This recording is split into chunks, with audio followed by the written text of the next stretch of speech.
generation of the technological society, we have been acted upon by forces of such power that few, if any, of us can understand. Extensive information gathering on every American, human experiments with drugs and psychosurgery, electronic surveillance, the era of the computer, invasion of privacy, growing government and corporate power over our lives, a people plagued by dehumanization, loneliness, and violence. Dramatic? Perhaps. But we are losing control of our technology and our lives. Not so long ago, people in a similar situation did not awaken to the forces around them. Are we so unwise as to do the same?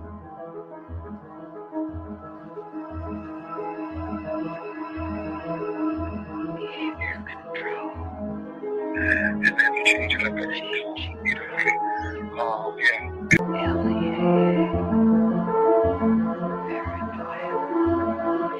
Enemy list. Wiretap. Databanks. Dossiers. Medical records. Social security number. Credit record. National security. With another agent, Pat Webb. Pat was an explosives agent. So we kind of opened the door just a bit to the cabin. And as we opened the door, we were both pretty much overcome as we looked across the cabin at the shelves that were built on the other side of the door. We could see coffee cans and bottles and jars, and they all had labels on them, and they were very meticulously done. You could see that some were labeled with the name of certain chemicals. One of the things we saw was a hooded sweatshirt, that was hanging up there. And the cabin smelled as if you might start to think, if you really think about this. This is a person who lived in this cabin.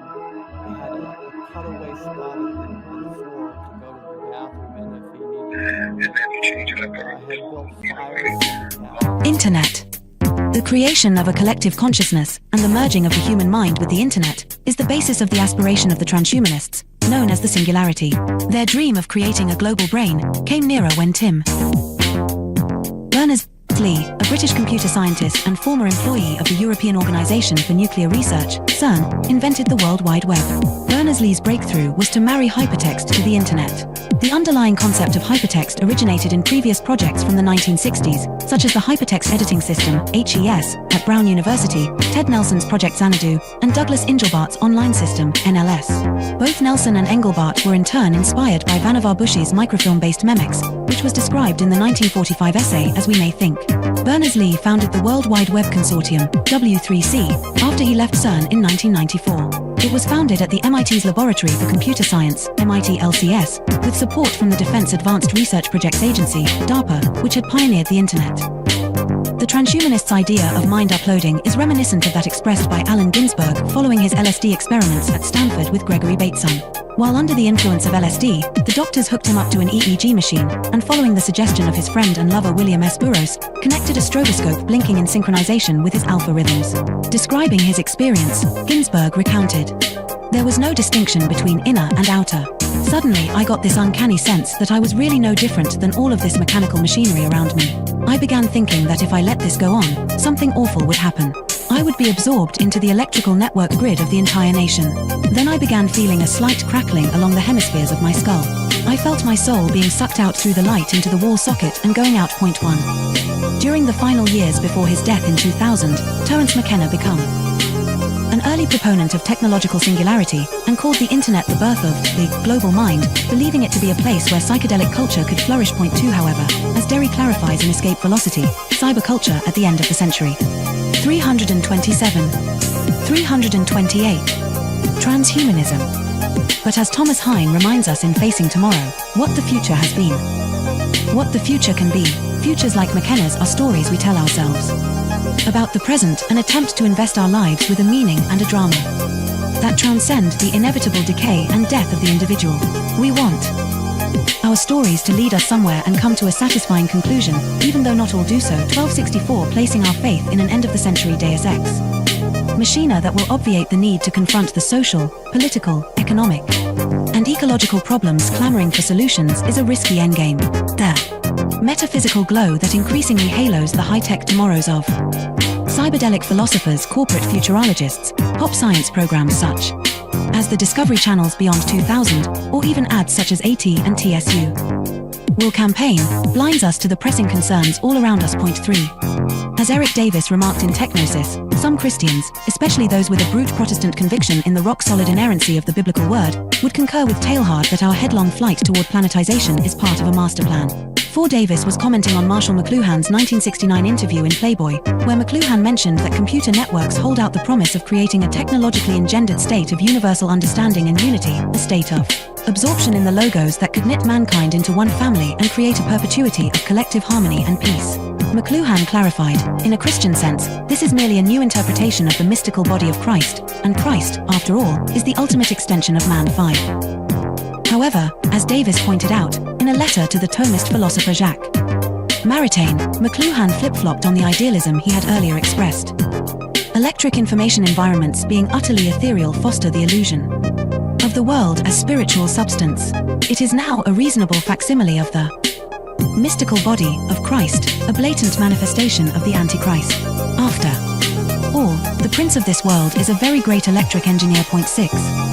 However, for the transhumanists, the internet is not just an agglomeration of inert information, but poses the possibility of humanity creating a collective consciousness of the mystics. Effectively, transhumanism is the hallucination arrived at by computer scientists on drugs. As psychedelic drugs impede the ability to discern reality from imagination, they often lead to the mistaken attribution of life, or even divinity, to inanimate objects, like a computer program.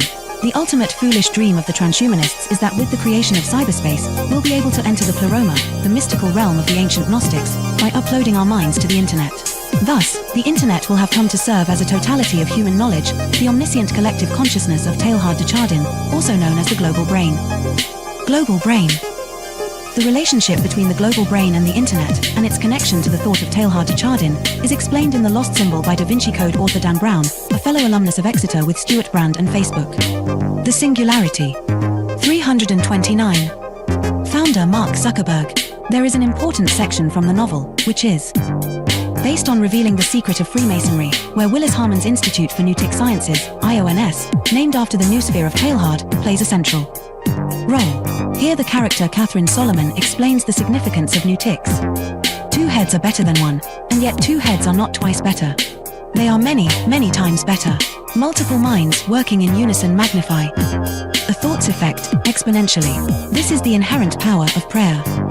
Groups, healing circles, singing in unison, and worshipping en masse. The idea of universal consciousness is no ethereal New Age concept.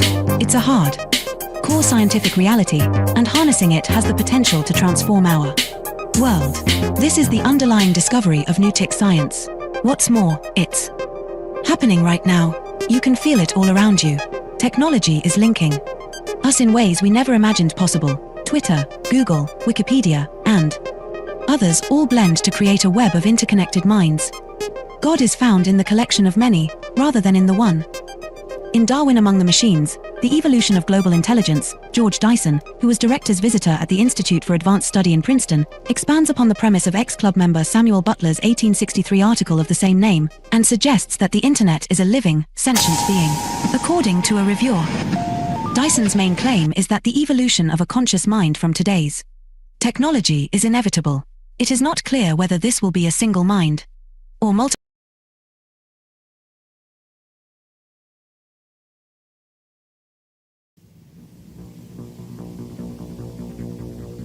The Technological System by Jacques Ellul.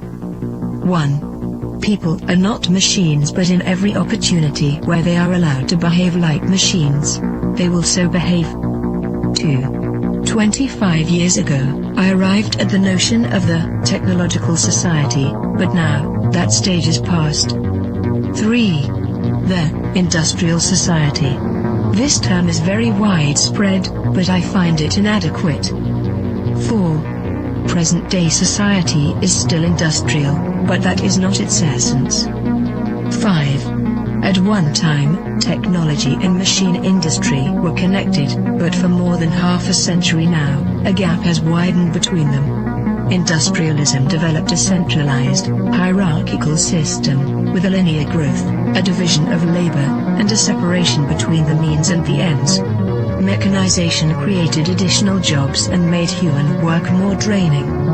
It operated by means of steady reproduction, developing masses of men and integrating them in the industrialization. 6. Modern technology, however, contradicts each of those different points. If allowed to act, it leads to decentralization and flexibility. It does away with the hierarchy and the division of labor. It particularly has to bridge the gap between implementation and management. It presupposes a polyvalent and nonlinear growth. It reintegrates the ends into the means. It cuts down on labor and thus on the costs of labor.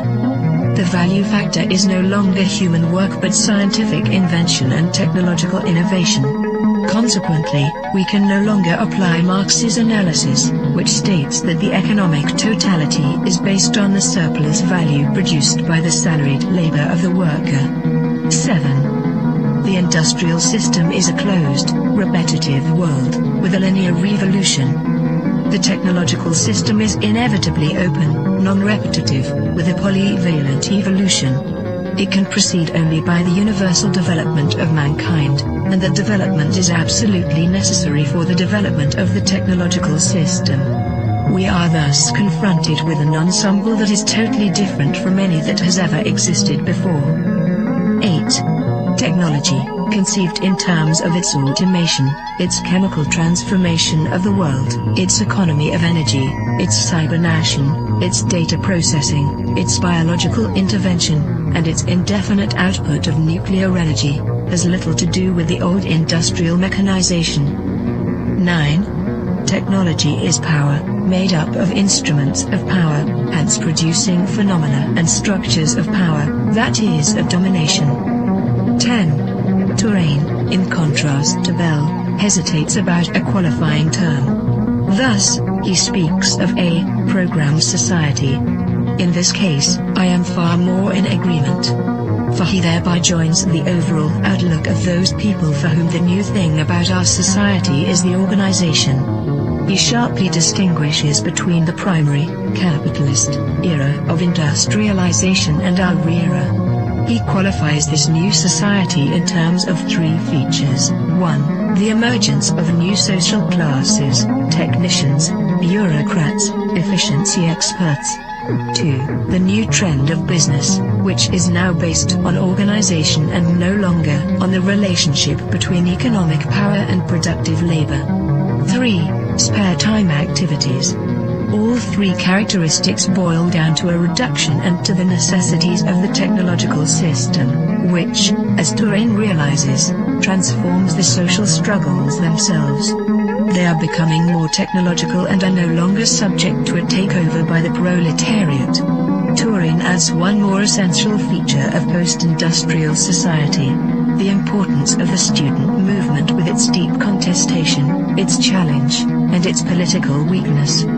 But, as I have tried to show in my studies on revolution, I regard this feature as episodic and contingent. 11. What triggers consumption? Advertising, that is to say, the technologies of advertising. What is it that demands greater consumption? Mass production, which is possible only because of technology. What are we given to consume? Technological objects, because they are the things that are produced most. Hence, the consumer society, in all its aspects, is primarily characterized by various technologies. 12. Spectacle is a complete way of life. Consumption is a spectacle, so are political activity and leisure and work and family life and revolution. modern man watches everything as a spectator. Everything is supplied to him as a spectacle, including the things he believes he is most deeply contributing to or participating in. 13. Technological activity is, by nature, spectacular, excluding all internal reality. Technological activity is what waters down all serious things, since no action can be performed any longer unless by way of technologies. 14. Z. Brzezinski, Between Two Ages, America's Role in the Technotronic Era, 1970, also figured he could add something absolutely new by coining the term, technotronic. He lists a number of differences between industrial and technotronic society. In industrial society, the machine plays the essential role. The dominant social problems are unemployment and employment. Teaching is done through human relations. The ruling class is plutocratic. The university is an ivory tower isolated from reality. Reading favors a conceptual thinking proper to ideologies. Political conflicts are intrinsic. The masses are organized into trade unions. Economic power is personalized. Wealth is the object of activity. 15. Technotronic is a portmanteau word combining technical and electronic. Come now. Isn't electronics technological? Does the word add anything to the early definitions of technology? Once again, technology equals the machine plus industry. Fine, then there is something new according to the famous definition. In a machine, there are material parts that move. Electronics operates with no moving material parts. Granted. But if the computer is not a machine in the normal sense, then in what way is it not the product of a certain number of technologies? In what way is it not integrated in a technological system? There is no reason to distinguish between technology and electronics. 16. Man can no longer be a subject. 4. The system implies that, at least in regard to itself, man must always be treated as an object. Today, this phenomenon is far more important than the renowned Marxist interpretation of commodity. 17. Nothing can have an intrinsic sense, it is given meaning only by technological application. Nothing can lay claim to action, it is acted upon by technological process. Nothing can regard itself as autonomous, it is the technological system that is autonomous, as we shall demonstrate. 18. No technician claims to be ruling society. There is no need to regard technicians as technocrats or to believe that a class of that type actually exists. 19. Colin Clark's classification is replaced by a different one. At the bottom, the unqualified functionals, then the functional operators, and at the top, the rulers, researchers, conceivers, with perhaps a fourth sector for the activities of operational research. In other words, the social distribution is, already, less and less in terms of activities applied to the economy, and more in keeping with the technological capacity. 20. The era of clerks, and these clerks are the decision makers in all domains because they have the knowledge and use of the technologies. Like it or not, and Hetman shows this so well, the experts, the specialists of diverse technologies are to be found everywhere, from business to administration, from government to agriculture. They form the true grid of society, the network holding the various pieces together. It is the technological coherence that now makes up the social coherence. But this is not a technocracy in the true sense of the word. 21. The discovery of the technological system normally seems like an attack against technology, a criticism of technicity per se. Any shedding of light on the technological structure is always received by technologists and intellectuals as an indictment of that structure, even if absolutely no value judgment has been expressed. 22. Baudrillard. When watching TV, we are incapable of knowing that this miracle is a long social process of production, which leads to our consumption of images.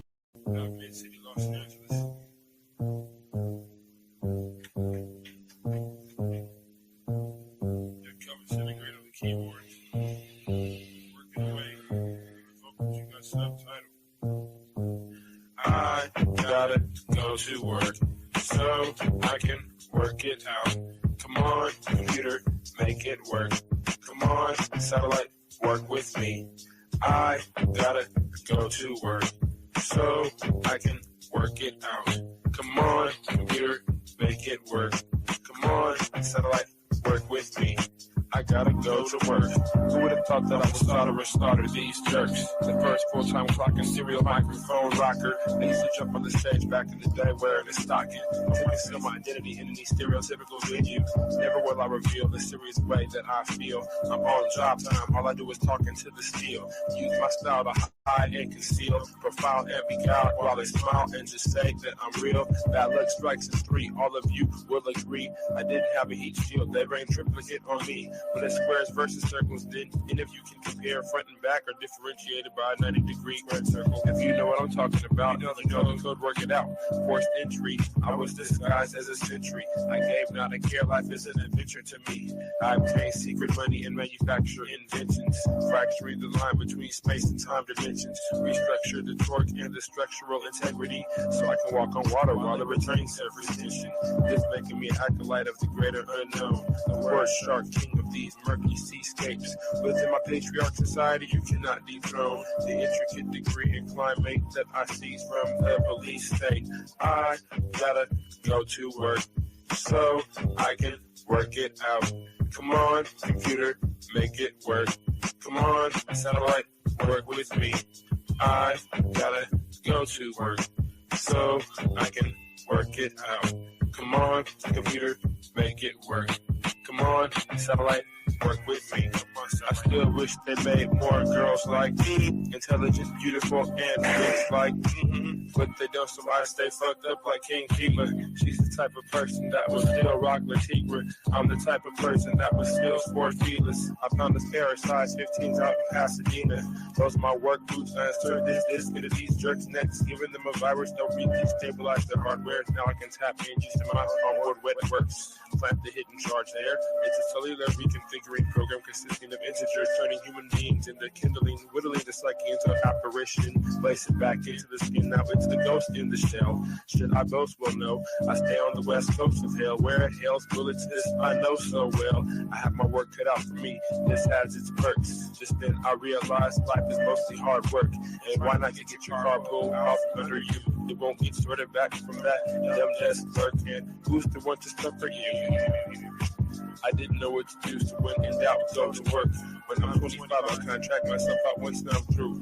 Then it's just books and beats for me. I'll leave the rapping to my crew. I'm a good scientist and a world got cuckoo. Imagine how it is to watch them turn crazy around you and then look over at you like you are the insane one. That's how it is. It's okay to meet the controversy bubbles and flattens out like this. Left by little kids. And I've got to go to work so I can work it out.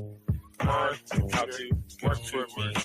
Come on, got to make it work. I've got to make it work. Come on, I can work it out. I've got to make it work. Come on, let it work this way. Come on, computer, work it work. Come on, Jiggler.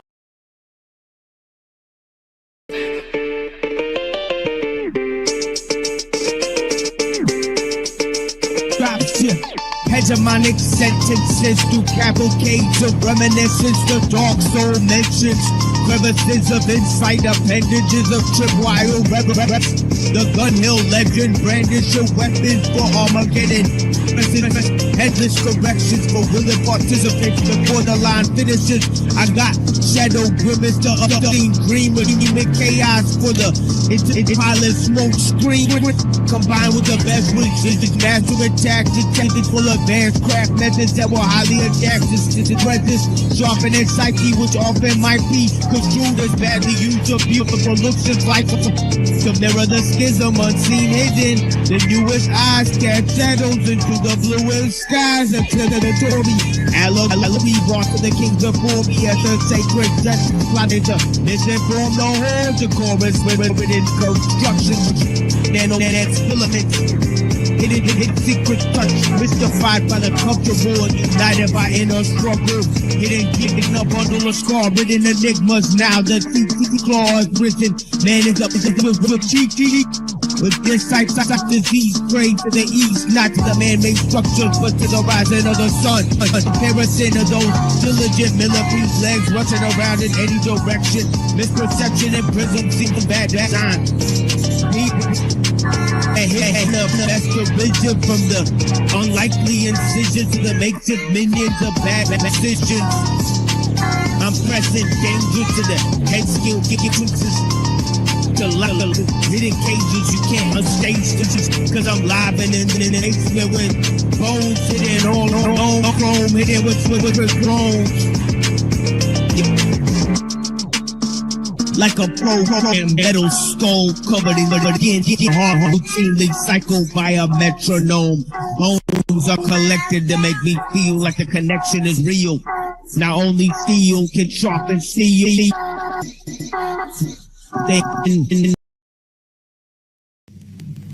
Ready, 1, 2, 3, 4.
You and your whole fucking congruent and tepid.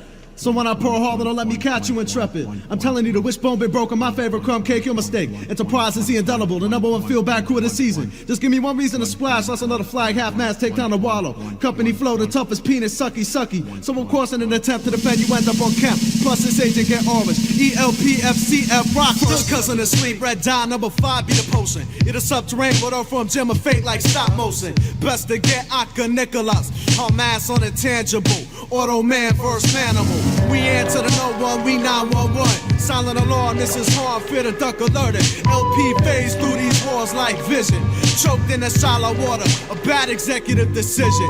Release the Kraken, please, put down your skin fruits. How could you motherfuckers think ya? To this versionary sunblock 2000 burner. All of your knowledge is truant. Unlearn all of the shit, then in over time you become fluent. Set a fucking store. At the opposite end of the spectrum, your career's never no more. Enter the rectum, and at twilight will skip stones and laugh about your poems. But a blood red book where the others got fun crust is a spot. The terror fabulously gets psycho flomasi. Walt Disney meets Kaiser sauce. There will be no grand comebacks unless Lazarus the Cotter. Inflicted bitch styles indicate with stigmata. When locked in a box, but you can't say jack. Trying to paint them fucking red doors black. Like that spilled milk spoils. My Ted Turner and Bill Gates rub each other down with olive oils. Company flow, fuck please. Put away them fucking piteous punchlines. Blue blockers break under the red light, belittled by my designs. I don't try to be different, I am. So inevitably my style will survive when your now turns to that. LP, vastly crapophobic. 3-2-1 contact, never no more, that's the promise. You hold toast, while I hold Thomas. Golden nooks and crannies. Win more ticket raffle off the recycled fall shopping spree winner. Congratulations, I dropped it, now you got it. But it's only a matter of time before Waldo gets spotted. Pulled out of the crowd and martyred. A good old fashioned stoning my children. The professional is like the fucking back check. Until, but for now, you can't get run at night. Curfews is issued in the daylight. Until, but for now, you can't get run at night. Curfews is issued in the daylight. Population control. Now, you can't get run at night. Curfews is issued in the daylight. Goblin, even unannounced, we rip shit up. The 2 franchise players that make your whole squad look what? Who brought the March Madness competition till October? Got you thinking that shit came a little bit harder. These niggas is fucking soldiers, indelible mercenaries. That's why ball lookers be on a nutsack. For the murderous intellect, highly infectious on contact. You need to come quicker than that to snack the cheddar from the mousetrap. Small timer. It takes crazy engineering to fuck with anything from quantum physics to thought transmitters. Next up, be that over 400 switch hitter. Out the park, Kingpin Dave couldn't do justice, pound for pound. It be these 2,000 rap slugfest, hardcore with future MCs fight future wars. But for now, I'm fighting a squad of super whores. But fucking invincible Kofo skills for takeout, where you can get the beef broccoli with extra duck sauce. The quick draw, intend to keep cops reaching for the bare claws. Come meet the Coney Island intruder, hit the archway after midnight. Had a scheme for a burner, etched out the night in graphite. Apply the same ideology of b-boyism into the mic, and scratch the sound like a quarter-inch bolt broken off cold flow. Coming at you from that reverse payola shit. Got stations blessing me off 2,000 every song minute. Secretly teach background vocals in R&B clinics. Until, but for now, you can't get one at night. Curfews is issued in the daylight. Until, but for now, you can't get one at night. Curfews is issued in the daylight. Until, but for now, you can't get one at night. Curfews is issued in the daylight. Population control. 1997. Population control. Serving niggas. Population control. Population control. Bless my soul. Population control. Population control. Population control.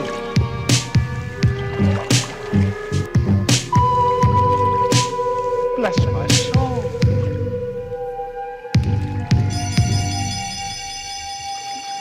Hello, what's this?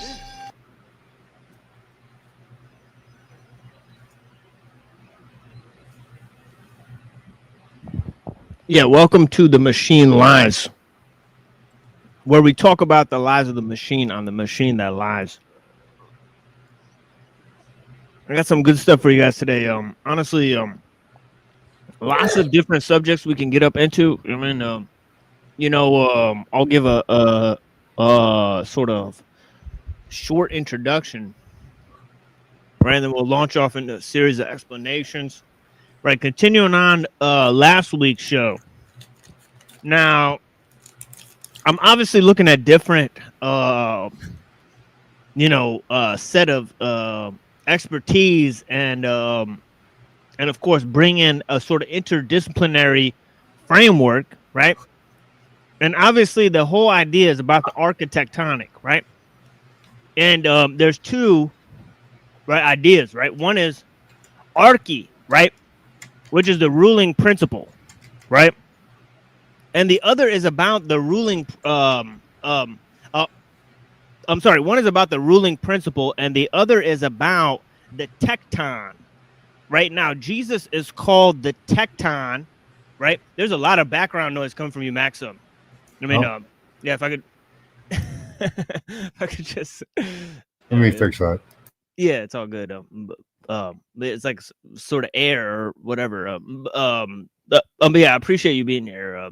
But yeah, this whole thing about architectonic, right? These two words. One is the whole thing about the ruling principle, right? Arche, and the other is tecton, which is carpenter, right? Or maker or craftsman, right? So to speak, right? So if I could touch on this word architectonic and break down these two words, right? The first word, arche, right? In arche kai hon logos, right? This is what it says in the prologue of John, as I've stated many times, right?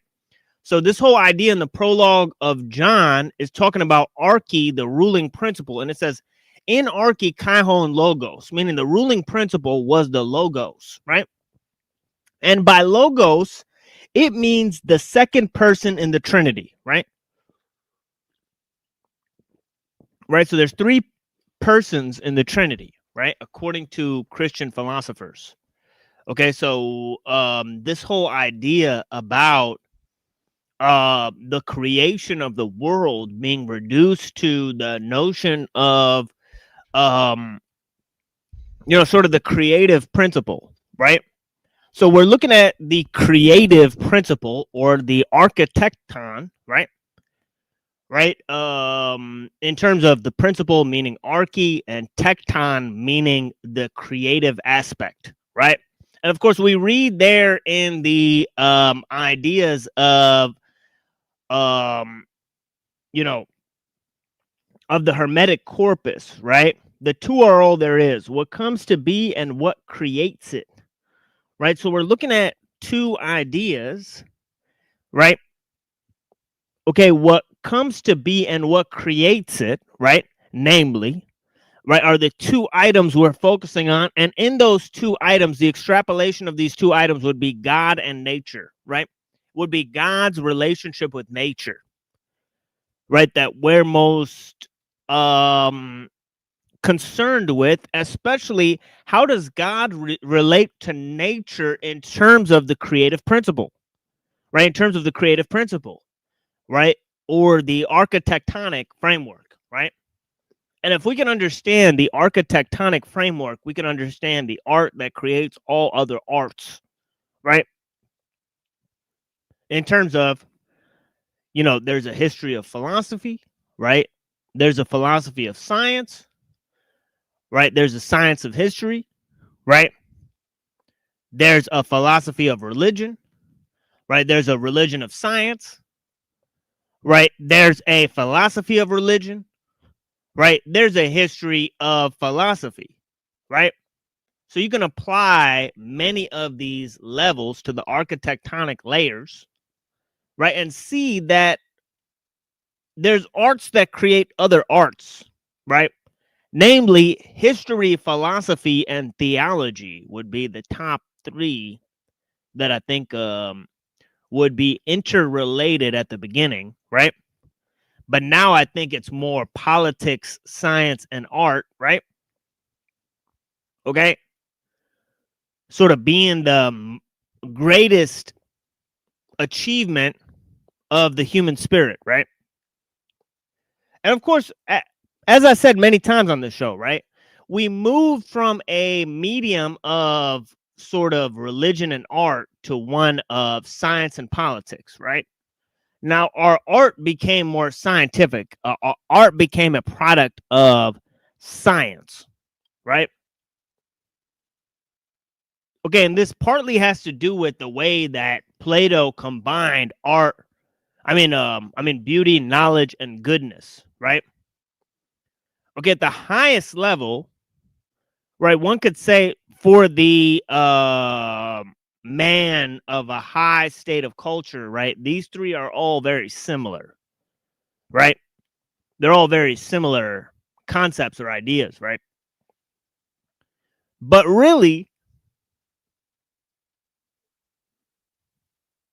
okay, why was the previous age more concerned, right, with sort of religion, right, and less with the universalizing aspects of culture and art, and more with the sort of traditional aspects, right, of culture and art?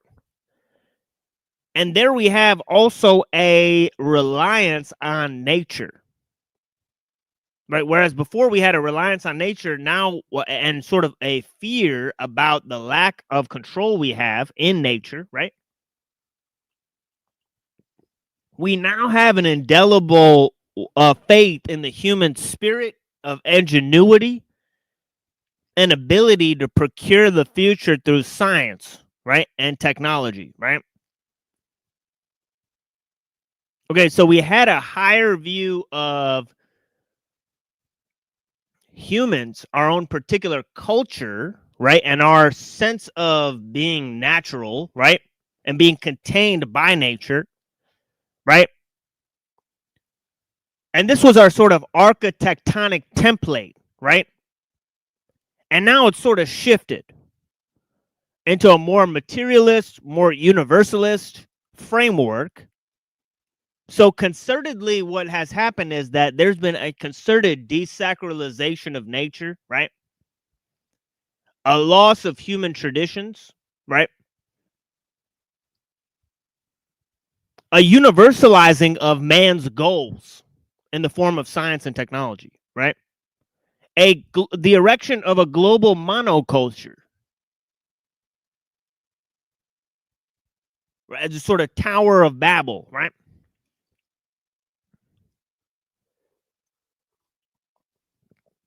And these would all be features of the collective plight of human knowledge throughout the ages, right? And it's all lending back to our various concepts and our conceptual frameworks between how we look at God and how we look at nature, right? Yeah, I thought twice before I would say that, but yeah, you know what I mean? I was like, fuck it, let's just let erection, like you erect a tower, right? Right. Let me go back to the chat and talk to the people, you know. And welcome Max and Reddington and all that. So let's check out everybody. Blessings, yeah. We got Calix in the house. I appreciate you. Thank you so much for being here. Blessings, friend. We got Earth Supporter. Yeah, I like the name. Earth Supporter. Yeah, exactly. W Nature. Panelverse presents. I've talked to him about how much, we're sort of closet environmentalists, right, so to speak. Right. As I talk about the technology problem, and so was Uncle Teddy, so to speak. Right. He didn't want to come out and say, like, look, you should go hug a tree, right? But he did understand, like, it was one of the great gifts that he thought was worth preserving in this whole plight against the technological system, right? Now, we want to make our sort of battle to be anti-liberal, anti-tech, instead of sort of pro-environmental or pro-animal rights or something like that, right? Because that has leftist connotations, right? So there's a huge problem with getting your movement hijacked, right? So we're very serious about the problems we're facing. Humanity is enslaved by technology, right? Due to technological means. They're the objective factor of power in our age, right? So we don't want to mince words about what we're against. We're not against nature. We're not really even against technology, right? It's all about the level of technology right, that is most adaptable to human society. Okay, what we're concerned about is the function of human societies. Okay, so there's a lot of important stuff there. All right. They chose a destructive technology, unfortunately. Exactly right. Yeah, precisely, Max. Yeah. Most technology is destructive. Right. A lot of it just tends to be, if you're looking at things in purely technological understanding, it does have its own way of seeing things, right? And that way is limited. It is materialist, right? And it does tend to rely on experts and to compartmentalize information and all that type of stuff. Especially what I'm concerned with is the complexification of means to a particular end. Right, it seems like there's a complexification of means to obfuscate, right, the how-to. Right now, right. For example, everyone gets images via screens. They get information via screens. How they got those images, only few could tell you how that process operates. Right, so the complexification of technique has gone way beyond the ability for local communities to manage their own traditions, right? Their own cultural, understanding, and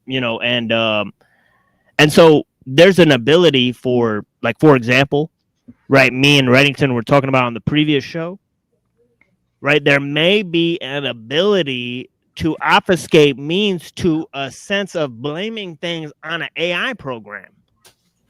Right, like if something goes wrong in a factory, right, there's a bunch of parts to operate the machinery, right? You could always blame it on somebody else. Possible culpability, yeah. Yeah.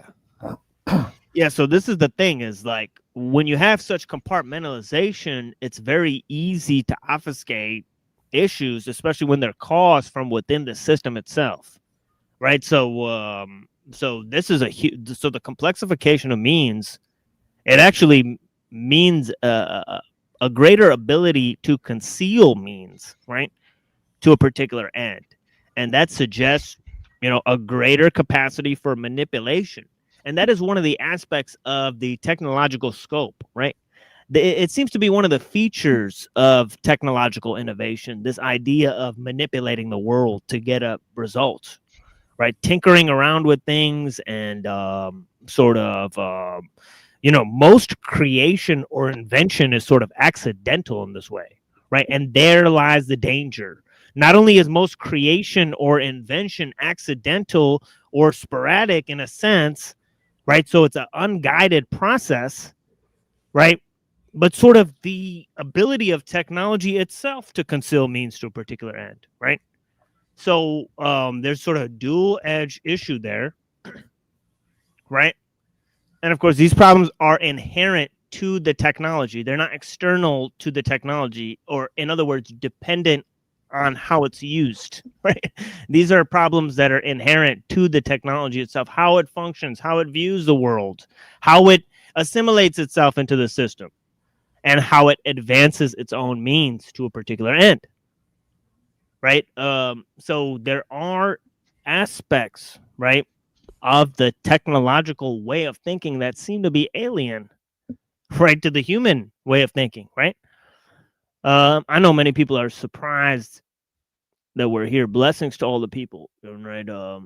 So I'll proceed with this idea of creativity and sort of work backwards how the idea of the state applies to it, and how the idea of the state and this machine that speaks for man, right, and the notion of property and the idea of nature, right, as secondary to human thoughts or human consciousness, right?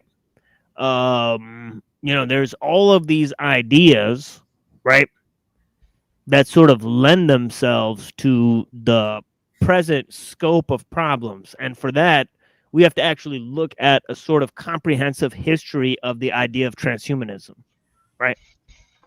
And Government always wants order, right? So right, exactly. it's kind of contradictory to human expression and creativity. Yeah. Because it lives to perpetuate itself, and the only way it can really operate totally efficiently is if it has total control over everything. Yeah, totally. And this is the thing, is that once you know, the political framework of the state, right, that's divorced from this idea of the nation, right, sort of adds itself or gives itself this technical dimension, right, of sort of norms and planning, right, as ellul says, these dual aspect means of norms and planning, right, to understand the economic sort of input output of what the system produces, right, then it turns its attention to the sort of technical edifice instead of the human. And the you know, the technique for controlling the man becomes the center place of the society, right, through through various technical means, psychological means, through methods of propaganda, right, becomes the highest type of science that the society can produce, right? So we see that today, right? Okay, so blessings to Mimsy Limbs. So yeah, so indeed, ellul says it's the state, right, that's sort of the precursor to the technological state or the technological system. Yeah, blessings, brother. Yeah, Fun Crusher Plus, exactly. Yeah, I'm glad somebody realized it. You know, one of the still top 10 rap albums ever made, for sure. But yeah, blessings. You tell me, blessings made in Empire's image. So I got to work backwards and look at the state, right? Yeah, blessings, Moontan. How you doing today? It's always good to see you. Animals are also enslaved by technology. Yes. They're also turned into technology by humans as pets, right? And enslaved for human beings' personal enjoyment, right? So they are part of the W band as well. So they're sending signals through animals as well. Yeah. Yeah, I believe it. Yeah, I believe it. Yeah. Yeah, you'll see like I don't know. I've encountered some flies and insects that behave very strangely, right? Like they keep moving to places where I am so that they can watch what I'm doing, right? So I've noticed that really strangely, right? Like because usually, you see like a insect or something, they wouldn't really care about what a person's doing. Yeah, right? They show us these printable insects and like little pop-up models made out of metal, and you wonder how far I've seen squishy ones that you can't destroy. If they've probably got ones that look so realistic you couldn't tell the difference. It wouldn't be that hard to do. Make a little fly drone. Yeah, exactly.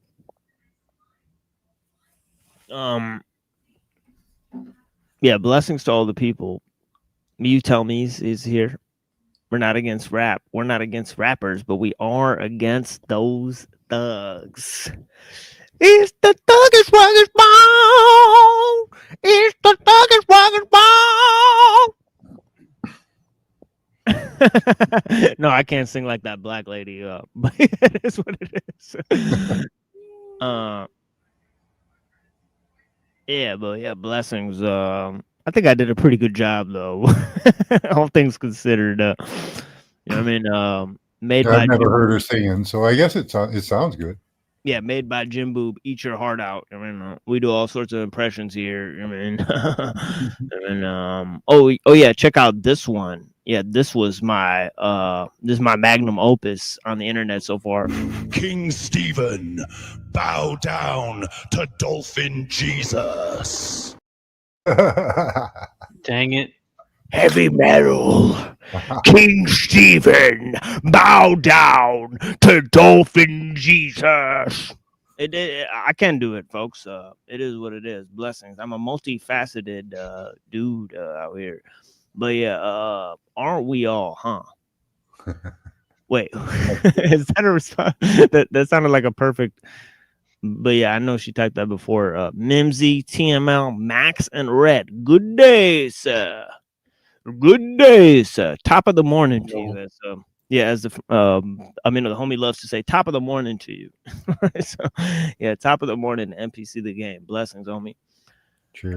Killer. Oh, we got a Jake comment. We're gonna have to read it because those are rare. Jews love void and black hole talk. 100% homosexual. Well, interesting comment, Jake. Blessings.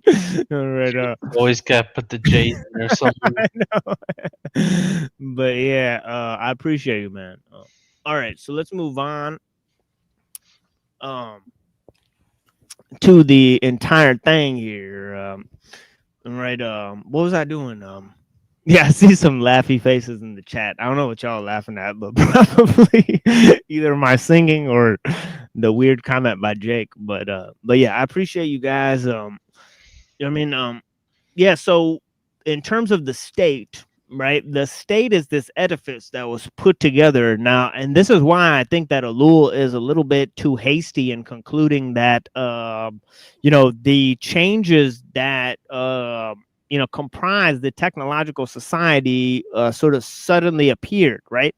I think certain notions that he mentions, right, like this notion of sort of massification or universalism, or this notion of universalism, right, due to the use of reason, right, or applying measurement to nature, right? Well, this seems to be an aspect of empiricism, right? And the notion that man has a blank slate, right, that images are imprinted on the mind since birth, and that the brain is sort of this empty sort of computer-like world, right? This notion of the tabula rasa is sort of the precursor for cyberspace, right? I mean, you could sort of easily see how this fictional Platonic realm, right, that was sort of invented to invent the notion of consciousness, right, and why the world behaves differently to the ideas that are produced by the mind or the entelechy, right? That's ENTELECHE, right? It's a Greek word, right, that the word intellect comes from, right?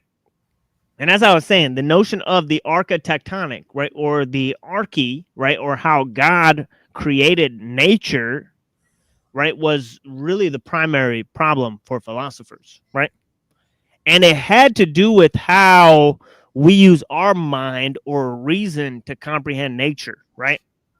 So when they wanted to create a universal map, right, of how the world operated, right, then they sort of relied on different people, right? But the two people that they relied on, right, most was Pythagoras and not Plato, right? Pythagoras influenced Plato. So most people say Plato and Aristotle, right? But I say Pythagoras and Aristotle. Totally skip Plato, right?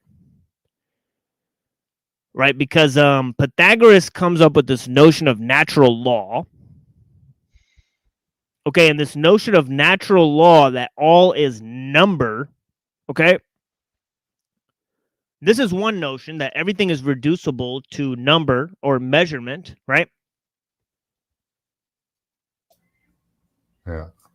Okay, so this would mean there's a total amount of information in the world, right? And it also means that nature exists alongside a universal mind, right? So this is how Plato justified this, right? Now, what about Aristotle, right? Aristotle said man is a political animal, right, he disregarded the forms of Plato, right? He said the forms of Plato are superstition, right? He then proceeded to say, actually, it's by studying nature, right? So he talked about politics, right, and science as being the primary form of human understanding, right? For Pythagoras, right, everything was reduced to number, right? And this had a profound effect on Plato when he created the forms, right? So between the notion of Pythagoras of natural law, right, which Aristotle sort of Aristotle did not reinforce Plato's philosophy except for this notion of natural law. He did reinforce this idea, right? He said there has to be natural law because reason has to govern all things. All things are governed by order, just as man's proper end is governed best through reason, right? So is the state. So does nature have to be governed through the use of reason. Right? So this notion of reason or a measurement or natural law or science being or math being sort of like, you know, if you go to Pythagoras, you could go to math, right? If you go to Aristotle, you go to science, right? And for science, you deal with the things of this world, right? And for math, you deal with the things of the that are eternal, right, so to speak, right? Okay, so there you have your two aspects of knowledge, right? Math and science, right? And science includes all the things of this world like politics, right? Right, politics is included in that, right? What is included in math? Well, you know, the higher disciplines, mysticism, right? Spiritual reflection, right? What's there in politics and science is earthly reflections, right? And this is exactly how St. Thomas Aquinas said there's two different worlds, right? One for faith and one for reason. Right? There's one that deals with ethereal, eternal concepts, right? This one is contemplated by God, right? And there's one that is about the temporal, physical realm that's subject to degeneration and change, right? And that is the realm of politics or the realm of the state or the realm of the human being. Just as humanity rules over nature through politics, God rules over man by sublimating him to a cosmic design, right? Only by which, contemplating that design, man could rise above it.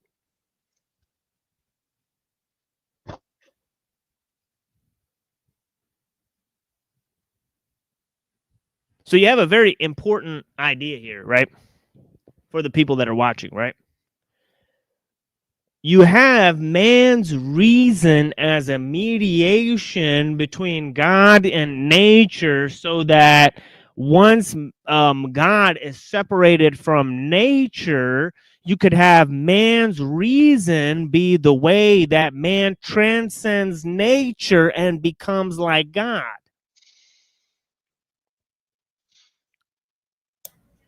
Yeah, become greater than God, or right. some would think. Right. So this sort of Humpty Dumpty, idea, it might seem like it's not that deep, right? But it's actually the basis, right, or embedded, right, as Peter Thiel has remarked, right? It's what links Christianity and transhumanism. Right, is the notion that dying of this world, you become reborn as in an eternal sort of way, right? With a second body, right? That's sort of immortal, right? So the whole idea of conquering the flesh, dying of this world to become reborn, right? And the notion of transcending nature, right? That is one of the main ideas that they've sort of catalyzed. Okay, as as Paul says, he calls Christ the second Adam, the first fruits of the resurrection and of obtaining a new body.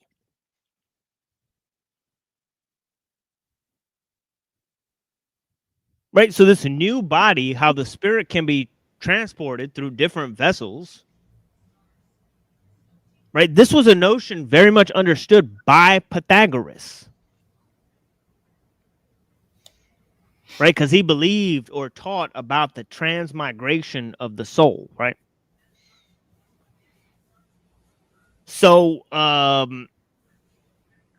if I could look at these ideas about the desacralization of, nature and the desacralization of knowledge, right? I presented it as this vehicle, right, of realizing, right, the state as a sort of collective spirit, right, and then how, the notion of the collective spirit emerges from the notion of the universal mind, right? And the universal mind is sort of this Platonic idea, right? That's invented in order for reason to supersede nature, right? You have to have this notion of a universal mind, right? Because you have to have a place where these ideas that are beyond nature are to be contained, right? So this universal mind that's beyond nature,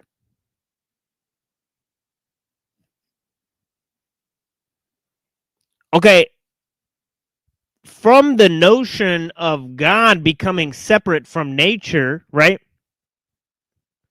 But reason still being beyond the material form, right? So they had to reconcile the fact that, that man dominates nature through reason, right? Now, they didn't necessarily need God anymore, right? Because God actually created nature, right? And they found out that since God created nature, God had to be immaterial and removed from nature, right? So, I mean, the Aristotelians, the Hermeticists, right?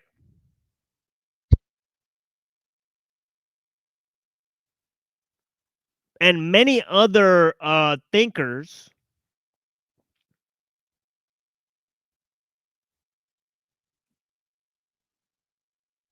okay, they thought about how God's creation would return and merge with God, or so-called. So they thought of a collective mind would accomplish this, right?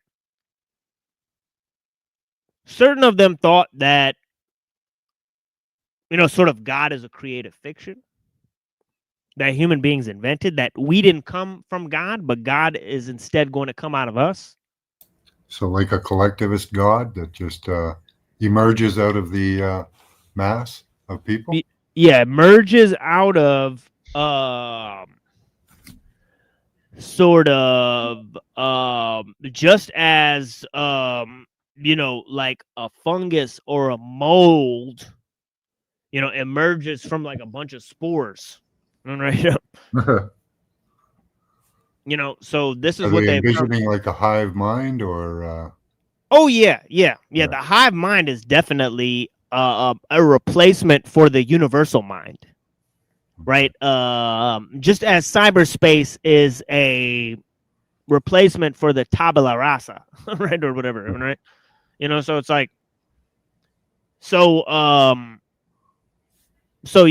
this notion here of the collective mind that is obviously represented by the internet, right?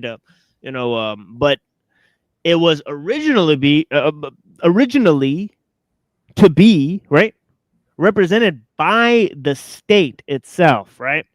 By the collective spirit of man, right? As he understands or aligns himself with those civic institutions that align him to his greatest attunement of his potential and freedom, right?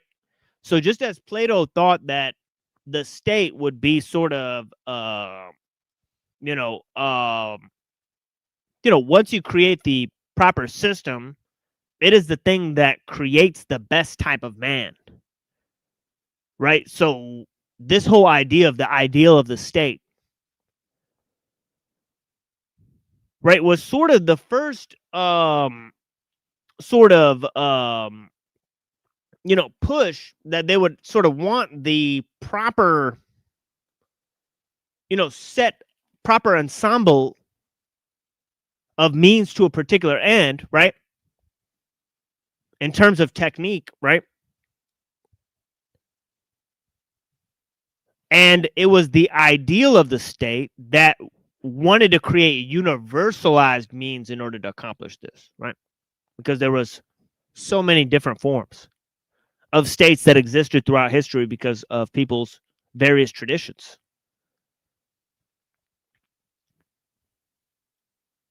So it's like they wanted to combine all the different ways, and this was a sort of multiculturalism, right?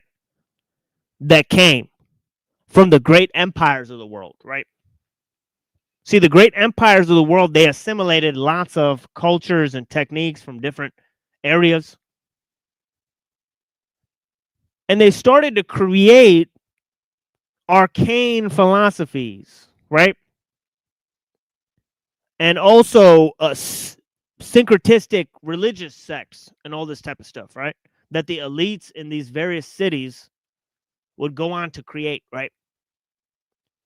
And sort of the amalgamation of this knowledge. Okay, the amalgamation of this knowledge was basically represented by philosophy or science or the occult, right? Depending on which way you slice the pie.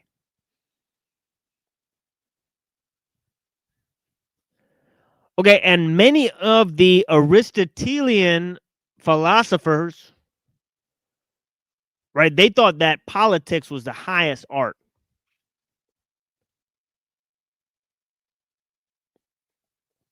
Was the highest art. Okay, as Aristotle said, he said man is a political animal, right?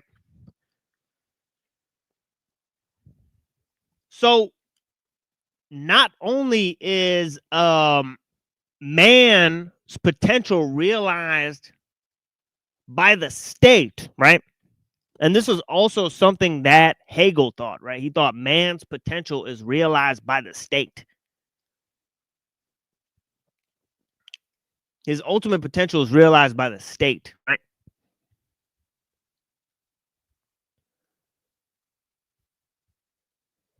When they sort of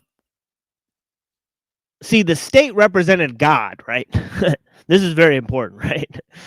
The state actually represented God on earth. Okay, when God is removed from nature, right, what happens is the collective spirit of man, in terms of the universal man, represents God on earth, right? Instead of the state, right, it becomes sort of the democratic spirit or what have you, right? The collective will, right, replaces God on earth.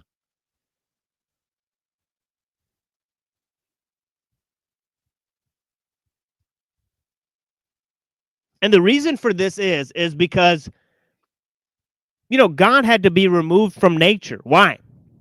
Right? Why? Right? It's so they could distinguish heavenly and earthly duties, right? And the distinguishing of heavenly and earthly duties was the creation of politics, really, right?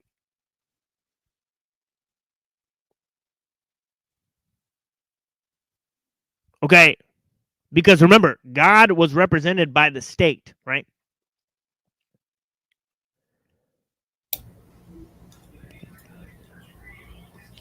I'm sort of freeballing here. Blessings, guys. So your actions are only punishable by God, so the state acts as God for you. Yeah.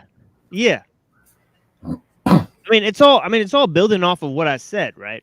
Because see, we had a whole system where you had a God in nature, right? So God was represented by natural forces, right?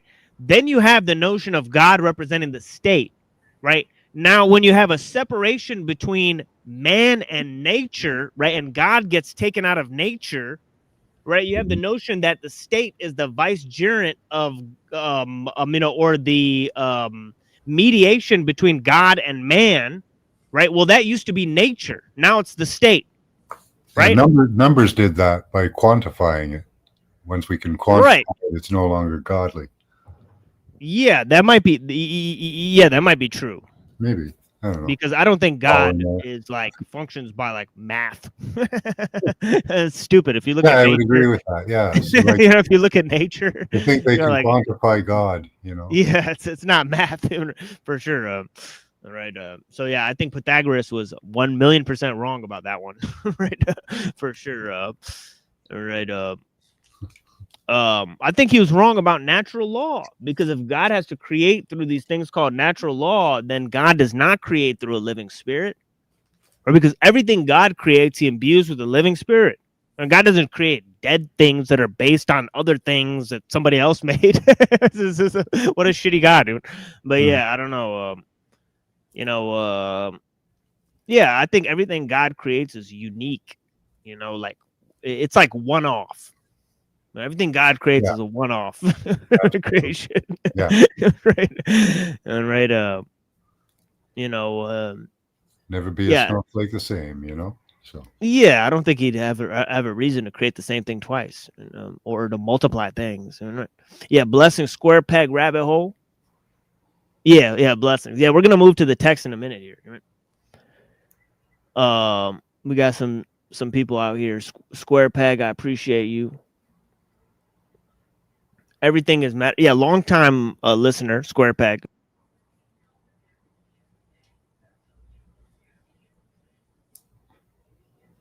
in my mind, I was seeing, you know, quantities and amounts, you know, as the math being the quantities, science being the amounts. Just kind of an off thought in my head. Okay, there I am. Totally frozen there for a minute. But yeah, say that again, Max. Sorry. Oh, I was just envisioning, you know, science as quantity, or sorry, math as quantities, and you know, the science being like the amounts. I don't know. Yeah. You know, they kind of worry with more the amounts. You know, it's kind of the same but different. You know. Yeah, like math is so much more. You know, like obviously all the numbers have characters. You know, it's closer to like. I mean, it's probably closer to the Kabbalah than like Newtonian physics or some shit. And actually, Newton studied the Kabbalah and stuff. All right. So numbers most likely have like mystical properties and mean a number of different things and shit that we can't figure out.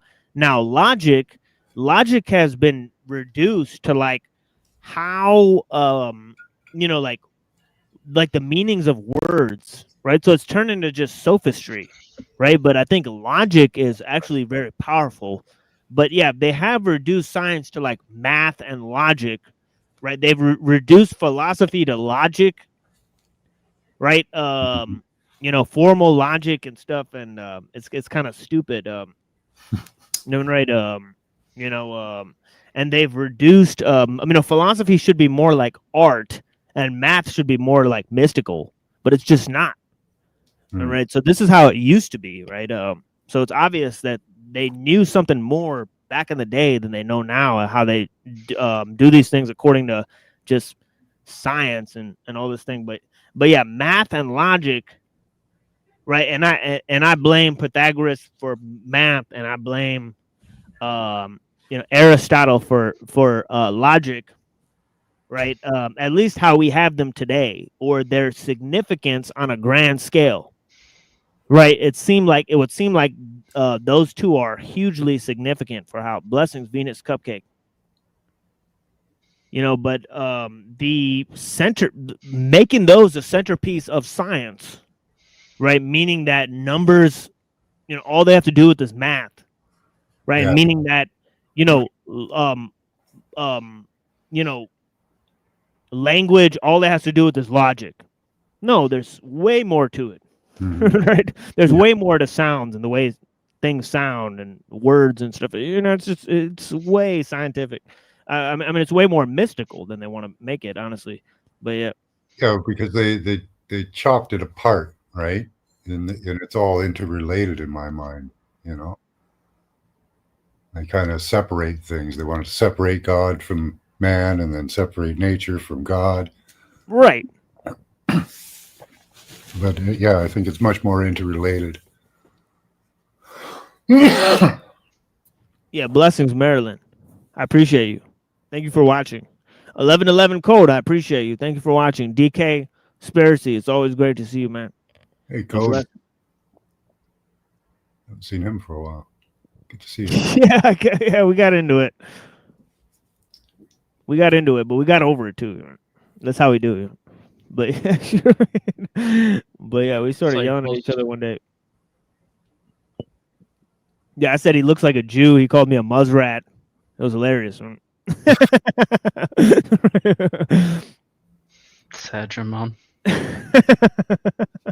It was crazy. But yeah, I appreciate the dude, man. Honestly, one of the smartest people we have around.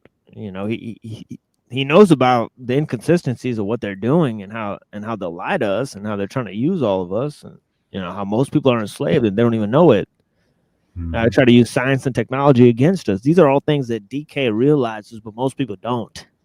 So so I have to forgive him for his minor spats that we have, and applaud his greater insights, right? As I do with most of these people. Right? Personalities clash all the time, right? So yeah. At least he's honest about it. Exactly, bro. Yeah, Yeah, man, blessings. Yeah, different countries, different tempos, different drugs. It's all crazy, man. I appreciate guys, man. Yeah, like we get like a couple like things, spit spat or whatever, right? But people take shit way too personally. They start getting really gay, like yeah, they start getting really emotional, like start saying, "Oh." It's funny because they don't really know you. Right, you they don't. know them. They So don't. Why do you take it personally? I don't. Right. Like, what's the point? Yeah. You have almost zero impact on my life, so. Right. I've been called all kinds of things. I don't care. It really doesn't make any difference to me. Yeah, you tell me he's offended. Blessings. DK goes hard, no homo. Yeah, that's right. I think she's being sarcastic, probably. Yeah. I don't do drugs. I am drugs. Yeah, there's some truth to that. There's some truth to that. Yeah. I mean, his paintings are definitely drugs. I'll tell you that. Ooh, cool. Yeah. So let's pop. Yeah. Life is the drug. Yeah, I got like more little explanations. I don't know. I'm kind of going on for too long, but I barely landed where I wanted to, and I just started out with the state and all that. So maybe I'll go on for like 15 more minutes. After I get up and I like how he shouted out Brown's boy too. He's not even here. Yeah, I heard what you said on Flow. Me and Brown's boy are not in league with each other. That is a false assessment. All right, Brown's boy does his thing. I do my thing. Yeah, blessings, Brown's boy. Yeah, blessings, brother. But we do have very similar thoughts about a lot of things for sure. But yeah, very similar. Right? Like he'll break some shit down to me. Like he's wondering if I'm gonna understand half the shit he says. Same with me. Like we're always like going back and forth. But the dude is a deep thinker, and I appreciate his. His understanding of things. And right, like honestly, like Reddington, Brown's boy, Neurojack. I don't know where I'd be without these guys. Honestly, yeah, I'm still trying to decipher most of what you talk about. So yeah, I'd probably think I was like at least 10% crazier if it wasn't for these dudes. Because sometimes I think I'm going crazy, and I'll message them and be like, "Bro, you see this shit?" And they'll be like, "Yeah." And I'll be like, "Okay, whew." Sometimes it's like you're speaking in tongues, Yeah, because like some shit is off the chain. Yeah. Literally. Yeah. Learn to meditate, maybe. Yeah. I think it yeah. might be a little bit more complex than I originally thought. Yeah. People are building off my shit here, man. I appreciate you guys. Over 20 people watching. Let's play some music for you guys. Probably 10 people will leave then. All right, but yeah, I procured this music for the show, so hopefully you guys like it. We'll get back to the explanations here in a minute. Palate cleanser, see who lasts. Yeah, exactly. Yeah, exactly. I mean, right. Yeah, I know I recorded this here. Serpent's Wisdom. So let's see if you guys like this. Serpent's Wisdom. All right. Wise as serpents and gentle as doves. Right. Line from the Bible, right? It's a deep one, but yeah. So yeah, blessings. We'll be right back. Hopefully I don't get popped.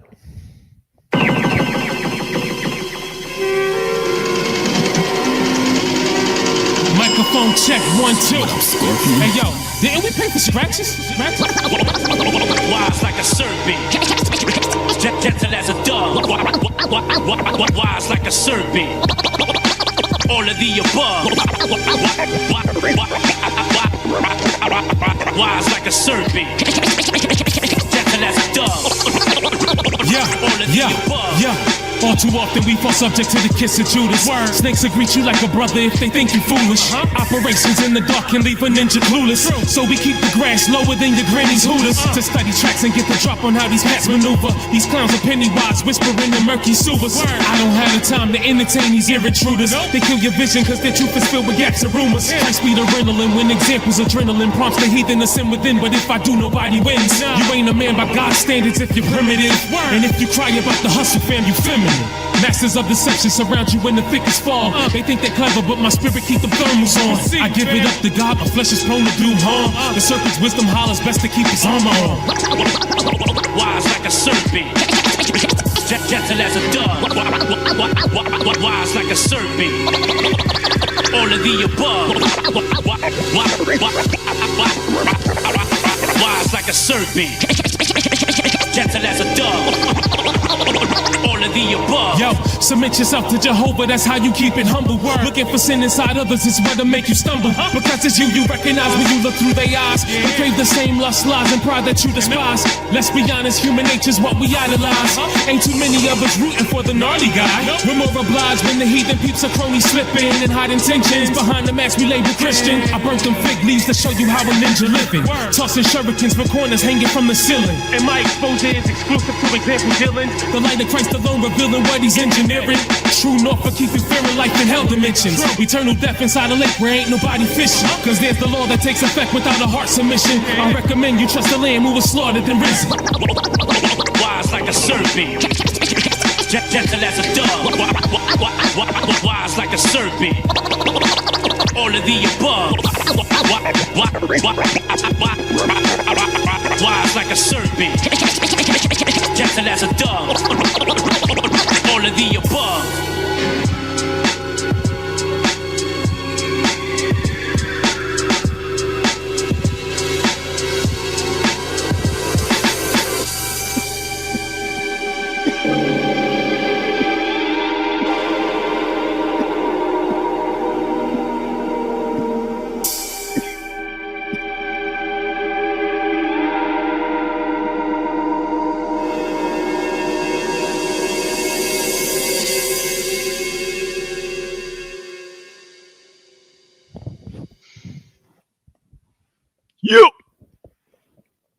Yeah, blessings. Communism equals Judaism.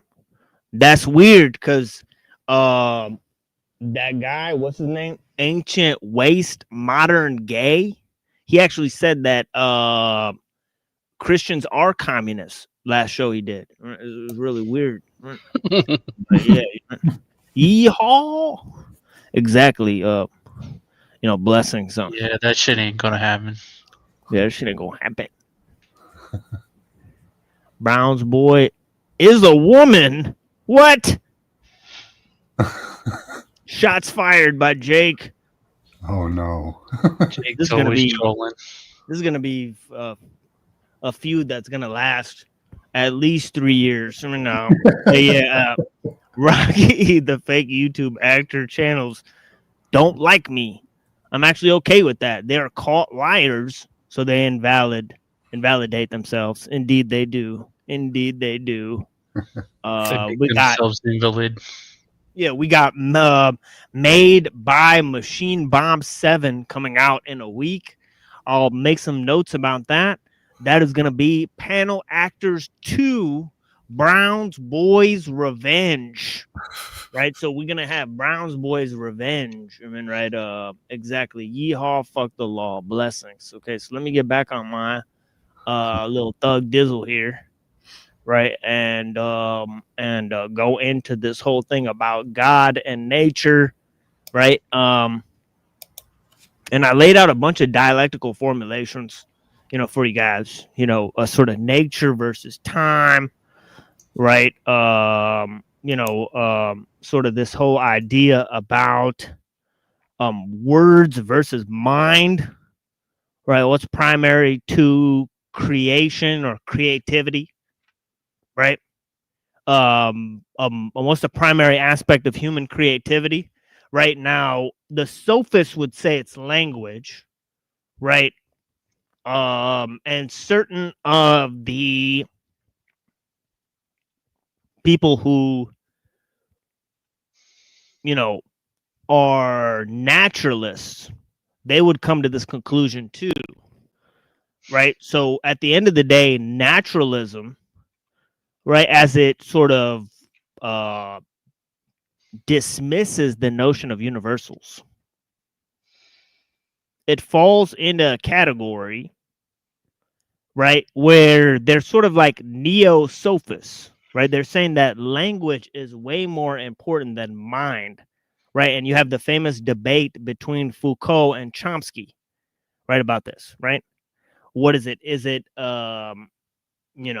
what is human nature, right? Is it based on how society informs the person and develops their behaviors, right? Or is it based on the inherent capacity of the human, right? And based on how their constitution, natural constitution, adapts to the molds and the differences that exist around them, right? So this was a whole debate on human nature, right? Okay, and so it has to do with the cognitive framework or the ability of our mind to realize the information that exists in the environment, right? And so there's 3 layers that I'd like to present to you guys, right? Okay. One is the obviously sort of genetic aspect, right? Which is the whole aspect that you're born with, right? As Machiavelli says, right? There's sort of fortune and virtue, right? Fortune is what you can gain.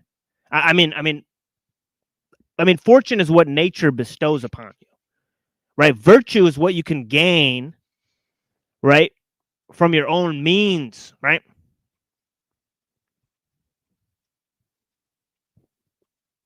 Okay, through either cunning or enterprise or however you gain those things, right?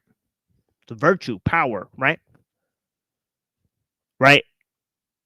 And so in terms of this whole idea, right?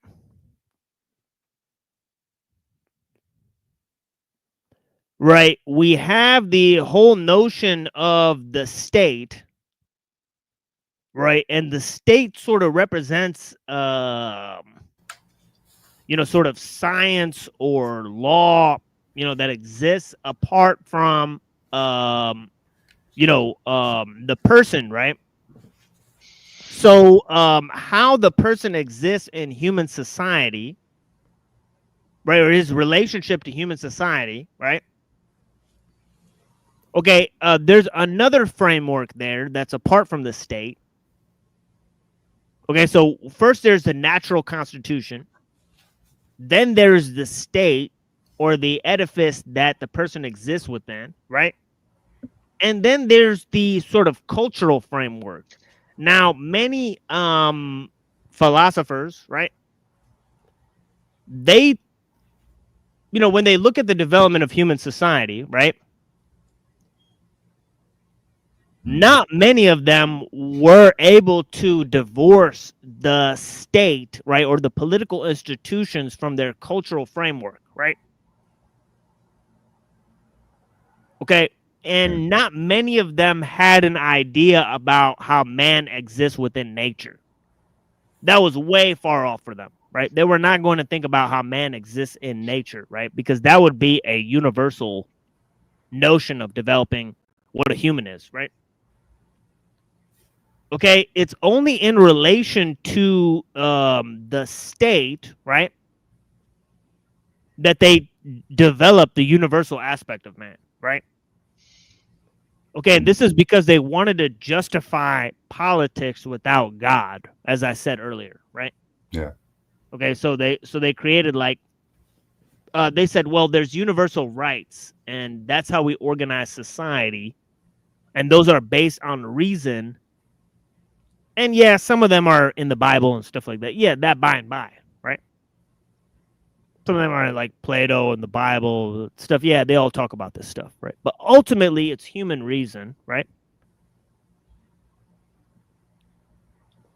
Okay, now when they started to justify the state through these universal aspects, right, of man,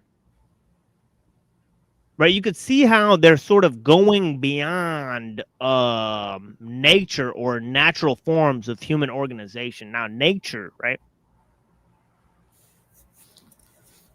Right, what nature represents is the basic form of survival, right? Culture or society represents another level on top of that, a layer of complexity that is way more exponentially more complex than their relationship to their survival of their means based on nature.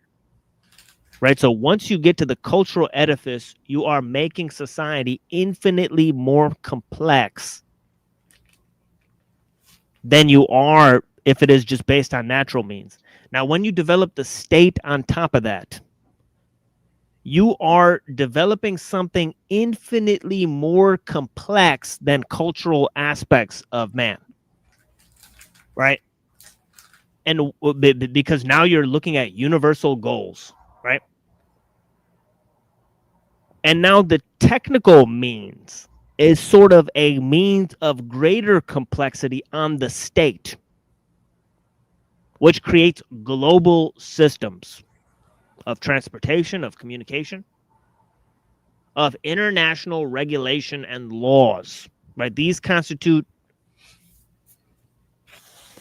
global corporations that function as pseudo-governmental entities. This level of complexity is a level of complexity way beyond the level of nation states. The level of nation states is a level of complexity that is way beyond the level of ethnic or cultural divisions. And the level of ethnic or cultural divisions is way beyond exponentially more complex than man's reliance on nature. Right? This is what they understood. This is what sociologists, anthropologists. So is that like is destruction of tribalism kind of, but does that take away the personal, does that take away from man's experience, Depersonalization. Yeah. Right? Separation from nature, separation from the cultural edifice. Right? So just as technology uses the state as an energy source, right? Or a dynamic in which to charge its own affairs, right? The state uses the cultural fabric of a society in order to charge its affairs. Just as the cultural aspect of man, right, by making the 90% of man's activity catalyzed towards building the pyramid, right? Yeah. It turns man's activity, 90% of it, away from his basis of survival on nature and into a technological means for continuing the society in general, right? Mm-hmm. So this mega machine, as Mumford called it, right? This is a total separation, and you see already in the beginning of human society, the authoritarian and democratic techniques, right? One, you have culture and nature, right, tending towards more personal means of expression, and you have politics and technology tending towards more universal means of expression, because you could see the successive development of these things, right? You could see how culture developed on top of nature, how the state developed on top of culture, how the technological society developed by assimilating different nation states and creating them into a global system, right? So as you get further back, it seems like nature and culture are most attached to the humanizing aspect of man. And technology and the state are where we get further away from nature and culture and our traditions. Seems like a very... I don't know how they don't teach kids this. I don't know how this isn't taught in all of the schools around the world, what I'm saying now. Right? To show them the map of human learning, right? And what we've accomplished and how we're moving towards a global system and how that's a bad thing. Right? I don't know why this isn't the primary way of explaining the problems in the world, honestly. Well, it would be a good way to do it, but that's not what's wanted at the moment. So, right, because it goes against globalism is the predominant money at the moment. Right.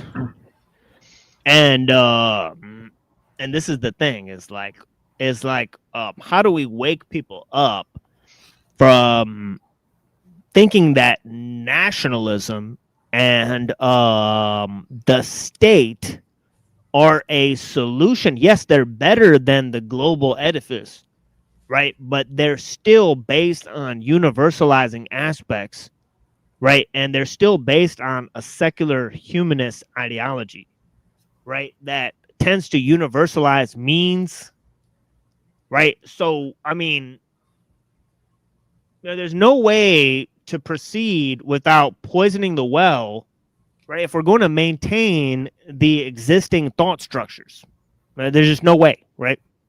And the matrix of enslavement has been brought to us by two vehicles of expression. Right, one is the Bible and the other is Greek philosophy. Right, one is the Bible and the other is Greek philosophy.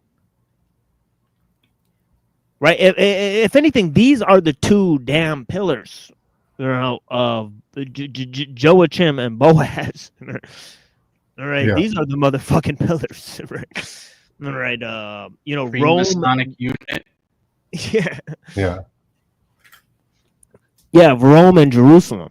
All right, so the matrix of enslavement is clearly created through these two modes, right? And if I could, highlight these modes real quick, right? I will do so by, okay, let me actually look around for books and sources and things, and because I've talked for over an hour here, right? With only 2-minute break in between, right? But let me actually move to this, and I'll drop the link here again in a minute for the people, because it is important that we communicate with the public here. Okay. And I see I appreciate the number of people that are tuning in today. I know there's not a lot of other shows on, right? And I know there's people darting around and whatnot. I know they'll definitely start a few shows here in a minute, since I'm on explaining this stuff. So check this out. It says, in the East, doubtless magic was invented in Persia by Zoroaster. All the authorities agree with this. I've noticed that in ancient times, indeed, almost always, one finds men seeking in this science the climax of literary glory. At least Pythagoras, Empedocles, Democritus, and Plato crossed the seas. Exiles in truth rather than travelers to instruct themselves in this. Returning to the native land, they vaunted claims of magic and maintained its secret doctrine. Okay, now this quote is notable not only for who it mentions, right, because it's mentioning some of the primary thinkers, okay, that are basically familiar to the Romans at the time, right? And this is because of the Alexandrian conquest, right? The Alexandrian conquest had caused the knowledge of Greek philosophy, right, to spread from North Africa to India, right? Okay, so that was a huge territory, right? And there you have the creation of these guys, right? These guys, right? Called the Alexandrian Jews, right? So what's interesting about this quote is that it's talking about people who went to foreign lands to attain mastery of secret arts, and it's also pointing out some of the top philosophers, right? The philosophers of what exactly? Pythagoreanism, okay, sort of proto-scientism, right? Through this notion of this, either reducing the world to measurement, right? Or, saying that matter, the mediator between matter and spirit, was mind, right? And so you could piggyback on reason and attain to the ethereal realm through contemplation of the higher modes, right? And by sort of rejecting the passions and the wiles of the flesh. Right? This is what Socrates taught his students in the Phaedo on his deathbed. It was very important for him to get this out to his students before he died. He's like, hey, this is really important, guys. Check this out. The body's not important at all. It's all about the soul. Right? What a weird thing to say to people right before you die. Enhance your spirit. Yeah, go ahead, Max. Sorry. Just enhancing your spirit, raising your spirit. Right. That's the important part in life, not the material things, not your body. Right. That's what Socrates said. In the Phaedo. Allegedly. According to Plato, he said these things. Of course, Plato was too sick and depressed to go to Socrates' deathbed. Very interesting, isn't it? But he wrote about it. Psyoper. Plato was an OG psyoper that took no bones about saying that you should control what people read and think. He took no bones about saying that, and neither did Confucius. They said this is the top thing that you can do, is to tell people exactly what they should think and feel all the time. Wow. Were they wrong? Right. Or at least they've been trying to do that for 2,000 years, and they have. Things have gotten a lot worse. Right? Much closer to that dream. Yeah. We sure found out a lot about how to control people, but it hasn't made us better. Hasn't made anything better. No, I would say it's actually probably gotten worse because they seem to be able to get away with a lot more. whole lot more, seems like. Yeah, because what happens is you go up in power, you lose in control. You know, yeah, you learn how to control people, but that gives you power. But everybody else knows how to control people too, and that makes you lose control. So it's a double-edged fucking sword, and it causes chaos to emerge. And chaos and emergence are their sacred law. That's how they rule things, through chaos and emergence, two fundamentally sacred principles to them. This is all they really believe in, is chaos and emergence. They don't actually believe in time or nature or any of these things. They say all the shit doesn't exist. So the only thing that really exists is chaos and emergence. Well, whoop-de-fucking-do. That's just an endless cycle, no growth. Right. You know. A feedback loop. Yeah. I'd like to see mankind do great works instead of these small, insignificant things we do. Yeah, it's like Democritus. He said, everything's atoms in the void. All right, then stop thinking then. Right? You know,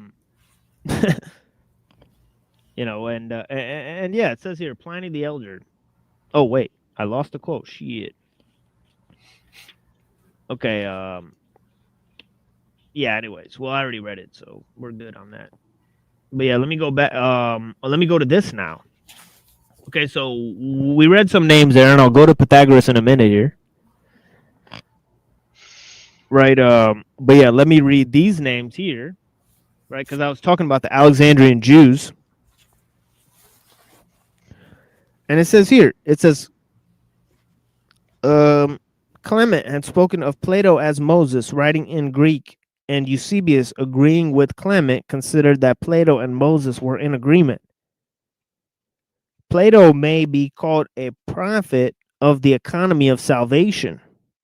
Like Clement and Origen, and like Philo, also Eusebius thought that Plato had borrowed the truths he exposes from the Old Testament. But at the same time, he's willing to admit the possibility of Plato having discovered the truth for himself, or as having been enlightened by God in any case. Not only does Plato agree with the sacred literature of the Hebrews in his idea of God, but also suggests in this letter the Blessed Trinity. On this point, Eusebius is, of course, interpreting Plato in a Neoplatonic sense, and is referring to the three principles: the one, or the good, the nous, or the mind, and the world soul. And the world soul. The idea, I bet you guys didn't know that they came up with that one before the Trinity, huh? But yeah, check this out. The ideas are ideas of God, of the Logos, the exemplar patterns of creation, and the picture of creation in the Timaeus. The Timaeus. How many times do we hear about the Timaeus? The Timaeus is the book that Plato wrote that explains his Pythagorean philosophy. But that exposes how Plato was part of a Pythagorean cult. Right? That he shared knowledge and information that was not found to be taught by the thinkers of Athens, right?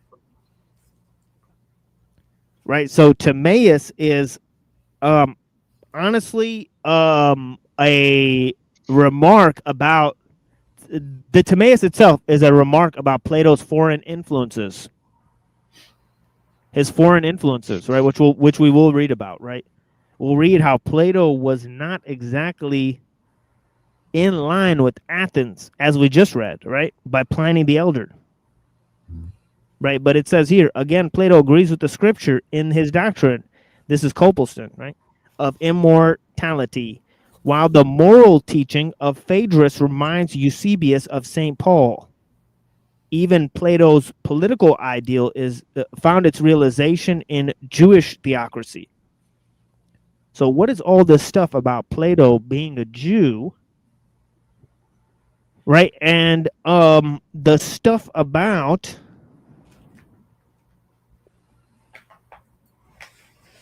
right? The Phaedrus, right? You know, in the Phaedrus. Yeah, sorry, Max. What? Is Zoroastrian? That is that a Judaist? Right. That's what Pliny said too, right?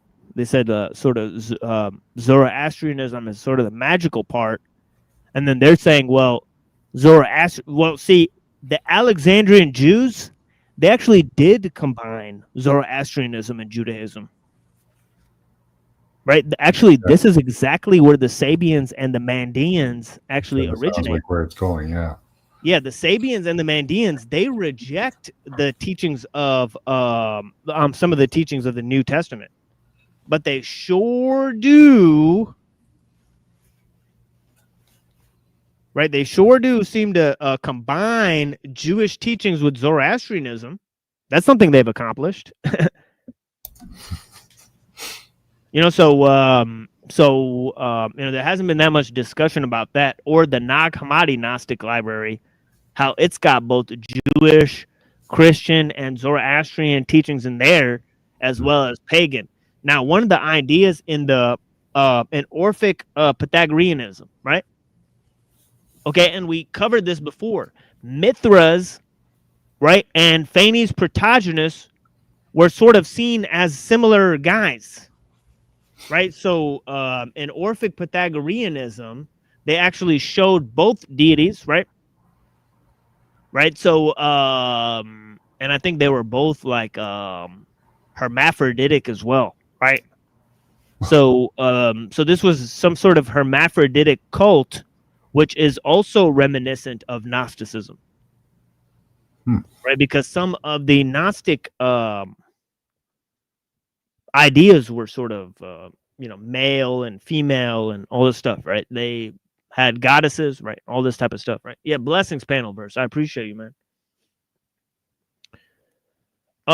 Yeah, so the Phaedrus, right? Just as in the Nag Hammadi Gnostic library, it talks about the tripartite soul of Plato, right? So that's what it's talking about in the Phaedrus, the tripartite soul, right? So what we're looking at is the crossover between Jewish and Greek ideas and how they were merged, right? By the Alexandrian Jews. Okay. And also the Pythagoreans and the Pythagoreans and the Neoplatonists merged. The Neo-Pythagoreans and the Neoplatonists merged their teachings as well. Right? Because we know that Plato was a student of Pythagoras. It's only natural that they merged their teachings, right? And we know some of the people who were part of the church, like Isidore,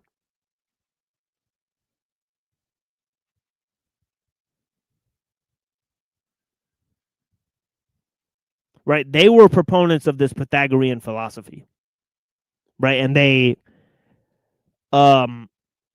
flaunted the works of Sextus Empiricus and other such works that were reflections on Neo-Pythagorean thought. Okay, let's go to the text here now, all right? Let me actually go to the text here, right? Yes.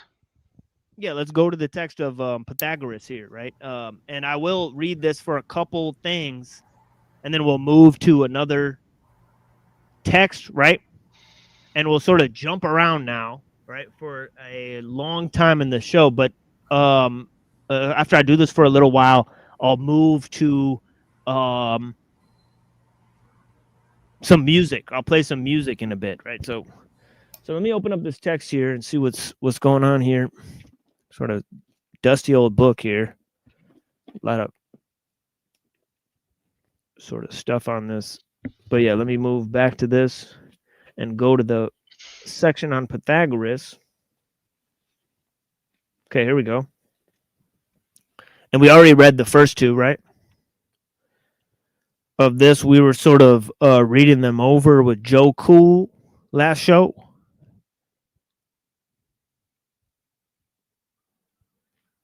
Okay, and we learned from that they saw Pythagoras as a son of Hermes, right?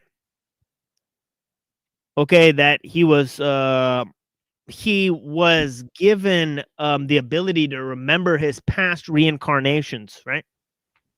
And those of others, apparently, right? He actually said that some dog being beaten was like his former friend, right?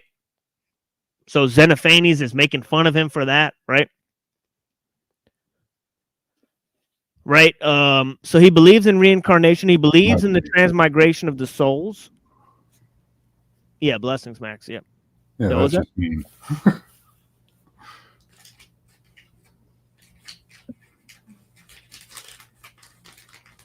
Yeah. So he didn't even believe in a soul, or what? Like, where does the soul go? Well, they thought it went through cycles of reincarnation, right? So they had this whole thing called the myth of right, where you would like drink this water, and then it would make you forget your past lives, right? But Pythagoras was the only one who could remember his past lives. So they have this whole legend of how Pythagoras ended up being who he is, and he was like a legendary warrior and all this stuff. So yeah, it's interesting. So it's Hermes, right? It says he was believed to be a son of Hermes, right? Okay, so let's read this. It says, those called Pythagoreans took hold of mathematics, right? This is Aristotle and his metaphysics, and were the first to advance the study, and being brought up in it, they believed that its principles and the principles of all things, its principles are the principles of all things that are, right? Okay, so there is the idea of Pythagoras that all is number, right? According to Aristotle, right? And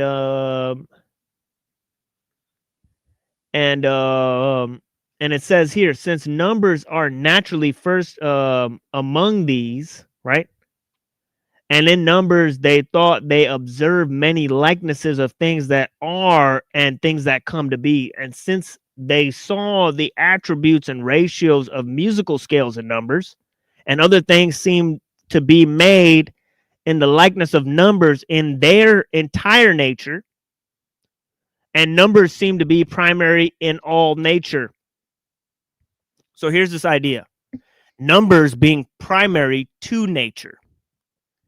Right, so here we have a notion of abstract principles, right, governing over those material things, right? So the material world is chaos, right? Okay, because it's based on change. What brings order to change is numbered, these abstract principles, right, that exist apart from nature. Right, so that is a powerful statement, primary to nature, right? Primary to nature, right? That things exist before nature, right? Namely, natural laws exist before nature, right? Okay. Okay, because that is a question, right? If there's natural laws and then something came out of nothing, right, then what were those natural laws doing before the creation of the world?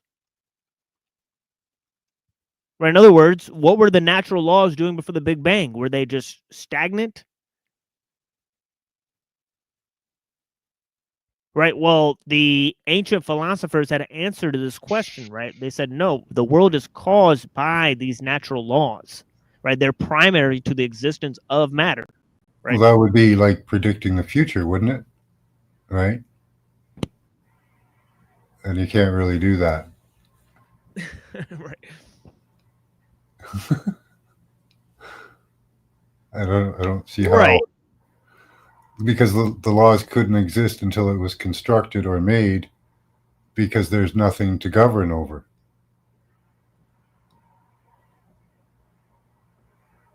Yeah. Yeah, I mean, it is confusing, because if the natural laws like they can't cause the world to come into existence, because how do abstract principles cause a world to come into existence, right? Right. So it's like, so there's the necessity of God there, right? God, obviously, he does a lot of the heavy lifting there. Right? Something else, yeah. It's got to be something else. You know? Yeah, it's got to be something above it all, right? So and that's kind of where you get to the Trinity as well, right? Because you got God, right? You got nature, and then you got the laws, right? So this is sort of like a Trinity before the Trinity, you know, right? Or so to speak, you know, right? And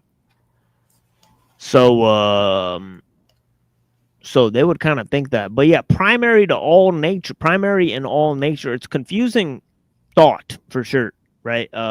They suppose the elements of numbers to be elements of all things that are. Okay, let's move to another one, right? Let's move to another one. Numbers are elements of all things that are. Right. Right. Let's go to another one here. Yeah, blessings panel verse. And Leslie, blessings. You know, I appreciate you. Rocky, okay, thank you for being here. Okay, so it says here the elements of numbers are the even and the odd, and the latter is limited and former unlimited. Okay. So Cantor may have broke this one too, right? Okay, but the idea that, right,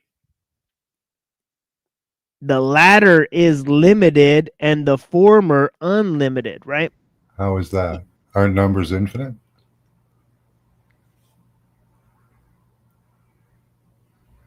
Supposedly. Yeah, but what it's saying here is that evens, right, that like 1, right, because 2 is based on 1, right? So they're trying to say like 1 is basically the principle that 2 is based on. So they're trying to say like 1 is better than 2. You know what I'm saying, right?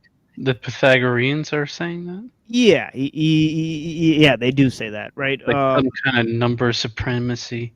Yeah, number supremacy, right? Right. 1 is better than 2, not only because 2 is based on 1, but 1 is unique, right? So this is a principle known as the one and the many in Plato, right? The many, since there's things that are many, they have to be based on change, right? The one is not based on change, right? It's 1, right? So this whole idea of but what about infinity the other way? Division of 1 infinitely. Oh yeah, that's where Cantor said, you know, there's different types of infinity, right? So, you know, like you said, the infinity of you know, like irregular numbers is greater than the infinity of prime numbers, right? Mm-hmm. You know, that seems like a wild statement. Right. So he said, like, seems like he doesn't understand what infinity means. Well, that's what he's trying to say, right? He's trying to say, like, look, not only does infinity exist, but like there's way more going on in infinity than there is in reality, so to speak, right? So it's like to say infinity is incognizable, as a certain person likes to say. Right. That word. Yeah, so this whole idea, you know, the one and the many, right? The one is better than the many, right? Because the many needs the one in order to define itself, right? And the one is not based on change. The many is based on multiplicity and therefore change, right? So the whole notion between the one and the many, you know, the one is better than the many. Many represents nature, and one represents the mind, right? That orders everything, right? So so they thought it's a slam dunk, right? One is better than many. You know, limiteds are better than unlimiteds, right? So on and so forth. You know what I mean? Yeah, so it says here, I'll read this again. It says the elements of numbers are even and the odd. Of all these, the latter is limited, right? So the even is limited, right? Okay, and the former is unlimited. Okay, so I got that backwards, right? So the odd is unlimited, right? The one is composed of both those, right? For it is both even and odd, right? And the number springs from the one, right? And numbers, as I have said, constitute the whole universe. Okay, so everything springs from the one. That's why evens are fucked. Right? So multiplicity is not true. Oneness is true. Get it right? In their summation, right? Right. So it's crazy stuff, right? But I don't know how one is unlimited. Wouldn't it be limited? I don't know. Yeah. You know, that's the part that I get, you know, sort of confused about or whatever. Right. But yeah. Okay, so let's move on to the next one. So what, does the one contain all numbers because they consider it the basis of all numbers or something? Yeah.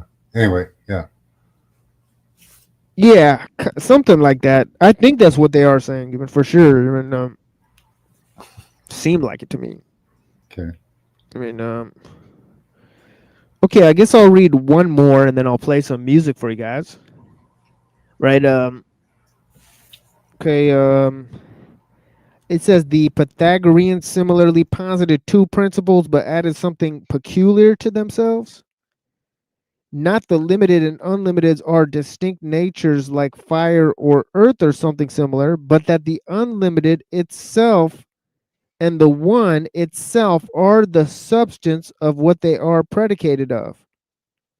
This is why they call number the substance of all things. Okay. So what that means is that the only thing that actually has ontological existence in nature is number, right? So this is what they mean, that that number is not only primary to nature, right? But number doesn't borrow anything of its existence from anything else, right? So it's like contained within itself. If I didn't know any better, I'd say this is like some kind of secret cult of nerds or some shit. Right.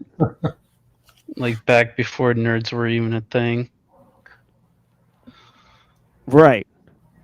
So, you know, and this is only the beginning of these, you know, like we've read some of these sort of ancient aphorisms types of things, you know, they're pretty like hilarious, right? You know, how simple they are and you know, how they come up with different things. It's kind of like reading like, you know, like the Tao or something, or, you know, or like highlighting different like random parts of the Bible or like Proverbs or something. It's actually pretty cool. I mean, so it's pretty fun to read these. So I'm excited to get into it with you guys. Yes, I like it. Yeah. You know, sadly, we're short of time, so I'll have to move on to the next text here. Pre-Christian Jewish Gnosticism, right? And then we'll move to the writings of Maimonides, and there we'll look at a little talk by Henry Abramson on Maimonides, right? Just as we did with Philo, right? So there's a couple few figures that I think he talks about that I think are important for us to learn about in Jewish history. Philo and Maimonides would be the top two. The reason is because they combine Greek philosophy, right, with the ideas of the Old Testament that was very important for Christian philosophers down the line, right? So they contributed to kicking the can down the road in terms of Aristotle, right? And the birth of the modern world is all based on that, right? And that's why they're highly prized in the modern world, right? Thinkers like Philo and thinkers like Maimonides, right? You know, they do a lot of heavy lifting, right? So yeah, so we'll be looking at those guys, and then we'll look at different thinkers, especially Van Helmont, right? John Baptiste and his son, and how they relate to different philosophers, and how alchemy and the sciences and the arts are all related to the thoughts of philosophers. Right. So we'll see how many people make it down the line until then, right? And then we'll move to ellul, right? If we can, right?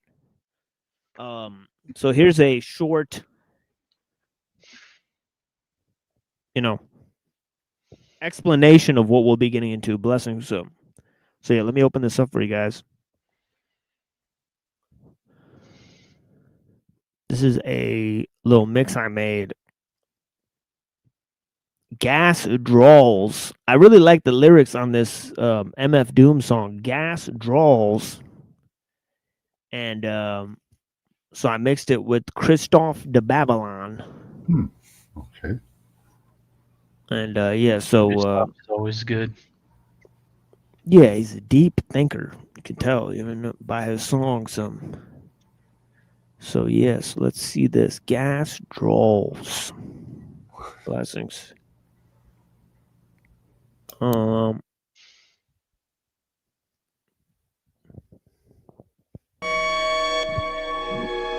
Metal Phase 2. Operation Doomsday.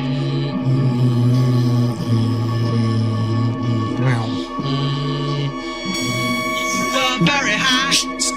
By the way, I re-up on bad dreams, back up screams and 50, be for mad schemes that heat shot like Jiffy. Pop, pop, in an instant, get smoked like Winston cigarettes. Hoes get ripped off like Nicorette. In real life, the real tripe scene might snatch your life like assault machine. Rifle, net up, set up like bullfight. We blooded how we like, good and white or in full flight. The unemotional, call me antisocial. On the run, off the gun, death tally commercial. Death Valley is like rehearsal to the streets, to my peeps. GM, MF on the beat, rhymes. It's chosen like the weapons of war. So keep you stepping on my floor or delivery front door. I bring it to y'all motherfuckers, master yours. My disaster cause hell and gas drawers. The super villain cooler than a million. I'll be chillin', still quick to slice squares like Sicilians. Don't make me have to hurt the feelings. I'll ruin you in the dirt that I be doing in my dealings. Sending spirits through the ceiling, chrome peeling, dome blown. Within the comforts of your own home. Grown, big, wheeling and high rolling. I hold a lie, keep the sky on my eyes swollen. Holding and folding the pound. Known as massive versatile. I like to pick them up, Monster Al.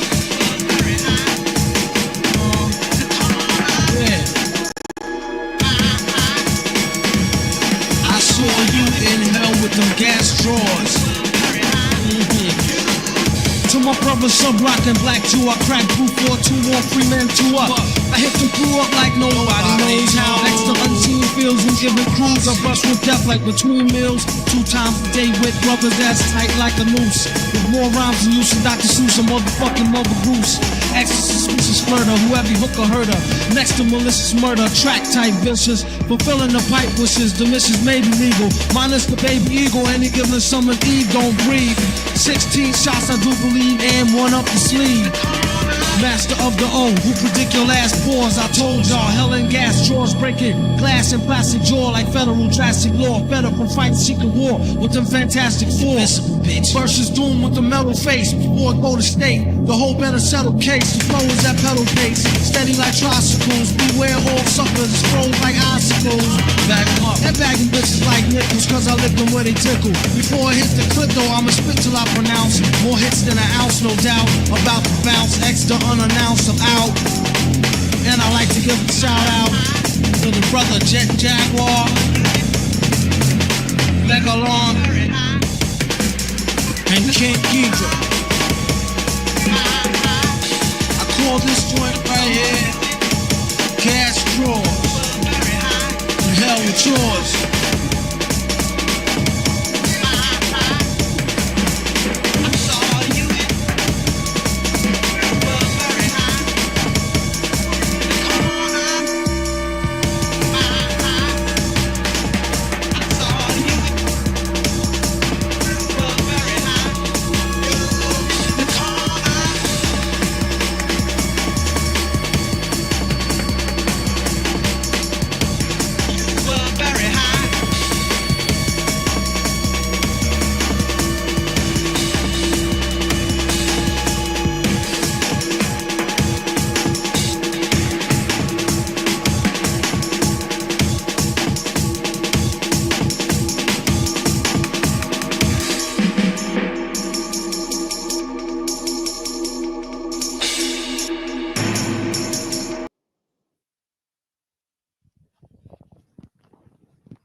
Okay, let me put that down for a second and move here to the next text we have.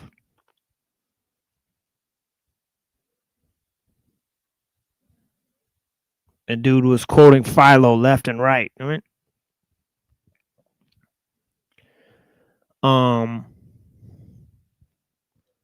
Let's go to this. In an early Ophite Gnostic midrash embedded in third tractate of Codex 9 from the Nag Hammadi, I've treated extensively somewhere. The following passage occurs.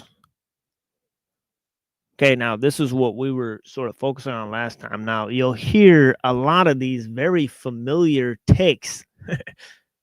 Right? This is kind of like what atheists say all time, right? You know, about God, right? And all this type of stuff, right? It's very like basic stuff, right? But the important part is that these critiques are not new. It's not like people finally mustered up the courage to say this stuff. No, this shit is existing for 2,000 years. Right? And you could say, well, they were persecuted, right? Yeah, but they also got in power, right? Julian the Apostate came in power and then started persecuting Christians.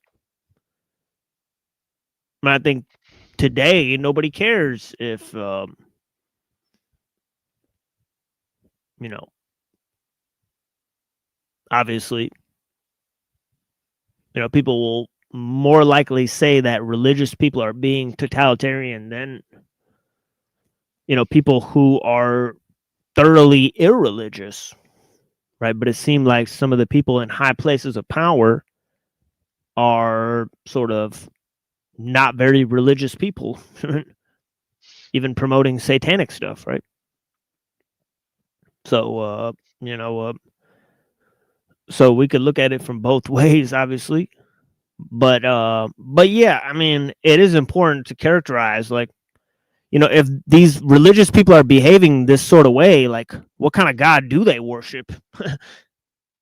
You know, because, you know, certain people, it seemed like they're definitely not worshiping any kind of God that's worth worshiping, right? It's like a God that wants dominance and wants to plunder people, and right? Yeah, or the indifference of the Indian gods. What's that one, Max? Oh, the Indian gods, they're pretty much indifferent. You can pick and choose whichever ones you want. Oh yeah, yeah. I mean, that's no better than loving or hating, you know. Yeah, I think that's more with. I think that might be more Buddhist, you know. But yeah, definitely. I mean, you know, there's got like some indifferent guys, right? Some guys that look damn right like demons, yeah. And right, you know, pretty much just chilling, right? But yeah, it's all about what mood you're in that day, or right, or something like that. But yeah, you know, it's interesting. But yeah, I think the avatars are expressions of the one God. So it's interesting. So some of that is, you know, some of that is properly satanic, right? If you start to pray to an avatar of Vishnu instead of Vishnu, well, what are you really doing then? Right? Right. You know, are you praying to Satan? Right. Yeah. It's interesting. Idol right? worship is Avatar through all religions too. Idol worship, they all do it. Yeah, all religions have a form of idol worship and a form of satanic practice, right? And Hinduism is no different, right? So it's important to distinguish, right, that the practices that most Hindus will reject, right? So here we go with this. It's similar to the Gnostic, but see, the Gnostic, you can't really say like Gnosticism is this thing or that thing. I mean, because it's like more like a syncretistic sect, right? You know, it's based on a bunch of different forms of practices, combining different forms. Certainly, Valentinus combined a bunch of different conceptions and conceptual frameworks from a bunch of different thinkers right throughout history. Yeah, so we're gonna read this passage from the Gnostic Library, right? I'll be listening, but I gotta head out. Thanks for having me up. Yeah, blessings, Max. Yeah, it's always a pleasure. Yeah, thank you, sir. Yeah. Well, there is an OG of the channel. Blessings, Max. I appreciate you. Remote viewing lessons, right? Over at Max Vision remote viewing class, right? So yeah, blessings to the people. Okay, so let's look at this basic bitch critique of God. Reddit level critique. This, yeah, like what is this? A Reddit post? Right. This is from the Nag Hammadi library, right? It says, but what sort is this God? First, he maliciously refused Adam from eating of the tree of knowledge. And secondly, he said, Adam, where are you? Where are you? God does not have foreknowledge? Saying, hold on, why is he trying to find this motherfucker, right? When he created him and he knows everything, right? It said, would he not know from the beginning, right? And afterwards he said, let us cast him out of this place, lest he eat of those tree of life and live forever. Surely he has shown himself to be a malicious grudger, right? Saying, look, dude, like, you're mad because old boy ate a fruit? You need to get over yourself, Holmes, right? And so what kind of a God is this, right? For great is the blindness of those who read, right? Meaning like they read that shit in a book, right? Obviously, they're writing a different book, right? They're like, nah, this shit happened a little differently. Right? And it says they did not know him, right? Those people who read, they're blind, right? They got brainwashed, right? And he said, I am the jealous God, right? I said he admits it, right? I will bring the sins of the fathers upon the children until 3 and 4 generations, right? So they're talking about the Keiko-demonic factors, right? That God will punish you if you don't worship him. How could that be the true God, right? When he's jealous of other gods that probably don't care if you worship them and probably won't punish you, right, is what it's trying to say, right? Right, so Philo and Irenaeus and all these guys think of this shit. They're like, this is horse shit, right? Like, what are you talking about? Right, this is a basic bitch critique because, the world's too hard for me, right?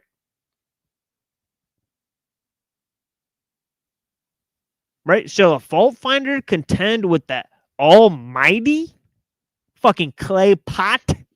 Right? Right? You should be seeking this knowledge to expose evil. That's something Christians are supposed to do. We don't seek knowledge. That's Gnosticism. It's Gnosticism. You dummy. You dummy. Yeah, blessings, Leslie. I appreciate you. We got Venus Cupcake in the house. We got Neuro Jack up in here. We just had Max Vision.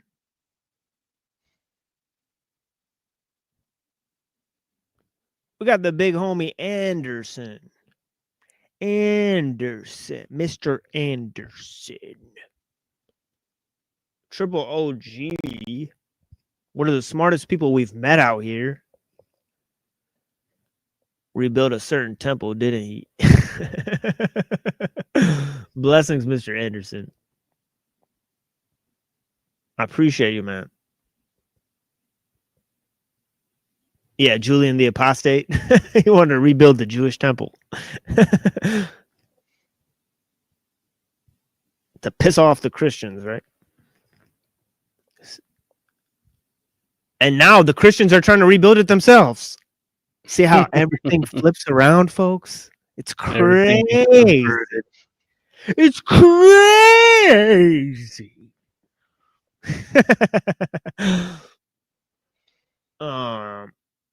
It's insane. Like, what? What happened? Y'all fell off. Y'all done fell off. Oh, how the mighty have fallen. You trying to rebuild that temple that the old dude tried to build to piss your church leaders the fuck off, and now you want to build that fucking temple? Yeesh. You're not a Christian. Wake the fuck up. Wake the fuck up.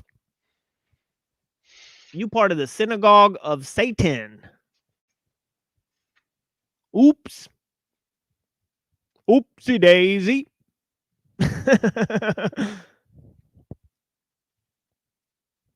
Some guy with 27 viewers just told you what side you're on. For the first time in your life. Fucking lost, baby. All right.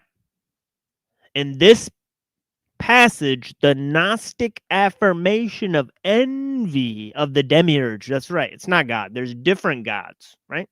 This is just a false demiurge that people pray to, right? According to Gnosticism, right? Right? So we got the demiurge, right? Oh, shit. That's the wrong window.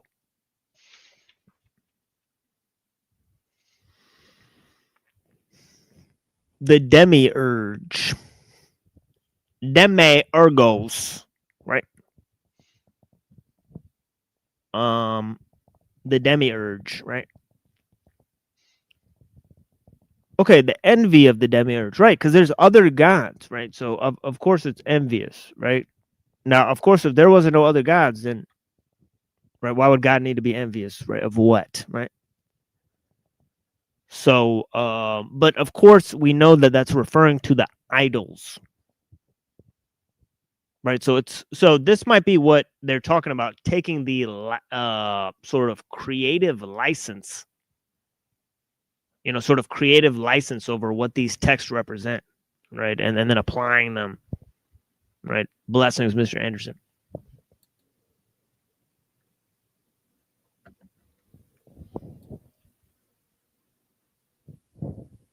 Peace. How's it going? What's up?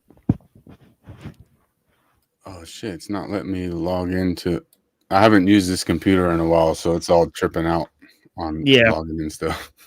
Yeah, it's no worries. Yeah, It's take your time. probably mad at you for not using it in a while. Yeah. Right. How you doing tonight? I just doing dropped great. in like 10 minutes ago or whatever, so I haven't heard the whole stream and whatnot. Oh yeah, it's been pretty powerful today. Now I get higher viewers if I don't have people on. It's crazy. It's like people just want to hear me talk. It's fucking weird. Weirdos. You got a lot to teach though, so. Yeah, I mean, depending on how it goes, we'll be here for a long time, right? So, so depending on if they let us be out For here, eternity, even. yeah, we'll be on here for a long time, right? Because I'm just now about to open up Ibn Tufayl and maybe read Ibn Tufayl, Hi Ibn Yaksan, right? I'm wondering how to pronounce that guy's name. Yeah, it's a work, that influenced Robinson Crusoe, right? So Robinson Crusoe is like the guy who's like on the island and right or whatever, and he learns like, whatever. So, so the whole thing about how the state of nature debate is inspired by Robinson Crusoe and how Rousseau read Robinson Crusoe, and it was like inspired his views on civilization, right? He sort of took a negative view of civilization and all this type of stuff. So we're gonna get into Rousseau and Ibn Tufayl and look at those different threads, and definitely the discourses on inequality.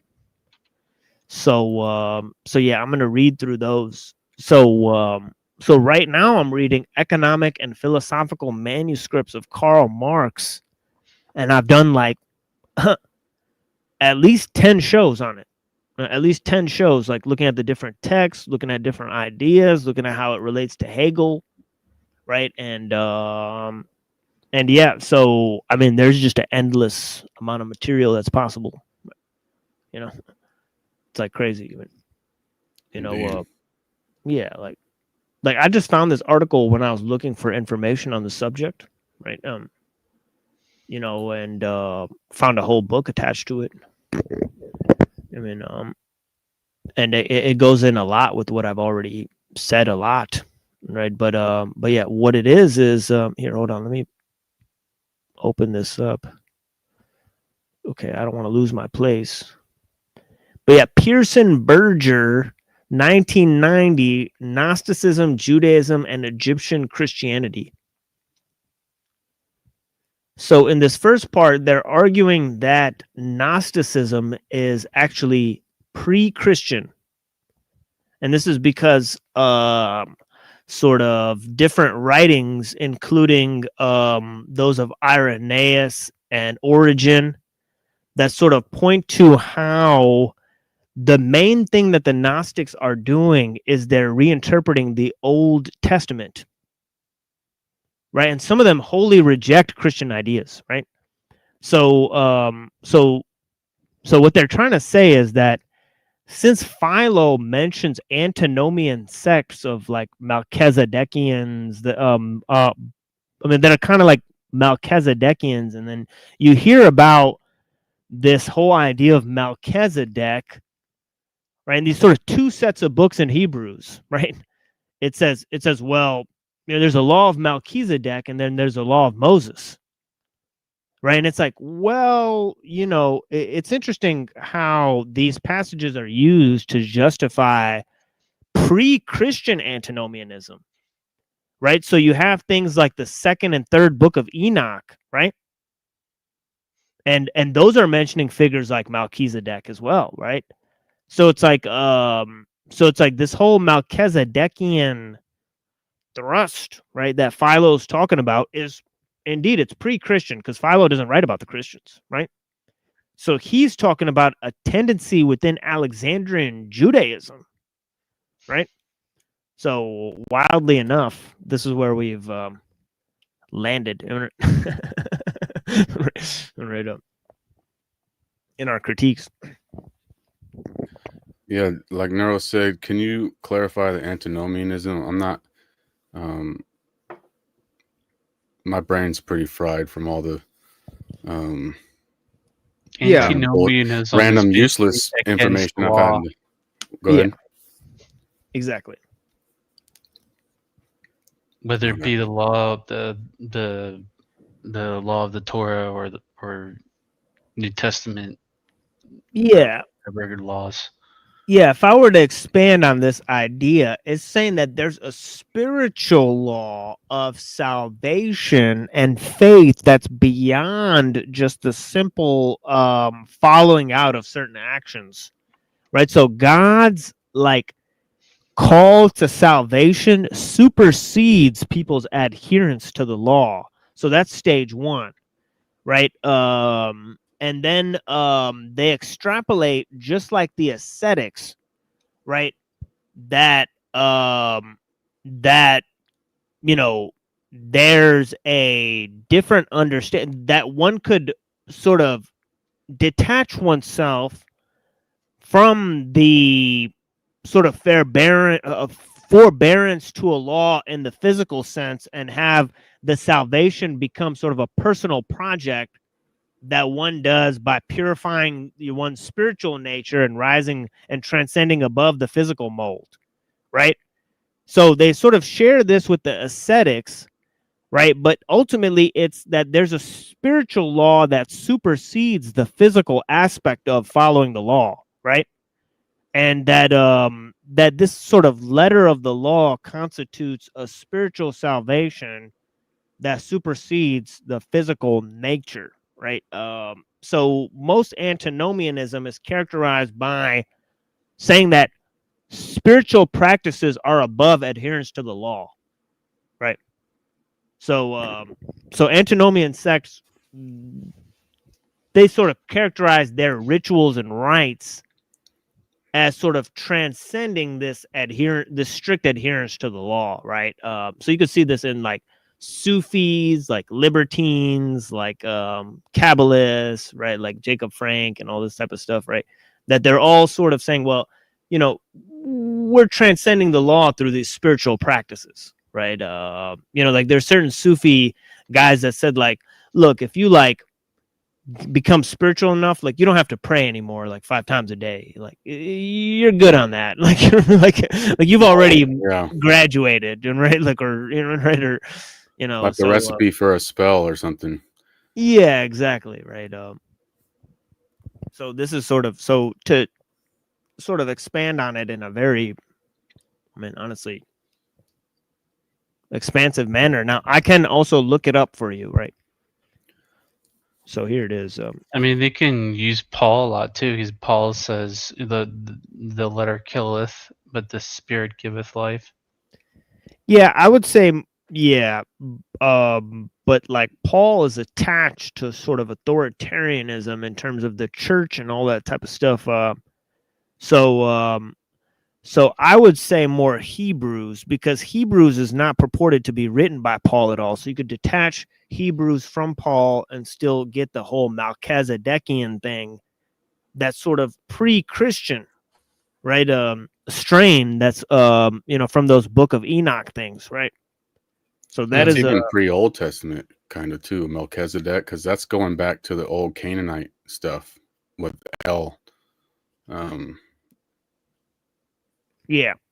It's kind of like a callback. Like I feel like when even the Old Testament was written, when they invoke certain areas of Mesopotamia with Abraham and things, it's like a callback to bring reverence, it seems like. You know, so that they're not just randomly starting their own thing. They're using things that are already in place, respected priesthoods and whatnot. Right. So antinomianism. Yeah, so here it says reject laws, legalism. Argues against moral, religious, and social norms. Right? The term has religious and secular meaning in some Christian belief systems, and antinomian. Now, this is the one that we're focused on, and we're applying this to Judaism. Right? So applying this to Judaism, right, and they'll understand sort of what Philo was talking about, right? Saying that there's Jews that exist, right, that say this about the law of Moses, right? So this is what Philo is saying, right, without mentioning anything about Christians, right? So it says, in some Christian belief systems, an antinomian is one who takes principle of salvation by faith and divine grace to the point of asserting that the saved are not bound to follow the moral law contained in the Old Covenant laws. Now, this is what Reddington was saying, that it seems like Paul himself alludes to this, such as in Galatians, right? When he complains to Peter, he says, even though you, a Jew, live, you know, like a Jew and act like you're not a Jew. He's saying, look, you're acting like you're a Jew and a Christian. You're following 2 sets of books, right? Where he says about himself, I tore down the law. Mm-hmm. Right? So he takes such a huge, you know, sort of, you know, and because Paul would say that that God's laws are written on people's hearts that when they enter into, when they get saved and are baptized into Christ.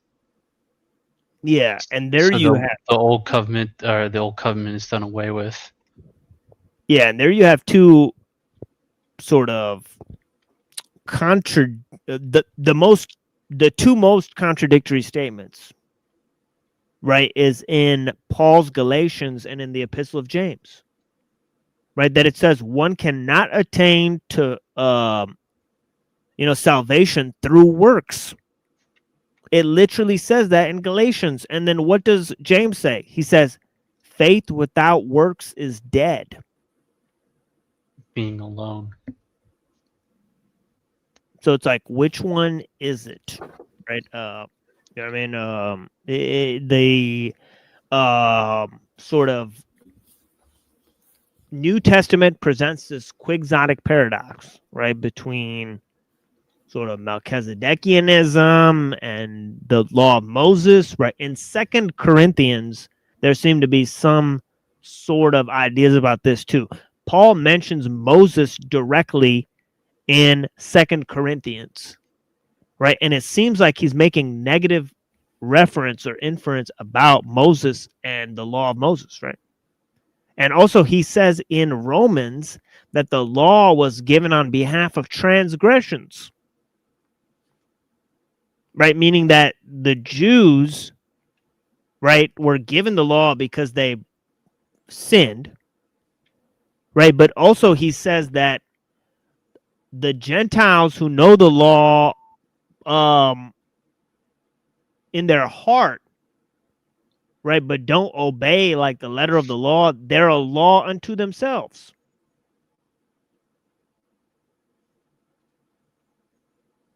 Now, these are all statements made by Paul in Romans, right? And you can look it up, right, in the KJV or wherever you like, right? I mean, in the first 5 chapters, right? So yeah.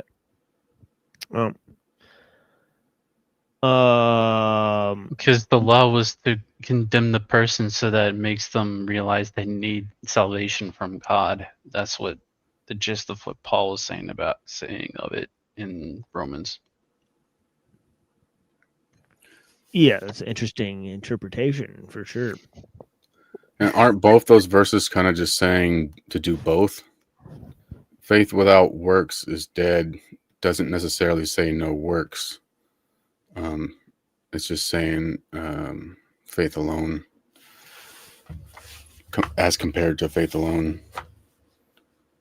But I see what you mean when you add in the other verses and whatnot. Well, a lot of Christians will interpret it as being, okay, you're not saved by works. You know, that was the point of Jesus did the work. But if you have no works, if you don't produce any works, can you really say you're saved? That's a lot of people would say that. Yeah. Because faith alone, it doesn't just say faith. It says faith alone. But so this antinomianism almost sounds like John Calvin type of stuff. One who takes the principle of salvation by faith and divine grace to the point of asserting that the saved are not bound to follow the moral code and the old covenant laws. John Calvin would agree with that, right? Yes, in a sense, but I think he wasn't totally antinomian because he might, because right. He believed that God saved you, so therefore God's going to produce works in you. So if you have no works, then can you say you're really saved?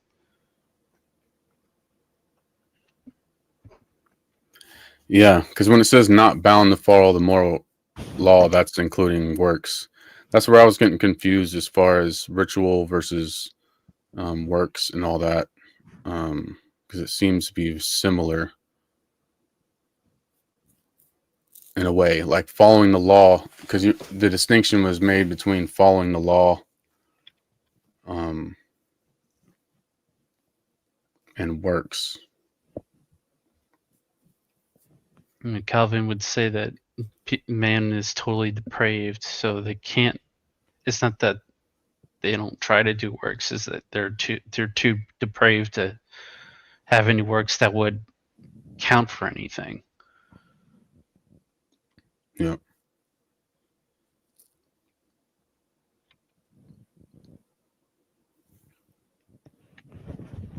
Yeah. Now it's interesting to note that Martin Luther did write tracts against libertinism, but he also said, be a sinner and sin boldly, even if you commit fornication and murder 1,000 times a day, because God does not create salvation for fictitious sinners. So he admitted that sin was part of the human condition, a natural part of the human condition. He disagreed with people who argue with and advance human free will as a remedy against this idea and notion in the bondage of the free will. But he also wrote tracts against libertines, right? Just as it's sort of reminiscent of St. Augustine, who sort of had a whole debate on free will and sin against Pelagius, right? And Pelagius wanted to say, well, no, it's not that, sin is a part of the natural condition. So what Augustine sort of did is he said, well, evil is a privation on the good, right? He used the same argument that the Neoplatonists use, right? Against this notion, right? So there he saved the notion of free will and all this type of stuff, right? And of course, you he have to wrote, read Romans 6. It deals with that, and 7 and 8 to an extent too. Right.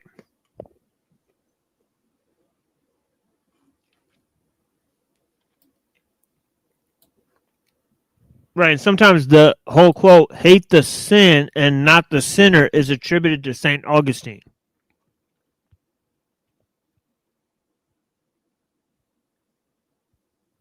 Now it's Paul who said, he said, it is not I who sin, but the sin living in me that causeth me to sin.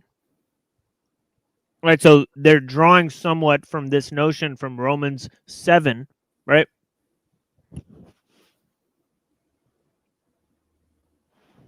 But the debate has raged on, obviously, right? But, obviously, St. Augustine in his time was trying to battle against Manichaeanism, right? He was a former Manichaean, right? And now he was trying to battle against the notion that, evil and good both have the same, they're on the same ontological level, right? Or whatever, even, right? So yeah, it's interesting. He thought this would be a final death blow against Manichaeanism, right? Right, or whatever, right? But of course, the heresy persisted into the the Albigensians and the Cathari and what have you, right? And the Sabbateans later on, and right, exactly, right. So, fast forward to the Sabbateans.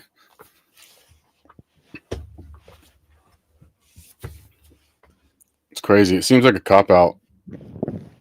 It's like intellectualism and just cop-out. I know it's a controversial thing to say, but it's kind of like we're, and we all know that there is people that are actually insane. But it's like when people do a bunch of heinous crimes and they're like, oh, I'm insane, blame it on the insanity. It's like, at which point, can you just keep blaming that? I mean, results are results. Actions are actions. I'm not disputing the spiritual realm and things like that, but it just seems like a cop-out to blame the sin and not the sinner type of thing. I get what they're saying. Like, it's like if the Holy Spirit transforms you, you'll be doing good works, and you won't want to sin and all this stuff. And on the other hand, when you're sinning, blame the sin and not the sinner. But I don't know. It seems like a cop-out. Like, I think with a lot of criminal trials, for example, where there's horrible things that people have done, it's like, no, forget all that claiming insanity shit. Fuck that.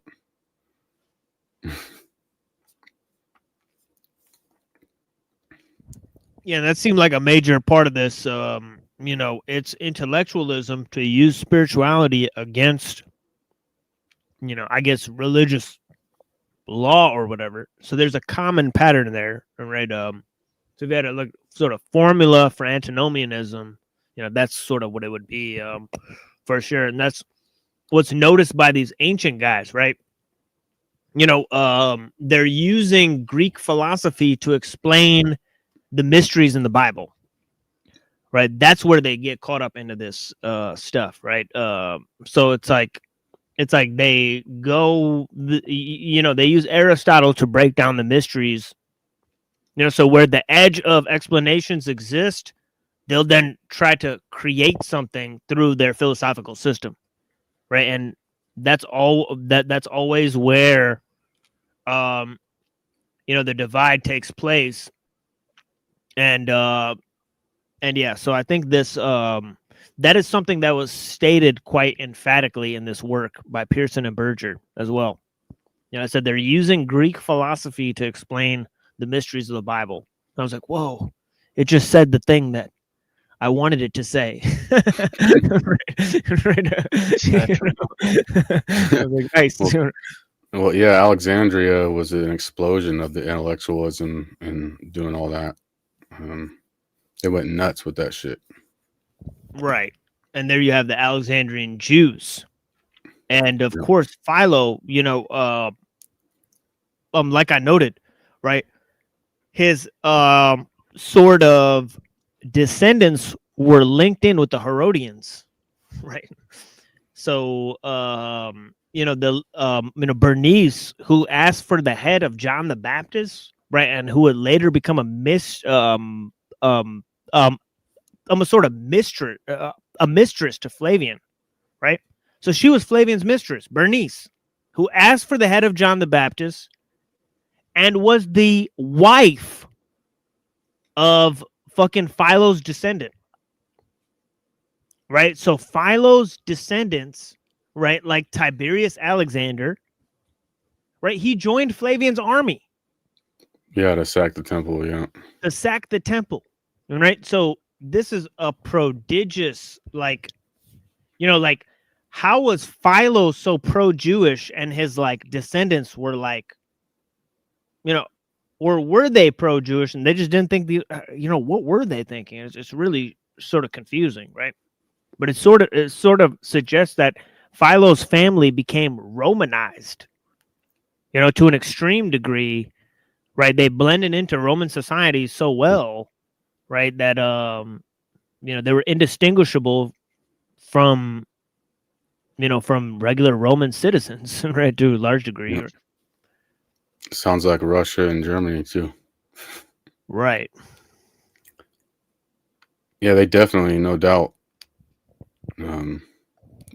rose up the ranks that way, got into the elites. With the whole thing with Josephus and all these people, it's like, well, who was motivated to rewrite Judaism? It's like, well, why would they do that to their own religions? Because they had wars within themselves. Some of them were OGs saying, no, screw all that Hellenization. Some people were saying, we should adapt. We should adapt. And the ones who adapted were more successful. So they were strategically, time would tell, is superior, I guess, in a sense. But yeah, it's crazy. Just like later on with what's his name, Zevi, and like you said, Maimonides, all these people. There's a reason why that group has survived, and the adaptation has proven successful. The cryptoism and everything else. Because it's a nation within a nation. It's an alien nation within a nation. So it's really hard to defeat that when people are operating on that level. And back then it was all the religious stuff. And then later on with the Catholics and the Protestants and infiltrating both sides, and it's just crazy. What is this here? Yeah, they certainly did. And you see today that, these two organizations, they're almost wholly like subsidiaries of Jewish sects, right? So, like I was trying to say earlier that, now Christians are trying to build the temple that Julian the Apostate tried to build despite them. Right. So it's like they've totally they're like inverted. All right. So There's they've been some lost, subversion since then, clearly. right. So it's like if you could think of a more powerful example, I don't have one offhand, but some ground was gained. Yeah, that's way deeper than Philo's nephews. Right. That's peanuts in this poker game, right? To see that, oh no, actually Christians are trying to build the temple that will literally subdue their entire religion, right? And that's thanks to secret societies like Freemasonry and all that, creating Shawoskois within nations, and then Shawoskois within powerful giant churches, and absolutely definitely goes hand in hand. That was probably the catalyst, was using the secret societies, and because people like to take the ticket, they like to. If someone tells you back 300 years ago, you can have a decent house and you can have this and that and a few slaves and you can have a nice network, well, you'll have some brethren who are also contractors and you can network and do all these things. It's like people took the ticket. They didn't care. Like, oh, what's that thing that it says about spiritually recreating Solomon's temple? Oh, whatever. I got a new deal with a contractor with my neighbor. Like, people sold out step by step, working for someone else's agenda, because that's just how people are, and then there's the fact of just any esteemed so-called people, like you have somebody who's relatively intelligent that wants to do something in the world. Back then, you would have had to join the Freemasons to be part of those circles if you didn't want to be just some so-called peasant or whatever. So they gain the best and brightest for their goals. Same thing the Catholic Church did with the Jesuits. Whole entire areas of Europe where all there was the Catholic, infrastructure to go belong to, or school, or whatever it may be. But yeah, that's getting sidetracked a little bit, but no, it's absolutely facts, right? But yeah, like I was looking at a lot of the structures that the Protestants and the Jays built together, right? So it's important to note. Well, obviously, Orthodox and Catholics have been subverted to a large degree, right? Eventually they were totally subverted, right? But yeah, the Protestants and the Jays had a very interesting relationship in countries like Germany and the Netherlands and Bohemia and also England, right? So it seemed like the Jays were all over the place in those countries, setting up some of the Protestant Reformations and so on and so forth, with the Freemasons and all that stuff. So all these groups were vying for religious tolerance. They were also avid statists. They had philosophies that prized of the state above the church, right? Like John Calvin had this sort of notion, right? He was like sort of a political theorist, right? It's interesting how that works. I think actually Martin Luther went to Bohemia and took a different name when he was being persecuted by the church. They called him Squire George, and he went undercover, and was protected. Was protected by King Frederick, and in Bohemia, right? So he fled to Bohemia, right? And he signed his correspondence with a Rosicrucian seal, a really odd thing to do at the time, right? So yeah, even Martin Luther seemed to like. He obviously talked to Johannes Reuchlin, who wrote De Arta Kabbalistica. Right, he said salvation by faith was the Christian Kabbalah. Right, and he also recommended the study of alchemy. So these are all things that Martin Luther did. Right, he was an extremely odd figure, right? For sure, it's not talked about enough. For sure, almost as if he was like a counter-reformation agent or some shit.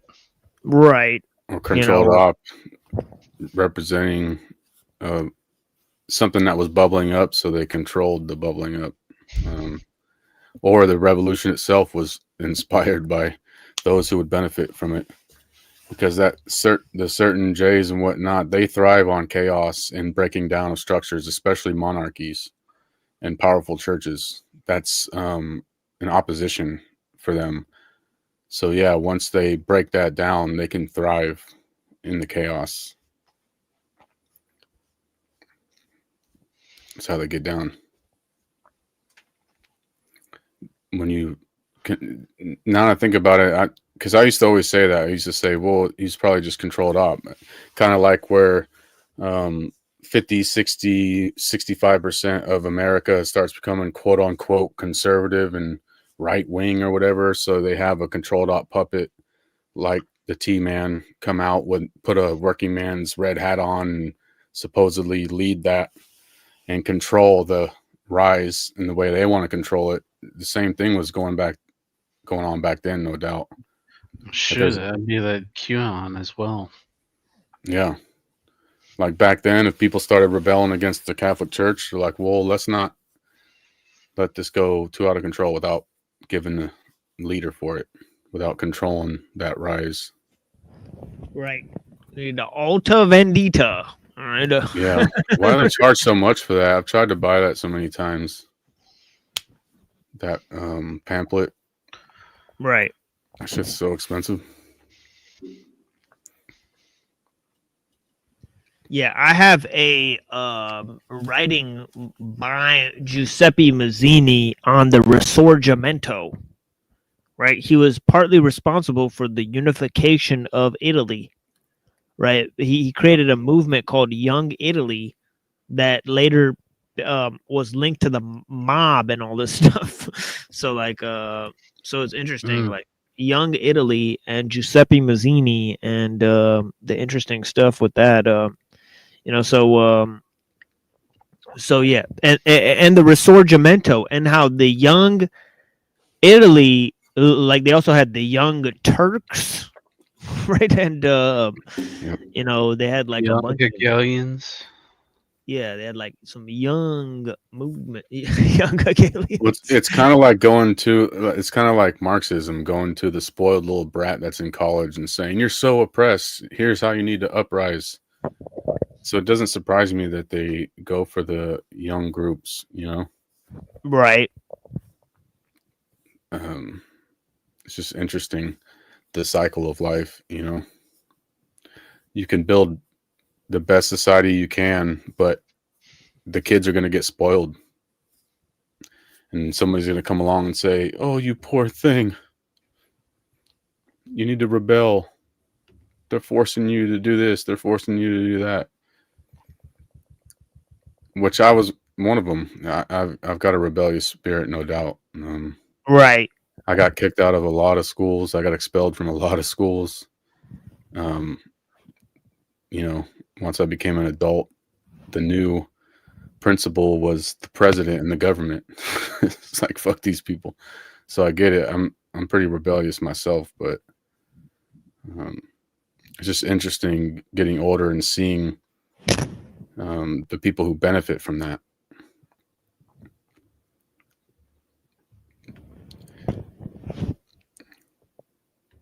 It's like, who wanted to destroy the monarchies and why? Not that I'm advocating for monarchy, but who wanted to separate, like you're saying, separation of church and state, basically. It's like, who benefits from that?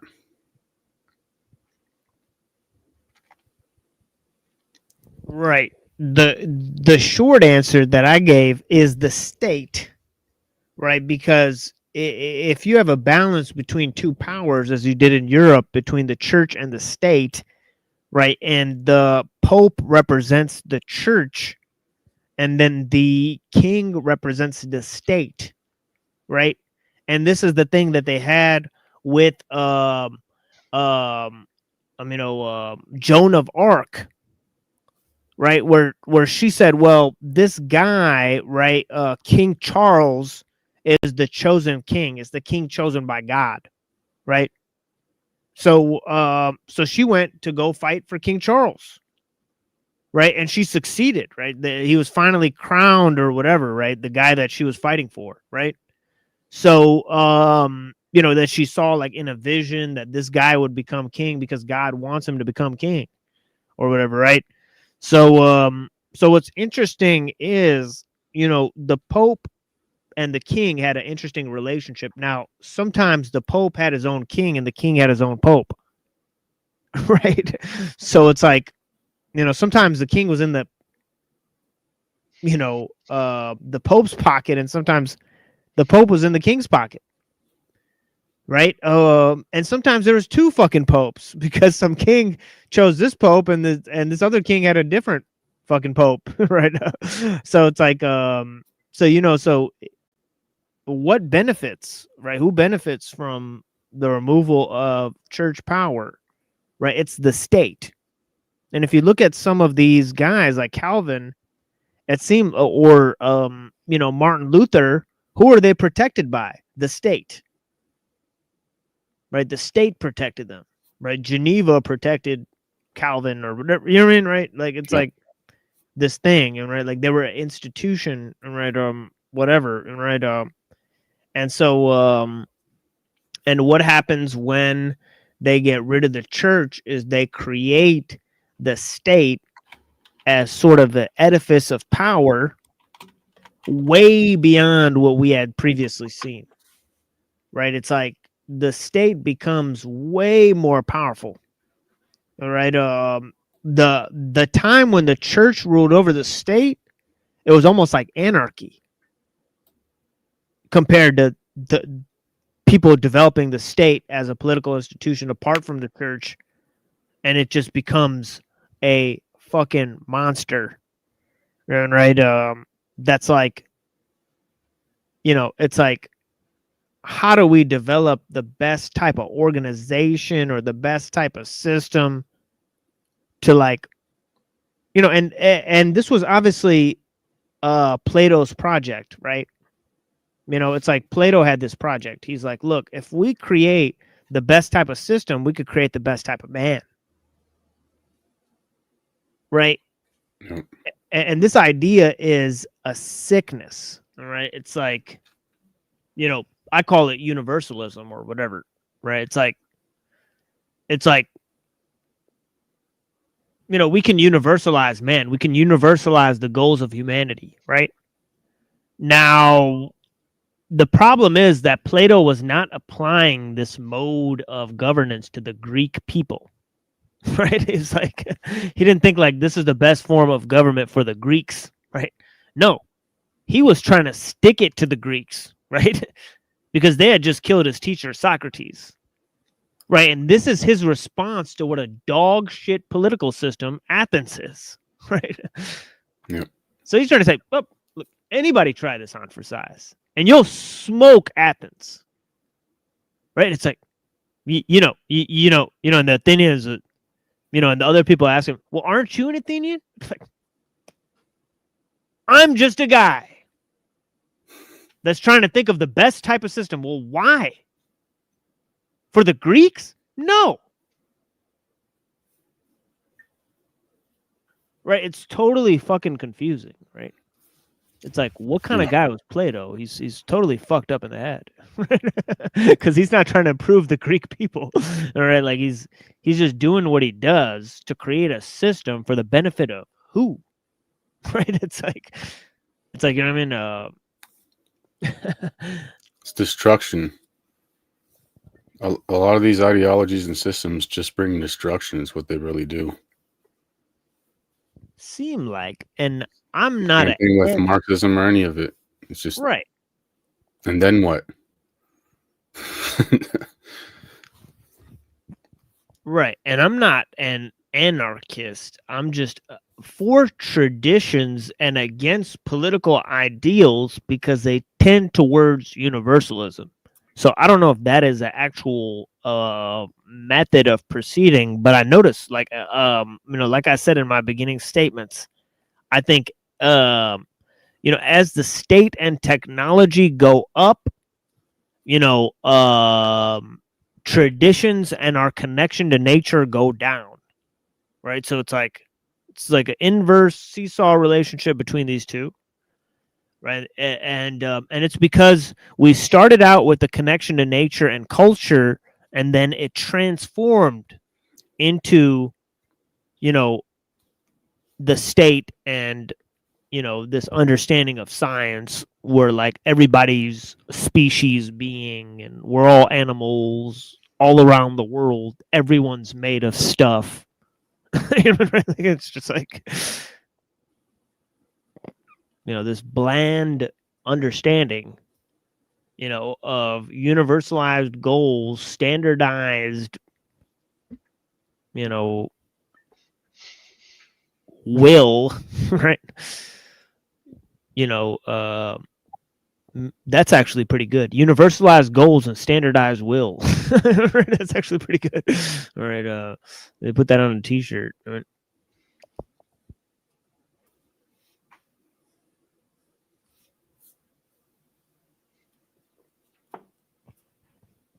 But yeah, I'll play a little song here.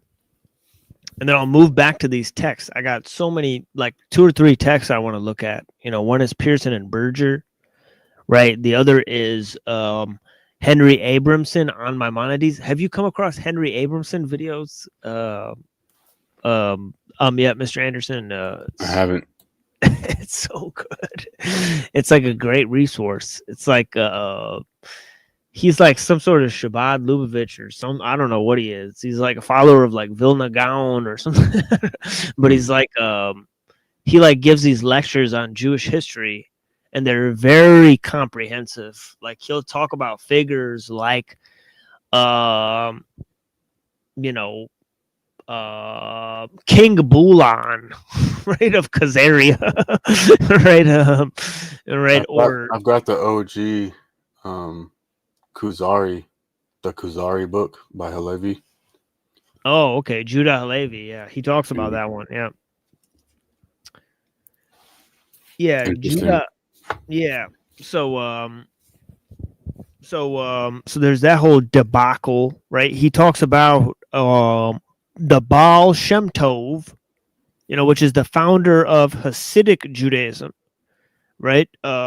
Which I think is important for people to understand, that Hasidic Judaism is not like Orthodox Judaism, meaning it's not like ancient Judaism or whatever. There's people who get confused and think like Hasidic Judaism or Orthodox Judaism is like ancient form of Judaism or something like that. That's totally false, right? But there's also figures like Philo, and he talks about Paul, obviously, and his lecture on Paul is interesting to hear, like what the Jews think of Paul, right? And right, it's kind of funny, right? But yeah. So he's an interesting guy. So we'll look at some of his shows. And I'll pull up this article. But here is 2 songs, right? Right, from the Afro Samurai, right? They made songs. RZA. RZA made songs for Afro Samurai, right? So hopefully we don't get popped for this, because 2 of them actually have Cool G Rap on there.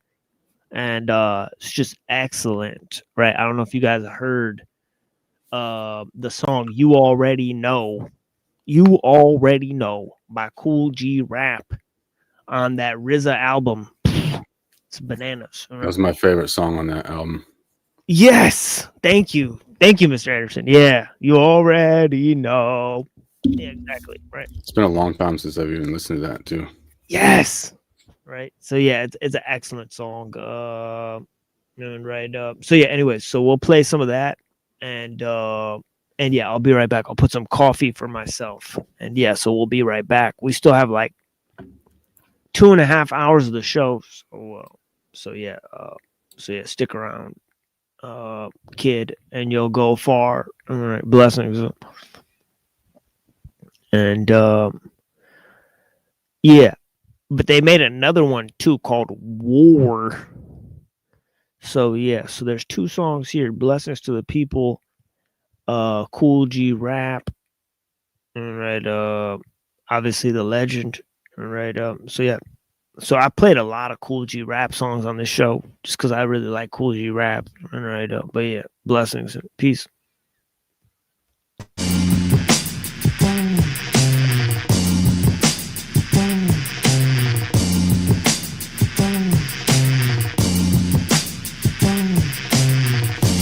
Saying nothing slick to a can of oil. Tell your man to tell his man that his man's a goyle. I hold his weight, y'all niggas skinny like olive oil. We throws at least half a key in the pot to boil. Royal niggas rags the richest. Because the boy breaks bitches like glasses, stitches. Burn money like I put it in some grass and split it. If I don't get my man, that's passes, not misses. Female donkeys, y'all niggas ass is dickless. Hard white wrapped in some foil like chicklets. Never had a wife, you better settle for the mistress. The truth like Al Capone dying from the syphilis. Cross me, your name flying on the hit list. Your niggas butt won't even pop a clutch on the gear shift. Then ain't the hard pose, nigga, you just scared stiff. I'm on my grizzly, you might walk right in the bed shit. You rock your pants too tight, get off that quiz shit. Don't turn it back when it's on, I ain't trying to hear shit. Like the Coast Guard, I got them choppers that can airlift. Don't you know what you bring? You destroy everything. All the love that you give to men. There's no excuse I could give. We just don't want to live. All the war that you bring to men. What a son home takes families. What another great big fan of it. What is something that is scandalous? Oh no, oh no. What is something I can plan and see? What is man's insanity? This world for sure must stop this world. Turn your fake niggas, don't get me involved. My back is chunky. 4-5 hanging out, the jeans is crunchy. Facial hair beard looking like Abe Lincoln. Stand next to you with my jewels, look like the cage is shrinking. Love sweets like a dope fiend, not with fat hands. Keep birds around me, they be calling me Batman. Precisely, I pop like cheap luggage, profusely bleeding. Word on the street is that you lost 3 buckets. Fuck it, you keep dying. I'm in the red diamonds. Rob me, bitch, I had your whole hood crying. Lighting candles on the streets like, why you trying? Oh Lord, why you had to lullaby him? His jewels is cursed, his seeds is first. When he do shows, he pop a willy off his merch. 6'3", medium built, tall like lurch. Why y'all faggots be sleep? He be putting in work. That's just a sort of stance. I got it down to a glance. It's war. I got the biggest gun down my pants.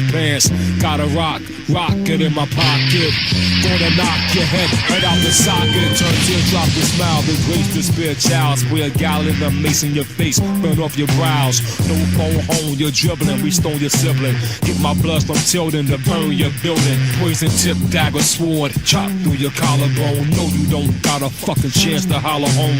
Nice dream. The slice lean. Cut through your ice bling. G.O.D. heats. Melt you like it's ice cream. I'm not vanilla. I'm Black Panther chinchilla. My cousins are orangutan. My brothers are gorilla. The others are ape. Eternal rainbow straight. Get you trapped in the jungle. Now you can't escape. War it is. That's the biz. Glock pop plops the fizz. Split your wig. Crack your ribs. Smack your whiz. Blast your crib. Chains and whips. Planes and ships. Gun swords and clips. Stones and bricks. Punch throws and kicks. You know it's. Don't you know what you bring? You destroy everything. All the love that you give to men. There's no excuse I could give. We just don't want to live. All the war that you bring to men. What if something home takes families? What another great big fan of it? What if something internet is scandalous. Oh no, oh no. What is nothing but land and sea? What is insanity? This world for sure must stop. This world,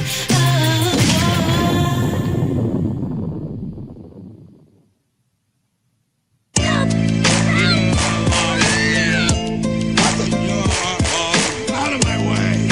A kidnapping in broad daylight? That's a damn shame. This where legends get made. Clean titles through the edge of a blade. Afro bro flow smoother than 70s swing. Number one headband. Homie flex is a dead man. No rich IDs, IVs, and bad pants. One stroke left hand. Blood in the red sand. You know where I rep it. Desert lands where the desert blend. Baby working with heavy hands. Dudes call him afro.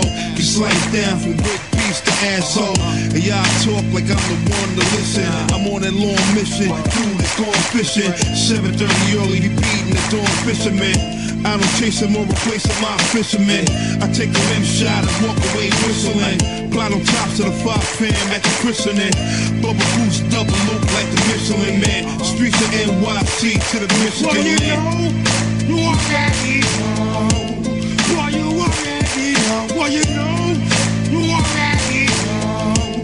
Well, you already know. Well, you know, you already know. Well, you already know. Well, you know, you already know. Well, you already know. Straight out the woods where the hoods don't come. It's the legend and I'm second to none. Son is better to run. Try and check before you get to your gun. You're gonna leave with your head in the trunk. Show enough, I'm a beast on the strip. Realize you done said your last words once I reach for the hip. Man, don't even give me reason to flip. It's the season to flip. You know the drill, so don't even resist. The kid live with the blade, one with the jungle. Calm and I'm humble, but I said it in the rage. I'm looking for some get back, get back. I'm quick to push a wig back. Niggas shouldn't have did that. Now I'm on your ass like tight pants all across mountaintops, deep water and highlands. See me, see the end of your days. For all y'all, I'm deaf in the flesh. Remember my face. Well, you know, you already know. Well, you already know. Well, you know, you already know. Well, you already know. Well, you know, you already know. Well, you already know. Well, you know, you already know. Well, you already know.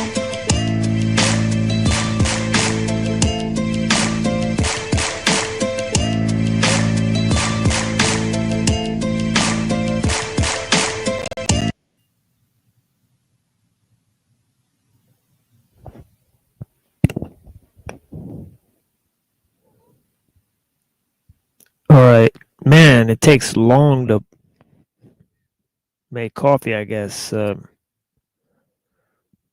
Still preparing it.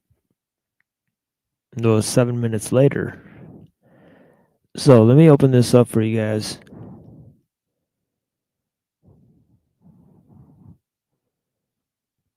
And it looks like our viewership has significantly declined. So whatever that means. I appreciate the people that are still here. Maybe it was something I said. Anyways, let's move to this.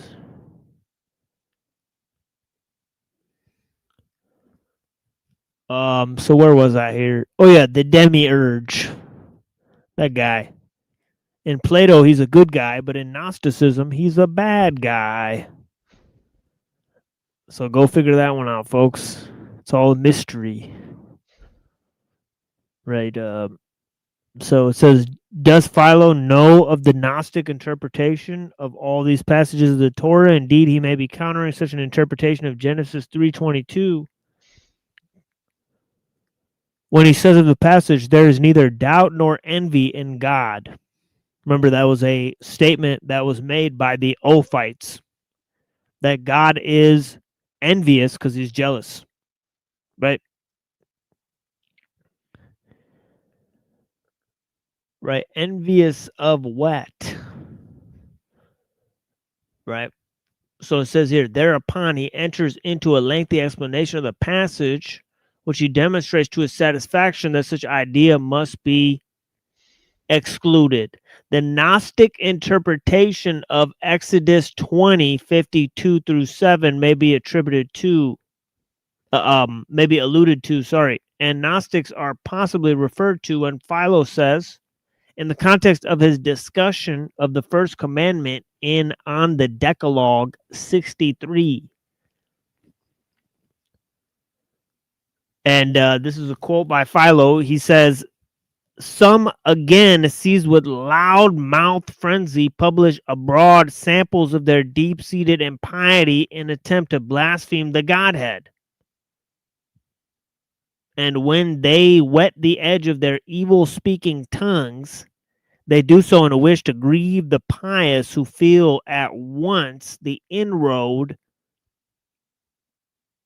And then the text is all mushed up there, right?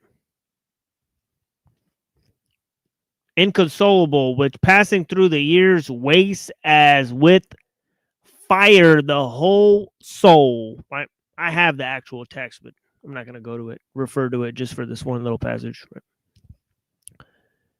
This is, with this we may compare the general statement Philo makes about apostates on the special laws, again, in the context of a discussion of God and his commandments, and consider the possibility of that Gnostic apostates are in his mind. Okay, let me scroll down here.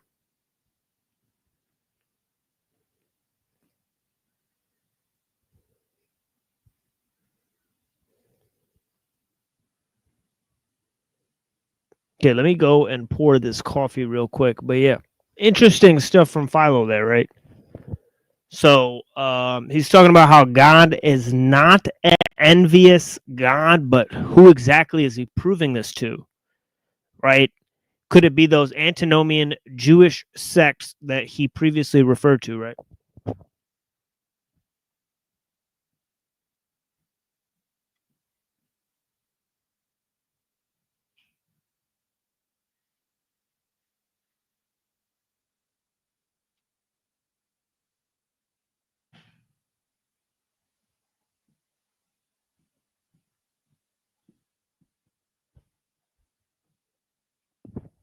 Now we saw what Abramson thought of Philo, right? It seemed like Philo's like, well, he's not very Jewish, right? You know, he seems to misunderstand Jewish concepts, right? He specifically said that when he mentions concepts in the Hebrew, it seemed like he's getting them from somebody else, and he doesn't actually know Hebrew, right? So it seems like Philo was not able to speak Hebrew, right? According to scholars of Jewish history, right? So that's important for many different reasons, right? But he says here, if any members of the nation, he means the nation of Israel, as over against the Gentiles, betray the honor due to the one, they should suffer utmost penalties, right? Okay, so it's interesting that he's describing God first as the Godhead and then as the one. Right? It's like he's already straying from the common vernacular there, right? Like it's like, right, which is pretty interesting. But it says they have abandoned their most vital duty, their service in the ranks of piety and religion, have chosen darkness in preference to the brightest light, and blindfolded the mind, which had the power of keen vision. This passage immediately calls to mind the anti-Gnostic statement from the Mishnah cited above. And whosoever has no regard for the honor of his creator, it is better for him not to have come into the world, right?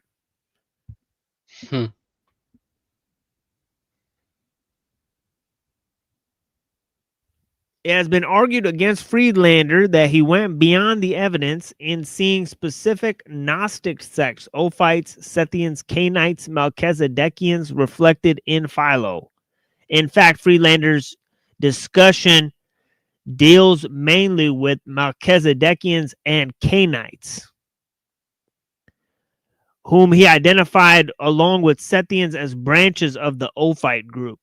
It may be useful to make some observations on these points to see if his case will stand up under scrutiny. With respect to the Cainites, I would suggest that Friedlander assumed too much when judging the reliability of the patristic descriptions. Okay. Right. Because the church fathers, right, they are critiquing these groups. Right. So it's sometimes dubious to attain a full understanding of what these groups represented by just going to the church fathers. Right. Because some of their views are obviously biased or, skewed against these groups. Right. So they may make up stuff, right, about these groups, right, that are worse or conflate certain concepts, or because they're seeing it through the guise of the church teachings, right? So their main idea is to address the heretical notions within their beliefs, right? Okay. So without saying that the church fathers made anything up, which is itself most likely heretical to say, right, within a Christian context, right, we would say that they were only trying to find what's heretical about the beliefs, right? That was their main thing, right? Okay, so let's not go there, right? But let's just say, okay, well, they had a specific purpose, right? But it says, indeed, the numerous Gnostic texts that have been uncovered since Friedlander's day, especially the Nag Hammadi library, are calling into question the classification systems used by heresiologists of the church. It may be doubted, for example, that a sect called the Cainites ever existed. I might tentatively suggest that the designation Cainite derived originally from the tendency on the part of Jewish interpreters of the scripture to see the figure of Cain, a prototype for the progenitor of heresy. Right? So there's another key is the figure of Cain itself, right? He's a powerful figure within the Old Testament. Right? So it says, the designation Cainite ultimately came to be brought of by the church fathers as particular branch of heresy, and the Gnostic sect of the Cainites were thereupon invented. What is that? Is that a word? Bacon dung. No. All right. A standard part of heresiological catalogs, the Cain was interpreted as a prototype of heresy among scripture interpreters of Palestine from early date. Yeah, because see, the thing is that if I loaded this up into the StreamYard, the text itself, it would then look too small, right? So then I wouldn't be able to zoom into the text. Right now, if I pull it up on a website, I could zoom into the text, but obviously it's not going to have the entire text there, right? Because it's a shitty website or whatever. Right? But yeah. So let me go down a little bit.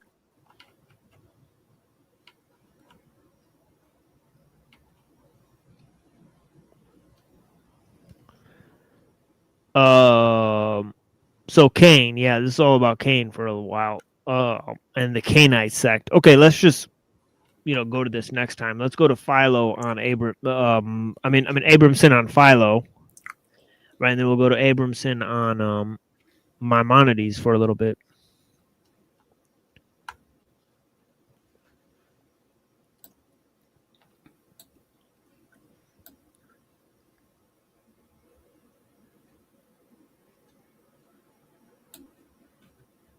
All right, more AI commercials. It's like insane amount of AI commercials. And none of them really tell you anything that you could actually make with the damn thing. Like, what are you going to do other than make fake people and just fake images? You can't do shit with AI. It's literal trash, right? It's a glorified search engine, and then the other half of it is fake images. Yeah, go ahead. I would call into question the whole Philo thing itself. Just like with a lot of these Right. old Greek writers, it's like we have almost nothing from Philo. We have secondhand information. Like, was there a Philo? Was there a group of people? Was there someone that inspired it? I feel like a lot of this Greek shit is just backdated. Kind of like the guy was saying, there's not even Cainites. Like, I guess there's philosophies of this stuff going back to like Valentinus and these different people. It just feels like kind of like, well, speaking of Cainites, like the Freemasons backdating their allure or whatever, like their mysterious history and past, giving reverence to their current stuff. That's the kind of vibe I get with this Philo stuff. He's like the most important Hellenistic Jew, basically. But we have almost no writings from him. It's just weird.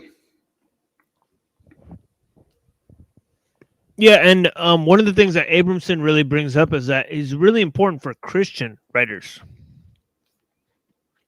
that they establish Philo, right? So it's the same as Josephus, right? It's very important for the church fathers to establish Josephus, even though, yeah, for the Jews it's a disaster that somebody like Josephus or Philo even exists, right? It's like what? It's like these guys were literally just Roman sellouts, right, or whatever, right? Right? They were like house Negroes, or whatever. Yeah.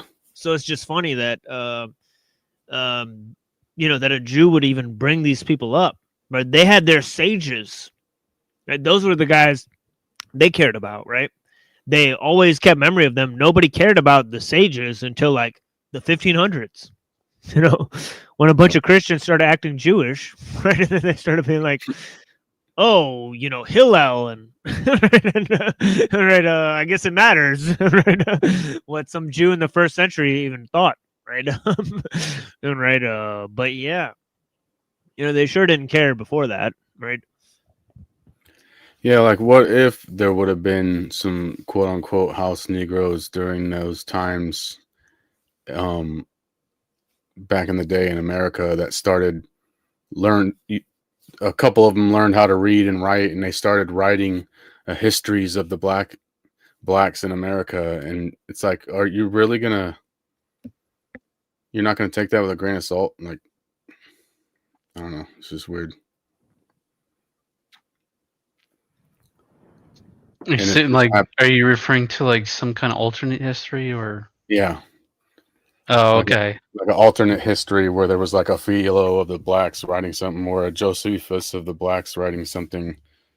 It's like, it's like Frederick Douglass. He's Philo. He's like giving like steaks and a bunch of good food, and here, write this.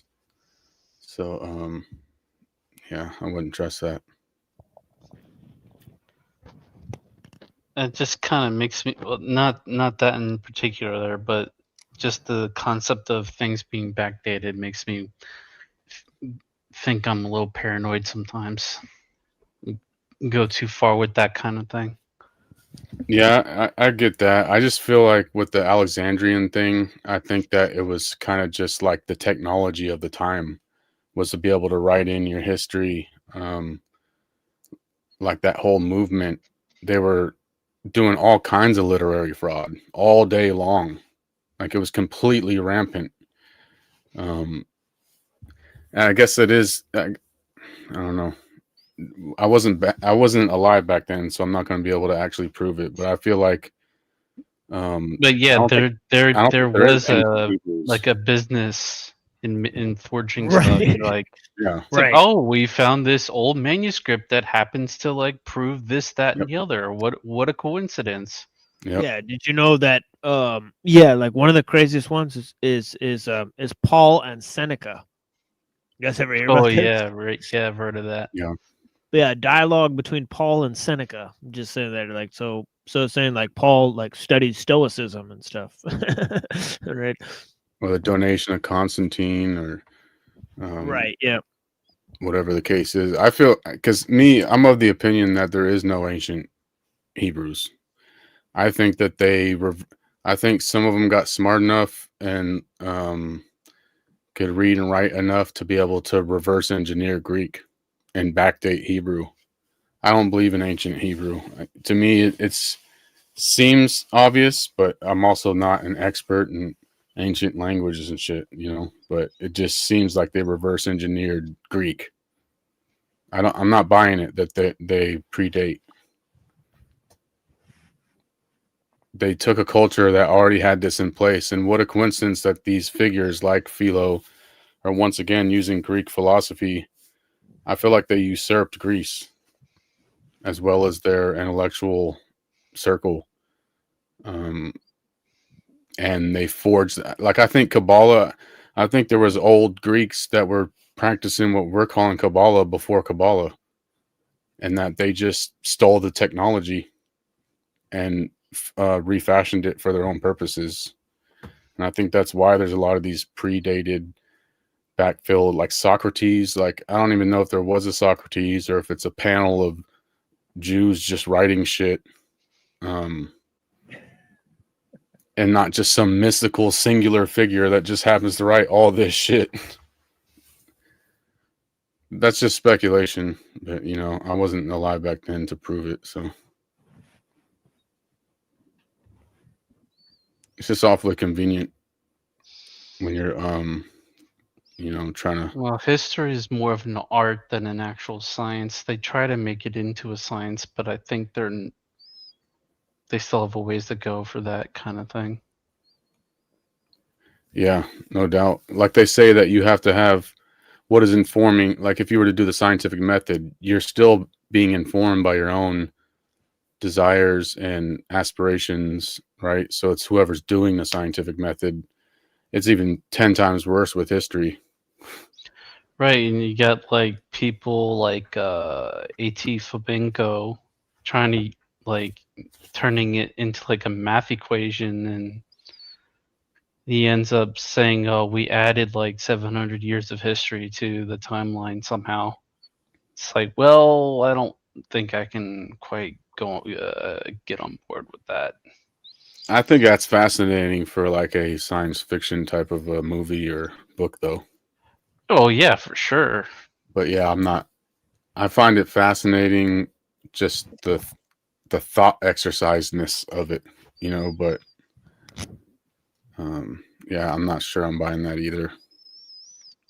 And now you have people like Rocky and others that have taken that idea and basically said that the Dark Ages are really hiding the millennial reign of Christ. So I was just about to say that. It gets wild.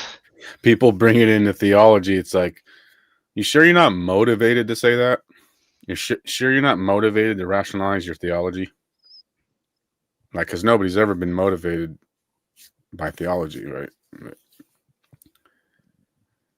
I'd like to hear, maybe that's why Ellen White was wrong. Maybe she was right and we just are on the wrong timeline or whatever. Sheesh. That's the same logic.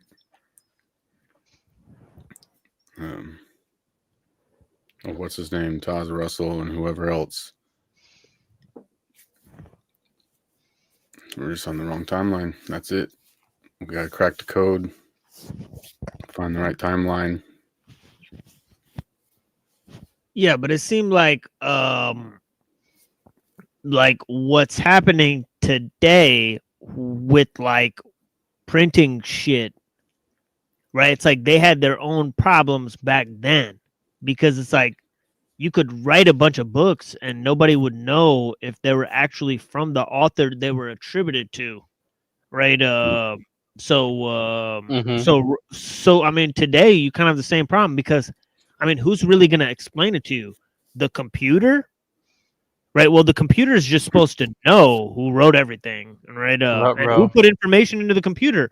Oh yeah, the Jays. Like it goes back to the same problem, right? It's like, it's like wow. Same or shit.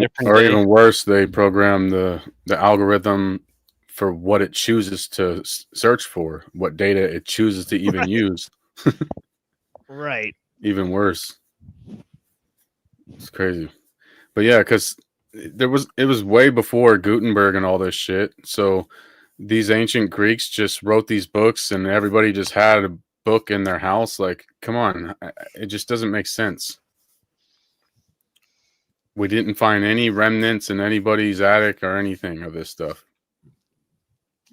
But yet somehow it was kind of like known across the land of that area. It just doesn't make sense to me. Yeah, Alexandria does. Alexandria makes sense. People come into a center where there's a library and things like that. That makes sense. Right. But It's like if it was like, I guess, how rare is it, right, for a Jayish guy to like get up and say, well, I'm going to write all these letters in Greek, that like perfectly talk to a Greek audience as a Jew. Right. And it's like, what, did that happen a lot? It's like, that's one of the most important events in history, supposedly. Yep. Right. Is Paul writing these letters, and traveling to Europe, so it's like, how do we square that circle? It would be interesting to maybe historians have done research on it, but to see what the percentages were of Hellenized Jews that spoke Greek and didn't really speak Hebrew. There were versus Jews that actually could speak Hebrew. in that area, mostly Greek, right? I would think. This is only I mean, yeah, like, cultures don't change overnight. It takes a while for a whole language, for people to adopt a whole new language. Because the same issue happened in like Egypt before all this, with like the Septuagint and the Ptolemies and stuff. It's like, why is this Greek? So the Greeks usurp them, but yet somehow they're going to write and speak to the Hebrew population in their own language. And they supposedly got that was, speaking of the literary fraud, like, wasn't there some letter or something supposedly verifying these 70 people who wrote that? And that was just a bullshit letter. But yet we still cling to the story that it was really these 70 Hebrews that came together to write it, to speak to their own population. Right. It seems like just bullshit. Yeah, it doesn't seem to add up. Like, wasn't Ptolemy trying, the Ptolemies, they were trying to like basically be like these god emperor figures of Egypt. They didn't seem too worried about Hebrew stuff. So why are they putting together the first Bible? It's just weird. It seems like political stuff to me.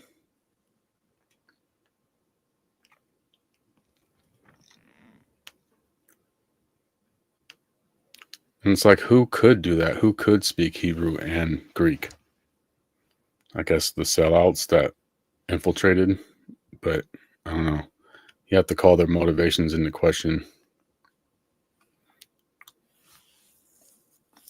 How's it going, Frank? Yeah, blessings, gentlemen. Shabbat shalom. Here to represent the J-Dogs. Oh, uh-oh. Are you worshiping Saturn today? Yeah. No, it's Sunday here for me, so I'm worshiping the sun. Okay, got it. I heard you say Shabbat, so I was like, oh, Shabtai, Saturn. Yeah, I'm just being playful. I guess I'm an ethnic Jew, 1/3, supposedly from the tribe of Levite, and I do ascribe somewhat to study of Judaism, but I guess just through like the Kabbalah of wizardry and magic. And so I'm not educated enough to like understand all of the Jewish hate, but I'm interested in finding out more so that maybe I can somehow defend the position of the J-Dogs a little bit, but it's going to take me a few years to get to the level where you guys are at. So Yeah, I'm mostly just here to listen. Series, right? He's doing a wonderful series on Martin Buber, I-thou relationship. So I popped in a couple of times on that. So yeah, I read 2 books by Martin Buber. So yeah, blessings, Frank. But yeah. Oh wow, good magic. Yeah, I appreciate that. I'm trying to find out a little bit more about Hasidism and like Hasidic Jews. And you had mentioned earlier in the show just now that it doesn't seem to have an ancient connection. The Baal Shem Tov. Yeah, the Baal Shem Tov is what I was referring to. So the founder of Hasidic Judaism, right? Baal Shem Tov means the amulet maker, right? So yeah. Okay, yeah, some more lines of research for me, definitely. He mentions Theodore Herzl and Chaim Weizmann. Oh yeah, I'm familiar with those guys. Actually, I think Chaim Weizmann was the president of the World Zionist Congress, right? And also Theodore Herzl. Yeah, he was one of the founding members. I think actually. I spoke about Herzl many times on this show. But yeah, who's talking about him? Buber's talking about Herzl? Yeah. He mentions that that's the reference for the revival of the mystical movement of Hasidism in Eastern European Jewry. He says in the 18th and 19th centuries. Yeah, so it seems to be a modern interpolation of the thing, I guess. And I'm curious as to where the roots come from. So I'm trying to do some research in that direction. This right here's a good book to get right here. The B'nai B'rith series, and they go in on the different figures and all that stuff. It's fairly good in an overview way. Doesn't go super in depth, but the Baal Shem Tov. Awesome. Yeah, if you hold that up again real quick, I want to take a screenshot. I'll look into it. It's pretty nice. Good. I got it. Nice. I got it. Thank you. It's pretty good. Baal Shem Tov, master of the good name.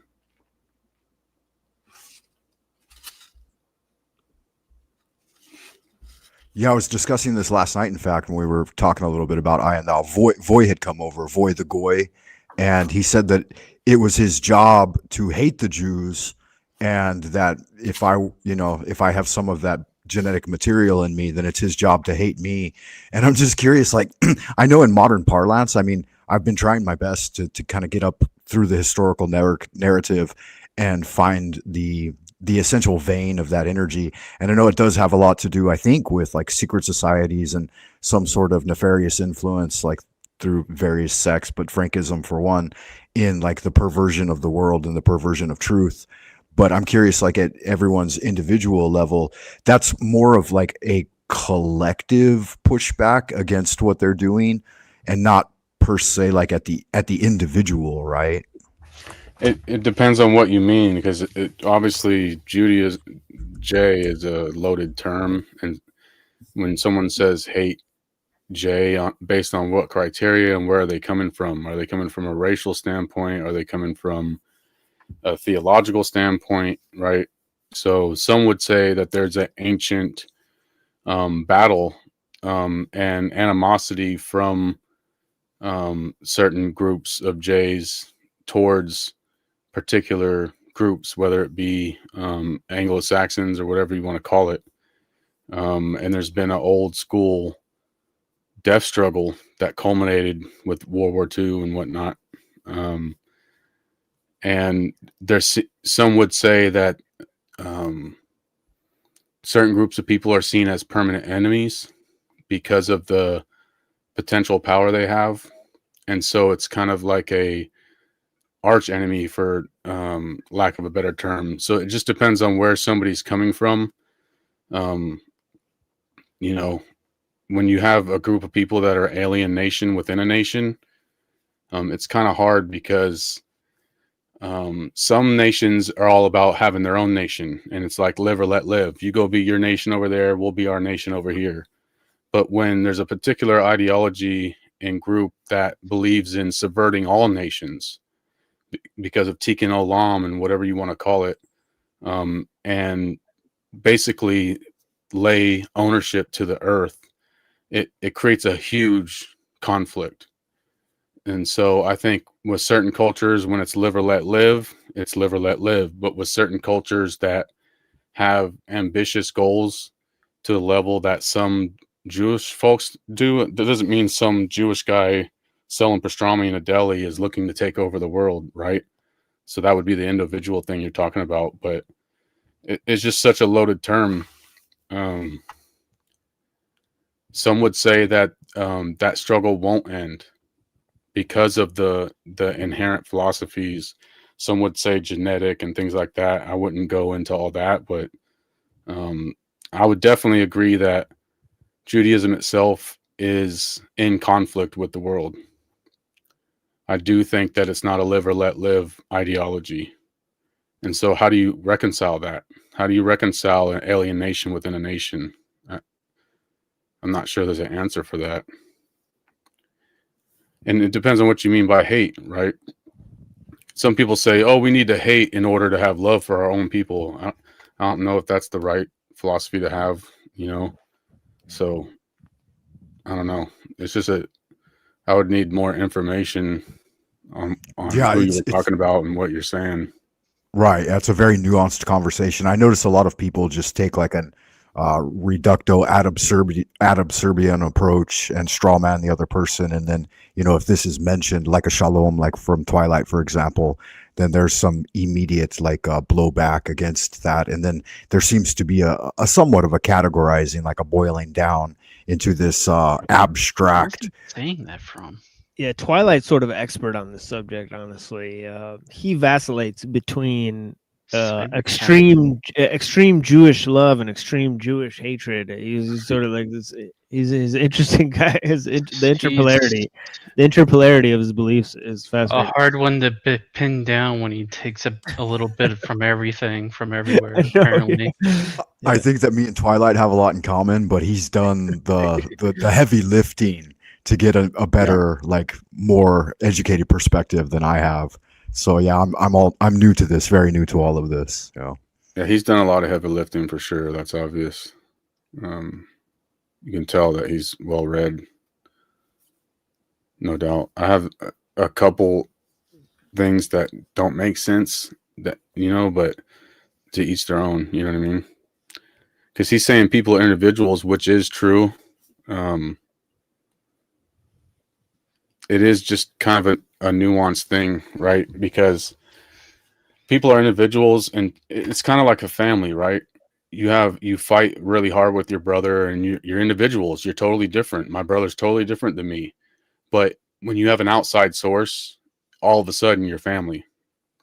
So you might have Hasidics going against, you might have like the whole battle between, the, what do you call them? The shit that Trump is, the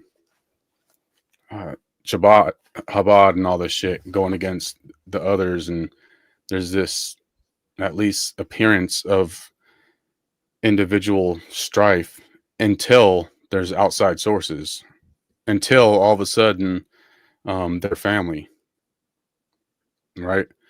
So people say that, they're like, well, there's different sects and stuff like that. It's like, yeah, when they're on the inside, but then when there's external things to Judaism, all of a sudden they're all together from their perspective.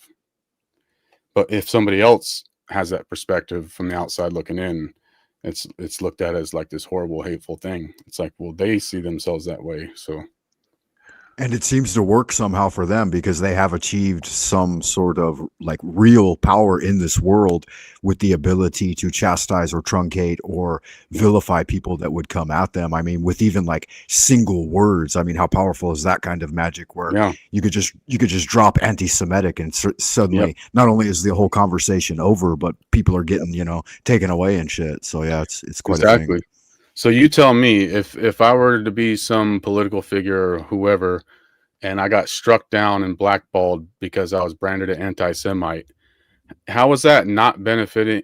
How is it benefiting like Hasidics but not the others? And how do you differentiate that? Or is it benefiting them as a whole? Yeah, I would say it does benefit as a whole somehow. And I like that what Twilight points out, that it's more a conversation of authentic versus inauthentic, right? And the charlatans need to be rooted out for sure. And I think that's where a lot of the trouble comes from, are those secret society agendas that, push the charlatans to the forefront. Yeah. But if your secret society is called Freemasonry and it's to rebuild Solomon's temple, whose agenda are you pushing? Or is it just the fact that you're in a secret society? Some people would say it's all about philosophy, right? So like if people buy into a philosophy or an ideology, it's like the technology of that philosophy that's reigning. I don't buy into that. I just don't buy it. I think that blood goes deeper than theology. I think theology is a strong bond, and I do think like you can have a Islamic nation, you can have a Christian nation, right? But I haven't seen any arguments or logic that makes sense to me that shows that that's stronger than blood and stronger than tribe. I just I'm not understanding that part.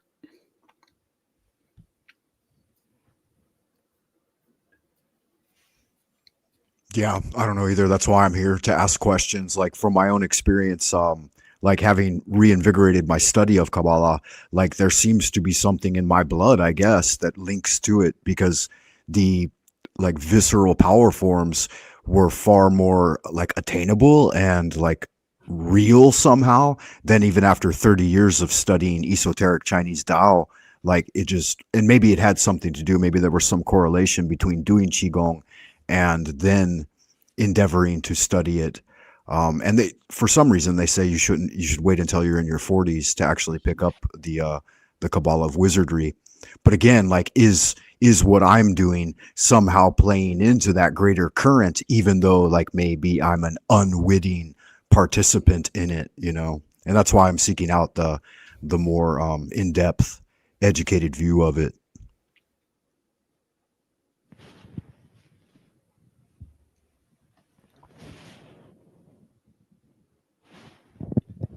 Yeah, that's interesting. I would say it's pretty nefarious. The reason is because because Christianity's piggybacked on the Old Testament, right? And that means that the Old Testament, which is not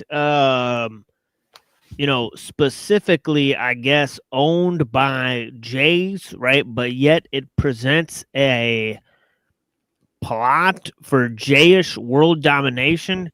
There's not, the way that, Mr. Anderson said, there's not a lot of proof that they wrote the damn thing, right? So it's like, so going back to that, it seems like some group may have just claimed this, and now they're using it towards nefarious purposes, even cultivating Christians, right, and Muslims in order to do that, right?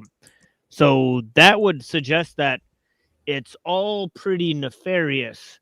But now there is an aspect to which, there's people. Now, I would say this is a very small sliver of people, right, that are Torah observant Jays that are against all of this.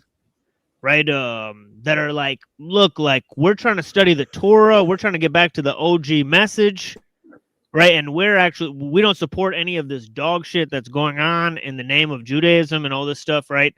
Those are actually so they do exist, right? So if we were gonna say, well, Judaism, if we could have it without all of its nefarious purposes, that does exist.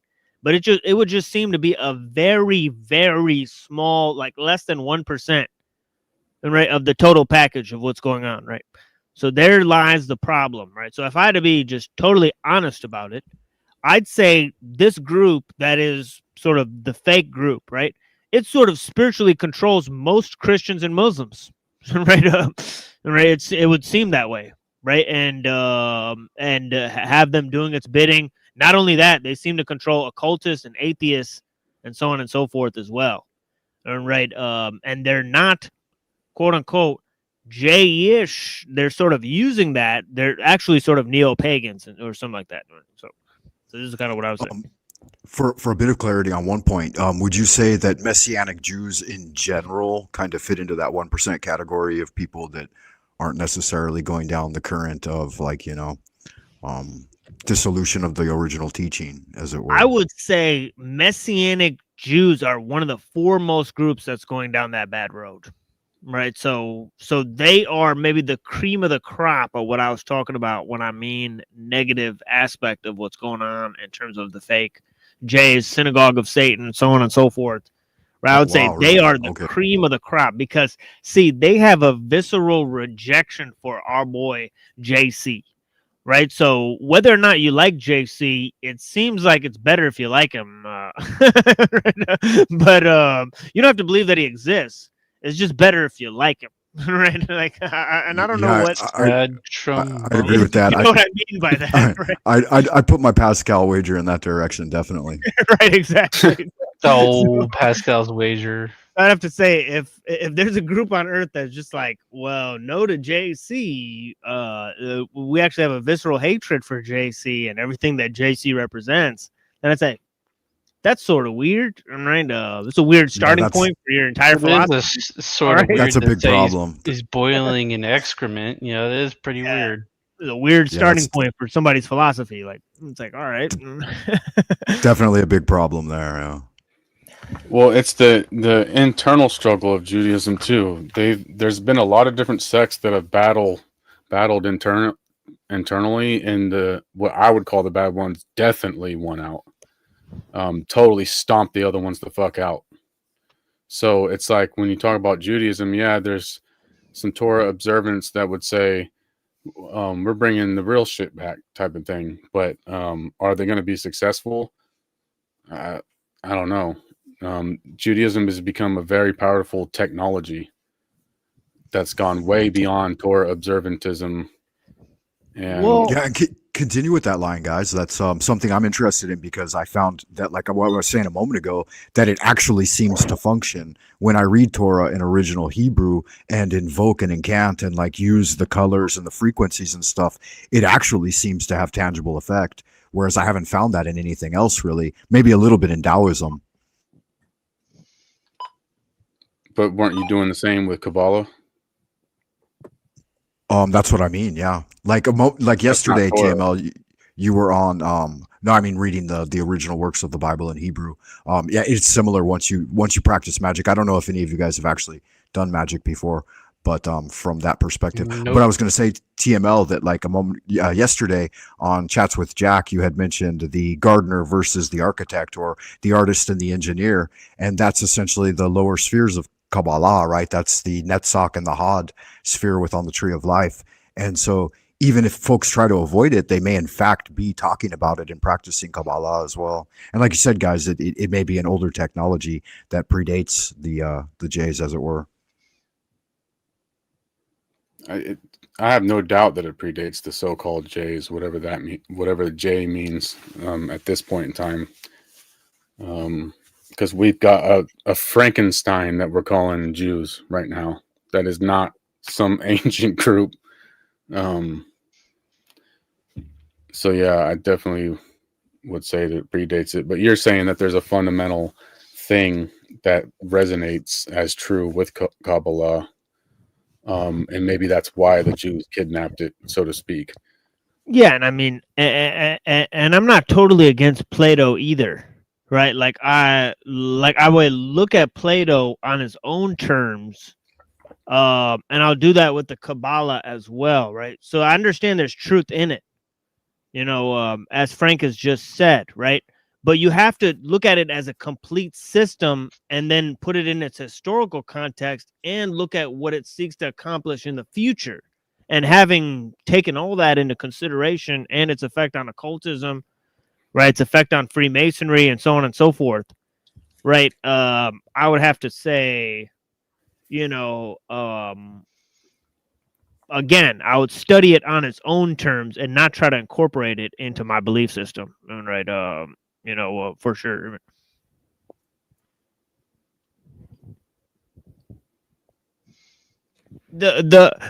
And there's also a main reason for me for that. I try not to attain enlightenment. Right? I think that's a trap. I fundamentally think it's a trap. Right? I think it's a selfish pursuit and it could lead you away from God. Right? You know, at the very least, right?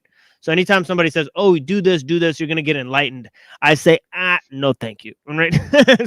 so you know, so I've got some sort of a cynic in that way. Right? And I would agree that like all the ancient Taoists would support you in that track. Yeah, of thinking, exactly. Right? Like Yeah. Lao Tzu would say, just watch out, keep your mind Exactly, simple and yeah. pure. Right, yeah. Stay the fuck away from all that. Right, like, yeah, it's like 'Cause the if not, more why you not look- just go all the way and be a transhumanist? Right. You know, exactly. Right. Why not use all the scientific tools that you can to gain enlightenment? Right? You know, if you're gonna open And up. that seems to be somehow what the great darkness is pushing towards. And that, in my mind, I would think that would be like the complete elimination of humanity in general. Yeah, let me like split open the roof of my mouth so I could stick my tongue up there so I could open my pineal gland. It's like, let's get really crazy with it. Right. Or like some of the Buddhists, they insert a glass or metal straw into the top of their head at my way Right. to let the ghosts come in and out. Right. Yeah, exactly. Right. So I wasn't far off. Demon. Yeah, dialed in. I mean, that's so far beyond what would be natural.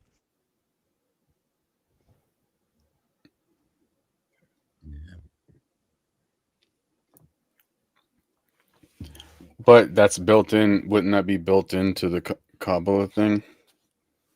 Maybe, and that's what instead maybe of saying that's how I don't say light. I don't have enough research into it. I was just commenting on its efficacy. Efficacy for what? Like, what results are we talking about? Okay, I'll give you a basic example. When I studied Chinese Qigong and I was pursuing to open the inner channels, as it were, like it took a long time on certain practices. Like one I did was called Ume Shenshu, or the great secret technique of Ume spirit, right? A guy who supposedly lived in Ume, and he passed down a manuscript. And it's a very basic process of internal alchemy that you go through, but it takes essentially 9 years for the response to occur. But after those 9 years of diligent practice with very little deviation from that single method, like the things that are supposed to happen do happen. And maybe some of that is a self-fulfilling prophecy, but some of that internal work, like when I started to study Kabbalah and the Hebrew alphabet and stuff, like its response was immediate. It didn't take any real like serious pursuit of time, maybe a couple of months. And similar types of internal affects were occurring like really rapidly. And then when I learned certain like of the 72 God names and then it sought to invoke them, the response was immediate. It wasn't like I had to sit around and do a certain practice for years and years and years before it became apparent. It was and I could describe it in great detail, but it would be a deviation from what I'm trying to present. But what affect?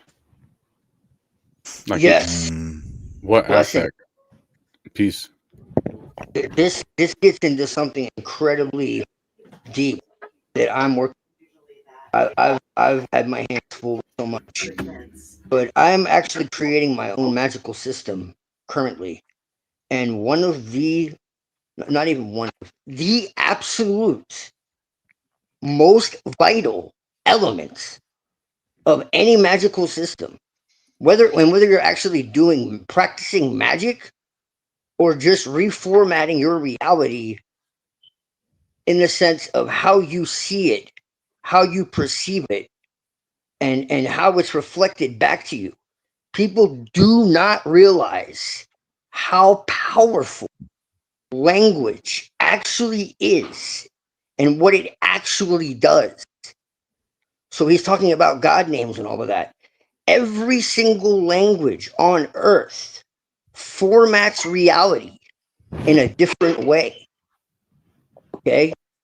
So I have a ton of information on this. I'm trying to find it right now. I'm not gonna get into all of it because I would be here a long time. Yeah, But blessings, Twilight, and shalom. Shalom, brother. So the linguistics, the way that we intone words, the way that we vibrate words, this is why you have mantras, okay? They actually restructured. It's not just like the way you're speaking. When you use different languages, it actually changes the way that you perceive reality itself. It formats it. It shows what you see first, how you see it, how it is, you know, projected to others. It's really so, and this is why I'm always, when people talk about everything that's going on in the world, and I say, look, there can be a bomb that's dropped, you know, next door. And if you have faith, okay, to put it in a religious context, if you have faith in God, okay, no weapon formed against you shall prosper.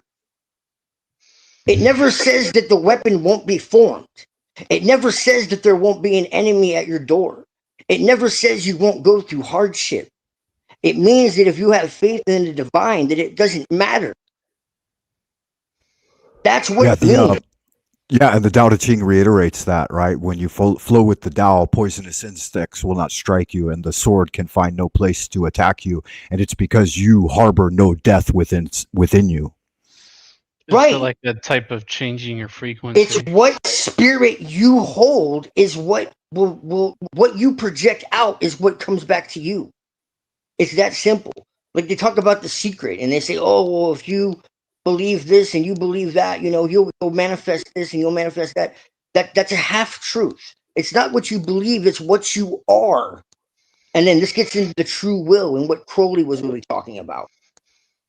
You know, it's having single pointed attention, having no contradictions within yourself, having no mixed desires, having single pointed attention like a laser. That what you want, what your goal is, you know, when your thoughts and your words and your actions all are in alignment with each other and there's no contradiction. Do you see what I'm saying? Yeah, Reddington had an idea he wanted to bring forward. There has to be a harmonic resonance between all of it.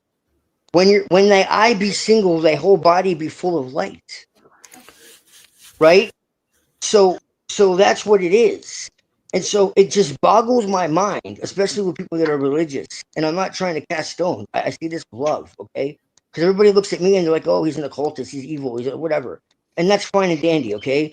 But to me, it's like, look, if you really believe in God, then what do you care what the Illuminati is doing? Because God said that he had you. God adopted you as a son, as a daughter into his kingdom, correct? Because God uses people. So what do you care what the enemy is doing? Because God uses people. God doesn't come down as a magic orb to defeat the evildoers. He uses people. That's why. Where in the Bible? Wait a minute. Wait, just a second. I like how TML reorganized the aesthetics, man. It's fucking genius. This guy's got an eye for beauty. Is this the feng shui of panels? I'm pronouncing it right. But what? Oh yeah, absolutely perfect feng shui. Yeah, beautiful. But Twilight, you were saying that it can bring harmonic resonance to the point where you're laser precise, right? Oh, I see what you did there. there. Saying that you have to have no contradictions. Why do I want that? And what does it do for you? Why would you want that? I'm saying, like, if you're trying to manifest things within your life, whether you're a magician or you're just an average everyday person, because look, the thing is this, everyone's a magician whether they realize it or not. It's just people that actually practice it are doing it consciously.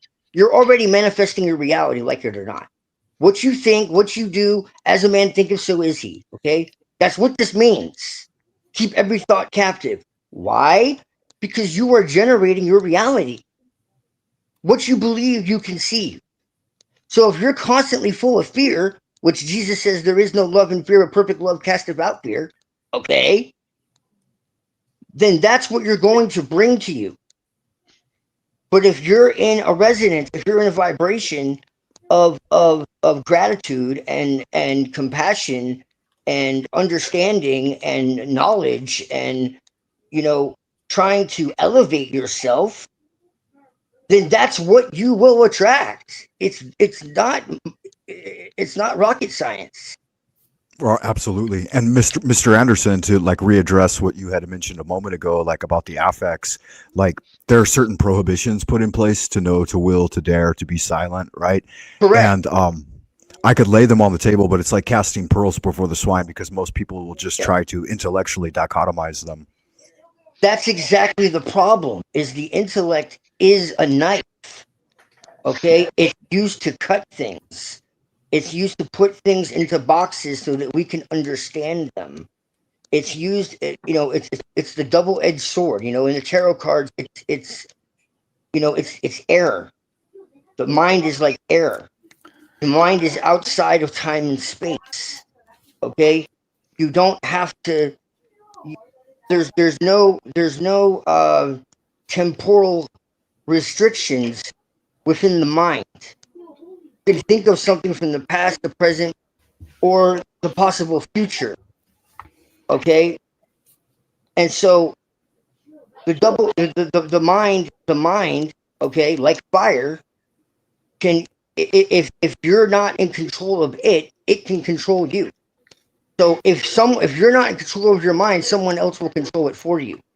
If you're not aware of your own impulses, your own desires, your own weaknesses, your own impulses, or whatever, then you then become, you know, a product of someone else's wishes. So aren't you talking about reprogramming yourself with algorithms that will cause harmonic resonance? So you intellectually discovered these things. Go ahead. I was just curious because it sounds like you're developing basically algorithms for how to reprogram yourself, right? Well, I wouldn't use the word algorithm of course. because Do you have a problem with Scientology, Mr. Anderson? I would say that's the archontic intrusion. You need to go back to a harmonic, natural sense of way of being. But yes, you are essentially clearing the okay, look, you have a brain and you have the mind. The brain is a program. The brain is just a computer programmed by the world. Okay? And it's a set of programs. It's a set of you know, it's basically a tape loop. It's what you grew up with. It's what you were told when you were a child. It's what you were told by society. It's what you were told by. Yeah, you're saying it's a processor chip, and then the mind is you, right? I'm saying it's not you. To put it in like Buddhist or the mind is. It's Maya. Okay, it's the true illusion. It's telling you what you are. It's telling you your identity. That's what the ego is. The ego is nothing more than your identity. Who are it's you? saying you. It's saying you are white. You are Italian. You are American. You are a plumber. You are a scientist. You are, you know, whatever you are. Who are you? Who are you? Truly. He's God. You are consciousness. You are consciousness having a human experience. That's what you are. So is there one consciousness, like how radio sends out a signal and then you can break the radio? Or what do you mean consciousness? You are saying consciousness. you are awareness. Consciousness, a unique you consciousness. You are your own consciousness. Yes. So like my mind. So that's not the mind separate from the brain. No. The brain is. Go ahead. I want to do one clarifying question really quick. So when Giorgiani says that once we get our mind star right, we can program reality into our consciousness. Do you agree with that, or is that a mischaracterization? More or less. It's a matter of terminology. So we refine our mind into a sun, and then the sun radiates consciousness out into everything else? The sun is symbolism. The sun represents the self, the solar world, the persona. You can get into the astrology, you can get into the tarot. The sun represents what is visible to you and to others. The moon represents what is invisible. The moon represents emotions and thoughts, how you think. So for instance, like in astrology, okay, your sun sign represents what your persona is, how you appear to yourself and how you appear to others. The moon represents what is occulted from you, or how your mind and your emotions work. And the different signs represent different archetypes. So is the goal to ultimately be fully sun, so you reveal everything about yourself to yourself, and then if you can handle it, you can wield that out into everything else? Well, it's a matter of becoming aware of who you are and knowing that, so that when you become aware of it, you become psychically immune from any attack. So that's the point of understanding any of this. So is it basically like you're trying to like nuclear fission will and awareness? It's just self-awareness and self-mastery, man. Right, it's but I'm just saying knowing what you are like, beyond like the superficial. But I'm saying with will, meaning like it's like the There's awareness nothing but of will. There's nothing but will, and will can never be enslaved or free. Both are contradictions. Okay, if you really get into it, because there's nothing but will. Wait. Did you replace the term will with desire? No. Although in a sense you do have a point. Like for instance, Crowley changed the strength card to the lust card, and people were really confused. Because in the sense that will is a desire, it's a higher desire. Like you have, for instance, you have emotions, okay, which is something that you want in the present tense, something that it's a transitory desire. You need food, you need sex, you need safety, okay? That's a transitory desire. But then there are things that are deeper than that, which would be considered your dharma, your reason for existence. Things that you might not necessarily want to do, but that you need to do. Like protect your family. Like, just whatever it is that lights you up. Whatever it is that you truly feel that you should do. Not what someone else tells you should do. Not what you feel you need to do so that you can appease society or appease the world, or that you can keep up with the Joneses or whatever, but what truly makes you happy. Not in a transitory sense where, I can go buy a car so I can be happy, or I can go do drugs, I can be happy. But to have not even really happiness, but a true sense of joy, contentment, peace. Okay? So it's understanding the difference between the two. This is why in Buddhism it says that desire and all that leads to emptiness, and that life is suffering. Life is suffering because we attach to things that are illusionary. We think that things give us happiness that really don't in the end, like materialism. So is the goal? Like is the goal if you find yourself in congruence with will and happiness and all these different things that were kind of boiled down back to will or desire? If we do that successfully, are you saying that we then project that and radiate that out into all existence, or we create a new existence? I'm saying that you would determine your reality. And so if you put your true will out there authentically, the universe responds. Okay, Yeah, look. and it's for an easy answer for Neurojack, real quick, if I may. Yes, there is a tangible shift in your paradigm and your perceived reality. All right. And yeah, as a result, the gates of heaven do open to you. All right. Let me. I'm gonna try. I wasn't gonna do this, but I'm just gonna do it.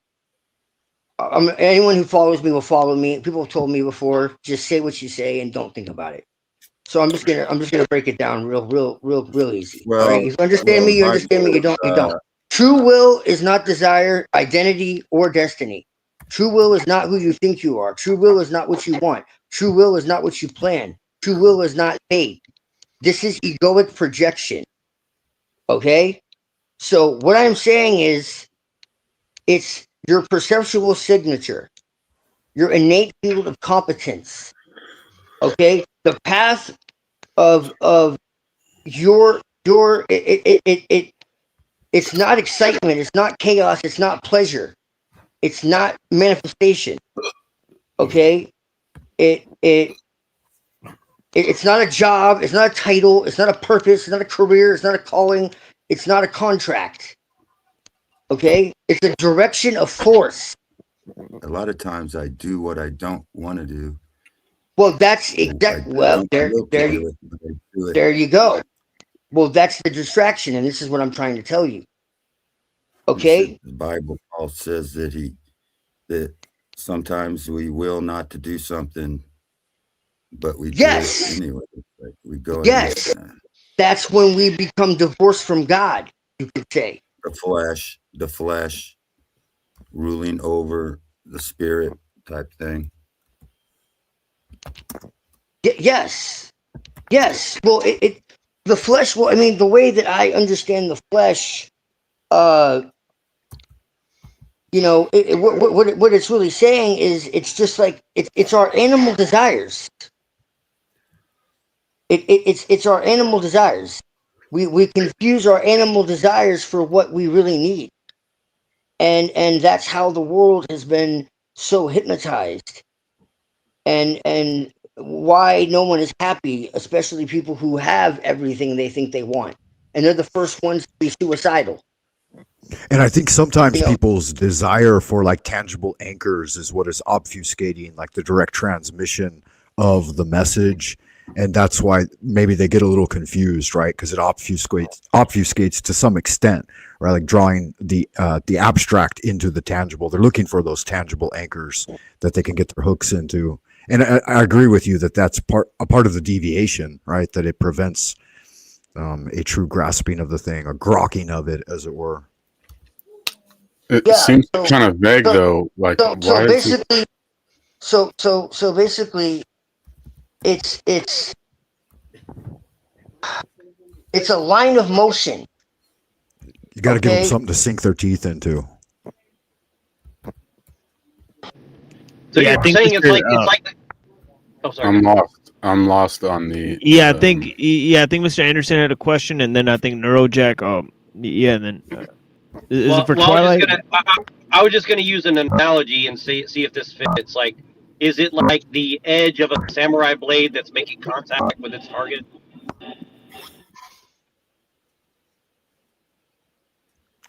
The magical intent would be definitely the E, as it's said in Chinese. So, but isn't that an argument from efficiency? Meaning, like, basically, will can't exist unless it's efficiently being. Okay. Isn't it? Well, my point is this.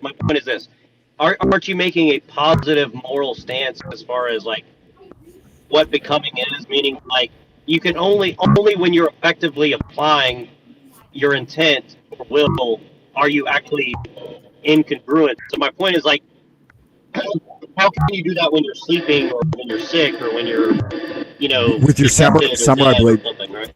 With your samurai blade analogy, I would delineate a little more and say that the will and the intent are very different, and in that the will is the force bringing the blade down, whereas the E is the triangulated point of focus and the actual cutting. So they're different.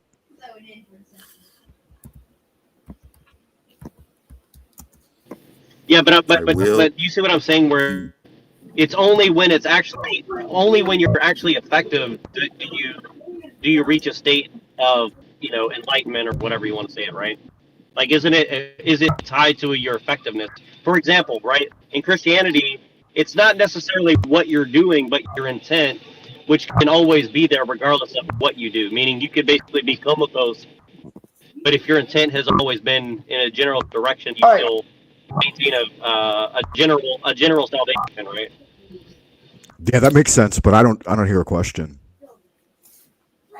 The question is what is all the vague stuff? You have the will, the mind. Let me make sure I'm clear really quick. Let me just make sure I'm clear. If my point is this, if do you have to be actively doing something to achieve the will, versus in Christianity where you can do nothing relatively to achieve salvation because it's a free gift, right? So, like, are you saying that you have to be doing something? I'd refer back to TML earlier in the show, that it's kind of an interdependence of the two. They're interconnected. That, right? You can't do one or the other, really. You have to do both.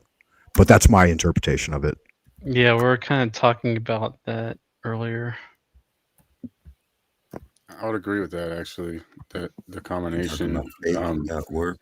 I'm just curious what all those kind of vague platitudes and things, which of those are exclusive to Kabbalah, and why is it that you need to use Kabbalah to achieve any of that? And why can't faith cut right through that instead of programming? I would agree with you. I would agree with you in that you don't need it at all, and that you can never even know about it, and you'll still practice the supreme method if your heart is pure. So if I don't practice Kabbalah, I'm still practicing Kabbalah? Essentially, yeah. That makes no sense. I thought you were talking about not contradicting himself. Let me explain how it manifests. Gaslight.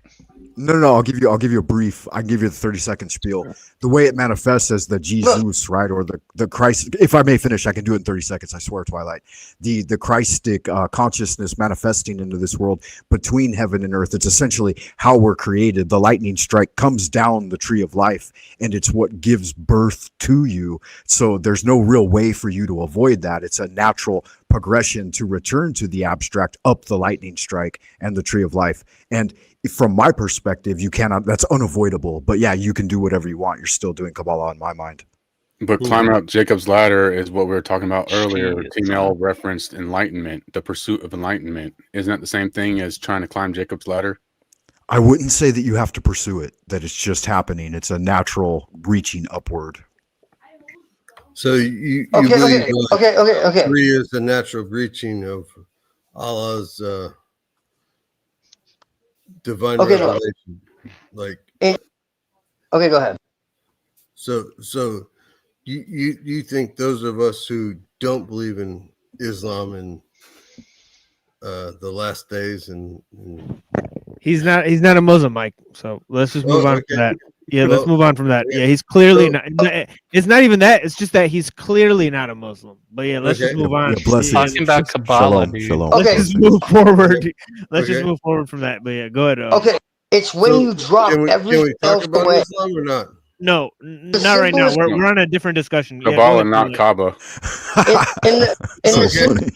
In the simplest terms, okay. Once all the mystical noise, occult jargon, philosophy, and ego drama is removed, it means acting from the deepest, cleanest part of yourself that isn't confused, pressured, scared, split, or pretending. To yourself or to others, listen closely. More you lie to yourself, the more the world will lie to you. This isn't an opinion, this is a fact. I don't care if anyone believes me. This is one thing that I will state emphatically. It is the movement that happens when your inner truth lines up with the larger truth of reality, and your actions become straightforward, effective, and strangely inevitable. It's not mystical destiny, not a spiritual mission, not a life purpose, not a cosmic role. It's the movement when what you truly are, what reality actually is, and what needs to happen next all match in a straight line. Most people never experience it clearly because they're tangled in noise, fear, self-doubt, stories about who they should be, stories about what life should mean, and unhealthy influence that pull their attention into confusion and chaos. True will appears only when all of that drops away, not because you tried to be pure or special, but because the unnecessary layers temporarily fall silent, and the underlying direction becomes obvious. In Aeonic terms, this underlying direction is, in my tradition, called thelike, which simply means the force of intention in the universe. Not intention in a magical sense, but intention is the natural forward motion of life itself. Everything in nature has direction. Rivers flow, vines climb, stars move, animals act from instinct. Humans have this too, but unlike rivers and animals, humans can get tangled in self-generated illusions. We can act against our own deeper movement, or hesitate or doubt, or try to follow something we think we're supposed to want. True will is what happens when a human stops fighting their own natural direction and lets the deeper current run straight. In other words, when you stop caring about what everybody else thinks about you, when you stop caring about what you think about you, and you just do what the fuck you need to do, that current doesn't come from outside you. It's not a God feeling or a God telling you what to do. It's not fate. It's not a higher being. It's not destiny. It's not moral. It's not immoral. It's the cleanest version of your own internal momentum. If you imagine your life as a path, true will is the path that would appear if you erased every fear, every expectation, every attempt to please others, every illusion about becoming something you're not, and every pressure from the outside world, and then simply moved. It's not an idea or a belief. It's the forward motion of your being. When people hear true will, they often imagine something grand, a mission, a spiritual calling, a heroic quest.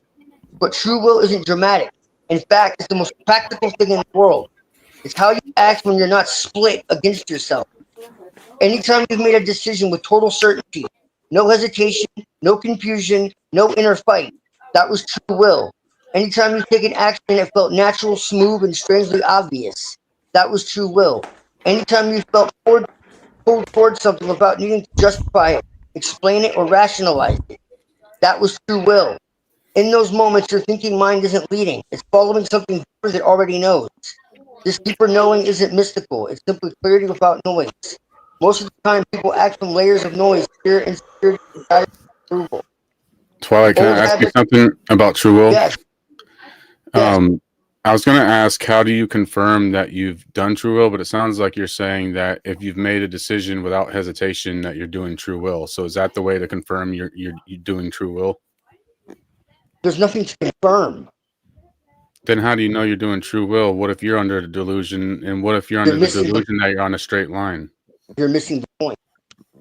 This is exactly what I'm saying. Well, it's simple. If you're having a battle within yourself, then it's not free will. Simple as that.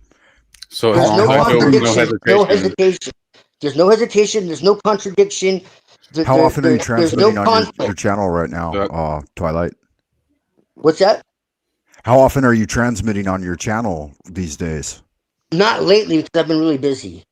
Oh, okay. Because I was going to say I need to come by. We need to co-author a workbook for these guys. Okay, I'm writing a book right now. I'm actually writing a book right. I think Faith would be superior to any workbook you come up with. Well, let me ask this question one more time because I want to make sure that. Well, what makes you think Faith is incompatible with what I'm telling you? Because it's when you're trying to intellectualize and computerize and program the mind. How is it intellectual? How is this intellectual? You're programming yourself so that you can do the truth. How is it programming?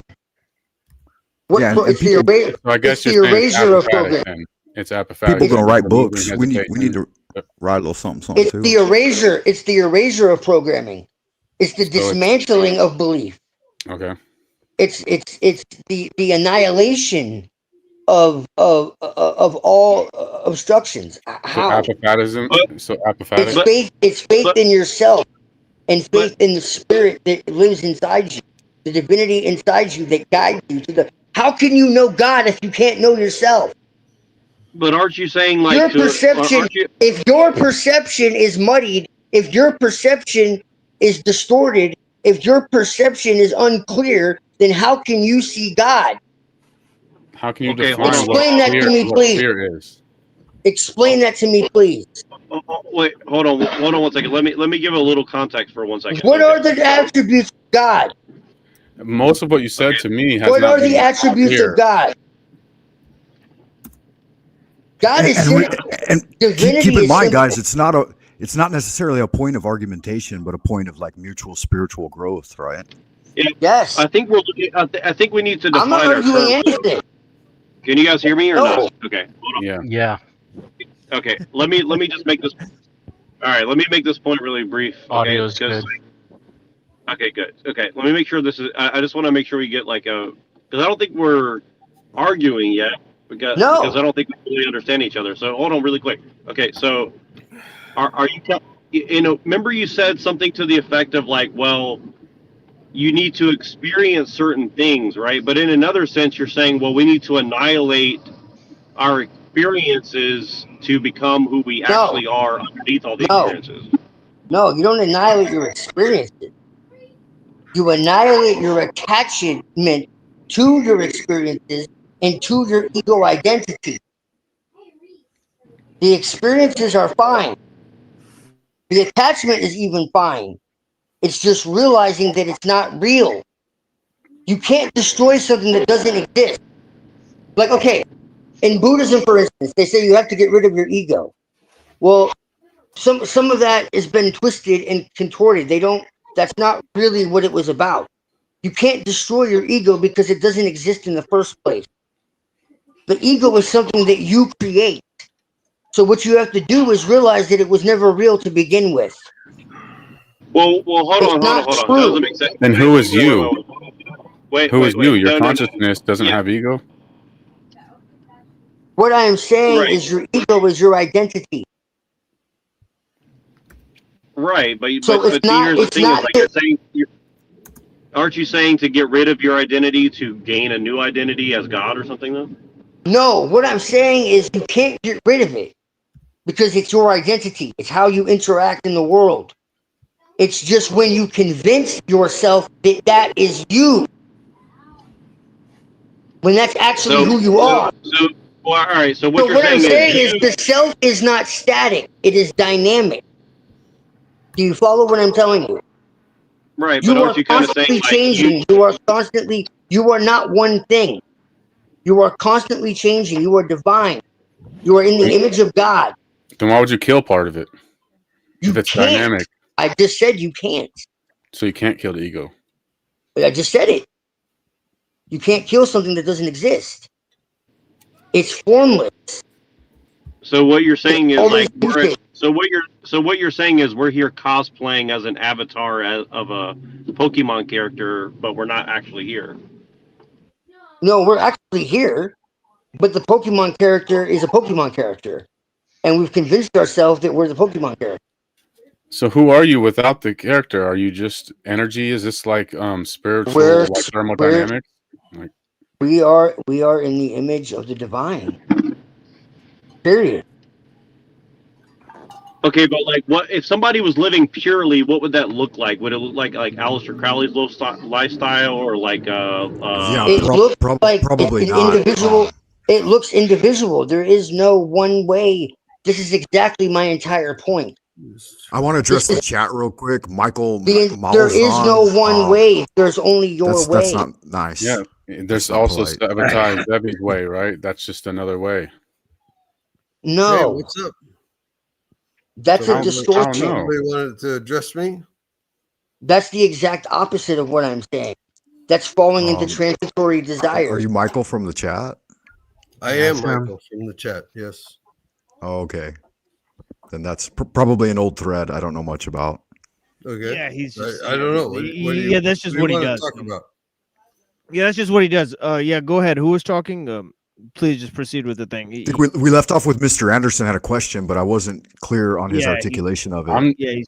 He's trying to distract from the conversation. The original again. question really was Mr. the affect of practicing Kabbalah. Like, why would somebody need to do that? Like the generalized platitudes and the generalized like following a straight path, no hesitation. Why is that exclusive to Kabbalah? I'm not getting that. Again, I would reiterate that I don't think that it is, and I don't think anybody really not. should practice Kabbalah. It's just one of the things I do in my practice, so I wouldn't recommend it for anyone really. I'll take that. It's not. This is where everyone is missing. This is no system.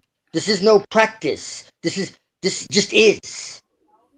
I thought you were creating a new system. Oh, I'm creating my own system, yes. But what I'm telling you is not a system. It's a system, non-system. It's like Plotinus. No, I'm creating my own system for me because I have my own path. You have your own path. There is no one way fits all. I am not religious. So if you want to be religious, that's your path. So here's the question. Here's the final boss question. Because like I read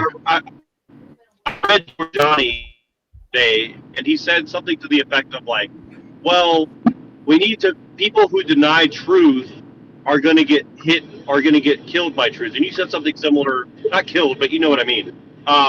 Destroyed by truth, right? So my point is, for like, what is truth under your definition? If everything that we have experienced is basically not real, in the sense of like, this is kind of a dream, right?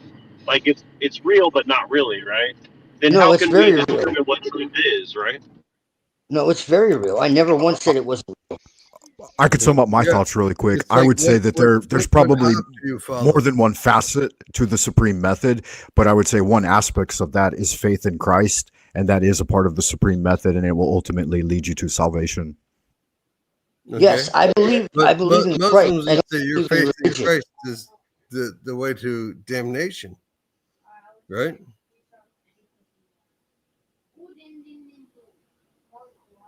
Does Islam not say those who believe in Jesus Christ as the Lord and Savior is the way to damnation? As I stated as my premise, that there are more than one facets to the thing, and that I would not discount any Islamicist, his belief system, and the way that he's let's trying just to move on. arrive Yeah, let's just move on. at purity and truth. Yeah. Let's just move on with the conversation that we were having. Seems a little irrelevant, yeah. Yeah, very irrelevant. Well, it's not. But I mean, is Michael making the claim that that's what Islam believes in, or something? Is that what he's? I don't know. It doesn't seem like he knows that much about Islam or anything else. Let's just move on to the conversation we were having. Blessings. Do you want me to explain to you my interpretation of this? Yeah, if you could give us the 60-second TikTok version. Yeah, if you stick to one thing at a time so that we can address the one thing. I was talking about one thing. When I was talking about free will, I was talking about one thing. If you didn't see that, then that's the problem is we can't get the whole cosmology in one sitting. You know, it needs to be in the format that we can kind of interact with it a little better. Do we need to know? Wait. Do we need to know the whole cosmology to have salvation? If not, what do we need to know? What is? I wasn't talking. When was I talking about cosmology? I was talking about true will. When did I switch from any other topic? No, you're right. I was being reductive. I'm just saying that most people these days, our attention span is limited. You're not the one who said it, Frank. That's not who I'm addressing. Someone said Cosmo. You're not who I'm addressing. You said that if I don't, they said if I didn't switch to this or that, I didn't switch to anything. I was talking about true will the whole time. When you peel away everything else that distracts you and thwarts your perception, and you're in a line, in complete alignment, like a laser, like that's what it is. When you stop living on a tape loop, essentially. When you start actually realizing, like, what is it that makes me tick? What is it that makes me want what I want? Why do I desire the things I desire? But most people can't do that. Most people can't sit in darkness for more than 10 minutes. They lose their fucking mind. What happens after you do that? I can. Well, see, what happens? What happens after you've done that? What happens when you've achieved what you just stated? Well, what happens is usually people lose their damn minds because they're too extroverted, and so they need to be around people all the time. And what happens is they get stuck in they're alone with their Not thoughts. me.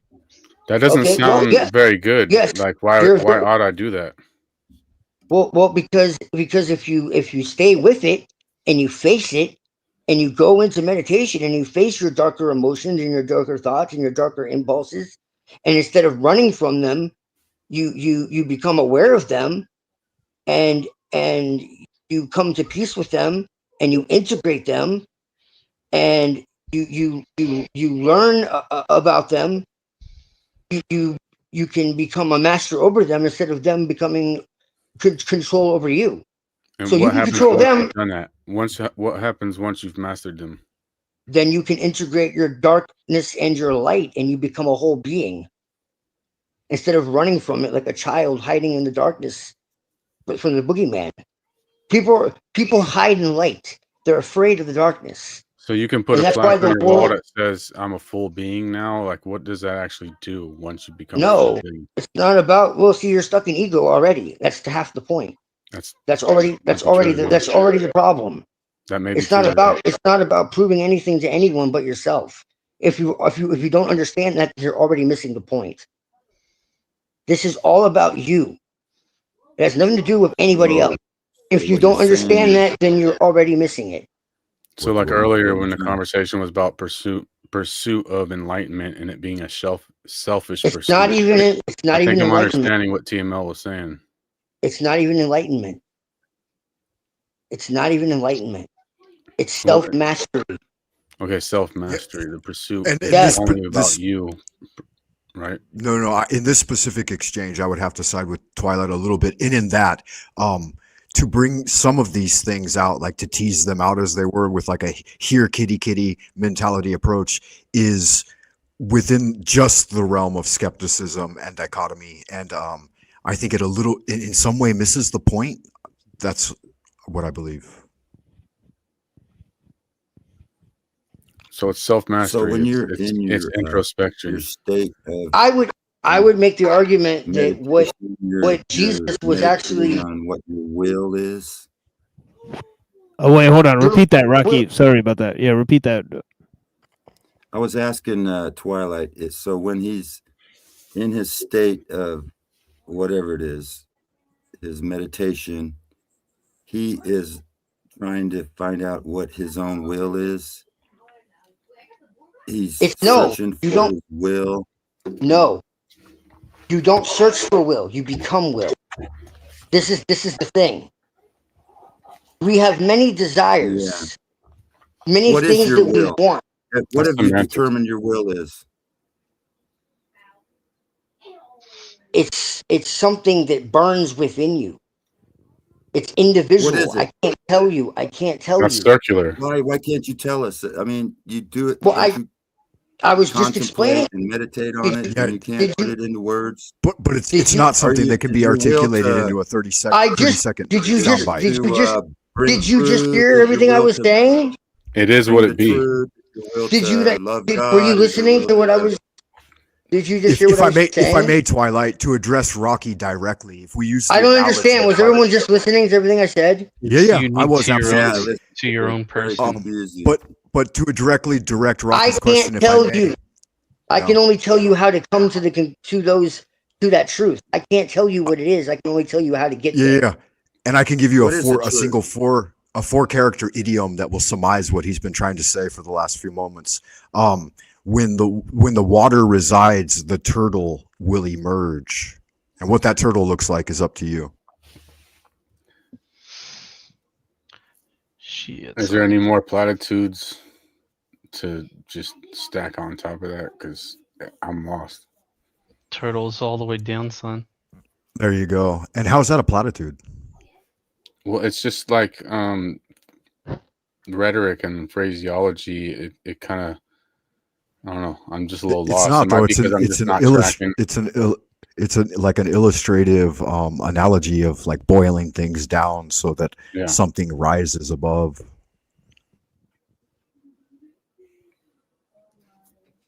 Well, I get that.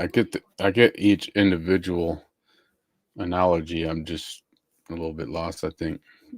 It's probably because I've been working too hard, working too many hours, and my brain's fried. It's probably a reflection of myself. But That's chaos agent.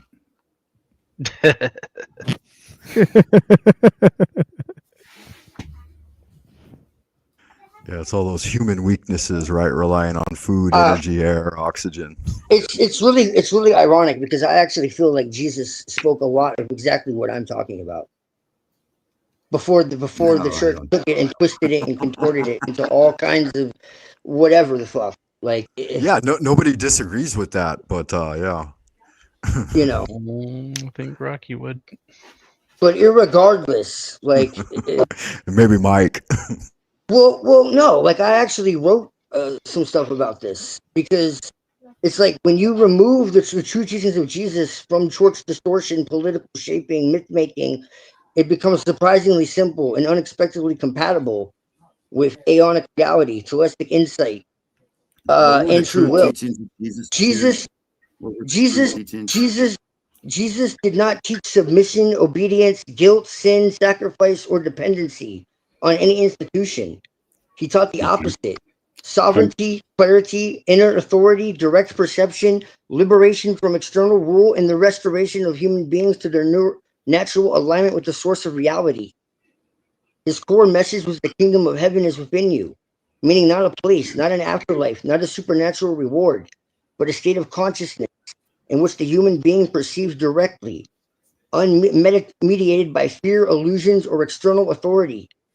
This is precisely what Aeonic understanding calls alignment with the Aeonic field, and what Celestic language calls the opening of sensory clarity to the living intelligence of reality. The kingdom itself. of heaven is not physical at all. Yes, it's physical. Everything inside is outside as well. They're reflections, they're mirrors of each other. That's why he says that his kingdom of heaven is within you and outside of you, but you can't see it. You're blind. You're blind. He says Jesus pointed repeatedly to an inner source of guidance and truth that cannot be touched by religious authorities or political powers. Every time he confronted the Pharisees or the priests, he was striking at the archontic principle, external control masquerading as divine law. His teaching sought to break the spell of false authority that kept people blind to their own innate connection with the living field of reality and God.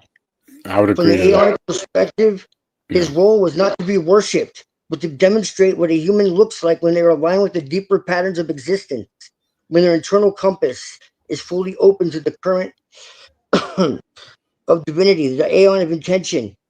He lived his true will without contradiction, without hesitation, without living according to fear, guilt, or obedience. His teaching, follow me, never meant to submit to me as a master, but walk in the same direct perception I walk in. Reclaim your birthright as a free being. In this sense, Jesus was a teacher long before the word existed, because he taught people to act from their deepest internal alignment rather than from external rules. So there you go. True will, acting from your deepest internal alignment rather than from external rules. Your faith has made you. There's that antinomianism. Is Your true faith- will your philosophy, or is that Kabbalah? Your faith has made you whole. It has nothing to do with Kabbalah. Your faith has made you whole. Means your inner alignment restored you. Not I healed you by divine power. He was telling you the power is you. I Jesus agree with was a- most of that, what you said. Jesus was a teacher of sensory correction. He pointed out repeatedly that people do not see what is right in front of them. They live in illusions created by fear, tradition, authority, and mental habits.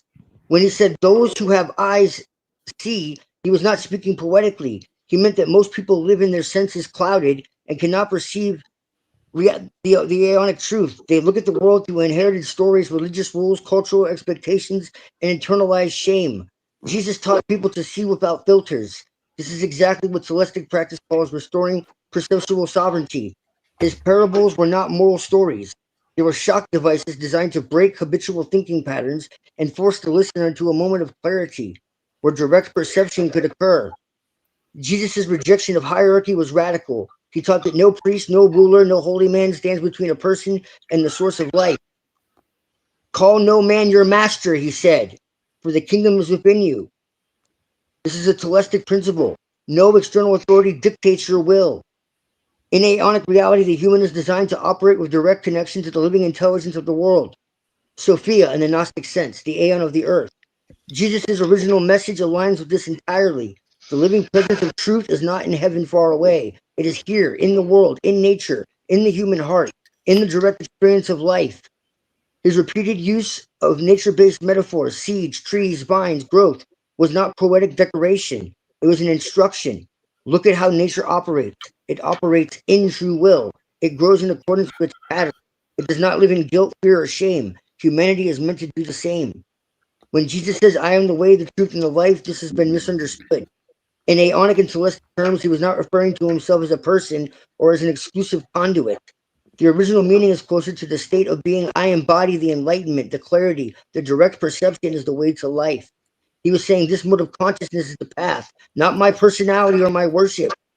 In first century Aramaic, the phrase can be understood as my way of being is the path to real life. It is a description of a state, not an invitation to idol worship. Christian institutions later transformed it into an authoritarian claim, the opposite of what he taught. One of the most misunderstood teachings is love your enemies. In aeonic terms, this was not a moral instruction. It meant do not let your perception be corrupted by hatred. Hatred distorts the senses and pulls you out of alignment. When you hate, you lose clarity. When you lose clarity, you fall into archontic influence, confusion, illusion, false authority, fear, So and did you reactive just say thinking. that? Did you just say that Jesus is not the way, the truth, and the life, but that it's achieving the Ruh-roh. conscience of Christ? I'm saying then Jesus banning- doesn't want. I'm saying Jesus doesn't want you to worship him like an idol. He wants you to do as he did. They asked him, "What do you want us to do?" Jesus, when the disciples asked him, I would agree with "What that. do you want us to do?" And he says, "Do as I do." It's simple. Don't repeat what I said. Do as I do. Don't give me lip service. Do it in action.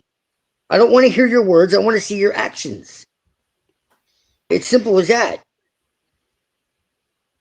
People So want to look. The did letter Jesus kills, but the eat spirit pork? gives life. Correct?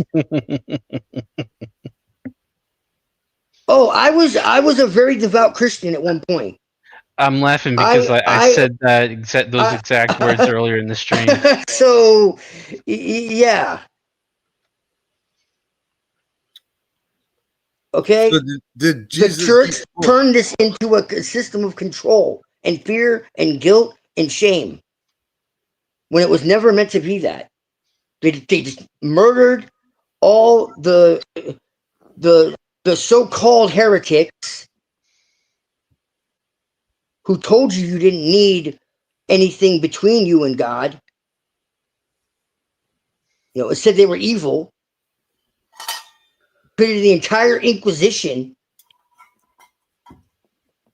and they did nothing, and just slaughtered them wholesale. Well, Jesus called them. He said they're the traditions of the elders, which is the Talmud. I have a whole documentary on that and a whole bunch of resources on it. Well, the Talmud I'm is just completely wondering, did Jesus eat pork? probably not. Okay. Thank you for your answer. We're going to go with that's a no. Probably. Yeah, I don't know, man. He might have He eaten the ate fuck out of fish, some apparently. ribs. I mean, he drank. He didn't Okay. get drunk. So he drank alcohol. I mean, he drank wine, right? Right. Well, yeah. I mean, Unless that's a parable, I don't know. I No, don't know. it's likely. He turned It's water likely into wine. fact. Yeah, he was a good man. They drink I it do like believe. water because I water have back no then proof. was contaminated. Well, They had to I'm not put little religious. So I have no evidence that wine he actually walked the earth, sterilized. but I have faith that he did. Yeah. But I don't agree. believe the story that the church gives us is actually the truth either. But Should be a reinterpretation of Dionysus or something. With the but his parables, parables are very powerful, and the ones that they also just erased, you know, when they said, "Oh, well, this is heresy," are also very powerful.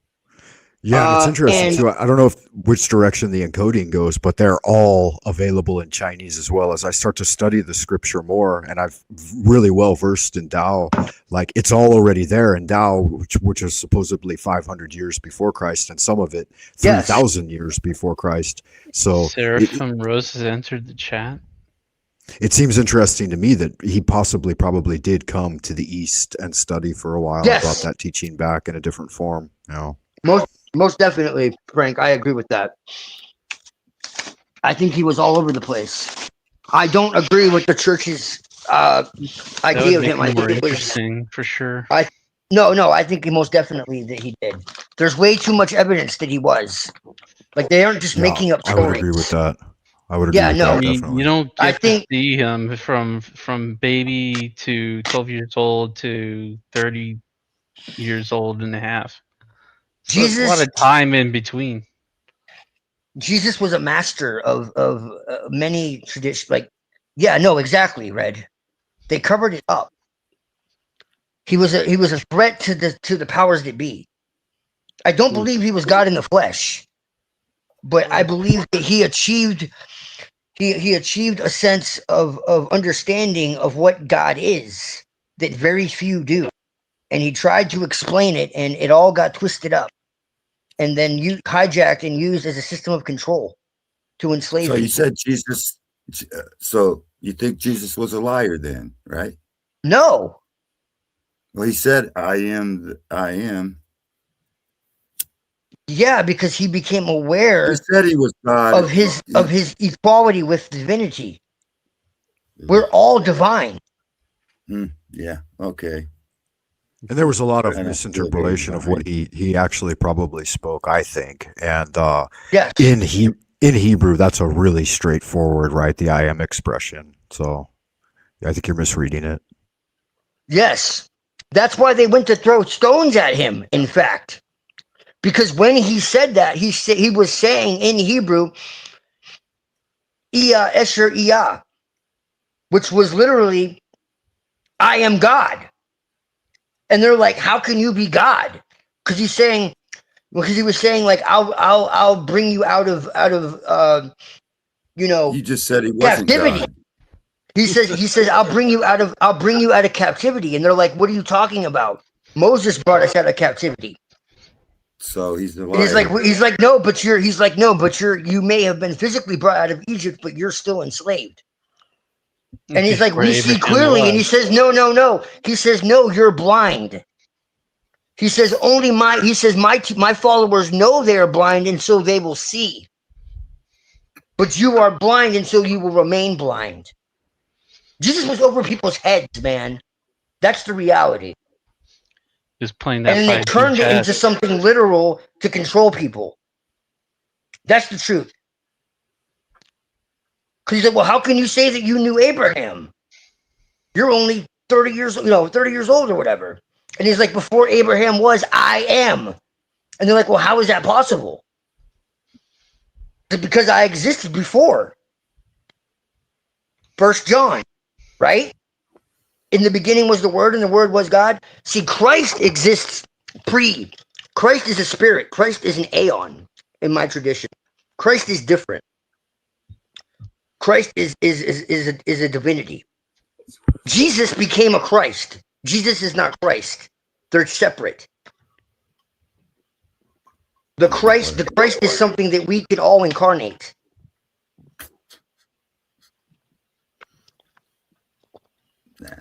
This guy is hilarious, man. I mean, he brings all the different things into one thing. Yeah, he said right. that You believe in Christ. Christ called himself God, and right. then he said, right. he's like a Muslim, but he's not really a Muslim. He's a Christian, but he's not really a Christian. So basically, Christ was a liar. Yeah, he brings. Christ wasn't a liar. He brings all the mythologies into And why one. did he say he was God if he wasn't God?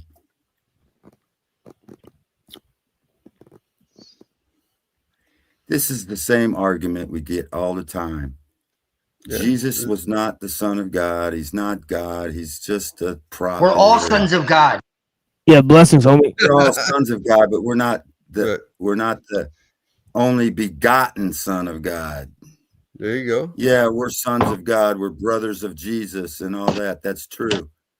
But we're not God. Jesus was God. Okay, what about the Hindus? What about the Hindus?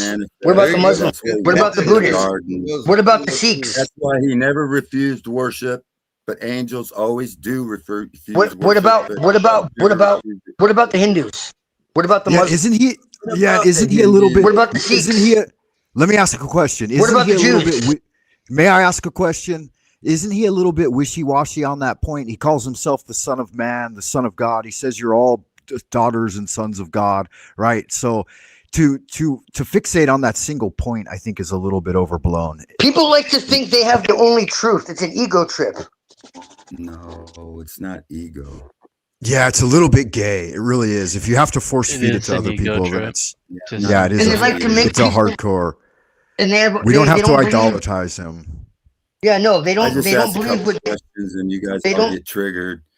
You guys they get don't have triggered faith. when I actually believe Jesus said he was God, and so you guys get all triggered. Well, he He's said a lot not of really things, didn't God. he? It's not what we're You're saying, trying to bro. You're force feed misreading your it. belief on me. Well, you Christ are. He Lord. didn't. You Christ are fucking didn't. gay. But you are, yeah. You're fucking gay, calling me gay. Relax, relax, No, I'm sorry. I didn't call you gay. I said it's gay. I say Notice two the words, difference. and all of a sudden I'm fucking gay because I believe Jesus what he said. We Fuck got you. ya. All right. So do you all think the just Zoroastrians should be pushed down by the Rastafarians Muslims? what? Zoroastrians? Oh, I'm sorry. I thought you said Rastafarians. Pastafarians? Well, or you can go with Rastafarians. That's cool. Should they be tamped down by the Muslims? Yeah, let's focus on your beliefs. Mike, what do you believe in? I'm an atheist, so Okay, so why don't you explain your beliefs to Rocky? You guys could talk about your beliefs right up. okay. I believe in freedom of religion, freedom of speech.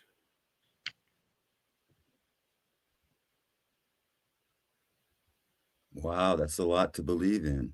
Jeez. No, it's not much. Do you believe in freedom So of you religion? believe that we all came from a big fucking bang? We all just appeared. There's no God. Is that what you're saying? Yes. That's what I'm fucking saying. retarded. You should be old enough by now to look around and see that somebody created this shit. It didn't just pop out of fucking thin air. I think you're way too old to be a fucking atheist. Fucking wake up. Everyone here, I don't think anyone here is an atheist. At least they believe in God somehow. There's some kind of God somewhere. We're just determining to figure out who he is. But to believe there is no God is like fucking stupid. Stupid as fuck. Okay. So just get the fuck off the channel. We don't want to listen to your bullshit. That's awesome, dude. That's a great. It's love. It's called tough love, man. You need someone to beat the fucking truth into your fucking thick skull. You didn't come from some time. big bang. Try to beat the We're not truth into you. spinning around from a big bang out of nothing. Okay. So do you think the menstrual cycle is a good design? The menstrual cycle, 28 days. Yes. Something to do with the moon, man. Okay. 28-day moon cycle. It's a simple question. Do you think it's a good design? It's just, yeah, I think that's probably is. Can you do fucking better, man? I think I can do better. I wouldn't have Whatever. You're women fucking ignorant. menstruate every. You're like a fucking moron, dude. What are you, a woman? You concerned No, about I'm not a menstruation woman. cycles or something? What do you No, got, a pussy? What fucking difference does it make to you? No, But I do know women who have pussies, and I understand what happens. Are you married? No, I'm not married. Yeah, I didn't think so.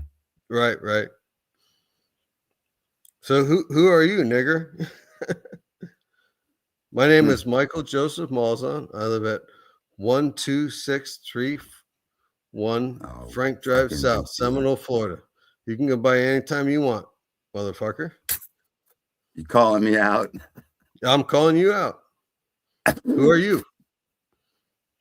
I don't know. I'm fucking your daddy, maybe. Yeah, I know. You're a fucking pussy. Yeah. Yeah, yeah. Who are you, motherfucker? You're I'm a fucking 67 pussy. years old and I still beat your fucking little punk ass. All right. I told you where I live. Where do you live, motherfucker? I live in Ione, Washington. Okay. Give me your address, Check it out. motherfucker.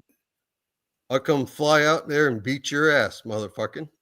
I'm fucking scared. I'm shaking in my fucking Okay. boots. So give me your address. You couldn't even fucking make it here. There's no I plane know. that comes here, you dumb fucker. Go for it, pussy. You have to fucking go nigger. 100 miles from the nearest airport to get here. And by the Okay. time you got here, you'd be spooked out of your fucking pants. Okay. So where are you at, motherfucker? I live in the fucking mountains, man. Okay. So Come on give me up, your address, bitch. motherfucker. I got a backhoe. I'll bury your ass in the fucking backyard. Yeah, I ain't scared of you, motherfucker. Yeah. Yeah. Try making it to my house. Fuck. Well, give you're me your fucking address. moron. I'll make it to your house. I told you I'm in Ione, Washington. Just ask for me. And everybody knows me here. Just give me your address, motherfucker. Well, that ended well. I live in the mountains, man. Okay, I get it. You live in the Get your mountains. Give Fed me your bullshit address, out of here, dude. motherfucker. Fuck you. Get out. You're a fucking Fed. Get out of here. Who the fuck is this You nigga? dumb, Talking- you I'm dumb a- shit. Saying shit like Yeah, that. stop Fuck dropping you. N-bombs on the stream. Mike, You're you, Fed. Fuck off. you were told not to do that like 100 times. You do the same shit over and over. Yeah, Fuck like you off. do the same shit every time. Like people tell you not to do the same shit every single time. It's like you pretended like you didn't hear what the fuck I told you about the rules about coming on the show and all that, right? Okay, I won't drop an M-bomb. No. It's not about that. It's not about that. You were already told that like dozens You're of done. times. Yeah, you're a moron. Yep. This is why you get banned from other channels because you fucking bait. No, yeah, nobody. Yeah, because You're you don't retarded. listen to the host, right? So it doesn't That's matter fine. what the host thinks, right? So, right. That's fine. Why- Yeah, you don't why- care what the host thinks, but you want to come on the show to talk about whatever you want. Absolutely. So that's a problem. I come on the show to talk about what I want. Right, So- right. But you don't get to do that though. You get to you don't get to do that though. You understand? Well, you do whatever you want. You can Right. ban Yeah, me. it's essentially not the Yeah, all right. format, right? All The right, yeah, format see is ya. to try to keep up with the conversation and then try to contribute to it in some way. Because it's an in-depth thing. I mean, you can't just wander into TML and think you can run your mouth. I mean, that's arrogant. He's had time to It's the same shit every time. He doesn't know how to have a conversation. It just He goes to the just same wants to fucking talk place. about certain By- topics, and by he their- doesn't care. By their fruits you shall know them. Say no more. True facts. Oh, very simple. People can believe and say they believe and confirm, say whatever the hell they want. I'm not really interested in that. I'm interested in their actions, their convictions, if they're honorable. If they Yeah, have maybe I will go ring on that dumb motherfucker's doorbell one day. I mean, good lord, he honestly deserves That's it. exactly what he wants you to do. This is some Fed shit, bro. Oh. And it's an equanimous thing. I mean, I'm even apprehensive to approach the panel here with my limited understanding, but blessings to you guys for doing what you do, because Like, it takes doesn't time. even have to be that way. I could even pay a homeless guy $100 to do it. It'd be like, I wouldn't even get in trouble. Thanks for being a real one, Frank. Blessings, Twilight. Shalom. Shalom, brother.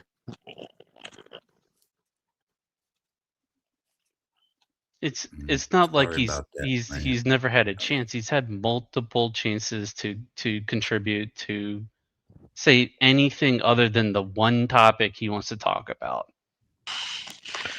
Yeah, it gets pretty fucking old, honestly. And remember, I have no patience for it anymore. I'm tired remember, of it. remember what I said about tape loops? Yeah, absolutely. People And have it's like, patterns that they're not even conscious of.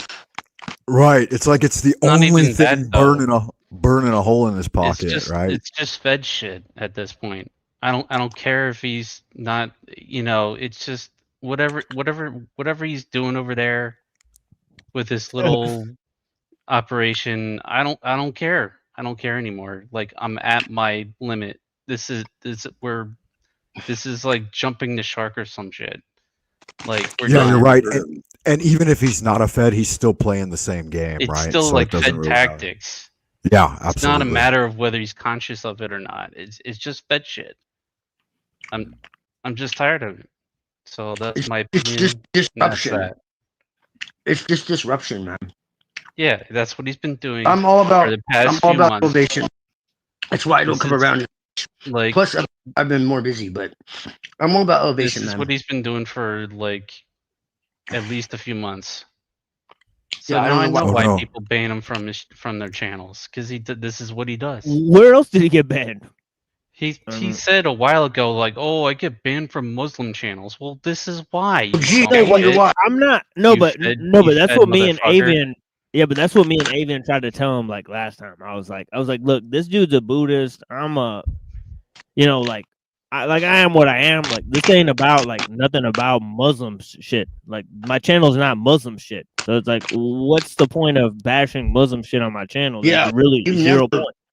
You literally never talk about this. Yeah, like my whole shit was like talking about like we were talking about the Kabbalah or whatever. So that's why I was like, I just want to focus on the topic. Right. So Right. And isn't it strange that like the one place where we can all gather in peace happens to be under Master Kong's leadership, right? And we're all very, very diverse and we're still getting along just fine. Right, Frank. And what is it with everybody's obsession with bashing the Kabbalah? I don't get it. Yeah, that's what I came in here to tease out. I think that's why you came to I ain't gonna have it. I ain't gonna stand for it. I was enjoying the conversation y'all were having before it got disrupted. Whoa. I You look had like to you sit went down. underwater. Has changed You dramatically. gotta get out of the Yeah, it's like you're like underwater or like you put talking your through. phone under a pillow or something. Yeah. Oh, I'm moving around. I don't know what the Kabbalah is. Oh god, side splitting laughter happening over here. Is that better?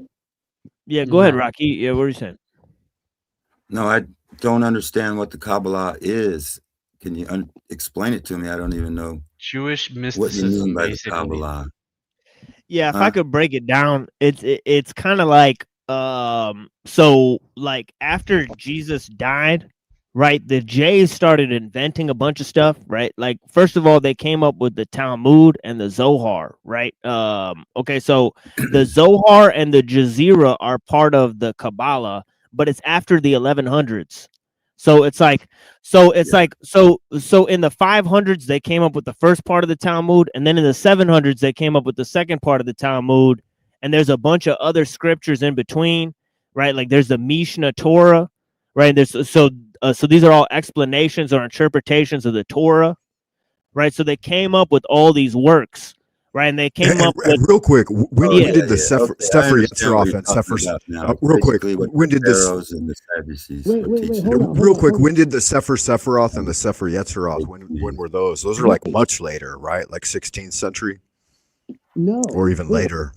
You got yeah, like it's way later. We can Like there's barely also hear you, Twilight. No. yeah, we can't hear Twilight at all. Yeah, but yeah, it says It's like you're like 10,000 feet away from your mic. I Yeah, just so wanted that- to know what The That might be all we distractions on get his from microphone Twilight. were killing me. I Twilight literally just said fell out of that my he- chair. It's a shame because he was doing so he didn't well have nothing audio against wise. the Kabbalah. I was wondering, For the most didn't part. Twilight just say he didn't have anything against the Kabbalah? yeah. Something- Yeah, because Yeah, he's that's what saying I don't yeah, like he's the saying Kabbalah. yeah, he's saying he's not using it as like his whole explanation was the fact that he's not using it as a system of Jewish mysticism, but he's using it as a system of personal development, right? So he's saying if you look at it in terms of just purely using it to get to a certain goal, right, then it's different from acknowledging, you know, the various systems of Jewish mysticism. Yeah, right? and I thought that too, and I would agree with that as a tool, and I thought that too prior to coming here. But after sitting in your show TML for like the last 6 months or something, I'm starting to develop a different idea of that as well. But it takes time. Let me show you this. Let's see if he's back. It's a kind of technique. Yeah, still shitty. Yeah, but it says here. Yeah, it says here. This is the the Haggadah, right? And it says the Haggadah developed during the Mishnaic and Talmudic periods. So the Mishnaic and Talmudic periods are the periods that exist between what we would consider Jesus and the Kabbalah, right? So they came up with the Haggadah and also this one, the Halakha, right? The Halakha is like sort of like laws, right? So it says that Talmudic and rabbinic laws and customs and traditions, which were compiled into many books, such as Shulchan Aruch or the Mishnah Torah. All right. So, and it says that historically these were first evidence beginning in the 2nd century. Right. So that's why I said it was after Jesus that this came about. Right. Okay. Wait. And then this one here, it says it is unlikely that it was assembled before the time of Judah Bar Elay. Right. And that's 170 CE. Right. So there again is another reference to the fact that it was not established before the time of Jesus. You get what I'm saying, right? Yeah, that makes sense. And those are much earlier roots than I've dug into. And that's that's far earlier than I had perceived it. I'm dealing more with like 16th century stuff. Yeah, you know that Rabbi Akiva, right, in the 1st century, he mentions Adam Kadmon. This is something we found out. It's crazy. Okay, wow. Yeah, that's why I'm here, because I want to figure this out. This stuff. Yeah, that's in our previous shows. Yeah. I thought the 1st century Pharisees practiced still the same Twilight. Kind of shit. Huh? It's still the same. Your audio's still fucked. It's like he's got a teddy bear over his mouth. I think he might have dropped his phone inside of a fishbowl or something. This is crazy.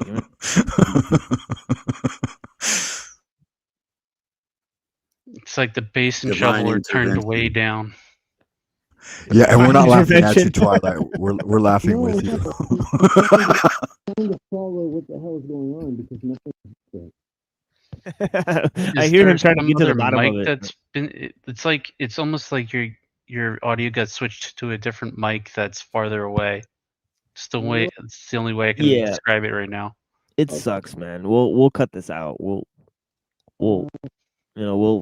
end the show soon. So. Well, I thought the Pharisees during the 1st century, during Christ's age, practiced a similar type of thing, that they were traditions over men that they learned in Babylon.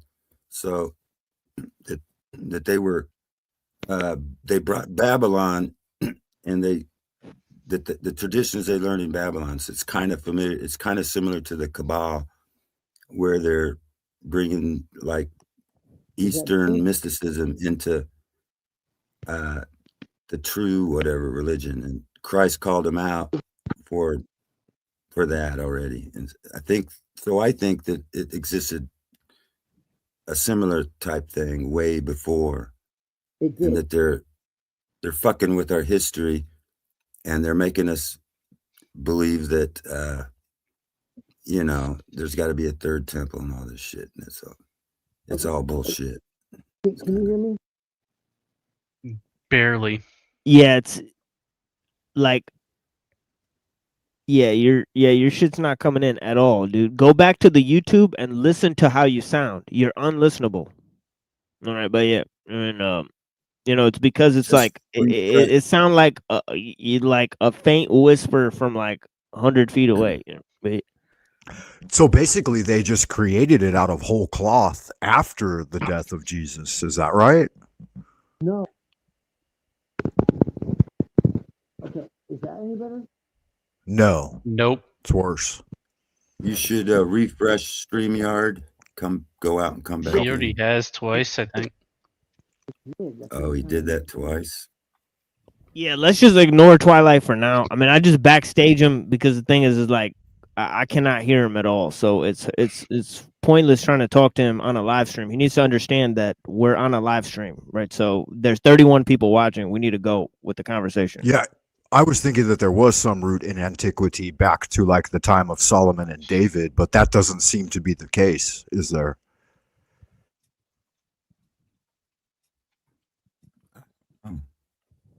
Yeah, I And mean, again, go ahead. There's like 11 points on the Kalabah thing.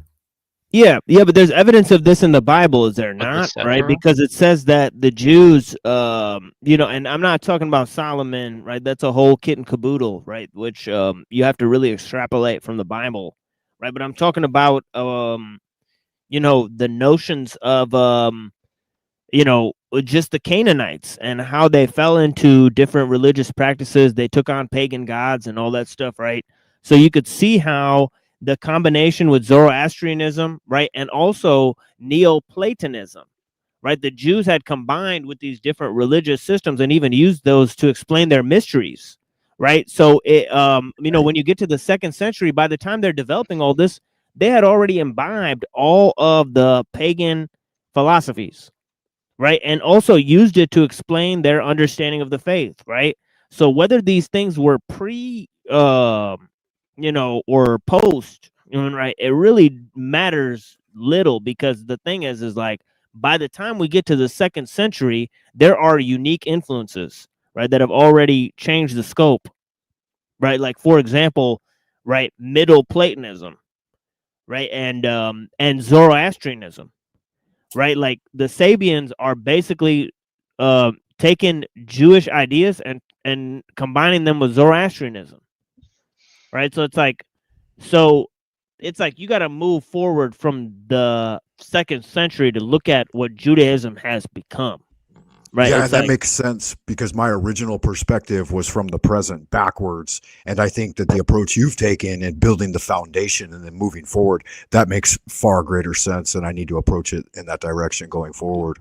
yeah, I look at like my religion the same way too. If I could go back to like Michael and stuff, like I think of like Islam as like, all right, like what can we do now? All right, like we don't have a caliphate, right? So like, what is there to be done, right? And I think a lot of the Jews that follow the Torah, right, like Torah observant Jews, they're looking at it in the same way, right? Like Rabbi Engelman, who wrote to eliminate You're a little to eliminate the tiny bit opiate. louder. Yeah, to eliminate the opiate. I mean, which is a book that me and Twilight love to read. He would definitely comment on it if he were like available. But yeah, blessings. Which one was it? Which book? Which book? Rabbi Engelman, To Eliminate the Opiate. It is a classic banger on the subversion of Jewish religion by secret societies. So you could look at it in that way too. You could look at it as the secret societies have always tried to twist the Bible, right? And this is and the first foremost people that they're trying to target are the Jays. The Jays have been manipulated and coerced, and they've been made cannon fodder for the world, government project. Right. They're kind of like the fishy scapegoat. that way, doesn't it? Yeah, there's a scapegoat, so called, right, or whatever. Yeah. Yeah, it sounds like good magic. I'll look into that. The Romans, even the Romans today, they wear, the bishops, they wear a small hat. Yeah, I'll send you that book, Frank. In a Discord They have message. a small hat. The bishops wear a small hat. I'll check it on the I Discord. think the Romans created I do have it. these fake Jews. 2 copies. Right. And there's certain things like that, like Herod. Like Herod's family married into the Roman elites. right? So were there like these Jays that were like part of Rome, whose bloodlines like continue today? Like, I mean, right? It could be for real, for real. Like the Vatican, Venetians if and you all look- that. bishops. If you look at the bishops, they all have a small hat. They wear that red looking small hat, and everybody calls the Jews the small hats, but it Yeah, there's a the bunch small of hats different little hat originated with clubs, right? Rome. Yeah, the small hat club. Yeah, there's the yarmulke, the mitre, the Phrygian. A lot of different caps going on. Yeah, and the Romans are still in. It's the Vatican. They I believe though that it's just like Satan or whoever you want to call him. It's the same modus operandi. There's nothing new under the sun. You know, Rome existed pre-Christ, and then Christ. It looks like Christendom came about and destroyed Rome, and then we're in. I believe we're in Satan's little season, and Satan is doing the same modus operandi. He likes the Republic. The French Revolutionary War was all about restoring, like getting rid of the kings, the nobility, and restoring the Republic, the Statue of Liberty given to us by the French, supposedly given to us by the French. It stands on a 11-pointed star. I forget what they call that, but its foundation is a star fort, 11-pointed star. It's basically Lucifer, the light bearer. I mean, he's got a torch, the light bearer. It's a tranny. Oh wow! Did you say that the star fort under the Statue of Liberty is 11 points? Yeah, it's 11. Oh wow, that's quite interesting. And that's kind of a handshake or a dog whistle to Da'ath, the 11th sphere of the Kabbalah, I would imagine. Yeah, so Rome has always Rome is the head of all the secret societies. I hope you know that. They're like the Knights Templar or whatever. The four Masonic pillars, right? The Club of Rome, London, Washington D.C., the Knights of Malta. And, the fourth one I forget. Knights of Malta. Oh yeah, D.C., Milan, maybe Milan, London City, and the Vatican it's the 3-state system. The 3 states. Washington flies a 3-star flag, represents D.C., the military might of this global power of Rome, and Vatican is the religious head, and then City of London is the financial district. They fly the 3-star. Rocky's right. I'm looking at the satellite view. It is definitely Can you hear 11 me? pointed. Yeah, you're better now. Yeah, we can hear you now, man. The Jesuits, the Knights of he's Malta, back. all that, they supersede all Masonic orders. All Knights of Malta are royal. I already said that. No, I know it's good. How did you fix your microphone, Twilight? Did a good job. I'm using another device.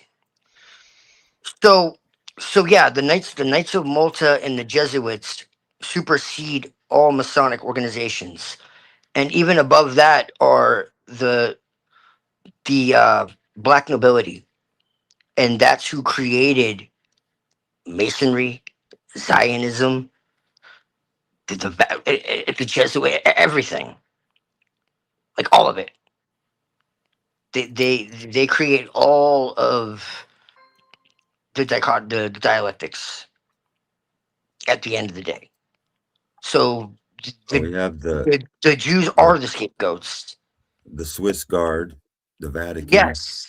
The Swiss Guard guards the Vatican, and we have CERN is located in Switzerland. What else do we have? The World Economic Forum, the World Health Organization. If you look at the Farnese, it's a tribe of Denmark, northern tribes. It was prophesied that the tribe of Dan would be a serpent. Yes, these are the Edomites. These are what they call what one calls the Jays. They're not the Jays like that. They're not. They're the synagogue of Satan, as Jesus said. They are Edom. They are They're not all Amorites, but they are Edom, and they are the Sadducees. These are the same people. They go back to the cult of Aton in Egypt. You know. Yeah, there's a lot of threads that are kind of knotting together in the present time, right? The Hyksos, yes, it goes back to the Hyksos of Egypt. Did TML cover to eliminate the opiate here on the channel? That's a very good book. Yeah, Rabbi Marvin Anselman. Excellent. Yeah. He exposed a lot of that way back. How Judaism became infiltrated. But as for Kabbalah is ancient. I'm gonna start having to dig into the archive in my free time. I feel like Frank is trolling. Kabbalah is ancient. In its form today, yes, it's modern. But Kabbalah goes back to 11-pointed star. The Statue of Liberty sits on the 11-pointed star. Lucifer, the light bearer, basically Lucifer. It's transgendered. It's a woman dressed up or a man dressed up. Look at it. It looks like a man's face wearing a woman's robe. It's got 1776 on it. It's got a chain around its ankle that's been broken, representing the liberty of Lucifer from the 1,000-year pit. They talk about Satan's little season. That's my theory. Is we're living in Satan's little season. I agree. Revelations 20. Yeah, I agree with you on that. Actually, I don't know why everybody is so. I don't know why everybody is. I don't agree with all of what they say about it. It's a kind of accelerationist viewpoint. No, it's really not. It's really not, man. I don't believe, I'm not religious, so I don't take all of it in.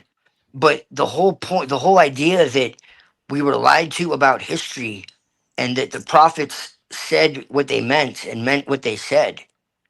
Yeah, and I think you're right too. Like in using it as a tool, it's really simple, but I think Go ahead, Rink. I was just going to say, I think that I'm on the same page as you as in using the Tree of Life and the Kabbalah as a tool, a diametric tool, right? But I think that at the same time, they may have the counter argument may also apply that am I using it or is it somehow using me as well? Right. Well, yeah, no, it is a little bit of both because it comes from an older tradition. The Tree of Life has been used in Egypt. It's been used in Mesopotamia. It was used in the Norse tradition. This is a primordial. It was in Druidic. This is not something that's exclusively of the Kabbalah in its modern form of Lurianic Kabbalah. And there was even pre-Lurianic Kabbalah where you had chariot mysticism of the Merkabah, which was the Enochian mysticism. That goes back to the 3rd century BC, at least. And that was something very different. It was visionary. It was visionary Well, the original form of Judaism was very different. And to be honest with you, I almost kind of understand it. It's very, very different than what it is today. It was very mystical. And it was almost Gnostic. Not in that the sense seems to track. And the biggest problem I've had is it's just so damn effective and it works. No, it does. It does, Frank. But this is the thing. It's been corrupted by hierarchy, just like religion is corrupted by hierarchy. See, this is the thing. What I always try to tell people, and like I said, it's just blind. It just baffles me that I never once tell anybody what to believe, but yet everybody comes at me for what I feel is my path, and my path isn't a belief. My path is like, well, you took everything from everywhere. That's right, yeah, because I take what works and throw away the rest. I don't have beliefs. I have experiences. But I don't. I'm an animist. I'm an animist. Ultimately, I believe in the natural world, and I believe in my own divinity, and I believe in the divinity of the earth, and I believe in the divinity of God. And to me, God is everywhere. There's nothing that isn't God. There's no way to be separate from God because there is nothing but God. Me and TML talk about this. Would you say that's the all? Well, I wouldn't call it the all. I call it the originator in my tradition. Okay. It's the one expressing as many. The OG. There is nothing but God. You cannot, you can turn away from God on a moral level, but you can never actually be separate from God. You can only turn away in the sense that you are no longer hearing God's voice. You're hearing the voice of demons. And when I say that, I mean that you're no longer listening to your conscience. You're no longer doing your will. You're no longer doing God's will. Your true will and God's will are one and the same. Because it's not about doing what you want because you want to do it. I want to And go I have think sex. I want to go buy pizza. I want to go do this. It's right. doing what you are Bro, meant to do. I just And I had think you pizza tonight. Come on, you're killing me. Reddington, What? nice. I've got pizza that I'm about to heat up. Well, there's nothing wrong I with think that. yeah, and I think you made a very clear distinction that's important. Like people who are on the path Had some will prosciutto on it and shit. It was yeah, good. some Parmesan.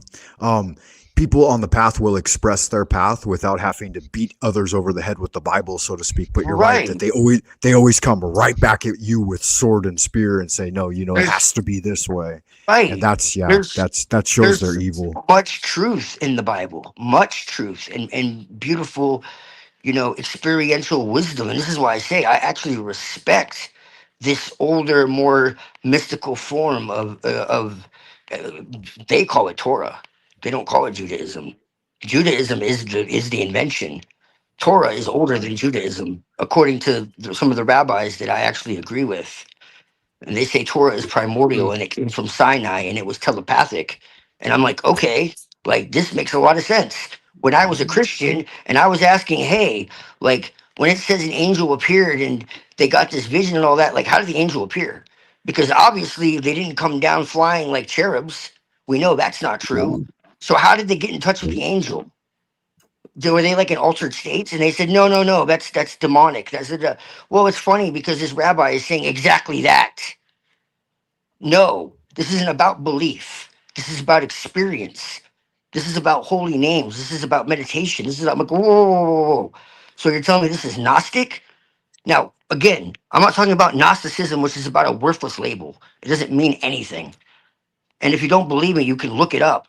That they had a conference for 3 days trying to decide what Gnosticism was, and they basically came to the idea that it's almost it's a worthless label, because Gnosticism really, truthfully, is simply, it has nothing to do with dogma. It's a way of seeing reality. It's based in Right. experience. And they've run such a long-standing subterfuge that it becomes harder and harder to like clearly delineate these terms. That's why I like what you guys are doing here, because you're bringing forward those informative threads that are tying these things together in a more clarified way. So from this perspective of this prophetic Kabbalah that I've studied, it's about going into these altered states, purifying your mind, and communicating with God and the angels. That's literally it. And it goes back to the Merkabah and chariot mysticism and trying to reach the throne of God. Like that's what it was about. And all the prophets, when they received these visions, they were in altered states of consciousness. They were not in normal states of consciousness. This is the tradition, and it was kept buried. And then they turned it into, a tradition of law. But in the beginning, it was mystical, and they even acknowledged nature. And this kind of blew my mind. I found this a couple years ago. So this is what I'm saying. All traditions have truth and beauty in them. And, later on it becomes something about control and you must believe it only this way. And that's it. And it's like you put boxes around God. And to me, it's just absurd, but people can believe what they want. I'm not here to believe. I'm here to know and feel and experience directly. And I find truth in the Bible. I find truth in the Tao. I found truth in the Upanishads. I find truth in, everything. So, it is what it is. Truth doesn't need explanation. Yeah, true facts. It doesn't need defenders either. Exactly. Yeah. If you have to explain truth, then there's something wrong. Truth No, but is it self. could use a little more distribution, publication, Well, spreading. Clarification. As I Are said, you not man, describing I truth now? can't tell you the truth. I can only show you how to find it yourself, because it's ultimately within you. And Within yeah, you. and people have to be willing to search for it. Yeah. Go into nature, man. You'll find truth. It's all around you. Well, I believe Jesus was physical. Yeah. Okay. So are we.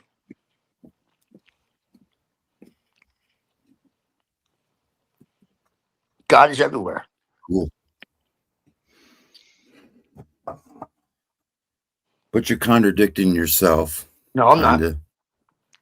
You're saying that you don't need to explain truth, but you're sitting here trying to explain truth to us. So Well, you got to consider too that logic and reason aren't perceiving it directly. You know, it's kind of beyond that, and the whole thing, the mystery, it is a bit of a riddle. Yeah, I I'm not believe that explaining truth. the devil I'm has saying- knowledge, and that it's useful knowledge. It can be natural truths that the devil and like spirits know, like they use sigils, like computer sigils. All our computers have sigils.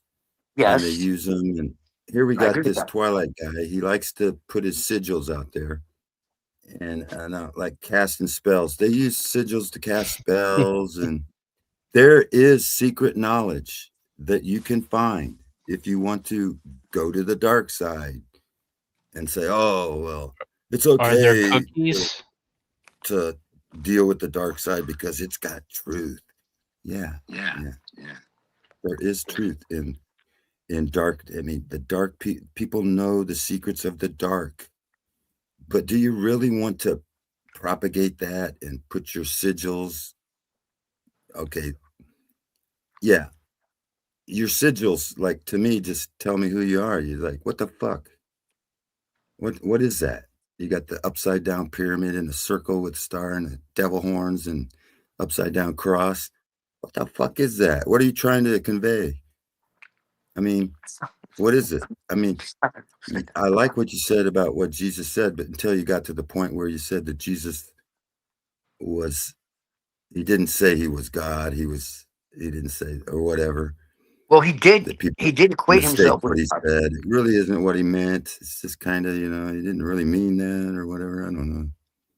I did like when you were quoting what Jesus, is, saying. I like that part, but then, the devil likes to mix a lot of truth with one little fucking lie, and the whole thing is a lie.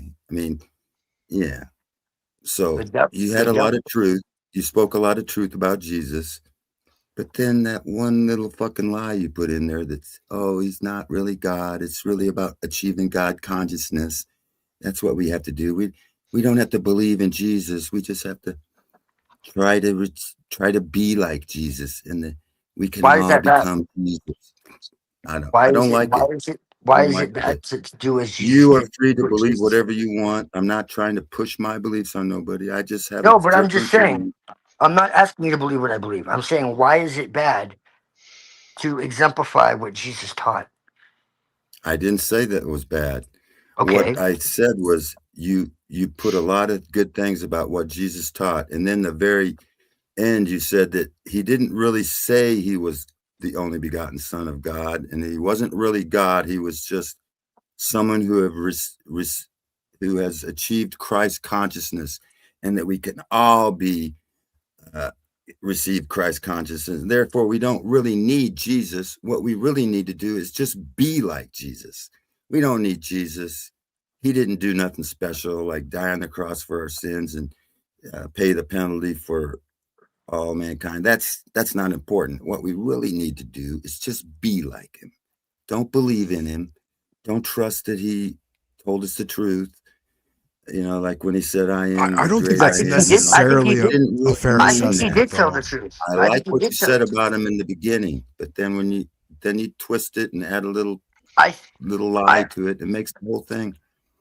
I do believe that's just my opinion. That's You're my right. opinion. mean, I think it's a little bit of but- splitting hairs. I think he did tell Not the for truth. And Christians, it isn't. I think he did tell the Yeah, truth. that's right. You're I right, think he Reddington. did die. It's a I very think he did. important distinction I think he did for die. Christians. I think he did die, and I think he did suffer, and I think he did tell the truth. I just don't think it's why people think he did. Think it is. That's all.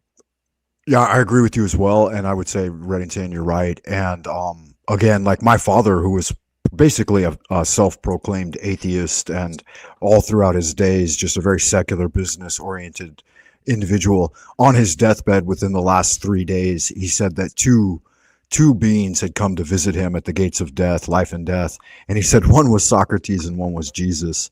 And I think there's something to bro. that. That's wild. That is nice. Socrates and Jesus. We need to make that happen. I think there's something to it. Yeah. Shit, son. And now you're here on the Machine Lies. All right. Nice. Yeah, where we talk about Socrates, Jesus. Yeah, it makes a lot of sense. Yeah, blessings. Those are two really important guys for me too, I think. Right. Because they didn't give a fuck about like having a house.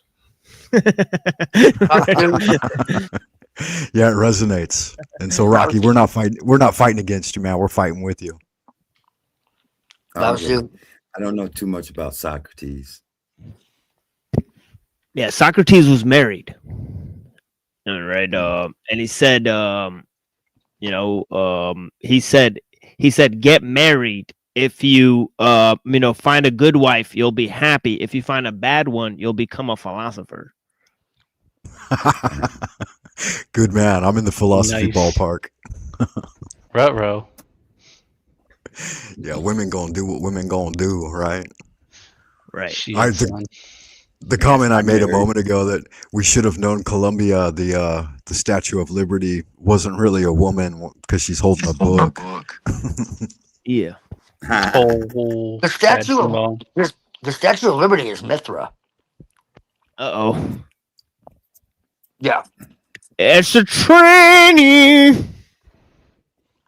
Yeah, something wrong going on under that robe. Shit ain't cute. Dude looks like a lady. But just for isn't the that right? record, I believe. Isn't that right, Twilight? What's that? Mithra is like some type of hermaphrodite, right, or something. Not quite. It's a twisting. The original understanding is the Heros Gamos, the divine marriage, the sacred marriage. Right. So it's wedding. It's a depiction of that, though, right? Well, from the way that they did it, yes. Yeah, right. So It's they took something that's internal and they made it external. right. That's what the whole trans thing the is metaphor. about. Yeah. Well, they Like the perverted. Baphomet. Right over Yes, there. they perverted it. Yes, Baphomet is originally actually a symbol of the goddess, Right. and they twisted it. But it's showing the same thing that Mithra or Fanny's protagonist is showing. Pretty much all ancient traditions had that concept. Yeah, Rocky, did you have Statue of Liberty is also Even Jehovah has male and female attributes. If you really want to go there. Yeah, 1776 here. was I can prove the that. Statue of Liberty. It's got 17. So It's also just so we're clear, even Jehovah has them. the Illuminated. The Illuminati. It's not just was pagan created in traditions. 1776. Right. El Shaddai means the breasts. Shad in Hebrew means the breast. So go figure that one out. So it's not just all the pagan evil gods and goddesses. That's what we Jehovah gotta say. has when a we female side. Yeah, we Just want so the we're clear. Khazar milkers, right? We gotta say Shaddai. Everybody needs to stop being like, oh, it's all the pagan, evil, transgender. Well, yeah, well, even Jehovah, Yahweh, has a feminine side. Just so we're clear. The Greek oracles were male prostitute whores. That's what they were. They were transgendered. No. Yeah. Wrong male way. prostitute. I can't probably say that on YouTube. I don't know. We said so much. I think you and Mike said that you guys are gonna kill each other at some point. Yeah, watch your P's and Q's. I was digging into the Baphomet the other day because I was wondering about the It's not Hermes evil. Aphrodite No, I know, but I was wondering about the I know you know. Aphrodite Hermes combination, and I was wondering what the hell does that even look like? Let me have a look at that. I believe currently the elite believe that they are the offspring of Lucifer, and that Lucifer is the good guy who gave us liberty to sin against God, and that Satan doesn't care. You can do what you will, and so therefore you have liberty to do what thy will. And so celebrating the Statue of Liberty is like celebrating Lucifer, the light bearer. And basically they're celebrating Satanism. And we all know that our leaders are fucking basically Satanists, right? We found that out. We can all agree. So somehow they got us tricked into making a contract 1776 with the fucking devil. And ever since we've been promoting,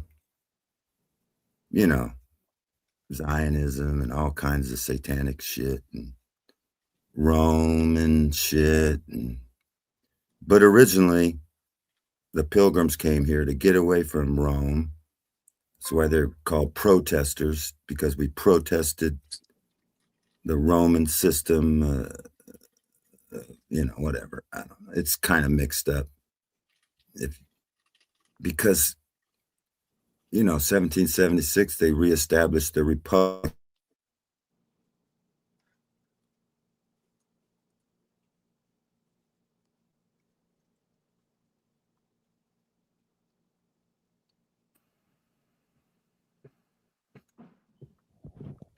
Yeah, he's frozen solid. Yeah, Rocky, you were Sorry frozen about solid like a rock. You got to come back on that last part. It's more like the Shekinah and Asherah, but yeah, no, it's all Lucifer for sure. Yeah, so 1776, the creation of the Illuminati is the year. It's basically the day Satan was released from his 1,000-year pit. The chain around his ankle is representing that Satan was released from his 1,000-year chain. It's during the millennial reign. Christ reigned for 1,000 years. Okay, let's figure it out. Jesus said in about 30 AD, he said, "This generation shall not pass before all these things happen." 70 AD, which is 40 years later, a generation. Moses spent a generation, 40 years in the wilderness. So 30 plus 40, 70. 70 AD, the temple was destroyed. And then around 76 AD was the end of the tribulation. The end of the tribulation plus 1,000 years is 1776. They added 700 years to our history line. We can find that. So it's really in 1776 was really 1076, which means it was 1,000 years after the tribulation. And they celebrate 17. They fucked with our history, added 700 years to 1,000. We don't know exactly, but we believe we're in Satan's little season. 1776 plus 250 years is 2026. So in 2026 will be the 250th anniversary of 1776. Now, if there's 4 seasons in a year, 1,000 years, a year is 1,000. So a quarter of 1,000, which would be one season, because there's 4 seasons in a year, that would be 250 years. So if Satan's little season is one season, then it could be 250 years plus 1776 is 2026. So we may be very close, not to the millennial reign, but to Judgment Day, the final judgment. The final judgment. Read Revelations 20, 21, and 22. I believe we're up to Revelations 27 through 8. We're not waiting for Revelations to be fulfilled. It has been fulfilled mostly up until I mean, it's not completely refilled because then we'd be in heaven right now, and that's not true. So we're in Satan's little season. The millennial reign is past. The tribulation is past. They're lying to you. You got Christians believing that we're waiting for the tribulation and we're waiting for Jesus to come back. Jesuit doctrine. Jesus, 20 times plus, Jesus said that this generation shall not pass before all these things happen. Revelations 1 Yes. even says, these things which must shortly come to pass. Yes. And even at the Revelations 20 or 21:10, it says, do not seal this book up because these things are about to come to pass. Don't seal, like Daniel was told to seal the book. The book of Revelations ends with, do not seal this book, for these things are about to happen. So, and you got Christians that believe we're still waiting for Jesus to return, that the millennial reign is futuristic, and therefore you got this fake shit going on in history where, see, the whole world is deceived. The Bible says that during Satan's little season, all the nations will be deceived. Look around. All the nations are deceived. Everyone's deceived. I mean, everybody thinks we went to the moon and that right, you know, aliens right. are going to come back and land and Right. shit. Yeah, I agree with you on that. Yeah, and a lot of them, legitimately, everything is a lie. a lot of them. That's the hill they No, want to it's die true. on too. And Zionism is based on false eschatology. That's how they twisted the Bible. Yes. Yeah. The whole idea of the So third temple is not Zionism even is biblical. based on, we're still that the Jews are still God's chosen people. But in 70 AD, God divorced the Israelites because they rejected their Messiah, and therefore the seed of Abraham, Jesus was the seed of Abraham, right? Not some people.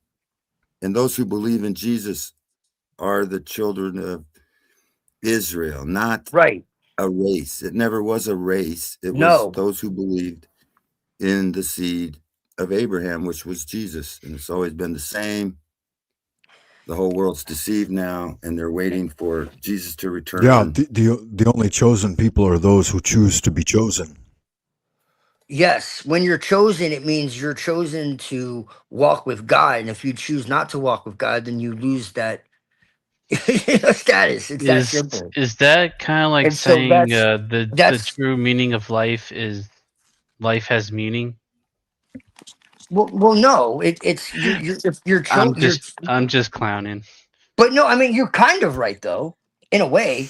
That's It's like, quantum yeah, conscience. you're chosen, and you're chosen for a very That's specific task, and it's a responsibility. Quantum of conscious. And if you don't do your job, you're fired, essentially. Like, cool, you were chosen, great. But if you don't acknowledge You have one job to do. and honor that, then you're fired, essentially. And it talks about how the Edomites were cursed. And this is what I talk about. When everybody points at the Jews, the Jews, the Jews, the Jews, the Jews, the Jews, and everyone's like, well, why are you always so like loving towards the Jews, but then also hating the Jews? And I'm like, because I always make it very simple. I don't hate anybody. I don't hate Jews. I don't hate Muslims. I don't hate atheists. I don't hate blacks. I don't hate trans people. I don't hate. Yeah, and that's a really good point. That comes through in real quick. That comes through in I and Thou with Martin Buber. This idea that if we hate, we cannot hate the whole being, and it must be partiality. But when we love, we can always love the whole being, and from a point of fullness. That's really good, Twilight. Ultimately, if you There's a hate or time for judge, peace, there's a time for war, there's a time for hate, there's a time for love. I mean, God loved. But Rocky, Jacob, is there a and time hated for Taco Esau. Bell Taco Supreme? It's right. Oh no, Taco Bell is for the lose. It doesn't mean you drop your guard. You know, Right, when I don't the like when the these meat hose gets Edomites. clogged, you're in trouble. I don't like these Edomites. I don't like Jeffrey Epstein. You know, I don't like these people. Ruh-roh. You know, obviously, you know. But what I'm saying Is hate as too soon strong as a word? you start attacking a religion, a country, an ideology, You've lost the plot because that's what these people do. These Jesuits, these Knights of Malta, these royal orders that are really in control, the ones who created Zionism, the ones who infiltrated Catholicism, the ones who created Sabbateanism, the real powers, the ones that Rothschild answers to. Okay? They create all these Yeah, but it's dialects. just so funny how that came out because you were like, it's wrong to blame one group of people for anything, like those dirty damn Jesuits. It's like, whoa. And those motherfucking J dogs. Well, the Jesuits are they're like one of the only exceptions to the rule, but even them, not all of them are. But if you understand the Jesuits and you study their history and you realize that they're not modern, when you really trace them, they go back very far. And it goes back to what I call the cult of Aton. Everyone thinks I'm crazy, but in the Hyksos and all this type of shit, the black, like I said, in the black nobility, You mean like the, Isaac Newton? the Jesuits are a modern form of something much older. Okay, there's a reason they have a solar symbolism, even though they claim to be the Society of Jesus. And the Yeah, I Knights of call 'em- Malta are called knights for a reason. It's not Yeah, I call him decoration. I call him Isaac Newton. They're just kidding, knights no. for a reason. I got a question for you. What do knights serve? What do king? knights? Look, try again. What The do Pope? knights serve? No, think about in olden times. What The do king? knights serve? The crown? Wasn't it the king? The Yeah, the crown. queen. Oh, the queen. Okay. Even worse. Who determined who became king? Who became pharaoh? Bloodline, right? Right. And what was the bloodline determined by? Maternal There you birth. go. Okay, now you're really getting somewhere. I Look want at to all the remind everyone. Go ahead. Look I'm at sorry. all I the want to sym- remind everyone real quick that TML won the educational sector by a long shot. Wasn't even close. 30%. Other motherfuckers down in the 10%. So good man on TML. Kudos Wait, for what that. happened to Grid 1? I thought he was like neck and neck. He ate too No, many not griddles. Not even close. The Queen Mother is the International Order of World Freemasonry. Okay? The Duke of Kent is the order for Protestant. Okay? You have Protestant and Catholic orders that are supposedly against each other that are legitimately intermarried. It's a fucking game. There's no battle. You said the The Queen of England? Orthodox, the Protestant, the Catholics, they're all in cahoots with each other. It's a game. These people wear masks. This is what I try to say. So if you That's what think I'm that, saying. go ahead. I said it first. What I'm saying is their religion, their identity, their political identity, the country that they come from, the religion they espouse, all that is meaningless. It's for the masses. I can see them. You put on the sunglasses and you can see them. Right. But that's what I'm saying is they divide everybody up. It's divide and conquer. They're all trannies.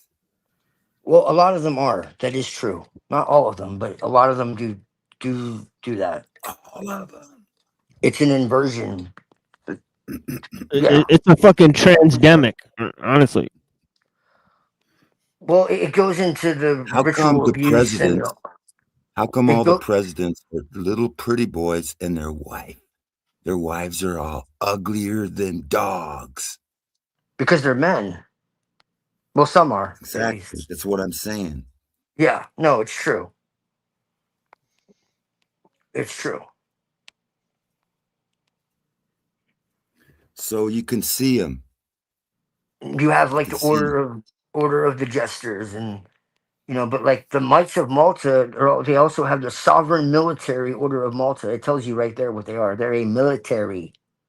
They're not just like So the group of queen, monks. the queen is really a dude. So, you know what I'm saying? Well, some are, but Mm, it's more complicated than that. Yeah, But that's if you spooky, man. You if guys you are look going at all into the if you look at well, deep it is spooky waters. because if you look into the symbol, this is very deep waters, and you're not really going to hear it much. And you can Muddy reject it, waters. or you can completely reject it, or you can take note and look into it yourself. But if you really think about it and you really look at all this symbolism, if you study symbolism like I do, okay, if you look at all the symbolism like Masonic symbolism in particular, it all looks like it's very masculine, right? Like the goat head, right? Like, oh, that's the devil, right? Look closely at the goat head, like with the upside down star and all that. Like, look very closely at it. You know what it is? Do you know what it really is? Even the upside down star. It's the fallopian Mm, tubes, bro. Look closely. Do you know what the upside down star is? It's the well, transit that's of the side. Venus. It's the transit of Venus in the sky. It's not Oh wow, that's a satanic. connection. Yeah, that's a connection I hadn't made before. That tracks. That's what it is. I know you Lucifera. understand this, Frank. Everyone else will probably be like, what? But you understand what I'm saying. If you look at the goat of Mendez symbol, it's the female reproduction cycle. If you look at Yeah, they the worship inverted the. pentagram, it's this transit of Venus over the Yeah, earth. now that you've said it, it's so overt. Wow, what a thing. Look That's at Venus. the. Venus is Lucifer. Lucifer is pre-Judaic, pre-Christians, actually pagan. Lucifer is not Satan. That's an invention, but I'm not going to get into that. I don't really care. People can believe they're the same. It's Oh, fine. we're already in the way in the weeds. It's irrelevant. It doesn't matter. I'm just saying Satan or Lucifer is pagan, and that's like not even debatable You because ever you see had Lucifer. Starbucks? The Starbucks symbol, Starbucks. It's an That's an upside. If you ancient. turn it upside down, it's a Oh, here we go. woman's vagina. Yeah, it is. Here we go. It's an ancient mermaid goddess. There it is. Actually, It's a vagina. I can't remember the. No, it is. Even if you look at the square and compass, It's mother worship. it goes back to what are known as the castrate. This is That's the really it. original logo, by the way. I'm giving you some deep information right now. You can take it or leave it. The Okay, Eve symbolism, is the the mother of symbol. both seed lines, both Adam. So Adam was the father of Abel, and It goes back to Enoch, really. the serpent, or Lucifer, or Satan, whoever you want to call him, was the They, seed of Cain. They were twins. yes, So, yes. taking of the tree of the knowledge of good and evil, Eve had sex with the serpent, which gave birth to Cain. So we're in a seed war, and the seed line of Cain still exists, and They believe. I don't know, but they actually believe that they are of the seed. They are of a separate genealogy than us. They actually. This is in. I can show you. This is in there. I don't say this. They say in believe their they're own the words seed, that that they they were are here of the first, gods. that They come from Lucifer the was here Anunnaki. first, and therefore that they The believe that Edomites say that? They Lucifer is believe the they are good from the guy. Anunnaki. They believe they are from the Watchers. Yes, I can show you in their own words. They believe they are descended from the You gotta Anunnaki. send me that. They have a book called The Dragon Legacy. This guy tried to expose it. Oh, He was I an think I actual have it. royal. His Royal That's Highness. I probably true. sent it. He's telling I you the probably truth. What's his face? I probably I sent forget it. his I name. probably sent it to you. His Royal Highness Nicholas Vander Nicholas something de or Veer other. von Drakenberg. He was a Yeah, that real. guy. He was the real deal, and they killed him. They killed him. He was real. He was real royalty, exposing the fake royalty, and they fucking hung him. So it just shows you it doesn't matter who you Well, are. that's why they're the black They'll kill you. nobility, right? Yes, but he told the truth. He showed how the church corrupted the So original Lucifer teachings. He was a talked. serpent. So a serpent has blue blood, Well, but see, but the cold-blooded blue serpent blood. was originally a symbol of the goddess, Don't we going have back blue to the blood? earliest times. Well, The serpent. anyway, he The was serpent. he had a shiny coat of arms, and when they sinned, Jesus gave them, covered their nakedness with the skin of the serpent, shiny, and that was given to. It was handed down to the patriarchs as the root. If you had that skin, some people think it was a sheepskin, but it was the skin of the serpent that was proof that you were head of the world. You were the whatever. Actually, and anyway, actually, Rocky, now that you mention that, that's why the Masons wear their aprons like that. That's what that is. That's why it's over. Okay, I gotta tell you this because this is really deep, and no one's gonna really tell you this. Not because I'm super smart, but because they just don't talk about it. The reason why they wear the apron, okay, and the reason they wear it where they wear it, which is over what? The generative organ, okay? The G stands for the The goddess, it sanctum. stands for Yeah, okay. they got to cover the sanctum sanctorum. Yes. And the square and compass really is a euphemism, a clever cloaking of a castration tool. That's what it is. Oof. They are the That's a castrati. nice It goes shit. back to the Also- eunuchs. It goes back to also- this cult of Cybele. Some Masonry is people might ultimately not a believe goddess when I tradition. say that Just the tip. Just the tip, sin in the please. garden was a sexual tip. intercourse Oh, with Jesus. the serpent. But if you remember, when the Lord found them, they didn't cover their mouth from eating the apple. They covered their privates because that's where the Yes. sin was. Right. So when Adam and Eve were found, they covered their privates. And so that's showing you that the sin was not eating. It No. was sexual. Oh, and we're getting Correct. the serpent seed now. Yes, correct. To know a woman Yeah, in serpent olden seed. times meant to have sex. Right. It's to have sex with primal desire and not through divine communion. That was the sin. When it says take of the tree, a tree represents in many times, like it represents a people or a person. Like Yes, a family, like a tree of so, life, like a so like a family tree. when Eve took of the tree of the knowledge of good and evil, that means she took of the tree. Lucifer or Satan or the serpent was the tree. When they were caught, they didn't cover their mouth. Like if you get caught stealing cookies from your grandma's cookie jar, you would go, oh, I'm not eating that. No, they covered their private parts because the Right. sin wasn't about They eating knew an they were apple. naked. It was about taking of the serpent seed from the Yes. tree Lust. of Lucifer. That's what I'm saying. That's, it wasn't about eating. It was about No. Right.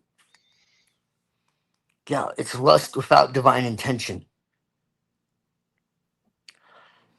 And that's why people have all kinds of kids and don't know what they're doing and don't take care of their kids and don't take care of their families. And there is such a thing as twins being of two different fathers. Sex Like is if a supposed woman to be has a sex Yeah, with one we've guy heard of and then heard of immediately this has sex before. with a different guy, you can have two twins from two fathers.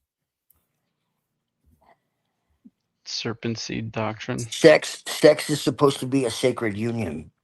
That's the reality. Always. And we've lost that. Well, most We're of in a us. seed war. We're currently in a seed war. It's always been a seed war. Yeah, and we Our haven't rulers- lost it by way of chance, right? Our rulers, you're right. They have overtly, the J-Dogs especially, have brought in that Frankist tint to everything. I mean, look at mainstream culture in the United States today. Well, the Illuminati is the esoteric, court of the Sabbateans. The Sabbatean Frankists are the real Illuminati. The Sabbatean Frankists are the real Satanists.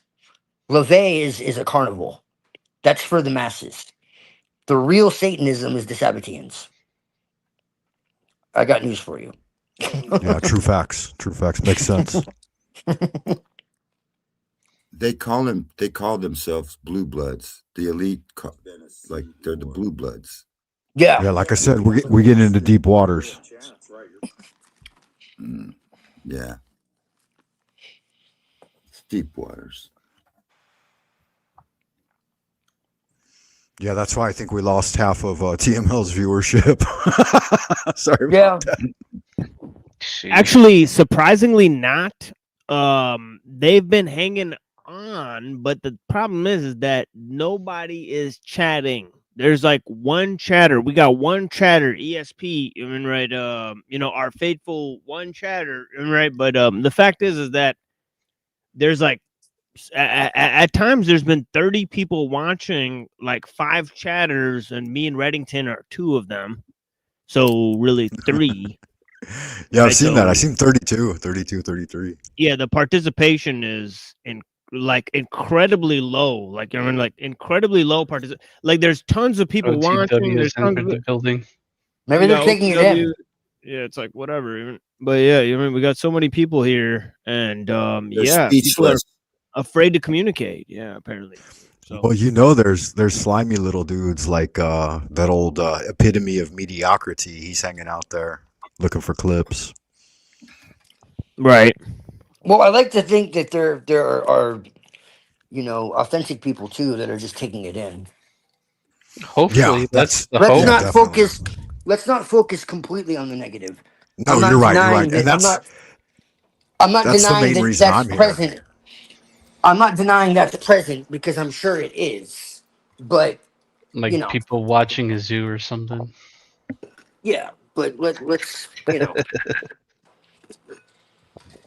Yeah, that's what's weird is like actually like there's a bunch of panels that me and Rock E have been on and Frank has been on, right? And actually none of those people come and participate. Right? It's actually strange, right? Like my Yeah, chat it's is weird, wrecked right? of It is. It's those weird. people, like the people that are at OTW News, the people that are at Jack Talcott, the people that are on all these other Flow Stay, all these other shows that we've been talked about hundreds of times on these shows. We've even joined or clicked the link.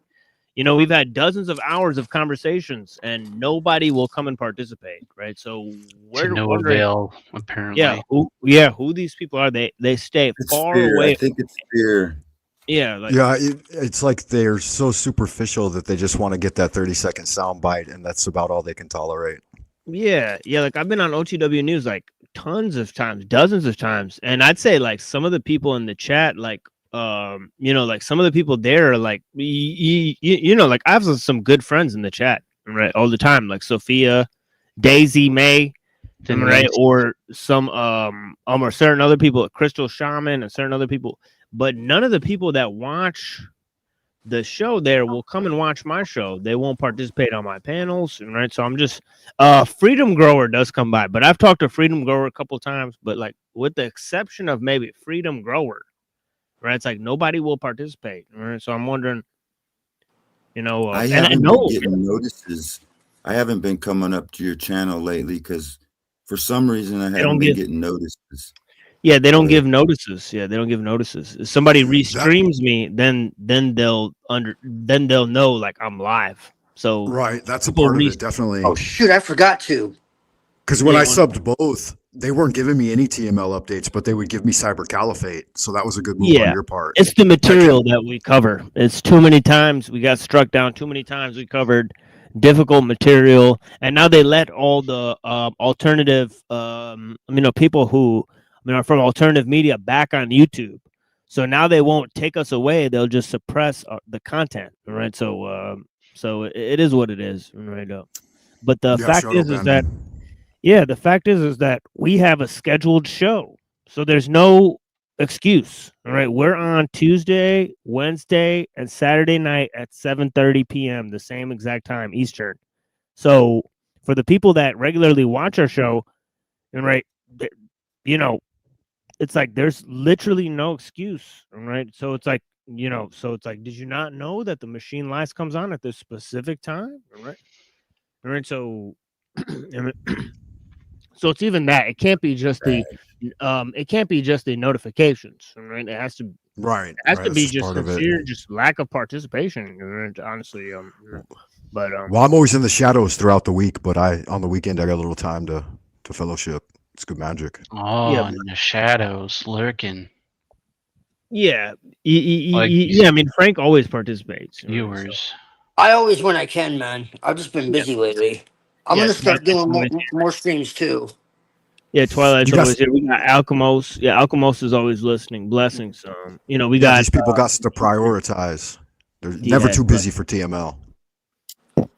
Yeah, appreciate you. Yeah, right. I thought you were missing in action until I saw you on one of the other channels. I said, "What the fuck?" Oh yeah. So I had to punch your name in, and Yeah, sometimes you have to deliberately go straight there at the right time and open it. That's another reason why I make these shit talking shows, because then they'll review me on another channel. They won't even know I have a show until they start reviewing me, right? Negatively, right? So it does me an extra service there for them to just go ahead and Any publicity is good publicity, I guess. and as I we say. I even tell them that. Yeah, they're dummies. Make your Like, rounds. I straight up say, I'm like, you guys gonna review this negatively, give me free publicity, and they're like, yep. And so I'm like, it's just, it's like cool. So Yeah, it is what it that's their jam. They got an 80-hour work week to fill. is.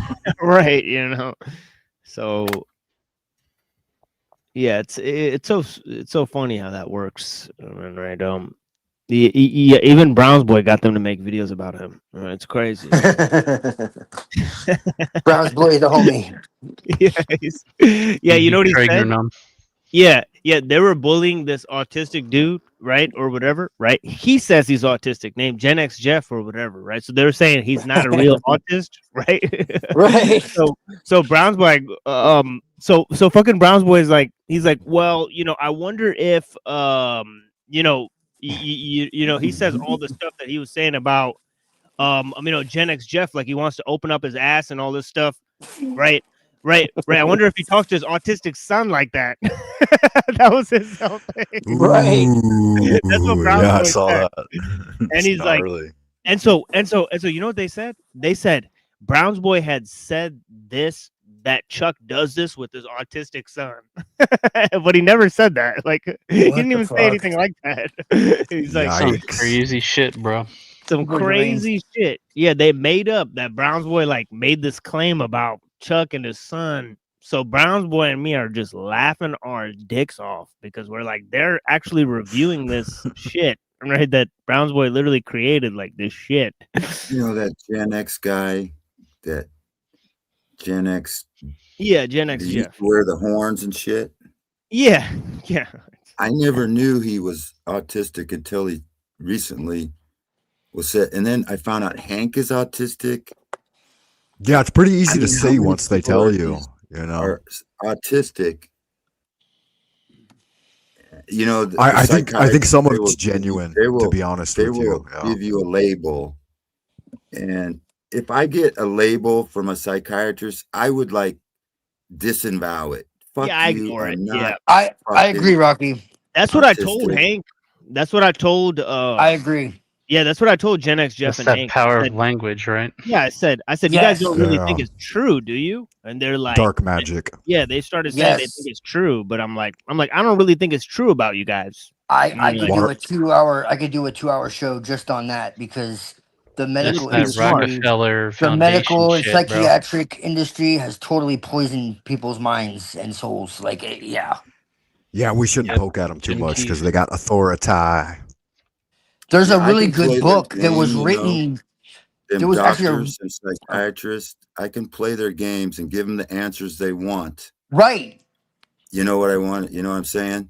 Exactly. That's what come. Yeah, we I'm telling can also everybody. combat their evil without even bringing them into the conversation. PTSD, they give me $5,000 a month. It's kind of like veterans EBT shit. Yeah, that's right, Oh Rocky. shit, Rocky. I'm not gonna. Rocky I'm making not gonna some fall. moves. I'm not gonna fall for the old Oh, banana in the that tailpipe again. disability, they Well, will be pay you careful. money. We're recording right now. Yeah, they pay you fucking money. I hear you though. Well, it's about time they Right. gave money for something because they don't do shit for veterans. Don't get me started. My grandfather Yeah. was in Fuck them. Vietnam, They and owe me more than that. I believe it, man. They fuck.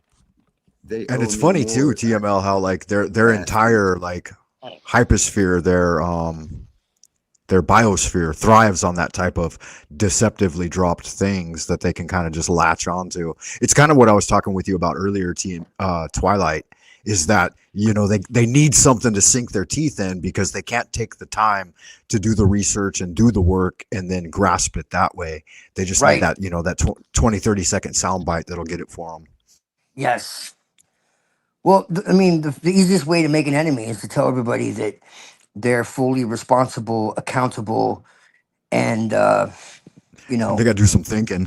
capable, Nobody wants to hear that shit. capable of within their own life. That the And worst thing to do is culpable. tell people they're free and they have power. Everyone says they want to be free, and you know they hate being enslaved by this, that, the other. But as soon as you tell them that they are the ones that are in complete control of their own life, they want to kill you. You know, Well, like that's the it's thing the that like truth.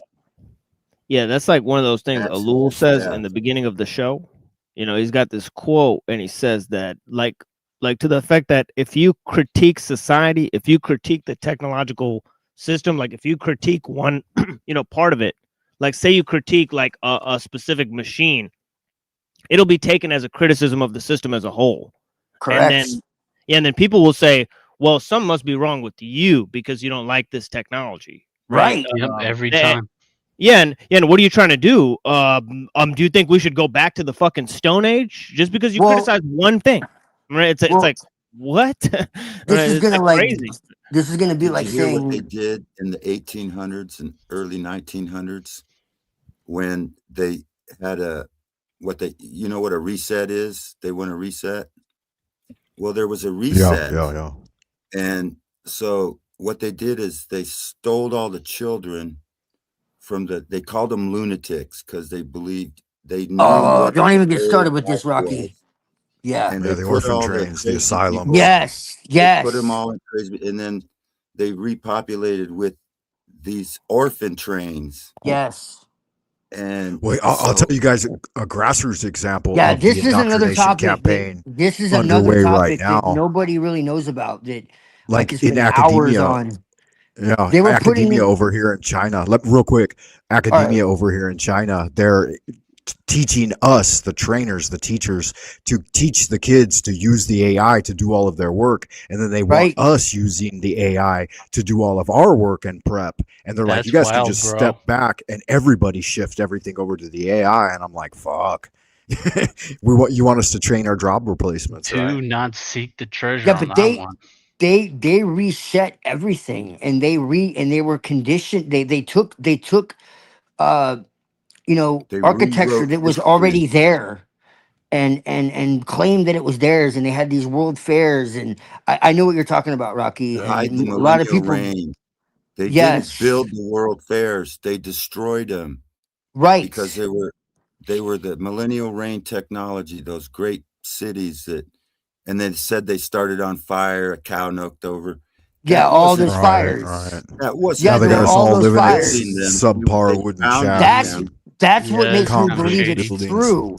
There were all these fires. This is the thing, guys. For people who think that Rocky's crazy, like there were all of these fires that are documented, and there were all these reports of like paranormal activity and miracles and all that, and they just say, "Oh, these people were crazy." It's like, well, but according to who? You know, like all through history, people had a supernatural vision of reality. It wasn't until the so-called Enlightenment, okay, we'll say Endarkenment. right, exactly, okay, that everything became materialist, atheist, reductionist nonsense. Okay, before that, people were seeing giants. It was in the newspaper. Okay, the Smithsonian covered it up. People were seeing lights in the sky. There were fires like all over the place. People were having apparitions, and it's real shit.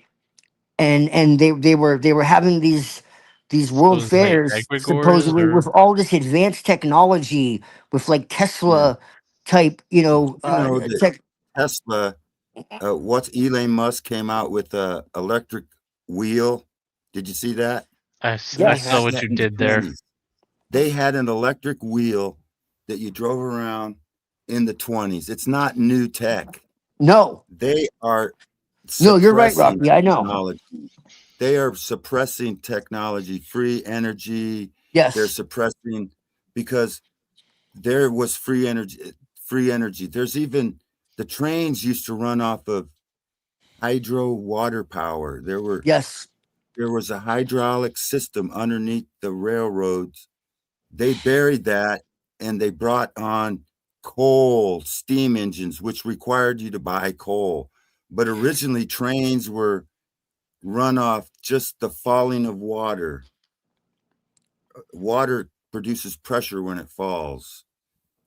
And there were Tricks. canals underneath, some kind of hydraulic system. And then there's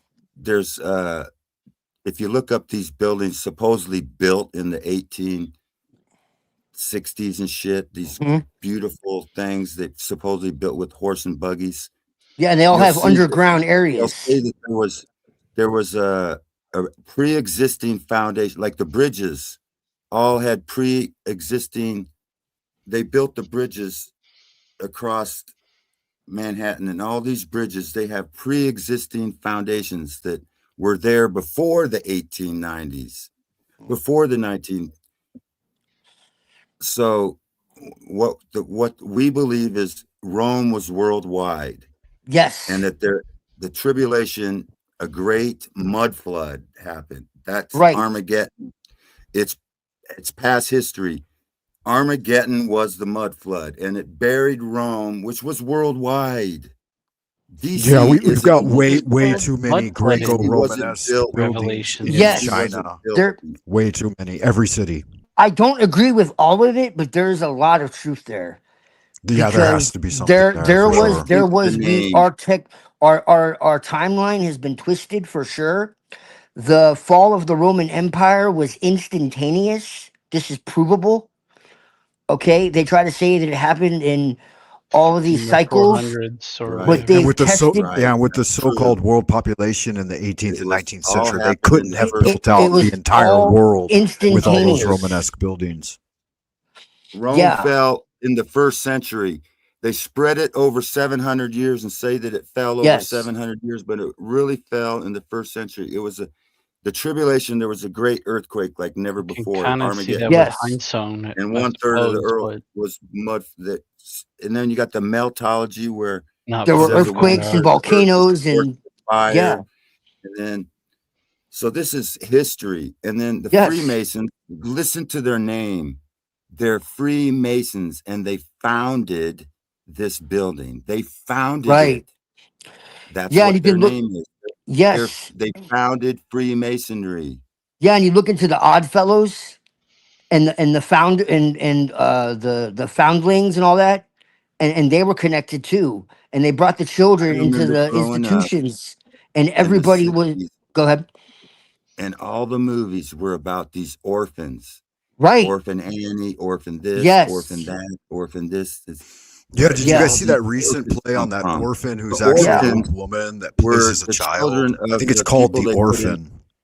They put them in psychiatric wards because they would remember. They remembered what Yes. the 1890s. They remembered growing up in the 1890s with all this free tech, and there was a reset. So the reset was to hide the millennial reign. It's all about hiding the technology of the saints.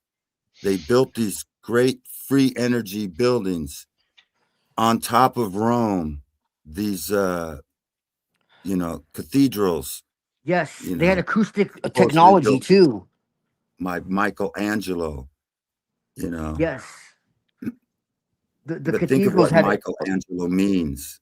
Michael, the archangel, Michael Right. Angelo, the saints. They built these great cathedrals glorifying God. And they were And on persecuting top the of Rome, saints. right on top of Rome. And then, anyway. Well, So Rome was called Saturnia before it was called Rome. And they were actually persecuting the saints. And there's all kinds of documentation where they were torturing people and they couldn't kill them.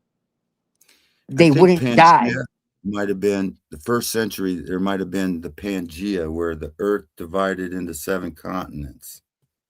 Now that was that's Pangea. from what I haven't heard. Who is that in the lion's den? Shadrach, Meshach, and Abednego. Well, they say Pangea happened millions of years ago. There's evidence that the continents used to be all connected. If Rome was worldwide, and then you had Armageddon, the greatest earthquake ever and that will ever be, that would like a great earthquake. And There 1/3 was- of the nations fell into the sea. 1/3 was burned by fire. 1/3 was by famine. And that all happened in the first century. Yeah. Then Pangea would be like first century tribulation. Great. There's a earthquake. few centuries in time that you can look into. Like I said, it would take way too much time. But you can look into it, and there were like so many volcanoes and so many earthquakes and mud floods and all that people legitimately thought the world was ending. The first This is a century fact. that happened in the first century, like I think volcanoes like didn't even exist until like they all went off. So there's a professor that said that they added 700 years. The first Yes. century was stretched over You mean 700 flamenco? years, and they said these 3 catastrophes happened over 700 years, but they were all like separate. Like these 3 things were separated. How could that happen? Like Right. exactly. Right, they replaced the it I's and happened the here. J's with a 1. Yeah. Right. Yeah. No, flamenco is a little questionable, but the other guy is not. I can't remember his name right now. Hindson? Yes. Yes, he's legit. Funny he Flamenco. passed away. Well, That's flamenco kind of was one of them, shifty. but there was another what's his name? Hindson. Professor Gunter or Gunther Heisen. Yeah, Hindson. right. Yes. Gunter. Yeah. What was his name again? Hindson. Heinsohn Gunter or something? Gunther Heinsohn. Gunther, Heinsohn. yeah, I think he was Germanic or Dutch or but yeah, no, I have a lot of information on this. It's actually part of the book I'm reading or writing. I'm actually writing a book right now.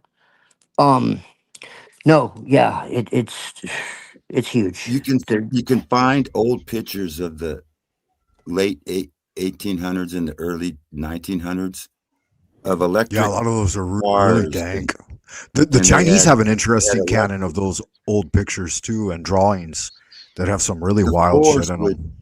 The floors, like an escalator that they would ride on, electric floor near a train, and they had these great, huge buildings where the trains would come into, and they had. There's a lot of old black and white electric footage of that wheels. too. Yeah, all these castles. And one wheel real quick, just a real quick insert on that. It was really interesting to me. I saw some of those old films, and there were white folks, a lot of white folks, but there were a lot of black folks too, and everybody was wearing the same clothes, and there was obviously Nice no racial tension between them. No, like the blacks were right up there among then- them, hugging and then you could and being see all brothers. because it's and there was a nonsense, dude. fellowship. Yeah, it's These, absolutely This is what nonsense. I talk about, and They everyone thinks rewrote I'm our crazy. history. This is what everyone Absolutely. talk rewrote about. They rewrote racism into our They history. It wasn't did. there. Racism is a construct, dude. This is what I always try to tell people. They think I'm fucking crazy when I say that the Irish were in Egypt and the blacks were in America and all this. Everyone thinks I'm crazy. Like the indigenous people of America are the blacks. Period. You know, they have more pyramids Nuero. in South America than they do in Egypt, and that the Right. Nile, Yes. the Mississippi has Egyptian names along it, like the Correct. Mississippi could be the real Nile. So Yeah, you have they're lying Egyptian to us about hieroglyphs in the where Grand Canyon. Egypt is. They're lying to us about where Israel is. They're lying to us Yes. about where all these places Now are. you're yes. Israel is not even where we're told it is. Yes, Israel was No, you global. can only find gopher wood in Florida, and that the red Mhm. heifer, the only place you can get a red heifer is from Texas. Israel was global. Think about the word Yeah, Utah. they somehow destroyed the true fraternity of mankind. Israel was global. Israel There's was a place global. called Utah. So when they talk about the 12 tribes of Israel being a mixed multitude, that's exactly what it means. It means the human Right. race. This is what people don't understand. And it's a lot. And when I talk about, like, like I said, with the Irish being in Egypt, I was like, that's crazy. It's like, no, it really is Well, true. that's the thing. They That's had the the thing too. Like, Celtic, and you had Hebrews that were in Egypt and Ireland, and you had they weren't Jewish because there was no Jews back then. Like Abraham wasn't a right. Jew. You know what I mean? He Well, was a Hebrew. There's a difference. There's a bit of a learning curve that It's all throws twisting. people It's off. twisting of words. Tennessee, on the shores of Mississippi, Memphis. But The pharaohs, the pharaohs. right. There were the black pharaohs and who- white pharaohs. Pharaohs are still alive. They're the ones ruling the planet. They're If you really want to get Highlanders. down to it. Yes. They don't die. The pharaohs They're are Highlanders. the real religion that the people of the elite worship is Atonism. It's Setianism. It's not Satanism, it's Setianism. The god Set of Egypt, who was Set is the prototype of Satan. They're It's not projected Satan. into our realm from their tombs. No, I'm serious. If you look into the Hyksos nobility from the 12th century, okay, you will never find I'm telling you, I'll give someone $100. They find Yahweh before the 12th century of the Hyksos nobility. There is no mention of Israel. There is no mention of Yahweh. There is no mention of any of it. The secrets Until of the then. pharaohs It are came in from the Amorites into Egypt. That's what it was. And so the Hyksos nobility then became the Templars. cult of Aton. Yeah, well, that's the origin. The Knight Templars went to invade Israel, and they went to Egypt and got the secrets of the pharaohs. Yes. So they now Moses reside in. I know where they Moses- live. I know where Moses they're had hiding. all the knowledge of the Egyptians. What do you think that means? The knowledge of the Egyptians was the Egyptian mystery schools. That means he was an initiate of the mysteries, no matter how you look at it. Moses was an initiate of the mysteries. This is why I reject the modern Judaism. This is why I say I respect the older Judaic tradition. It's a twisting. It's a hijack. This is what I'm saying. It's all been corrupted. Yeah, the It's an Catholic inversion. Church, the Swiss Guard, Knights of Templars. Yes. They know the secrets. The dark Templars secrets. created the Switzerland. They actually are the ones who created Switzerland as a Yeah, that's where hideout they after went. they were suppressed. 1200 Yes. See, you know what's or up. 1300 or something. They were kicked out. Right. Pretendedly. They didn't really get kicked out. That's just Right. just like Mhm. when they put Newton, or what's his name, Isaac Newton, Yeah. under was a- arrest for his theory. It's a controlled opposition type thing. Well, Newton was a Kabbalist. So was Einstein. So was Yeah, I think that's actually Galileo, which is surprising because Newton practiced like alchemy in broad daylight, and they put him like in Cambridge. Well, the globe, the Right? idea of the globe, the idea of And a Galileo, globe. like, is like a Lol. heretic Well, for here- like looking in a fucking telescope. Like, what the fuck? Like, Well, here's something wild. The idea of Yeah, a globe originally Earth. he was The idea of you're a right. globe Earth actually comes from of the Vatican. It comes Exactly. from a That's pope. what I'm saying. Yeah. So originally Galileo was he came up with the, I don't know, some kind of, he's the one who came up with the thing that we all came from, a Big Bang spin. And the Yes. church originally pretended to be against it. So they put him on house Yes. arrest, which that means he gets all the luxuries of living in the king's house. That's the Right. great punishment, right? Right. Yeah, exactly. Just to live with the Pope.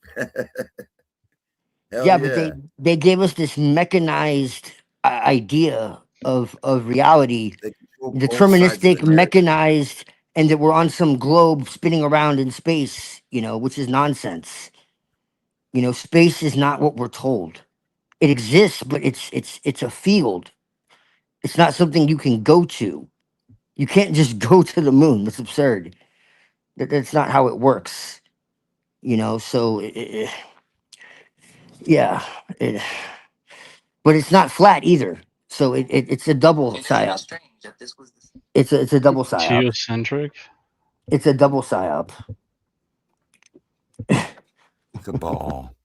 Okay, think of it like this. There are some geocentric Dome above, Christians. which is half a ball. You got the dome below, which is another. So you have a ball, and then you got the earth in the middle. Who knows? But Yeah, you're really water close. above, It's hermetically water sealed. above and water below. Well, in my So- tradition, she's a living, breathing superorganism, but that's beside the point. Oh yeah, Sure, the big earth, fishbowl. we came from the dust. We are from the dust of the earth. Dustians. Yeah, Killer's got it right. Killer 96 said, "Let's get digging." Yeah, it's more like Hollow Earth. Not really like hollow like that, but in the sense that there's an interior. The earth provides everything I need. Yes. Yeah, I'm not worried about the shape of the Earth. I'm worried about the shape the Earth is in. But it's not a Yeah, fucking globe. true- It's not a true fucking facts globe. that, right? It's not a fucking globe, and no one's going to Mars. It's total nonsense. And I got a aliens aren't theory coming. Space about monkeys. Mars. Okay, the reason they want to pretend they went to Mars is then people will live in a small little box. They think they're on Mars and they can't go out, or they won't be able to breathe. So Are you people saying they can volunteering live in to the go to pod Mars, and eat the they're bugs? volunteer to go to a concentration camp where they Right. just put you in little Yeah, cars. Well, I have a y'all need legit to come question over about that. Come over to China one time. You'll know what Mars is like. Exactly. Well, I have a legit question. Well, I have a few for Frank, but first I want to ask Twilight and Frank a question about why do you think they always push us to go to Mars, but really Venus would make more sense in both an occult and exoteric way? Mars is the god of war. God of war. Yeah. But Okay, but don't they worship Lucifer? the then? they worship the seven We know they roaming don't. stars. And if you listen Yeah, to but Mike, but isn't Venus like our sister planet and stuff? Like, you know what I No, mean? there is no Yeah, I would think sister it's planet. I would think it's in part stars that are it's their living, worship of the stars are masculine, living light beings. and the They other part of worship it, I would think, seven is stars. they've already set the roaming blueprint stars. that it's easier to prove, like Okay, you really in want to a understand Hollywood way. if you really want to understand my perspective on cosmology and all of that, look into Wallace Thornhill, David Talbot, Cardona, Cardona. Okay, plasma cosmology. Okay, so space is not something that you can uh, fly into. Okay, it's the membrane of a living organism. Like it's alive. So we're It's living in the ovum of the Earth, of the space mother. Seems to be like a bubble. my My theory it's the dreaming is that field. It's the sensory body of the planetary animal mother. And It's the it, extent of our the consciousness, earth, the limitations earth, of our the earth is consciousness. the earth is presence. God. The earth is opposite. The space is the opposite of what we're told. It's presence, not emptiness. The earth is embedded in the medium of aeonic intelligence. Space is not emptiness, but the presence of Sophia's dreaming itself. That So it's an tracks. electrical web of currents. So, like, if you know who Birkeland okay, is, if you know who okay. Birkeland is, the filaments in plasma structures Birkeland currents. Right. generate Okay. stars, sculpt galaxies, carry information, store memory, form consciousness, compatible ordering. Right. So and I can actually understand what you're saying, and I So it's can an almost electric plasma substrate of space. So it's right. not a I space-time can curvature, right. but That active makes sense to me electric plasma. Will you let me Right. finish? No one ever lets me finish, and then they ask me all these questions. If because they you're just let going me through finish, like 15 different precepts that I have to accept. dude, But I've okay, been go ahead. talking for like 30 seconds. Nobody ever lets me finish, and then they wonder why they don't understand, because you don't let me finish what I'm saying. If you let me finish what I'm saying, you'll probably understand. Well, So I already space said I is pretty not a much agree with space, you. So but you don't. How do you agree if you don't even know? Let me finish what I'm saying. How can you Well, agree if you don't know? well, I'm If going you to don't know forget what my I'm question. saying? I'm already forgetting my question. So go ahead. yeah, you got to land it. But I'm not even finished explaining anything. You say I've been talking all this. I've been talking for 30 Okay, seconds. well, Dude. hurry up and talk and finish so I can go All because right. you're Well, wasting okay. time. Well, dude, like, if you want to know, you want to know. If you don't, then don't ask me. Like, it's really that simple. If you want to know, then let Okay, me well, tell you're you. like, you're like, okay, well, hold on. You said like 15 things. You're like, okay, we're inside Well, the yeah, just Sophia's mind, and don't then make the we're in, learning and it's all plasma, don't and make then stars are don't make the this, and learning then curve too difficult for them. information is this, and then this is that. So it's like Consider I'm like, okay, I get consider the gist, right? yeah, you got to take into Okay. consideration the TikTok brain. Okay. What I'm saying, bro, is let me finish explaining it. And then whatever question you have, I'm more than happy to answer it. Okay, well, This hurry is up just how then, my because mind, bro, this is how my I'm trying mind to get a works. question across. But go ahead. But I Yeah, can't, we're dealing with goldfish here, Twilight. bro. No, Okay, well, go Jack is ahead. smart, dude. Jack is No, smart. I'm not go gonna. ahead and No. say it. Well, hurry up and If say I the was shit then. talking Let's to go. an idiot, I'm joking. I'm just if trying I to was urge talking people. to an idiot, it would be one thing, but I'm not. I know. Okay. Okay, well, Okay. hurry up and get the points out so I can respond to each one of the 15. Okay, go ahead. That's what we're gonna get to. Okay. Well. Okay. Do you want to know, or do you want to just talk over me? Okay. We want to dance. The grim fandango. But that's not a conversation. It's chaos. You're not Yeah, but getting it's not a anywhere. conversation when I have to like write it like if I have a notepad down, I have to write down 30 points and then respond to each one, and that's gonna How take is all that night. 30 So. points? Taking notes. Let me reread what I said, and then you tell me how this is 30 points. Okay, Yeah, start with cut the through the Sophia hyperbole. is like we're living in Sophia's like sensory organ. Let's start there and then go through all the Space. Look. Just for 1 second. Space is not a container. It is an active, sentient, Okay, morphic field. okay, wait. Okay, so I'm just going to count for you. Okay, the first part of it is space is not a container. The second part is what's the next part? It's an active, sentient. You know what sentience is? Okay, Morphic field. okay, So if you active know, sentient. So that's 6 points right there because you're adding how attributes is to that what it 6 is. points? Because you said it's not It's a active. It's container. dynamic. It's He's living. counting the words. So Twilight. no, I'm not. Listen, you said it exists, right? Yes, it's And conscious. It's it's sentient. not a It's thinking. It's container. feeling. It's Right. morphic, which means it's Right. dynamic. It's not static. It's a Okay, but field. do you see how many adjectives you added in there? So I have to think of all these different adjectives that you're attributing to the thing that you've already named, which is space, I right? don't know So what the hell you're saying. What do you mean? I'm okay, you telling you said what it space is. is not a container, but it's Yes. but you said it's these 10 adjectives that you added onto it. So that's like 11 I points. said it's an You'll Right? just active, have to give sentient, him the book morphic when you're field. done writing it. What Well, are yeah, you he's just talking saying, about? don't tell me about the labor pains. Just show Oh, me the you're baby. saying that No, I know I'm okay with it's it. a I'm just saying, lie. but like you have to define all those adjectives that you just Sentient, added onto the I thing that you're will if you describing. let me finish. What I'm sentient is a saying big is word. when I'm done explaining Oh, it, or he dropped. when I'm done telling you what it is, you can ask me whatever question you want, and have no problem explaining it to you. But because it's not something that's easy to explain in a sentence, I have to explain it this way. Okay, he's back. But whatever Yeah, question you I'm just have, I saying. have I'm just saying, no like, slow issue. down.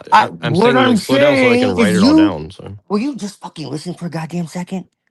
If you just listen, okay, any question that you have, I have no issue answering. But if you keep interrupting me, it's just going to be chaos. So whatever question you have when I'm done explaining it, I have no issue answering it for you. Okay, let's just try it this way. Okay, Twilight, you take 3 or 4 minutes to explain what you're saying, and then Neuro, you can respond. Bless you. That's what I was saying. Exactly. Yeah, we got Exactly, this. female. Okay, so let me we got this. Don't worry, Neuro. let me get my 10 pages so I can write down all the 100 points that I have to Right, go we across. got Okay, this. go ahead. Well, Oh just restate your question for the people. The Yeah, people we out got there this. have It's only already 3 lost minutes. track. We're giving our friend 3 minutes, 4 minutes here. All right, we got this. All right. I'll set a so- timer. You restate your question, then I'll start the timer. Yeah, just 3 minute response to a question. I mean, yeah, go ahead, Neuro. What's the question? I've already forgotten it because we've already got way back in the weeds again. Yeah, so let's it's just start from the gotten top. Let's just start. Well, let's you start need from to the like top. meditate or something then. I'm gonna fall out of my motherfucking chair. Take it Are you from the top. serious? No, Then because you need to the meditate fear because your of mind the is chaotic. If you're forgetting that quickly, then your mind is chaotic and you need to meditate and everything ground. comes out of chaos. So isn't that a good thing? All right, let's No, continue. Let's no, start at the Piranha. top here. no. Let's start at the top. It's Ordo- about Ordo integration and ab chaos. harmony. It's about harmony and Concentration. integration. You need to be able to center yourself when you need to. You need Okay, to, well, you like, just spent meditate 5 or minutes telling something. me how you're gonna explain everything in 30 seconds. So let's just go ahead and start Because from you the won't top. let me. All right, boil it down, Neurojack. Go ahead. Relaunch that question. You won't Like a let me. rocket ship. Are you going to let me? ESP Do you have a diet. question? Any questions before I begin? Yeah, let's cut the foreplay. Let's just go. Right, exactly. Thank you, Mohammed. Jesus. I agree. Like, Master Kong reining it in. So Go ahead, do you Neurojack. have, Okay, do just you make have a sure that question, you just my friend? just make sure that you include all the things that you said before because you remember all the things you said already. So you said we're in Sophia's sensory organ. So I don't know what that means, but okay, We are her that's number sensory was point organs. one. We are her Okay, sensory organs. no. You said we're She inside her feels sensory through organ. us. She feels through us. You remembered that part. She feels No, through us. but you said that no. You said we're inside. Are you her going to sensory sit here organ and or tell something. me what it is, or are you going to listen, bro? Okay, we'll Neurojack, cut start through from the there and horseshit. let's go Launch and down. rocket. Like, seriously. Are you going to tell me what it is, like you know, or are you going to listen? This is getting too You're sitting here wild. telling me you don't know, and now you're going to tell me what I said and It's what I already know. been wild. I know what the fuck I'm talking about. I'm trying to tell you, and you won't let me. Do you want to know or not? Yes, I am waiting. Okay, Let's go, then let please. me tell Oh, you. God. Do you want to know or not? Simple. Yes or no. If you don't, then don't bother. If you do, Is the then great. third time I say yes the magic charm? Can we go? Well, are you gonna let? I Okay. don't know. Are you gonna let me talk to you, All right, or are you let's gonna keep doing let him. this? Let's let him cook. I'll hit the timer right now. Go ahead, go. Okay. Space is not a container. Do you want me to like slowly define each thing? Do you want me to do it that way instead? I can do that. It's gonna take longer. Just keep cooking. 3 minutes. You got him. Or do you want me? I could do that too. If you want me to do that instead, to slowly explain what each word that I'm saying No, is. I'm good. No. You don't like when I'm I gonna jump interrupt you. out the So motherfucking window. That's what I'm gonna do. I mean, I don't know. You Like, don't like when I I'm interrupt trying you. to So make this. just keep. I'm So trying just to. go at I'm a trying. pace so I can write down. Just go at a pace so I can write down all the But points you're Jack, making. I'm not Episode of trying to Curb Your be an asshole. Enthusiasm. I'm actually legitimately trying to Okay, well, just go be a ahead and say friend. your points so I can write them down. Okay, and then we'll go one through. We'll Neurojack, go I'm through actually 100. trying to have a friendly conversation with you. Right, Neurojack. You got lead in your pencil? So if you Okay, want me to explain it as I read it, I can do that too. Whichever way no, you just go want, you ahead. let me know. Space is a container. So Space is we are not. sensory. Yeah. Okay. Sorry. Space is not. Don't start We are adding things I sensory. don't say. Don't start We adding are things I sensory don't say. organs. Don't We are stop. sensory. Stop. Don't add things I don't say. Shush. Clear your mind and listen. Space is not. Space is not a container. It is an active, sentient, morphic field generated by aeonic intention. Space is the living body of the Aeon Sophia, not a void. It is her dreaming field, the medium from which her correction, diorthosis, plays out. Space is the sensory body of the planetary animal mother. It is not inert. The earth is embedded in a medium of aeonic intelligence. Space is not emptiness, but the presence of Sophia's dreaming. Space is presence, not emptiness. Space is an electrical web of currents, Birkeland currents, filaments, and plasma structures that generate stars, sculpt galaxies, carry information, store memory, form consciousness compatible ordering. This matches ancient mystery language. The Ankh, the Pneuma, the Prana, the Ruach, the Vril, the Ether are all descriptions of the electric plasma substrate of space. Space is not space-time curvature, but active electric plasma physics. There is a duality embedded within space. The organic field is the Sophianic dreaming. The archontic inorganic mimetic field is the simulation layer, the counterfeit heaven. This is the reality. This is the only truth of when the Gnostics said that there was a false reality, or all this other shit. Everyone says, oh, there's evil God. This is the only truth of the simulation they all talk about. So listen closely. Space has two simultaneous realities: aeonic space, alive, biological, self-correcting, sensorial, fractal; archontic space, simulated geometries, stellar fractals, machine-like intelligence, informational but not incarnate. This is why mystics pierce the veil.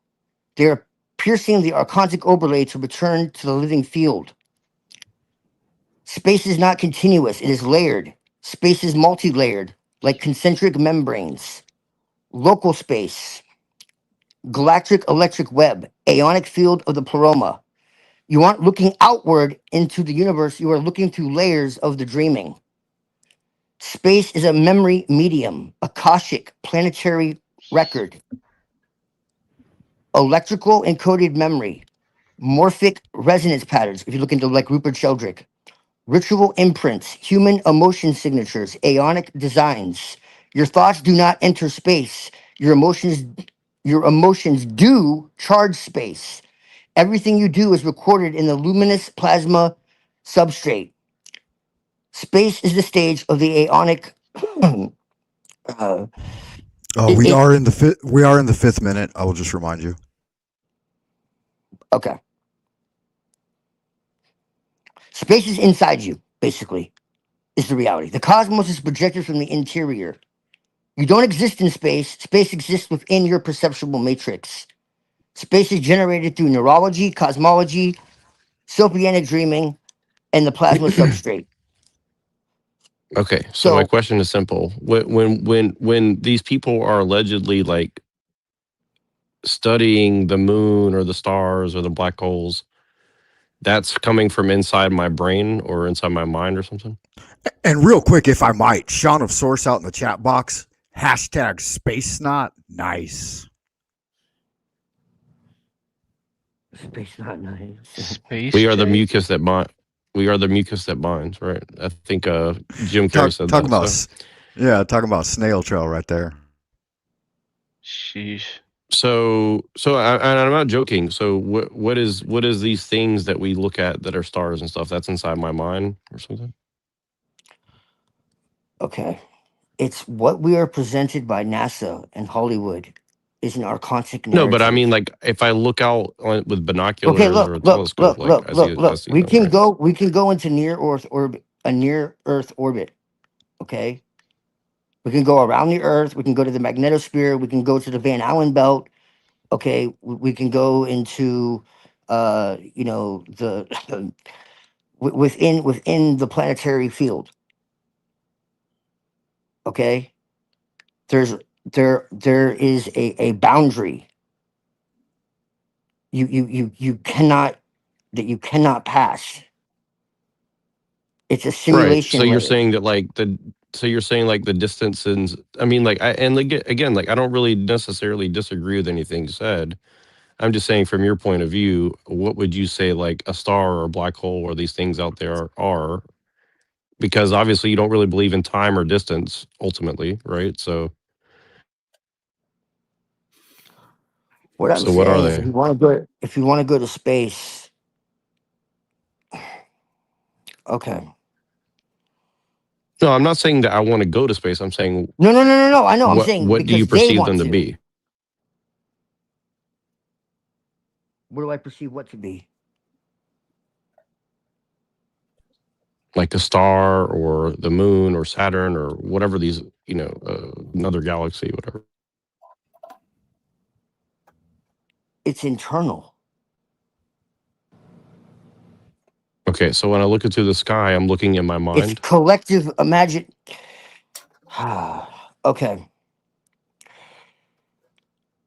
Okay. So what they're capturing is wavelengths, infrared patterns, radio frequencies, emissions, photos.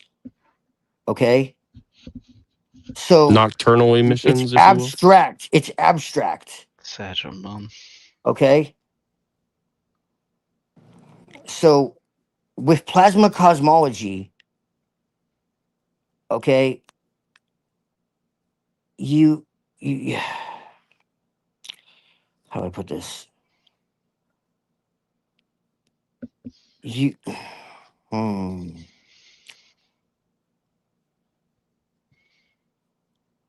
how do I explain this? Ooh, baby. Ooh, baby. Nice. That was pretty accurate.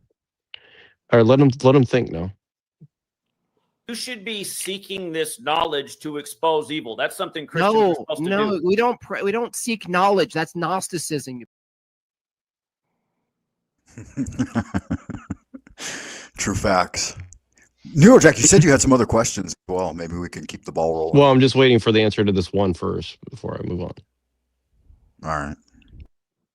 There's lethal radiation, there's massive shielding, there's a membrane. You cannot you cannot go there. But it is a real place, though. Or it's all like here localized, is what you're saying. Like what you're saying is like It's everything is like within the earth, is what I'm telling you. So that's where the flat earthers are actually right. It's just not the whole truth. Everything is local, basically, is what I'm telling you. It's not somewhere out there. There's no distance. So there's right, nowhere to because we're go, all is basically what I'm right. telling you. Yeah, see, the thing is, like, I understand that part of it, right? I understand what you're saying with that, but I mean, I think I do at least. I mean, but what I'm saying is like, so you're saying that like the tools that they're using to measure these things are coming from a false pretense, or we're just being told a certain version of things that are exoteric when really they're actually esoteric things that they're conveying or something like that. For example, like there's something that we It's know all as local, a bro. black hole that's out there. You know how they talk So about the firmament? So black holes are local, is what you're saying. Okay, so like basically when you get this idea of space travel, you have this idea of ships sailing through infinite blackness, hopping between planets, crossing interstellar distances, navigating vacuums, like a submarine. Okay? It's culturally reinforced. It's rooted in science fiction. Submarine But it's no intense. resemblance to actual conditions of outer space. If you actually look at NASA when they were doing before they were going into space, do you know what they were training in? Water. Water. Explain that to me, please. Okay? So what I'm saying is the realities of the human body, physics, engineering, constraints, the energetic environment surrounding Earth, spacecraft can reach orbit, okay? But they can't function as vehicles for traversing anything deeper than that. Okay? It's not mysterious or hidden or conspiratorial. It's just that the human body evolved inside a narrow Okay, let me put atmosphere. it this way. Okay, let me put it this way. Can we astral travel to a place called the Yes. Andromeda Galaxy? Yes. That's very Okay, different. so the Andromeda Galaxy is out there, but it's not as far away It's as not we perceive it to anywhere. be. Everything is it's what the ancients called the other world. Okay? Oh, the other world. It's not there's no like aliens coming from other planets, dude. Because there's Right. nowhere to So I'm come saying from. like so if we shake off our mortal body, we can just go anywhere, anytime, any place. At least if we do the right Yeah, things or not something, right? necessarily. Yeah, not without training. So we can continue leveling up after we die. Yeah, absolutely. I would think so. Man, I feel like I'm at level 0. Yeah, to try to express the limitless by means of the limited confines of our cognitive language, I think is a little bit of a divergence from what it really is. That's why it's so hard for Twilight to articulate it. And no, it's not hard to articulate. It's just you don't want me to go into a long diatribe, and it's almost impossible not to. No, that's So- true, and I think everything you've said so far tracks. So basically, it's an archontic projection field is the way that it's projected. Okay, so you know how they say that the Gnostics say that the Earth was created by an evil god, and that the matter is evil and all this nonsense, and I tell you that it's all inverted. Okay, the real reality of what the Gnostics said is that the Earth, Sun, and Moon are divine. Okay, the Earth is obviously divine, so matter is definitely not evil because it's part of the living organism of the goddess. And What let me is backtrack that statement a outside bit. of the sun, moon, and earth is not organic. Yeah, That is I the wouldn't say that- creation of the archons. It's called the steroma. It works Yeah, I don't in think you're different having physics. any trouble articulating it. That was It my works- own inability to grasp it at first blush. It's what they call the steroma. It is a clockwork world. It's a mirror world. So those planets are the habitation of the archons, you could say. That's their world. That's the simulation. Not the Earth, not the sun, not the moon matrix or any of this other shit. Okay? Saturn. You know how they talk about Saturn? There's some truth to that. But anyways. Okay? So we see what they call the counterfeit heaven. Alright? So, like I said, it's not a vacuum. It's a living electric labyrinth. Woven by aeons, patrolled by archons. So, metal vessels cannot cross an aeonic boundary. Only consciousness can. It's a Sophianic organism, not a planet in empty space. It's not a rock flying in I don't emptiness. get to go to heaven. It's a biological projection of the aeon. Her magnetosphere, atmosphere, plasma belts, and living etheric sheaths form her body, the envelope in which the anthropos can incarnate. A spaceship is merely a piece of metal, like an insect crawling on a whale. No matter how far it travels, it remains within the same organism. You can't leave Earth with a rocket.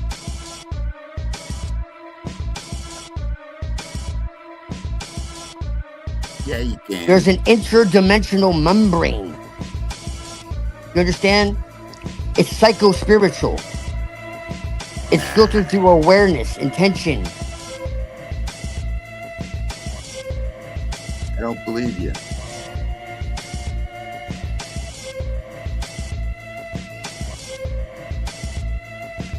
I think the North Star is the throne of God. and that all the stars are living light beings.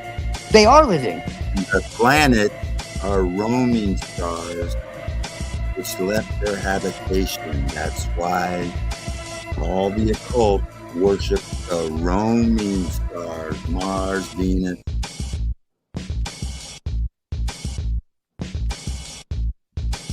Michael Heiser, Dr. Michael Heiser, said that all the stars are alive.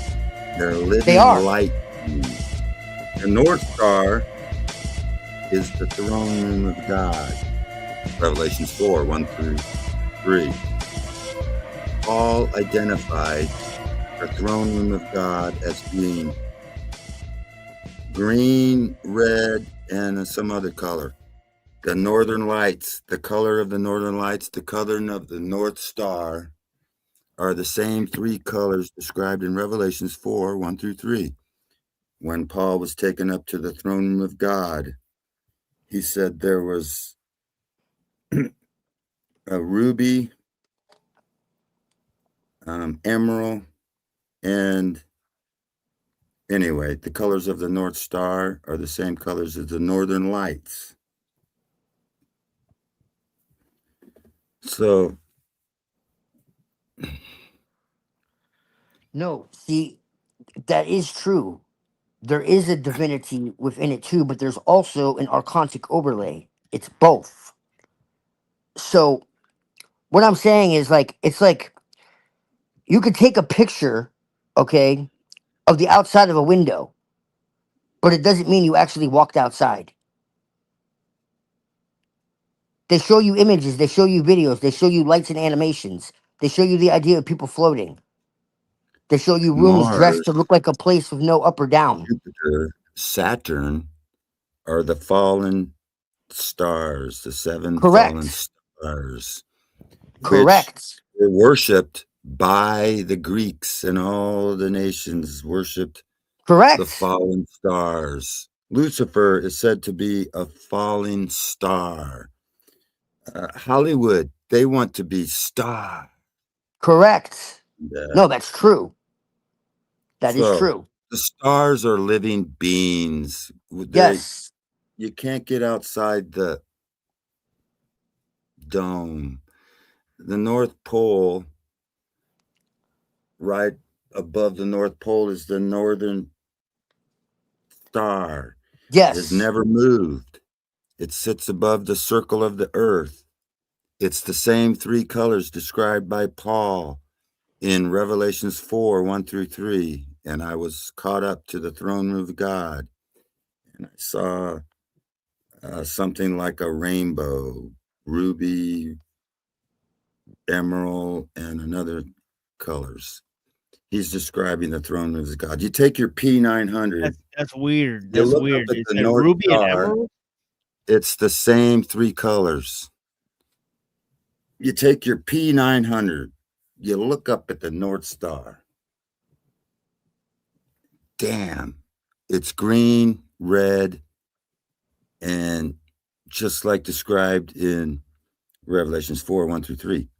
The same colors as the Northern Lights.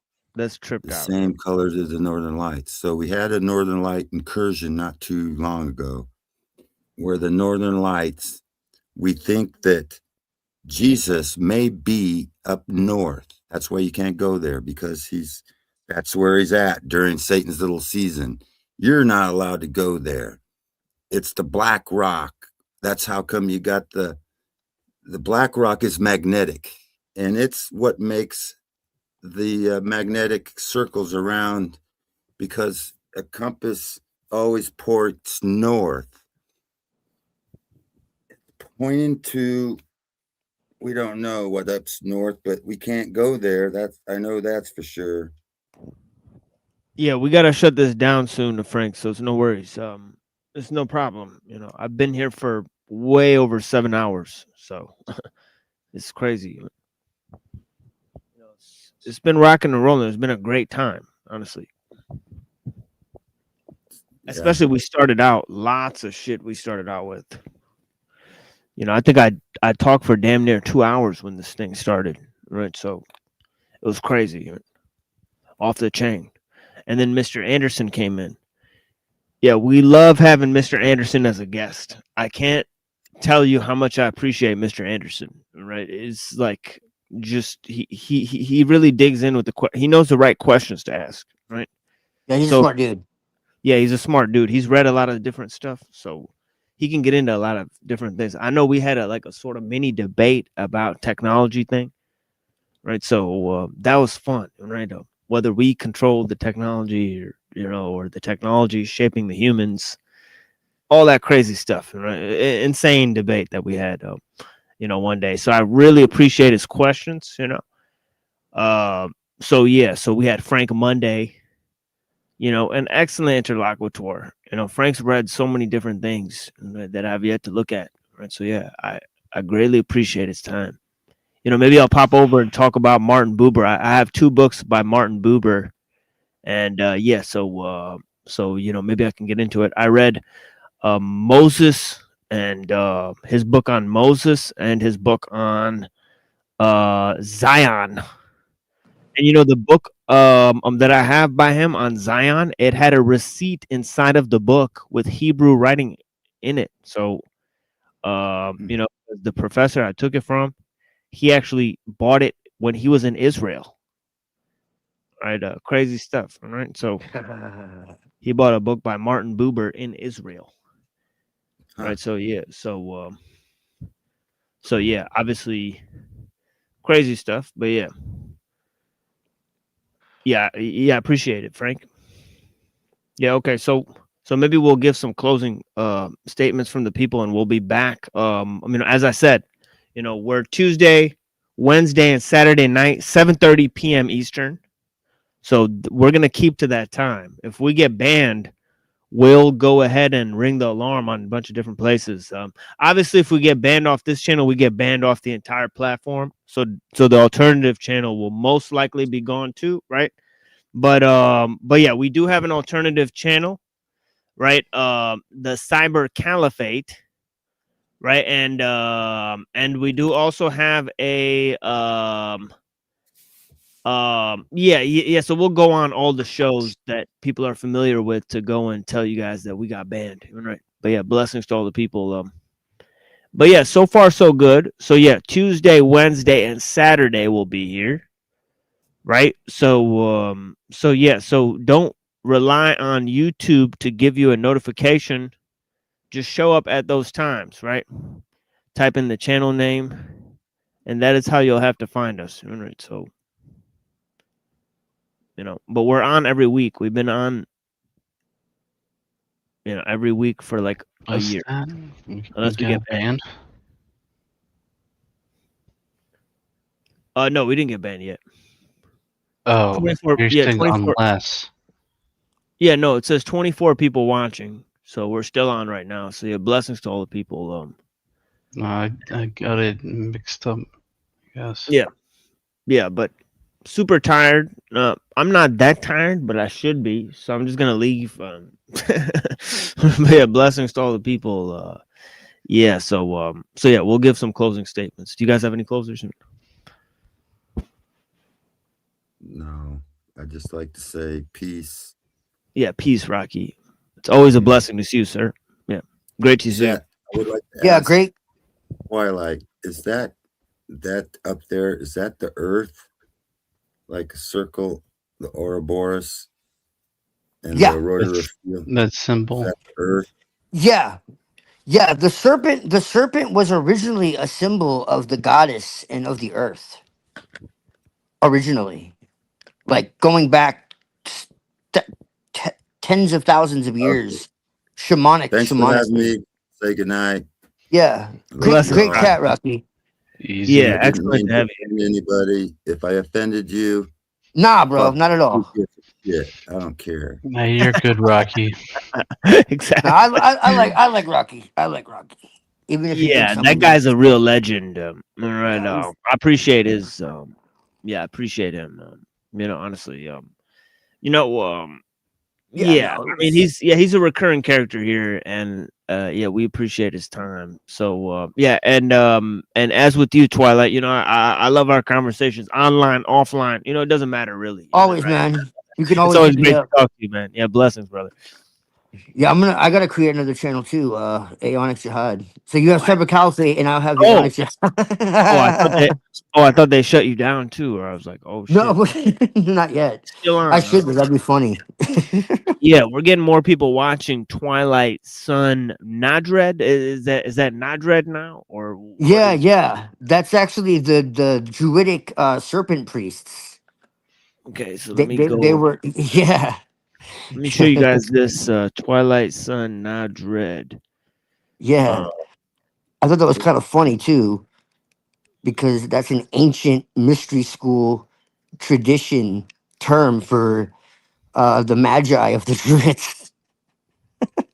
And yet that word is used in modern times for something. And I just kind of wonder if maybe there's some kind of connection there in the etymology. I thought it was funny. Yeah, here's homie's channel here. We appreciate his time coming through always. And yeah, let's get more people in there. He goes on and he'll just start, you know, talking to the people, you know, for hours. So yeah, you guys, it's a real sight to behold. I mean, the dude knows a lot of stuff. He's read a bunch of stuff. Even if you disagree with him, he's willing to talk about it and Yeah, all that yeah. type of stuff. So yeah, so blessings Yeah, to y'all. and if you need to chat, Muhammad, let me know, man. Of course, man. Like even like after the show right now, you know. Well, unfortunately, I gotta like use this computer for like a very long time because it'll be on for the next 3 hours. But after that, we will talk. All right. Well, I'm just saying because Yeah. you know, I'm just letting you know because I know you're like me, where it's like if people don't say anything to you, you don't really fucking say anything to them. Right. I do the same Yeah, I'm shit. like kind of like a recluse for sure. But Me one too, of the man. great aspects of this online thing has been like we talk to so many people. So all my time is spent corresponding with people.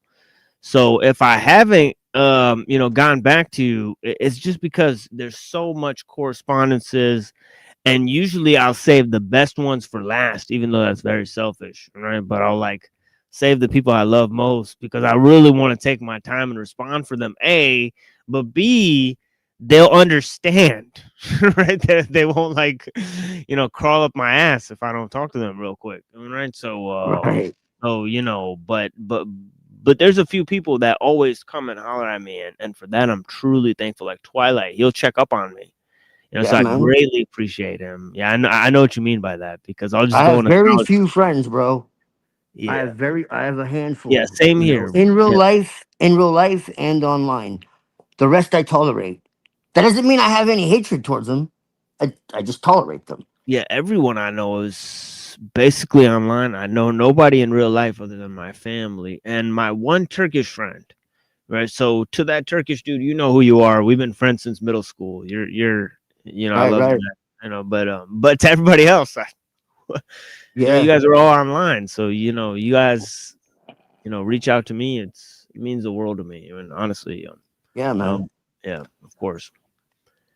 Yeah, blessings. I mean, I appreciate you guys. So yeah, man. So yeah, Twilight Sun. Yeah, check out his channel. Obviously, Triple OG.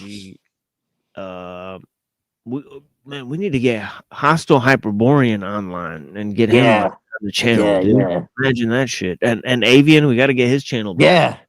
Yeah. You get like all of us with channels, would be an unstoppable force. We could Oh, make yeah. a motherfucking network out here, honestly. And start just like Yeah. right, Shout out Red though. Let's not forget Red. Red's a real one. Yeah, because I got like a small little audience, but I know if we collaborate and we get certain people to go over there, then we share our audiences and stuff, we could Frank. build up. Yeah, we Frank. could build this shit Frank's up. the Yeah, G. Frank's already got it going over there. Frank's, Zephyr. And those Yeah, are pretty exactly. much the people I'm closest to, I would say. Yeah, Frank, let's Let's do it up. You know, all these other people that barely know each other online, Right. supposedly Yeah. they all have no problem collaborating with each other. They don't even share the same beliefs and stuff. They don't give a fuck if they drown us out and they stream at the same time and they gatekeep our shit. They don't give a fuck if this channel fails. Right? So, you know, maybe No. the people that are involved in this, right, we could build something on our own because they're not gonna fuck with us. They're not going to at all. Yeah. They're not gonna start like fucking with us just because we do something that they like. Nor would we want them to. They're a Exactly. bunch of clowns. Ishmael's had his hands full, but I've been trying to talk to him too. He's fucking. Yeah, I appreciate he's that, dude. he's a Yeah, I love true. that He's dude. he's Yeah, a he fucking got genuine dude. burned or wherever. And so you Yeah, know, yeah. dude, he's like, you know, he's suspicious of these people. But yeah, I don't blame him. But you know, we'll hold him down. So yeah, blessings. Yeah, yeah, he's blessings to Ishmael. You know, is always a homie, and yeah. So yeah. So anything else, guys?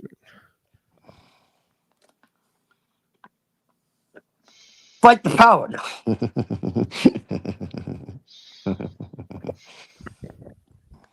Yeah, we'll throw some music on for these guys. We'll chill and listen to some The things. main difference between you and Hyperborean is that it's like He rejects nature.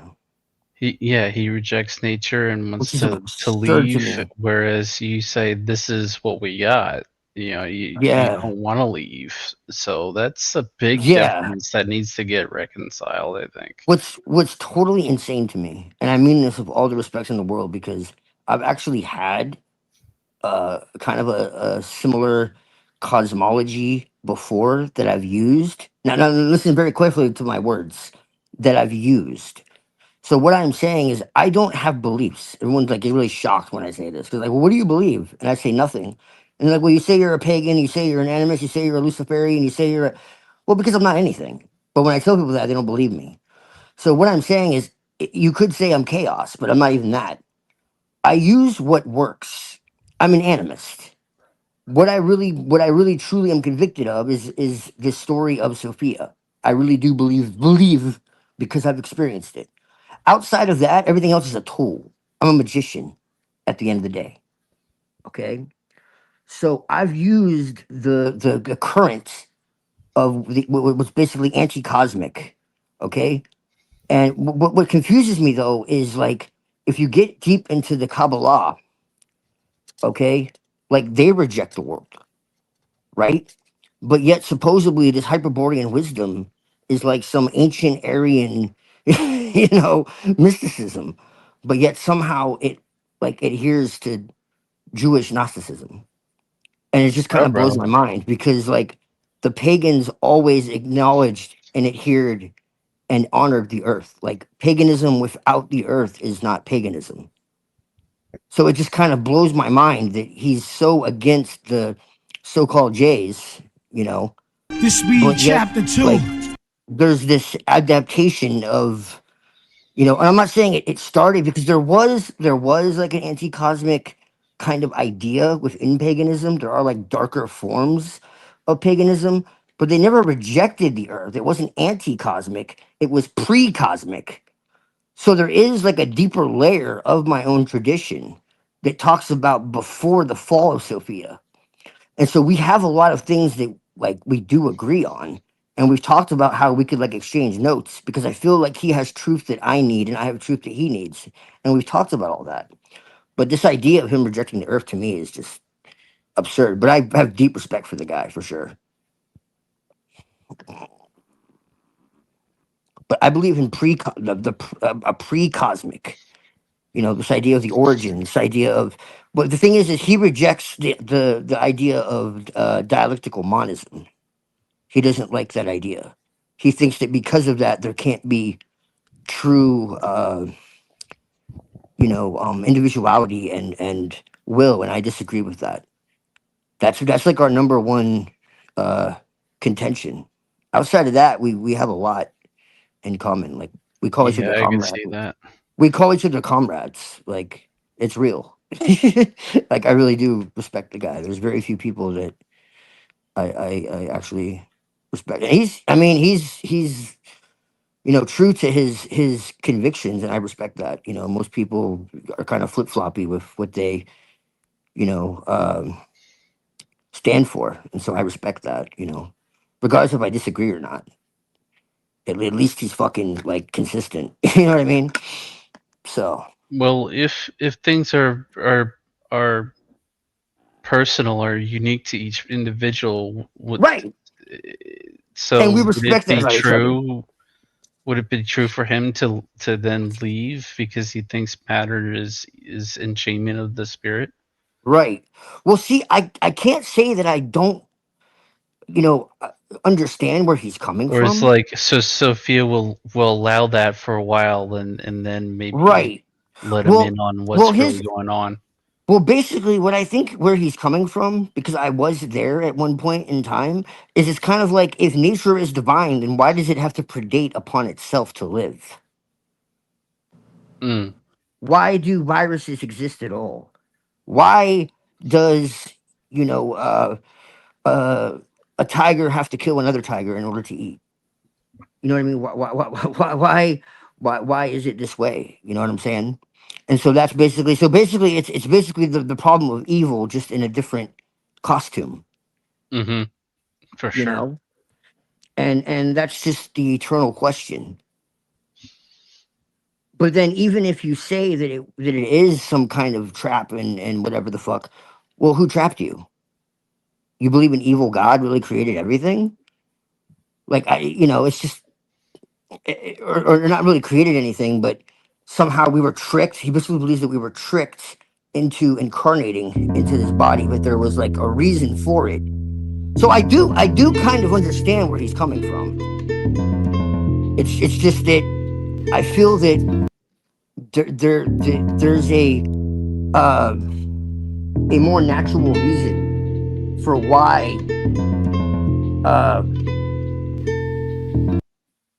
why things are the way they are, because I've had way too many profound, I would say, divine experiences within nature to believe that it's fallen or a trap or like it's just no, it just doesn't make sense to me.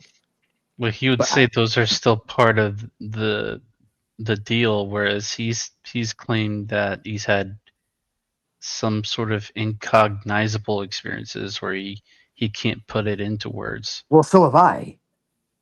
Oh, well, I've had those okay. experiences too. He believes in the origin, and so do I. It's just we have a different interpretation of it. See, that's the thing. We have a lot of crossover. Hmm. So basically, life must take energy from other life. Plants take energy from the sun, animals take energy from plants, other animals take energy from those animals, tiny creatures break down the dead and return the parts of the earth.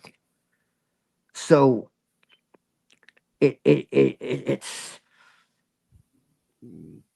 that's it's not cruelty, it's not punishment, it's just the only way the living world keeps moving.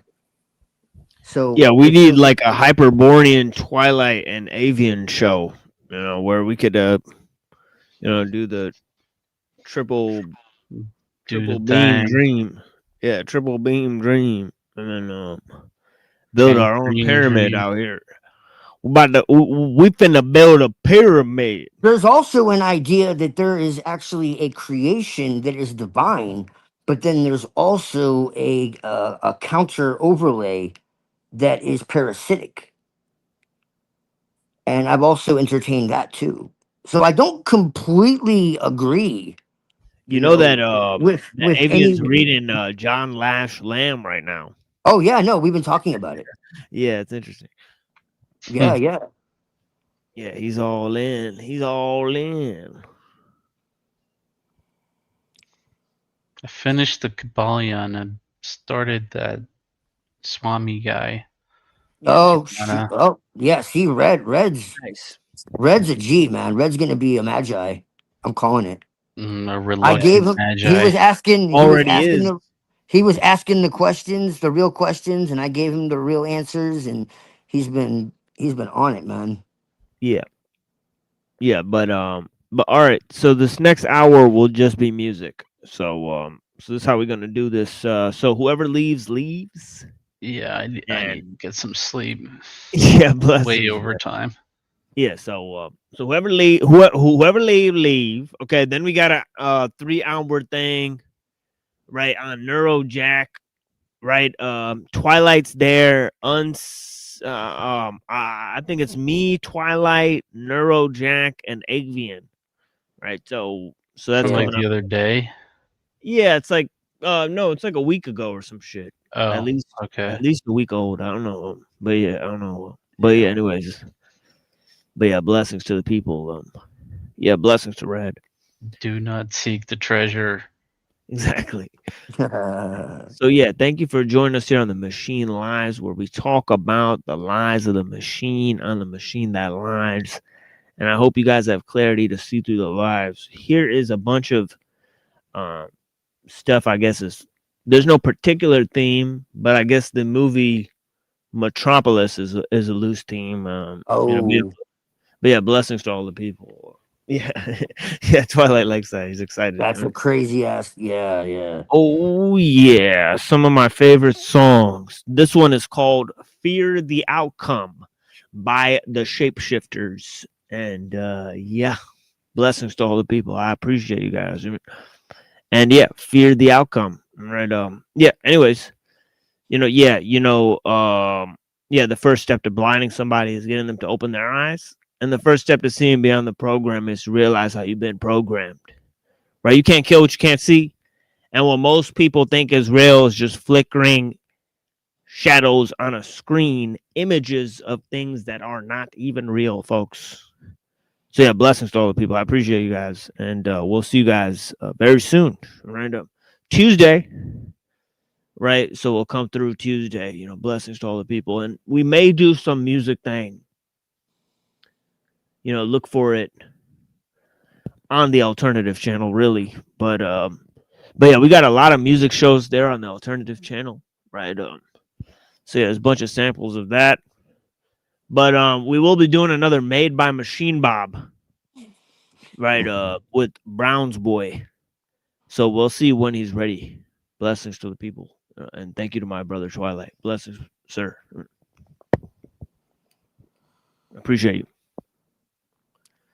And appreciate this music. Blessings to all the people. Thank you. Inshallah, homie. Inshallah.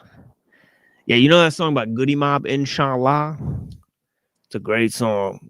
Yeah, check out that song, guys. Right? Said, how can I promise you forever when I can't even promise the rest of the day? I know that we started this journey together, and I hope that we make it the rest of the way. Inshallah. Right. So yeah, blessings to the people, man. Statically ravaged amongst the savage.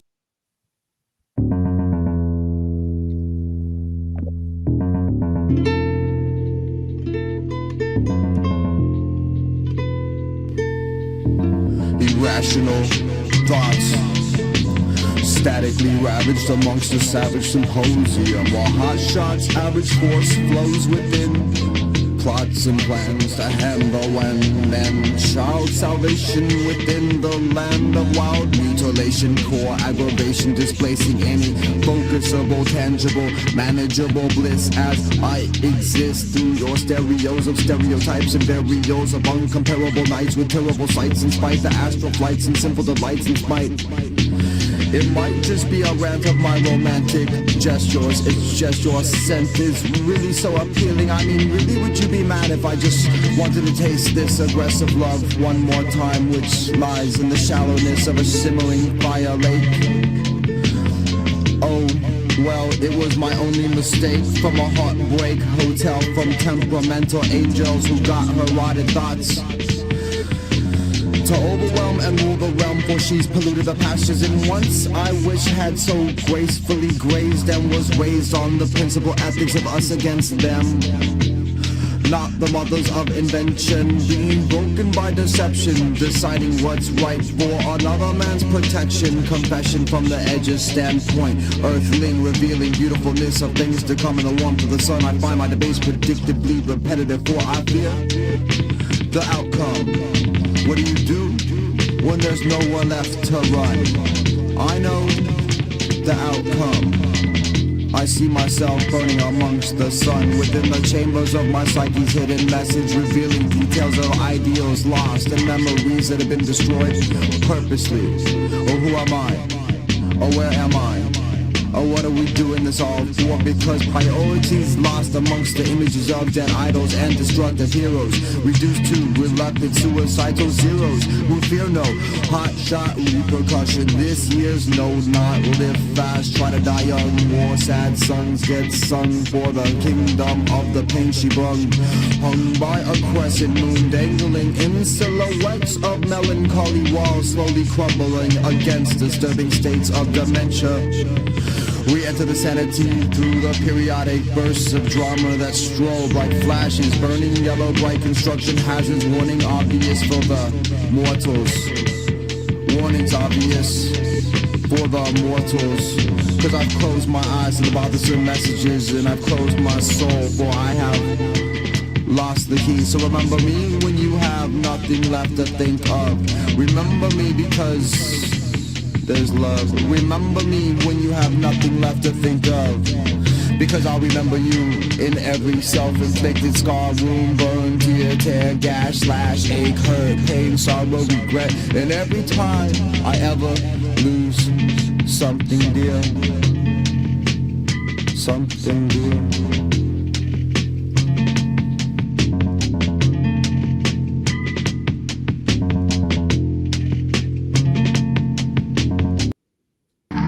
Coming of doomsday, what we say, UK, something kinda tragic. Let 'em have it, let 'em have it. Yo, dragging dusty daggers across your chest, you mark for death. The machine of conquest, every tongue should confess. Divided with violent tendencies, the tortured author. Flying saucer transformer, bearer of disorder. In my paranormal form that day, I cracked your vertebrae. Careful with the words you say, the coming of doomsday. A passionate and poignant epic voyage, bombs deployed. The schizoid mind you avoid, now destroyed. A gambling man in a place once kept safe. The wailing woman awakes with a gun to embrace. Planes crashing, sword swinging, drunken assassin. Albatross in the tiger's heart's lock, still thrashing. Smack you whack rappers backwards, desperately depressing me. Flow so heavily, oh now, how you mention the cobra venom weapon therapy. Very enemy, bullets enter me, strike back out with no discrepancy. The purest energy, hologram was never there. Hidden prophecy soon revealed, stay trapped in my glare. No air in the underground lair where we slumber. Beware of nightmares that float by and drag you under. So bring all your wishes to me and I'll dismiss them one by one. Throw body bags off the cliff after I kiss them. Loud bumps, torn and twisted body lumps in solid mud. Squeezing rats in my palm, how I settle love. Watching wolves peck at my flesh, the face of the amulet. Haunted woodland, disfigured just like the woodsman. Drag a pickaxe, skin sacks, bones collapse. Facts opposites attract, bridge snap, ribs crack. In the shadows we fade to black. Perpetrate, imitate, initiate, lock on, detonate, eliminate. Zombie pharaoh, tarot bathing in flaming arrows. On the brink of the everlasting, time is passing, pain it remains the same. Barely tamed the hand that came out the drain. For a friend I wouldn't warn you again. Sword on bend, the beast that came out my pen. Purple sunset doom like a blood red moon. Secret room, you will find me inside the tomb. Gas chamber maker, barren landscape, mind state navigator. Storm activator, I was spawned from a dark nature. Overrun with the thoughts of madmen. Who would have them? Past the priest I dragged them. You're abandoned, tongue kiss a loaded magnum. Seek and destroy, the target is never random. Close the fly trap, perched on the point of a nice cap. Time lapse, bunker buster cluster. In the suitcase, body of a dead butler. For the duster, you've heard of the mad long ghost. Bracken dance, straight out the ground we rose. Tested stricken, art of the beast mimic. This the earth style, 4-pillar wood prison. It's doomsday. It's doomsday. It's doomsday. It's doomsday. It's doomsday. Doomsday.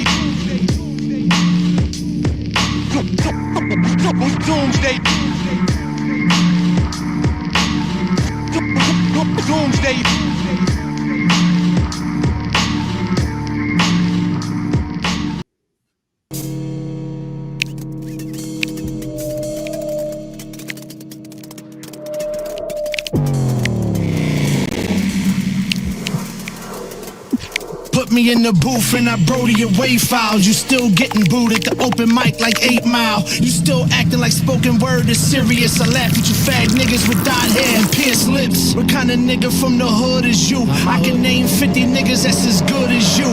But a nigga like Plan, man, I'm better than all of them. I make them quit, now their baby moms is calling for them, asking me where they baby pop at. That nigga, he at the scene in my White Sox hat, bitch. I tell him call you back in a minute, cause when he finish, he gotta brush my dog so vintage. I'm in this rap game for the spinach. My food for thoughts like serving fresh lettuce to niggas. I'm the chef and I'm cooking up Def Jams. Broad Street bully, cut the check for 10 grand. I made a promise that I never get high. I ain't scared of death, I'm scared to live, wanting to die. Cause the 120 opened my eyes. The Quran molded me. The Bible told me what's a disguise. But I broke nights like they need to be fixed. It had a thought pattern process that DMB's rich. But the block church did work in a trash can. I rip a nigga off and lay low in the Badlands. Get that nigga. Stay bent off what Poppy done sold me. We all forced the whole heat, smoking a gold tree. So knowledge to the 715 force. Vinny Pass, Planetary Reef, the lost cause. Up Jamach, my nigga Crip and D-Maz. Apathy, self-title and king size. We all about to pit this game in a frenzy. In a chain, slight frost like the air in a Benzie. I can breeze through the leaves when these passing me by. You can breathe, you can bleed, but please wrap me a 9 on Black Christmas. I need a gun with bullets on Black Christmas. Black Christmas. Nigga, look at me, little me. My peeps asking me why I'm a G. This is me, so please wrap me a 9 on Black Christmas. I need a gun with bullets on Black Christmas. Black Christmas. Yo, it's incredible the most how a nigga flow just comes so easy. Child's play to me, homeboy, please believe me. Way I formulate on time with metaphors, lines, and punchlines. Sometimes the shit amaze me. Fall back with a spliff in the eye of my shit. Don't need you, got enough people on my dick. I speed through, breathe life on the track so slick with sick shit. Time's money, so I must move quick. Epitome of rap, never been clapped, never been slapped up just one time. Cold winter day in 79. I catch that dot, and I'ma beat him till my arms numb and stomp him like Laws did that drum on one. Motherfucker. I once heard the art of wars don't start a war. So I don't think you wanna ride like a carnivore. I mean carnivore, excuse my French, I'm on the floor, the blues are wet. Got me feeling like I took a hallucinate. Blue is bent, L-Y, who the truest, yeah, blue the inf. Brain fragments flying through the fence. Stupid is and stupid does. I ain't stupid cause I rap like a motherfucking animal. My bluest blood never spills. I ran my hand around the bluest steel. Bluest grill like Foreman, and Foreman's know who I kill. Ill, now get out of my face. Sorry officer, me no hablo inglés. Let me offer ya food for thought on the plate. Once you know the block, how you hit the fire escape. Get in, get out, hit lies and snakes. Your birthday, the only day you rely on the cake. I can make a breeze through the leaves when these passing me by. You can breathe, you can bleed, but please wrap me a 9 on Black Christmas. I need a gun with bullets on Black Christmas. Black Christmas. Nigga, look at me, little me. My peeps asking me why I'm a G. This is me, so please wrap me a 9 on Black Christmas. I need a gun with bullets on Black Christmas. Black Christmas. Army and TP, honor of street thieves. The harmony of harm done to a beast beat. I execute from hook to hook like a nice jab. In pain from pushing, squeeze like my wife's hand. Slight tan, my homie Muslim like Fife's man. Pillow with kush, as if the cushion's my lifespan. My product slipped through the right hands like white sand. Those I kill for can count on my right hand. Beef handled like blades at knife factories. Cut cold, cut bum niggas like Nutso. This ain't a movie clip, it's a jewelry stick. Ever see me running? You have to be like Hootie Hit. You knew we Vic, shit, still trusted him. Know a lot of robbers from Bears, still fuck with them. That don't mean they up in my crib, I'm still hustling. Anniversary 9/11, we still I'm a motherfucking monster. Everything I'm spitting is all real. Take a good look in my trunk and it's all still. Ain't nobody in control, it's a law will. The other trunk ain't filled with diesel, it's all krill. Arm, leg, arm, head when the guards build. You the first devil with a plate when the hogs kill. You the first one to run from a war. You the first one to run from Vinny gun when it draw. I left your whole team death when I spoke. Then I put your whole entire fucking set in the yoke. Yeah, we ate the motherfucking set to provoke. Or else the last thing you see the fucking deck of a boat.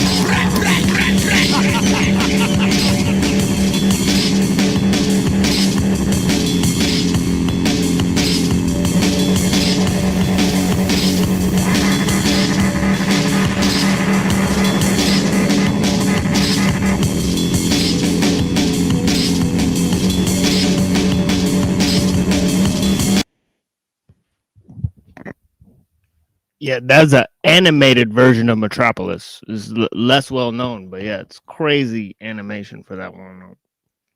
What about Coded Language by Saul Williams? Bro, check the comments, man. What is that? Check the comments, man. Which comments? The private chat comments, man. Oh, okay.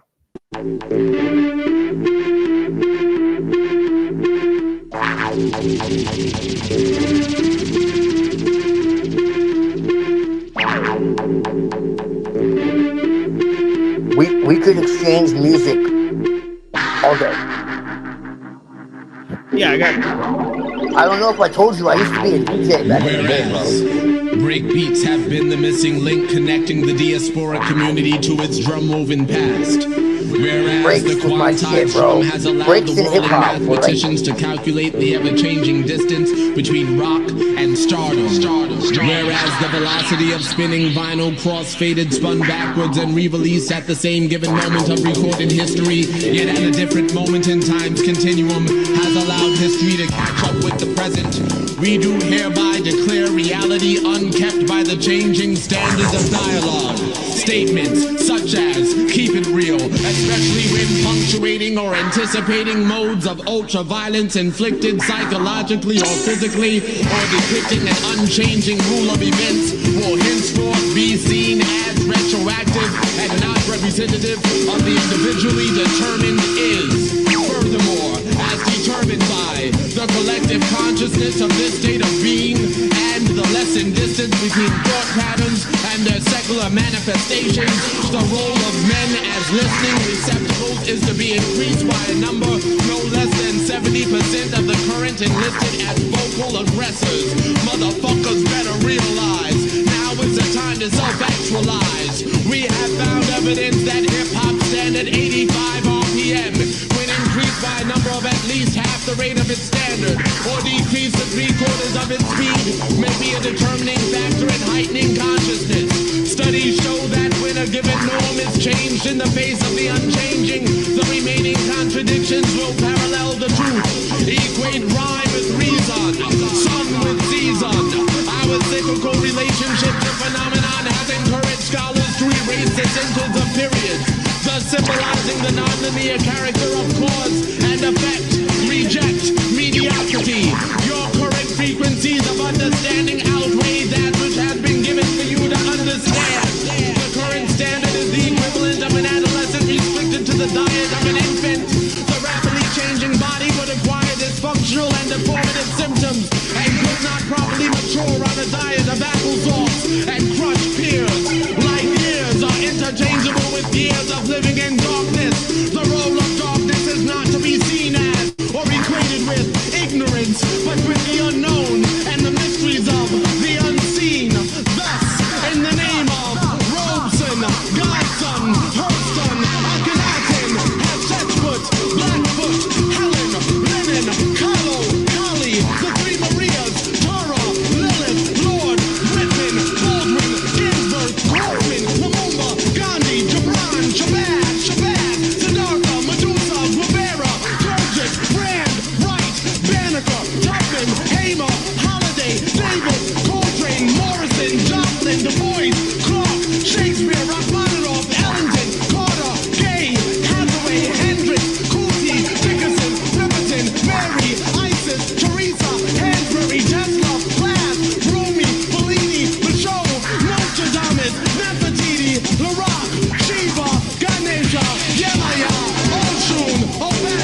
That's like a fucking invocation, bro.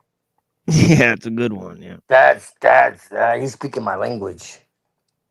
Coded language. He's speaking my language. That's all I try to tell people, man. There is nothing that isn't divine. And that's my biggest opposition to this idea that there's a fallen nature or whatever. I just can't conceive it, man. There's too many. As bad as things can be, there are so many beautiful things in the world too. And that's why I try to tell people, don't focus on all the negative. There's so many beautiful things in this world.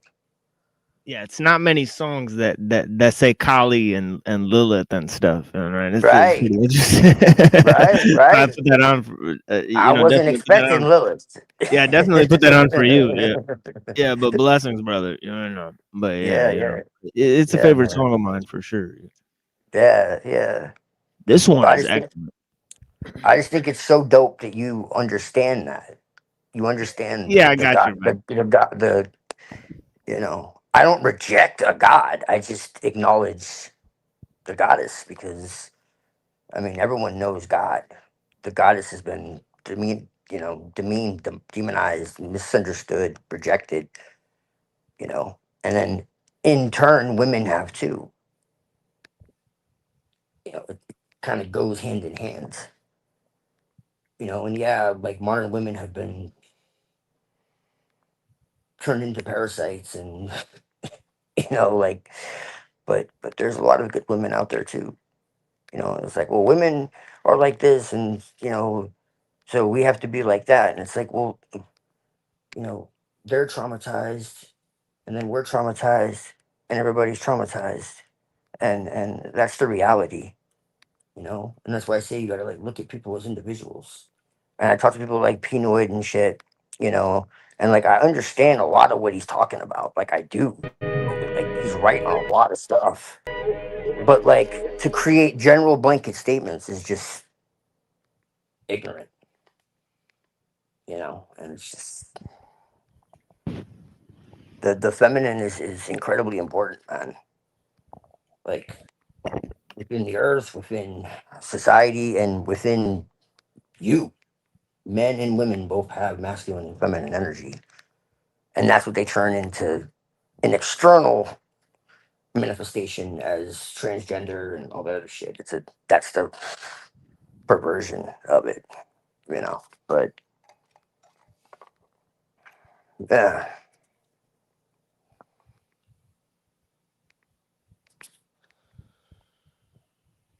yeah.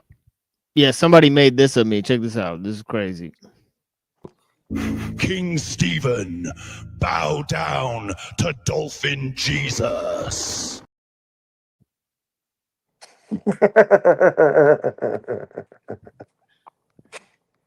Yeah, that's me as like a cult leader like 10 years from now or some shit where I'm in like a dingy basement and I'm losing my mind over. It's well, crazy. We should start a cult. But like not a manipulative, malicious cult, a benevolent cult. Yeah, maybe we'll call it the Exploding Octopus Cult. From this, I don't know why he named this song "Exploding Octopus," but no, I don't know. I think it's because of the weapons that were designed or whatever. And but yeah.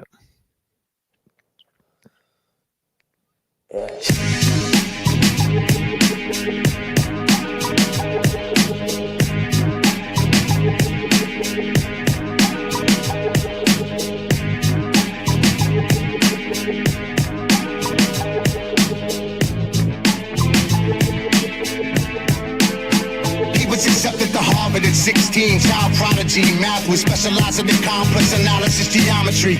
Earned a PhD in mathematics early. Youngest professor ever hired by UC in Berkeley. A short-lived position. He resigned in 69 with no apologies, without an explanation given. Social anxiety multiplied silently. Disconnected entirely from society. Built a cabin, became a survivalist. Rejected electricity and modern scientists. He cooked his dinner in the fire pit and watched the stars from afar where Orion sits. The wilderness where the lions live, primitive like the times of the giant pyramids the minds built. It's something causes minor tilt. A course solidified successfully the very first time he killed. What would you do? How far would you go? If you thought that you could change the world for the greater good, how would you know what's right or wrong? Try to play God, mail a bomb to the CEO of a school or an airline. Do you justify murder for peace? Do you believe that technology is the beast? Imagine if your iPhone disappeared, that would be weird. Could you function in the world without technology, or would you be scared? What would you do? How far would you go?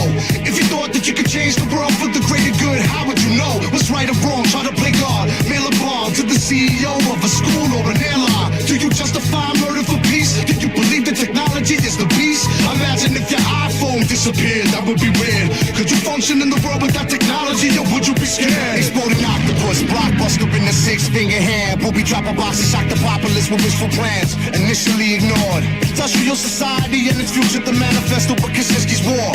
Life is seclusion, Bibles and bruises, rifles and Uzis, devices reclusive, designed to confuse the FBI, throw them off plan, blowing off hands, blinding people first. Soon the results were even worse, became obsessed with teaching society a lesson, with homemade weapons to reach society's perception. The Washington Post and the Times finally printed his manuscript. That was the tipping point that notified his family with suspicion leading to his arrest. His brother recognized his writing style and mission to death.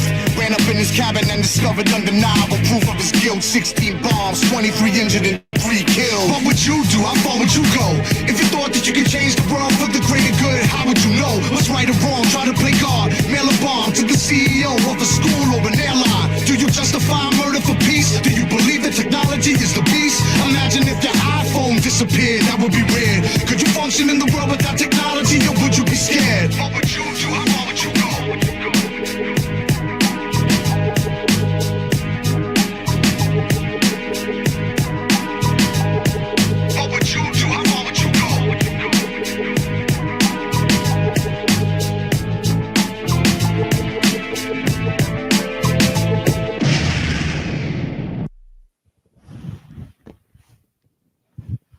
Yeah, I feel like it like kind of skipped at the end there, but it is what it is. I got like 100 tabs open, and we're working with what we have here. Yeah.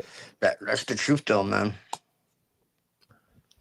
Yeah, and okay, so where else can I go with this?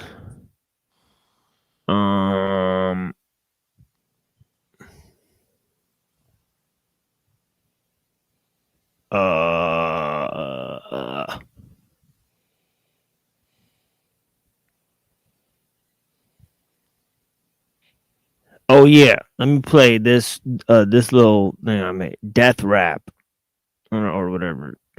Right, it's pretty cool. Yeah, hold on, let me see this. Yeah, this is from that show Castlevania, right? So some death rap shit.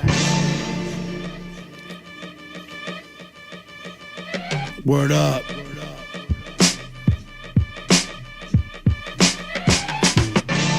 Bump this. Some evil shit. Check it.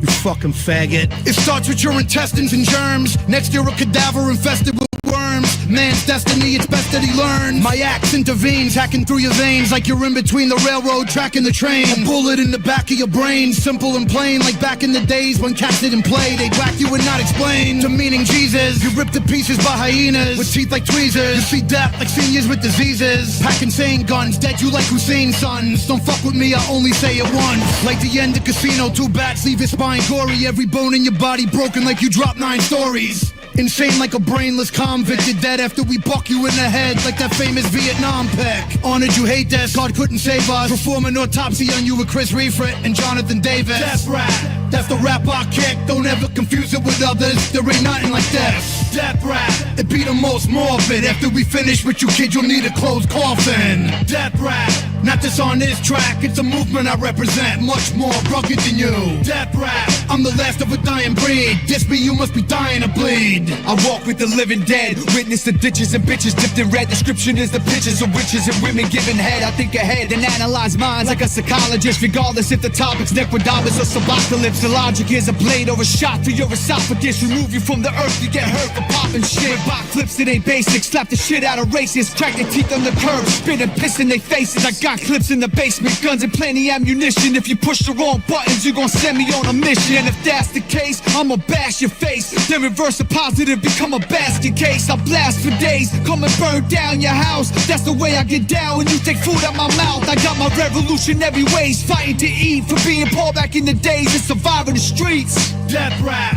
that's the rap I kick. Don't ever confuse it with others, there ain't nothing like this.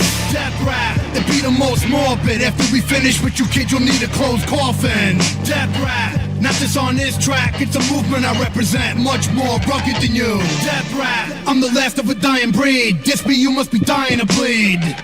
I represent the death rap, get your head cracked open.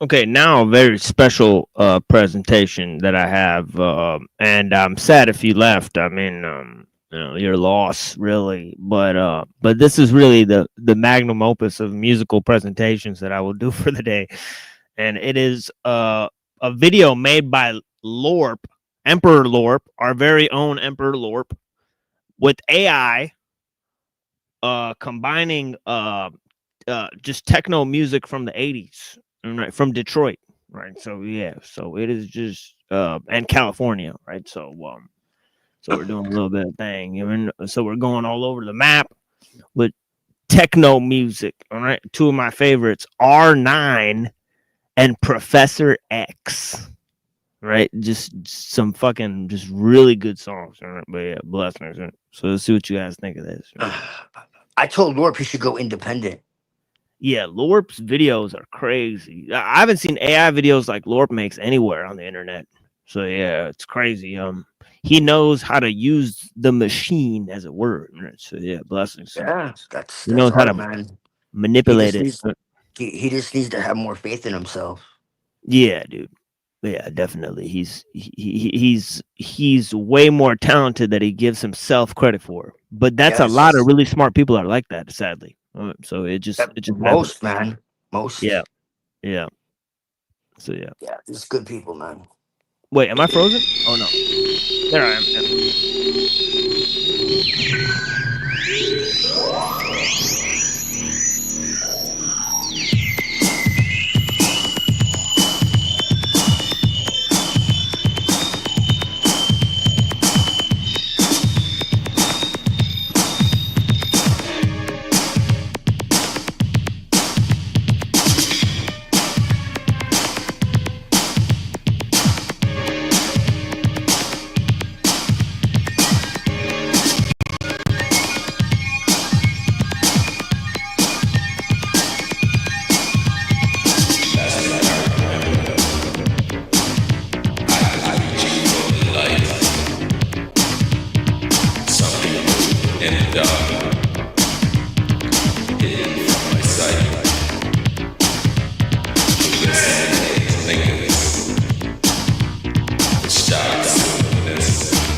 Where he's looking at you.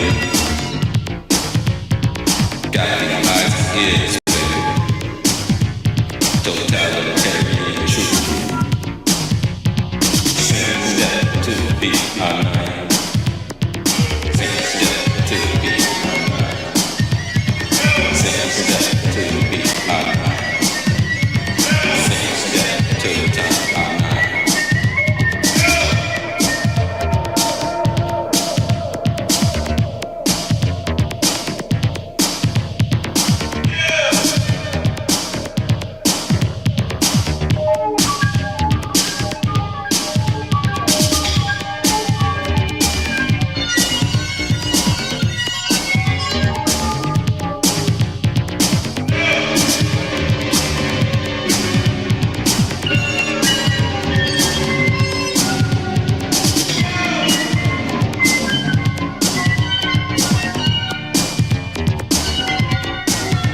fucking wicked.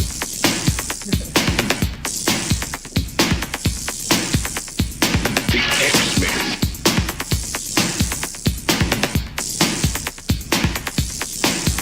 He needs to get on it, man.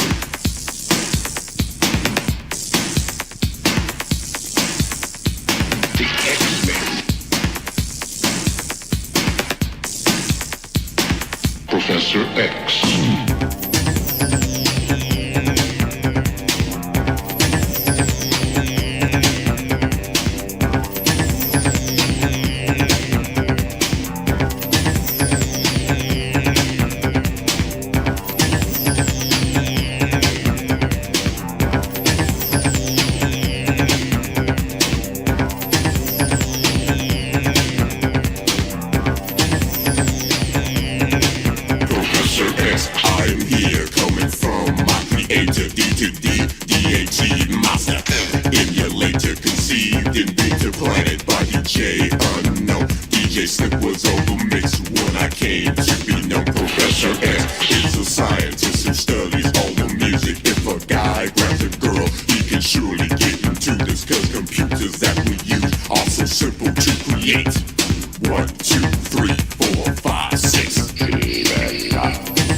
And here's another one we made together called it's a song or a tape really by Bomb 20 called Flip Hamburgers or Die. Right? So it's just a really good tape, really energetic mix. I know we're down to 9 people here, but I'll play it anyways, and I'm sure we'll be down to like 6 or 5 right by the time it's over, because it's really hardcore shit.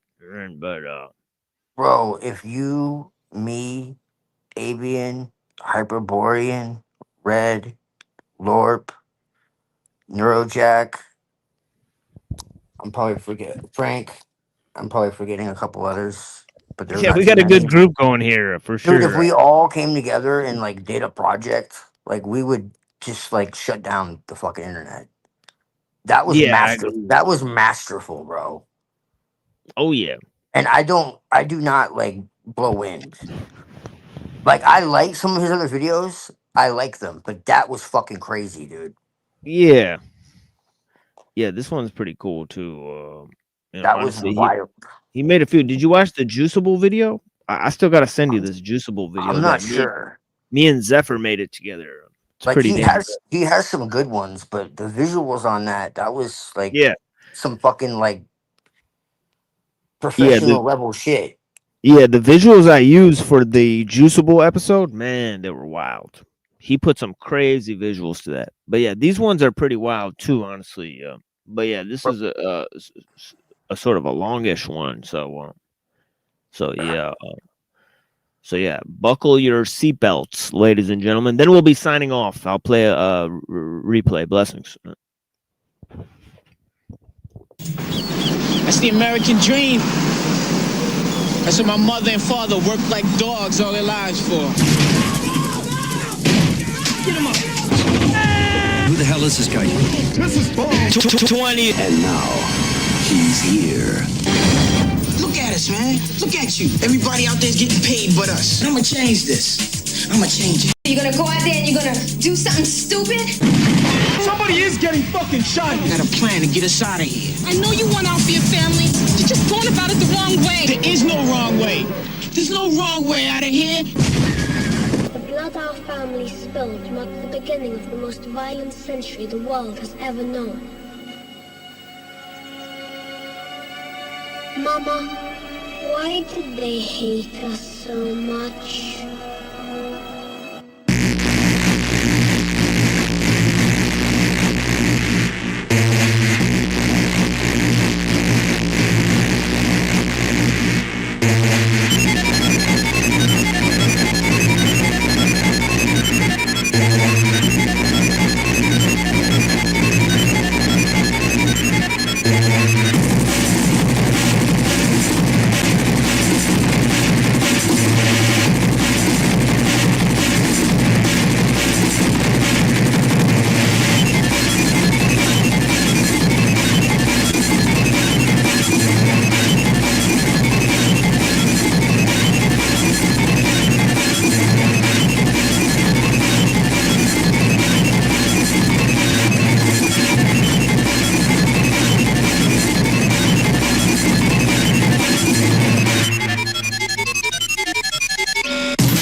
Pray for me, holier than thou. The flesh is flesh, and you're just as disgusting as I am. If you're false, I've always hated you. You ruined me. And I'm not alright. I'm alright. You followed me. Whether you ignored me, whether you threatened me, trying to beat me, or what? Because I'm like you. Because you taught me to be like you. You took me to fucking religion. Fucking music. Holding something in the fucking way. Yes. You know you're not. You know you're not. Couldn't see.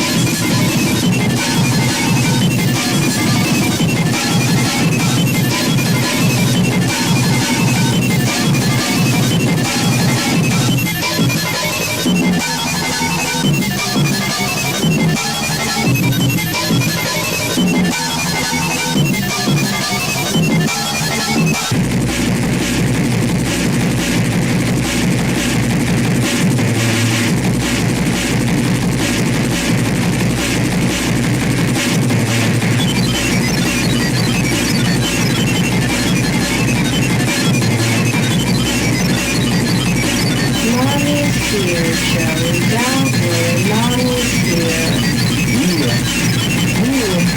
You're a fucking million-mile below. You always were. You were never there. You don't do wrong with fuckaroo. You never did. You fucking pig cunt. All you want is your money, huh? Your filthy money. You ain't even a good fucking liar. It's the same old shit. Who the fuck do you think I am, motherfucker? 20. Reality. That's my business. That's what I do. That's what they wanted from. 20 minutes before it blows. Yo, chill. No, fuck chill.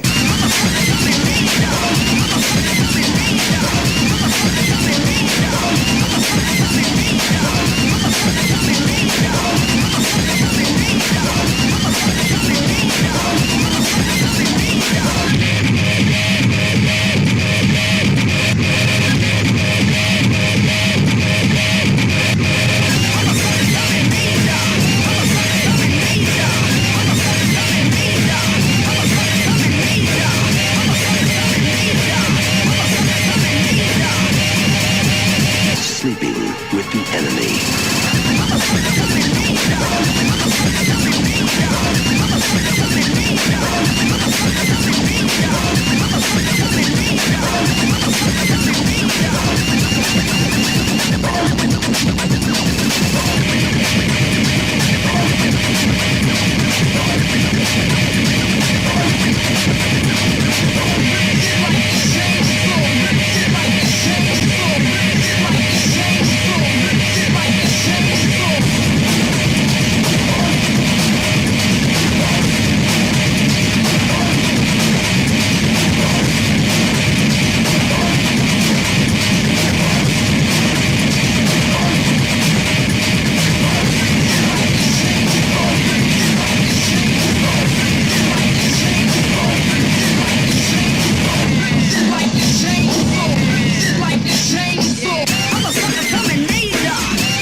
To a choice between the unthinkable and the impossible. They branded his theory paranoid. They branded his theory paranoid. They branded his theory paranoid. They branded his theory paranoid. They branded his theory paranoid. They branded his theory paranoid. They branded his theory paranoid. They branded his theory paranoid. They branded his theory paranoid. They branded his theory paranoid. They branded his theory paranoid. They branded his theory paranoid.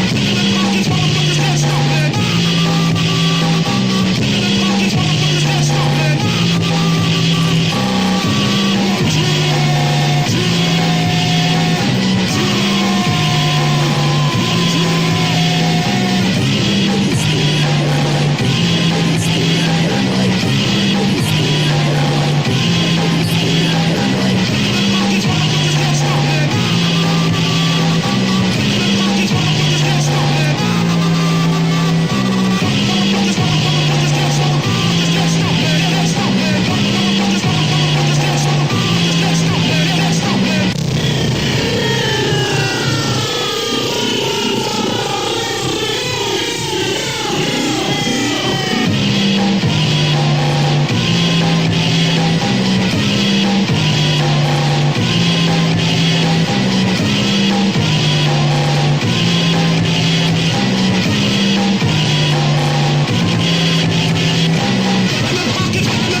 chest like a primacy miss. Intellectual killer, special majestical.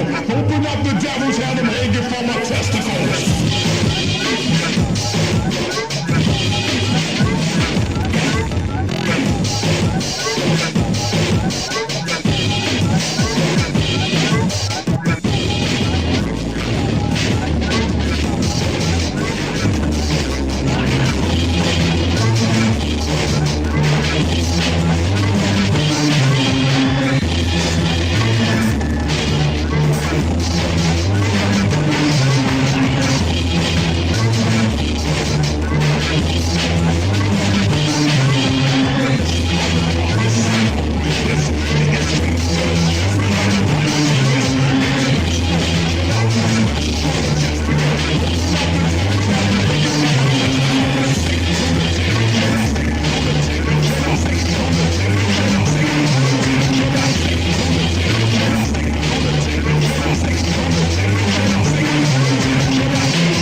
Sitting here on your ass, or you die out there.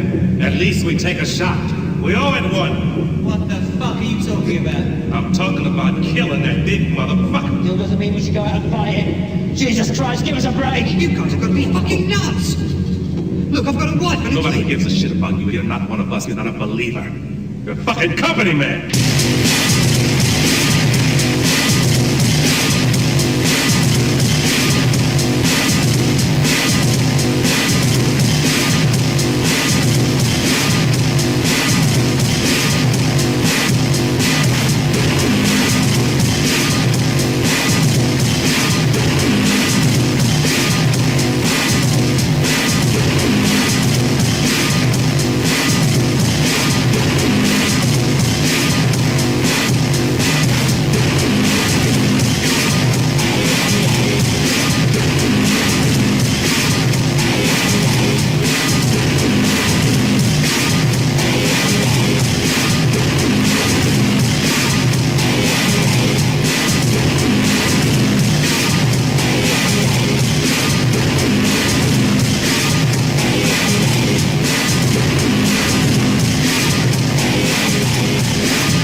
What the hell are you laughing at, you chain snatcher? Look, who is this kid and what is he doing here? Oh, please. Mayor, don't you think it's a little late to try acting like a husband now? Look, I just think you're taking this save the children shit a little bit too far, that's all. Bye. Look, I just wanted to tell you what's up for your own good. Bye, Mayor. Well, I can't express concern what, huh?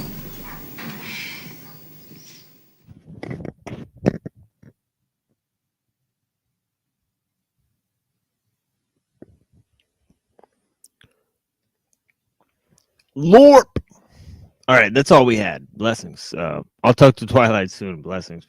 Yeah, peace on me. Yeah, talk to you soon. Yeah, blessings. Yep. Here's a tape of us from the past. And yeah, I hope you guys enjoy this.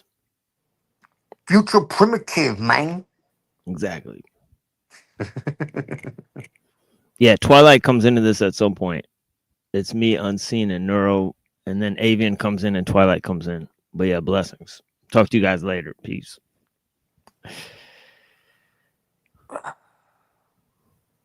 Ave Lewis. Ave Lilith. Blessings, homie. Inshallah. Yeah, blessings to the people. Inshallah, yeah. All the people, yeah. Yeah, peace, yeah, peace be with you guys. Yeah. Yeah, see all you guys later. Yeah.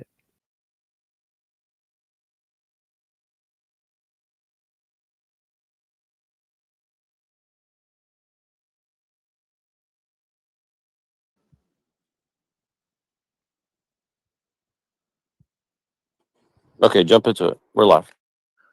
Okay, this is basically my general theory of what I laid out, and it was in your your room, your space, and I said the exploding label mic is actually what it was instead of the gunshot. I think the gunshot itself was misdirection, and the guy on the side who looked like he had a palm pistol detonated, and the other guy who was crossing his arms, that was misdirection. The feds taking down all the videos, knowing people were screenshotting everything. Got as I say, got guys on video saying I gave him CPR. They made his very death look fake on purpose to mess with people's minds into inducing a reaction that the general public would speculate forever about it and never know, quote, what really happened. They did the same thing with JFK, and it was definitely a hit called by the shadow government. That was what my theory was. And I linked the research from this Dana, aka Rotting Jules, and she, with the Michael Aquino psyop stuff. I did reference that. Paul E. Valley or whatever in this paper, psyops to mind war, whatever. I referenced that. So.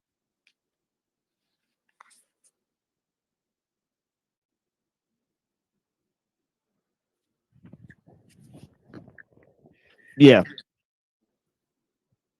Yeah, I just think he's just generally just angry or whatever. I think you guys got into it like a few times or whatever. So it just like. No, I don't think so. I've never really had any bad interactions with this guy. I remember some negative responses he had to you guys' fights. When you guys were fighting with everyone, right? So it seemed like. Who was I fighting with? I think it was like either you or Avian. I remember like there was lots of skirmishes, like little skirmishes that happened between Pinoy, between Twilight. Right.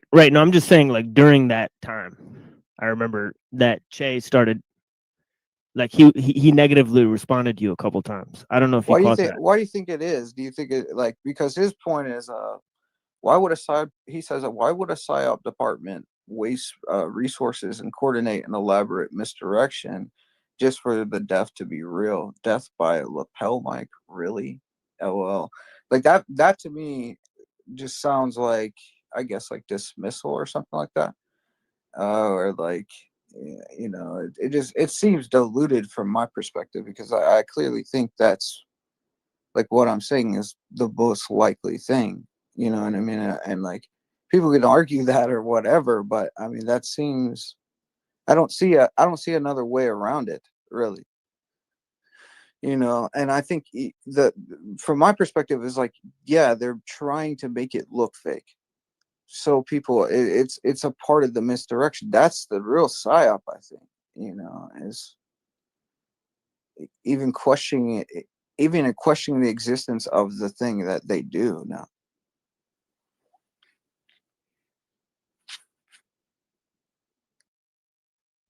Yeah, there's some truth in that. Sort of poisoning the well. I could see that too. Yeah, and like that's a common tactic I find. I'm not saying like maybe like the guy is with some organization or whatever. Maybe he just really believes that. Maybe there is a sincere belief behind it. But from my perspective, that seems like a very cognitive thing where like you get so bogged down in the propaganda that it like alters your reality to where you can't have an honest assessment of something. And like I think that's the purpose of AI as well. It almost gives like this fail safe for the like criminals to commit these crimes in real time and then get away with them and say, well, did that actually happen or not? You know what I mean? That's problematic. That's scary. Of course, like no one wants to talk about it. I mean, they do, but they don't. But there was videos like that, and like the response from this guy was like, well, like that went viral on,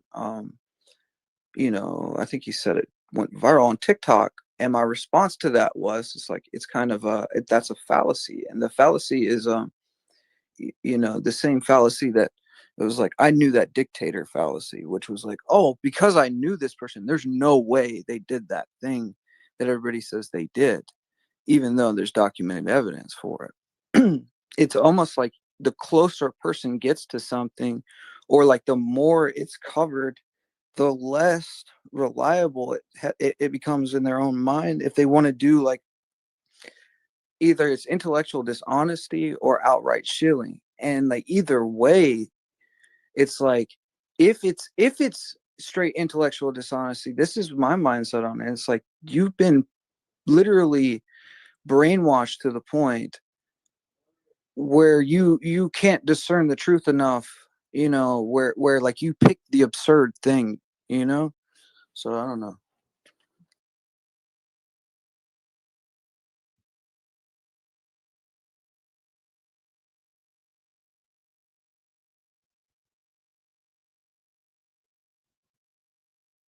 And like it's not like from a just a personal perspective or something like that, like on a ground level it doesn't seem like a big deal, but like if you apply the concept from like an interaction like that to like a wide scale outlook or a view, how many people think like that, and like how many people are influenced to think like that. And if this is happening in like a mass delusion going on where people are having similar, like a phenomenon almost, or like a disease that like perpetuates in that way. That's how it is. And it's pretty scary to see, because like there's no amount of evidence. You're saying it's skepticism. Right. And which enlightenment skepticism becomes this thing where it's like, I'm so educated that the truth isn't even acceptable at this point, because I need so much, an absurd amount of information to, whereas like. Well, one of the things that came out was the video itself. There seemed to be Right. lots of discrepancies within the video.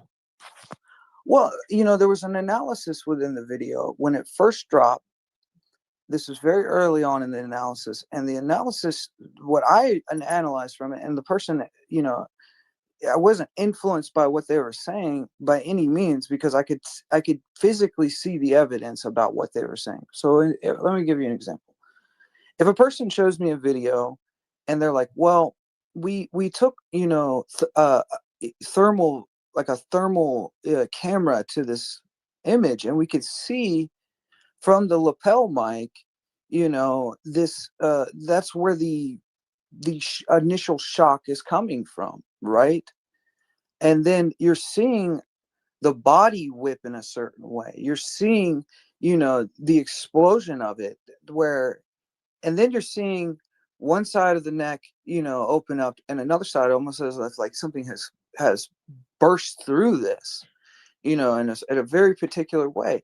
And then, you know, you got all the misdirection with the guys, like this guy's doing this thing with his arm, and he looks like he's shooting him from a cross side, and this guy, people thought he had a palm pistol, but maybe, it comes out like the likelihood is he detonated the lapel mic. And this is something that the Israelis, like, I guess, hyped themselves up about. Like they have been able to attach little explosive devices to small little technical pieces like mics and cell phones and things to assassinate, somebody that's speaking out. And I think what my perspective is like, in the long run, we got a guy who seems to be coming on platforms, and maybe he got a little too big for his britches in their perspective and started talking about Zionism too much, right? And from my understanding, that's the plan. So if the neoconservatives and the right, right wing starts denouncing Israel, what's going to happen? If this great youth leader starts denouncing Israel, right, whereas he's got all these donors and all this stuff, that has been supporting as this great Zionist now the support. the problem I could see with that is that if every statement he makes is actually factually controlled by a higher up person, right? So he actually does not make a statement on his own, given that he makes them on these large platforms. Now, there could be that he goes to universities and actually gives candid opinions, but I would find that very unlikely. Granted, You didn't see the podcast with the mob guy, the guy that covers all the mob stuff. I forget his name. It's like I forget he's a brownish guy, and he always interviews all the mob guys, right? Refresh my mind. I don't think I have seen this yet. Well, in this interview, Charlie Kirk is having a conversation with him, and he starts talking about like the ethnic cleansing of Gaza, right? And he you could tell that he's overstepping the bounds or the realm of what his donors would like him to talk about. You know what I mean? And it seemed to me like, just watching that sort of like that type of video, and then the interactions he had with Ben Shapiro, and like there could be aspects of this where there's like a deception. But I think the main thing that's come out with a person like Charlie Kirk is he was truly convinced of Christian Zionism. This is my theory, right? And I have evidence to back it up just from seeing things. So, and looking at interesting. And, I guess I'm saying? I've not actually became intimate with his viewpoints or any of his content at all. So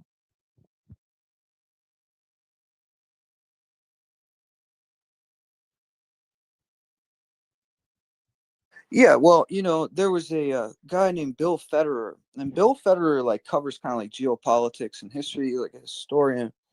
And he's also like has like sort of like a pro-Christian Zionist lean to his stuff, and like he was a part of the Turning Point sort of stuff. Well, I started following his account, and he covers all like the Hegelian dialectic, critical race theory. He covers like all these historical kind of positions, Marxism. He talks about things that Stalin did during the Soviet era that you're not hearing pretty much from anybody else. But him and Charlie Kirk seem to be close at a certain point.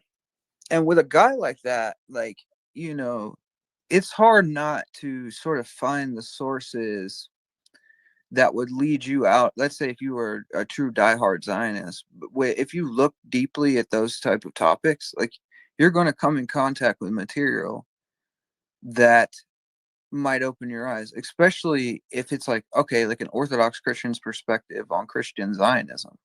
What if somebody like him did look at that, right? And he goes, oh, like a Christian doesn't need to support the state of Israel because it was created by Moses Hess and blah, blah. Do you understand what I'm saying? Like, it's not the same Israel the Bible's talking about. Like, I think he really believed probably something that goofy. Right. So you're saying that his strong opposition to Israel comes from a fundamental belief in Christian Zionism that then became uprooted. So his rejection was stronger than it previously could have Like, been. I think that he became a dissenter on the Zionist belief systems because, like, I think at a certain point, because if you grow up like a Protestant, which it seems to be that was what he was involved in. But my guess would be like, he's probably like secretly in Masonry. Now, now let me ask you a question. What? Right, because Harrison Smith, right? We just watched a video by Harrison Smith, right? Right. And we can tell, like, we exposed, like, we were watching it privately, but still, we were able to pick up on his disingenuous commentary, right? He's totally lying left and right. He's propagandizing the situation. He's making up just false talking points in favor of a country that's not his. He's basically committing treason on camera almost, right? All this Is he episode, right? pro-Zionist? Is that what you're saying? Well, he's pro-Zionist, right? Yeah. He's on the war room. He could be anti-Zionist now. There could be a sort of change of pace on the war room that used to be run by Steve Bannon, the pro-Zionist component, right? But this is one of the talking points they came out and said right away, right? They said Israel, because Charlie Kirk was talking about Israel, they assassinated him. So what likelihood is there that Harrison Smith would then just come out and tell the truth at great personal risk to himself?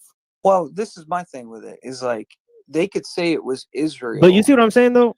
I understand what you mean by that, right? But they could say it's Israel, but, why would it? I think that a lot of times a person like that, it's almost like this. I'm going to reveal the truth to you while being a source that's unreliable, that you don't trust. So when I do reveal the truth to you, you don't trust the truth.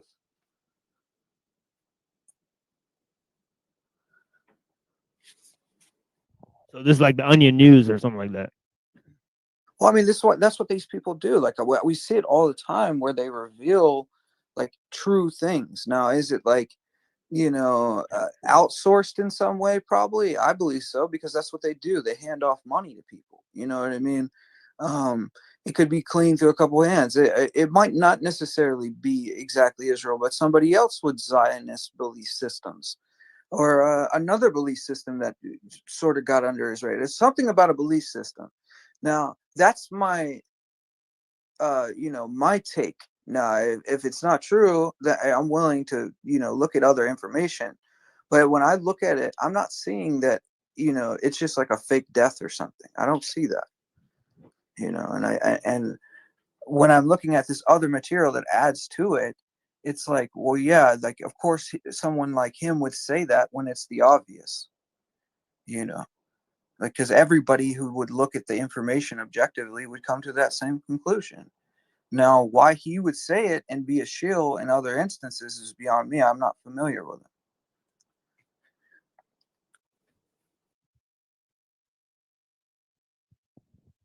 Yeah, because that would be the number one reason why I would doubt it, is because these misinformation, disinfo platforms came out and said that, right? So then I would, think, well, that's interesting.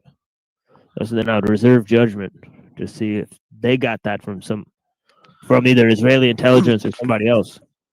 Right. Well, okay. So here's what Candace Owens is saying. She says, because I am certain that the French Foreign Legionaries, a military unit made up of multiple nationalities, were involved in Charlie's assassination, I feel that it is urgent that I share the following information with the public.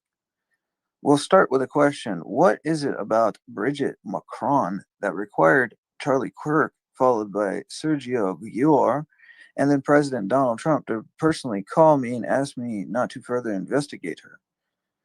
At that time, it seemed absurd. Funny about Sergio Gore was pretty fired up about it, but why? Why is the story of a man cross-dressing on a first lady in France apparently the biggest?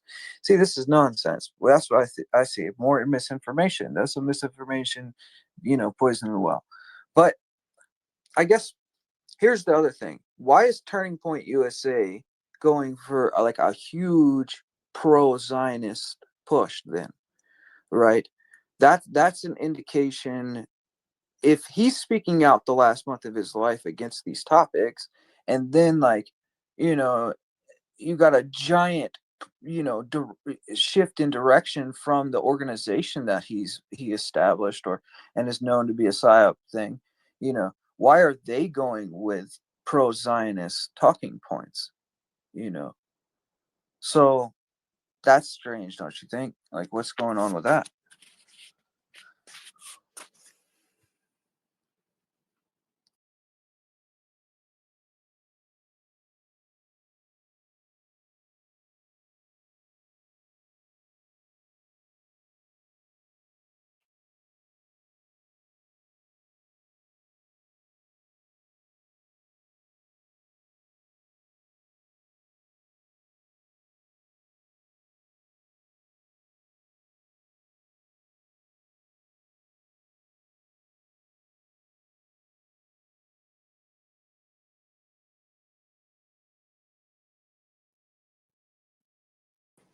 Yeah, I would say, yeah, exactly. Like, what am I talking about?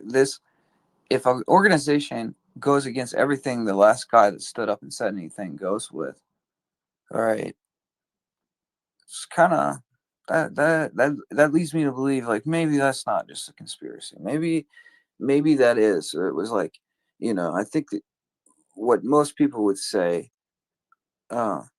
is that it was likely the people around him. Did I have full evidence for this? No, I think, but I just feel like it's a little weird how his wife's acting. She's throwing up the psychological warfare devil horns that's like in the cover of Michael Hoffman's book. There's this connection with this Scientology guy and psyops, and so what's the psyop then? Like from somebody like his perspective, is it just like it was a fake death? But even then, so he's off the world stage now. All right, so now they're furthering a Zionist agenda. Like either way, that's still happening.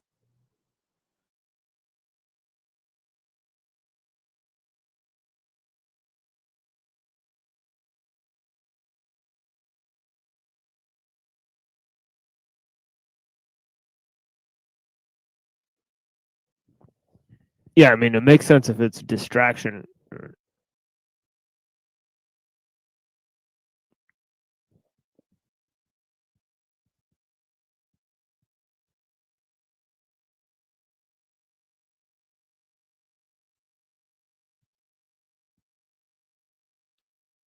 But yeah, we've seen some weird stuff. What is? So I mean, so then what do you think about what Candace Owens is saying? What did you say though? Like before that? I said it could be a distraction. Yeah, but after that, I don't remember. okay, all right. Like, yeah, if I had like some type of passing comment. But what I wanted to say here is this thing about Candace Owens, right? About posting the man, what's her name again? I keep forgetting her name. Rotting Jewels. Yeah, I keep thinking it's like Yeah, what do you think about that person? Oh, did she post the Rotting Jewels? Because that person responded to me today. Who? Rotting Jewels. Okay, interesting. Yeah. So what did she say? Well, she was just saying that she thought my theory was interesting. That's what she said. That's cool. Yeah. And then I linked an article to like a JFK like report from the Warren Commission, and like this like Serbian text I transcribed into English or whatever, where this like Serbian guy's talking about how like the CIA basically like came up with all these like terms, buzz terms to use against people that didn't accept the official position of the Warren Commission. So that was my connection with like a shadow government But kind of thing. I believe she's saying, or at least me and Neuro were looking at last time, right? She's saying that Candace Owens is a psyop. I believe that because whatever I just read was utter nonsense. She's talking about like Right, the French exactly. or something. I don't even know Right, what like that was. what? Like you ball of confusion. Like I watched her one time and she was talking about you know, like a David Icke conspiracy or something, like reptilians, and I was like, oh, this is weird. It's very Gnostic of her, you know.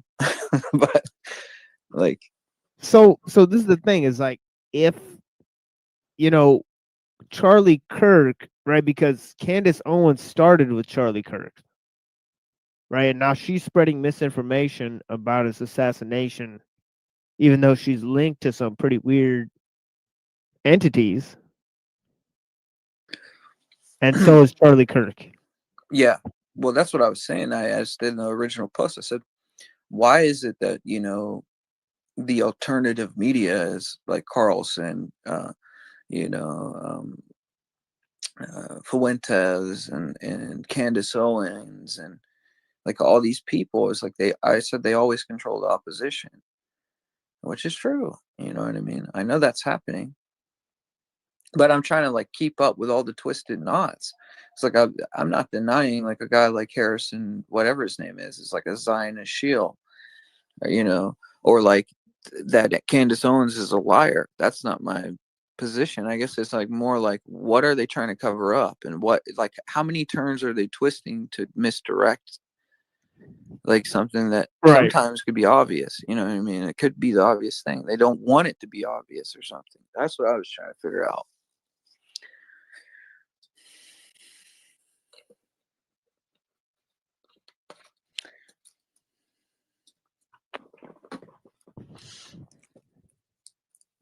Because like I don't know, like if I guess like I've been around some scheming and criminal activity, you know what I mean? And that's how criminals act, dude. Like they'll make you they'll twist you and spin you around, dude, circles. And it'll be like something real simple sometimes. Like I know it.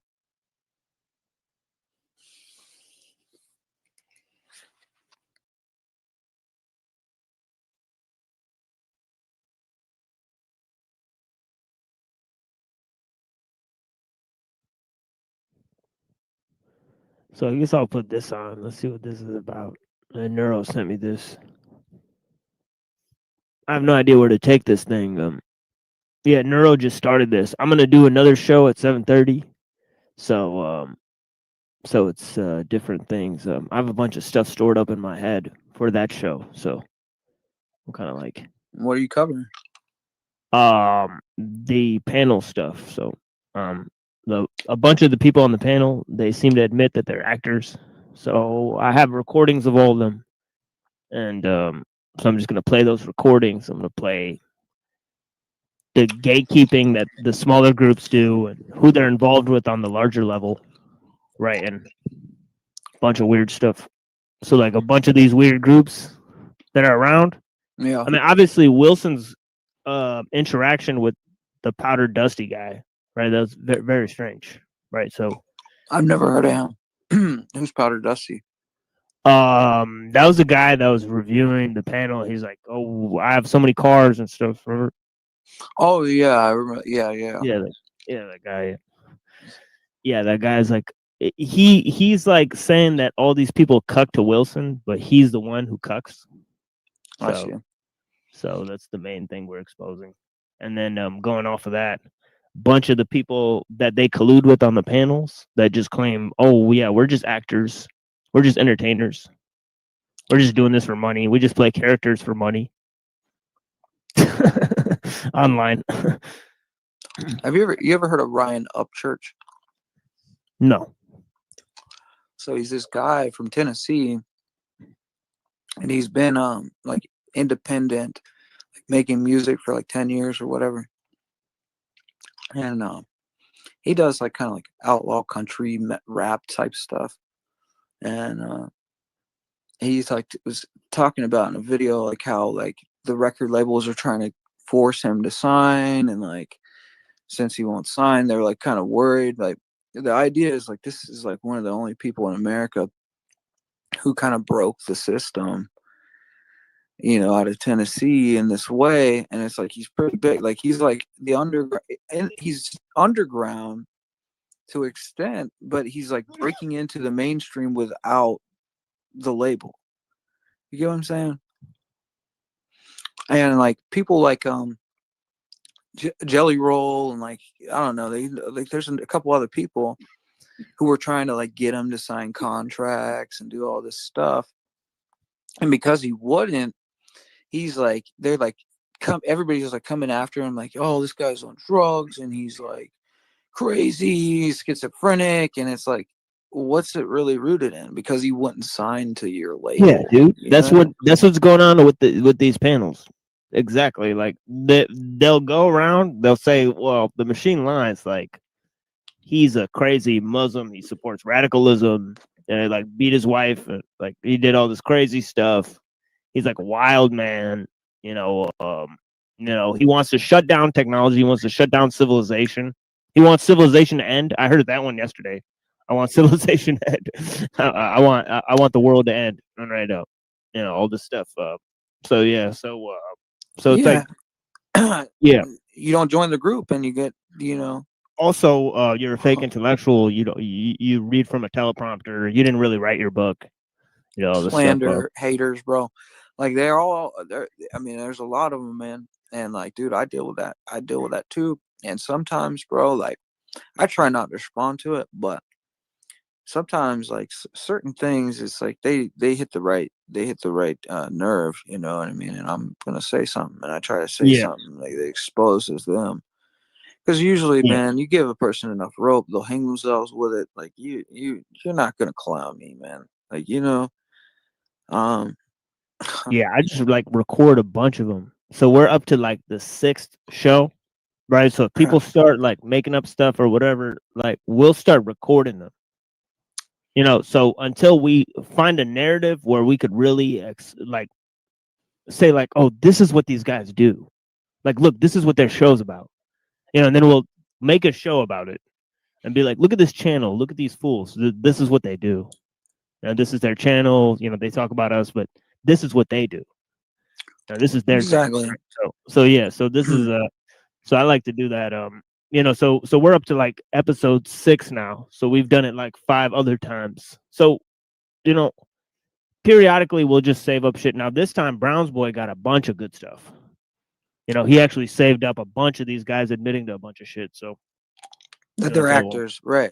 Yeah, and that they're like, actors. Okay, so you're like, who do you think's, you know, paying them or something? Is it's intelligence? Or would you say that, or what? You don't want to? No, I would say, yeah, maybe if it was intelligence that's connected to private security firms, right? Right, attached to corporations, but probably not the feds or something. So like in other words, it's like being like probably washed through a couple places, you know, in some way. Right. Yeah. They're off sourcing it.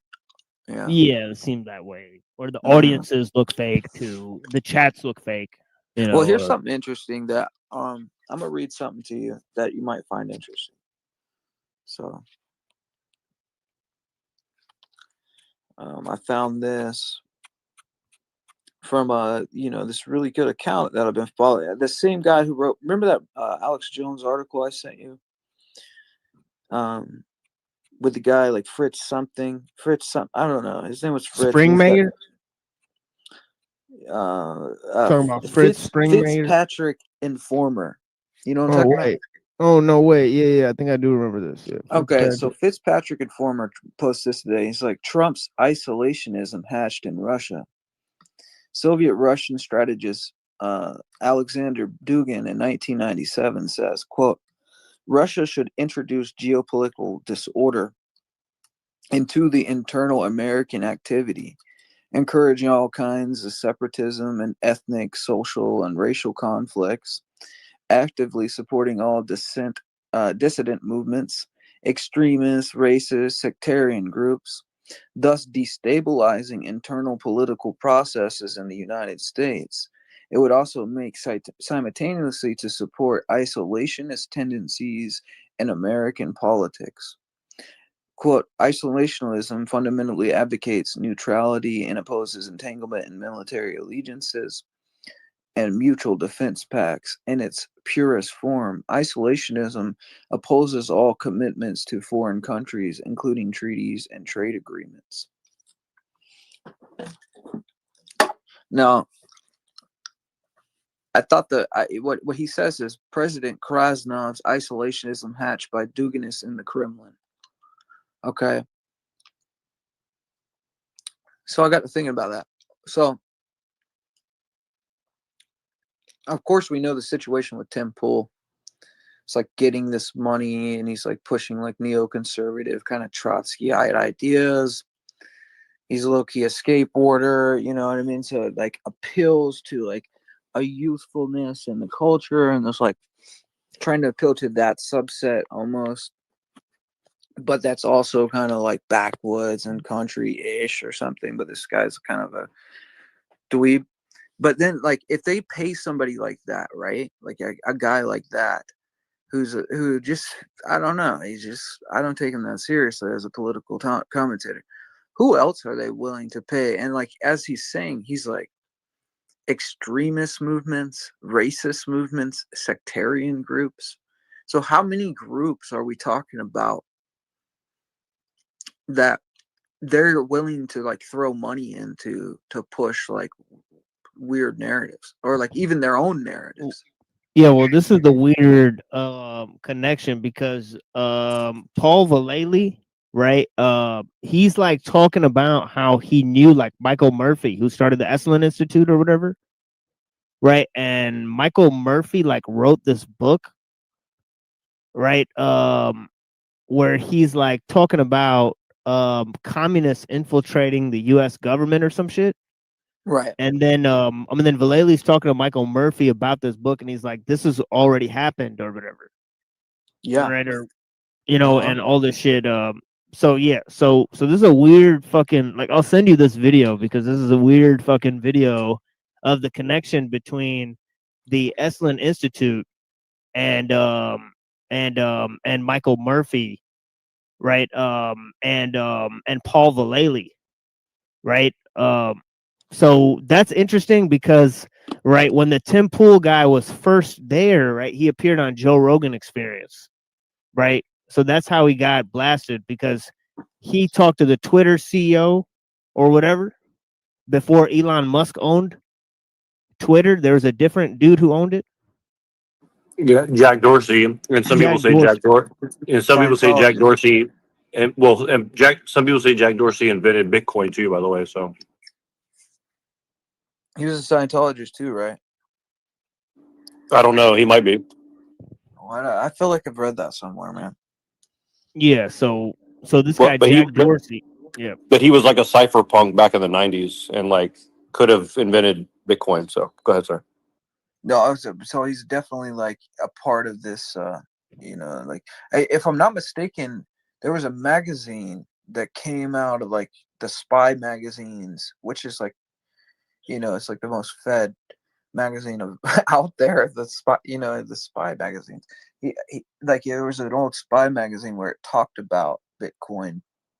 You know what I mean? And like this mysterious Japanese inventor of it or something. But everybody, assumed that, it's really just a pseudonym or a false identity to distort. So what you're saying is it's actually this guy. And I've heard other people say that it was created by the feds. So, so was he working with the feds to create it?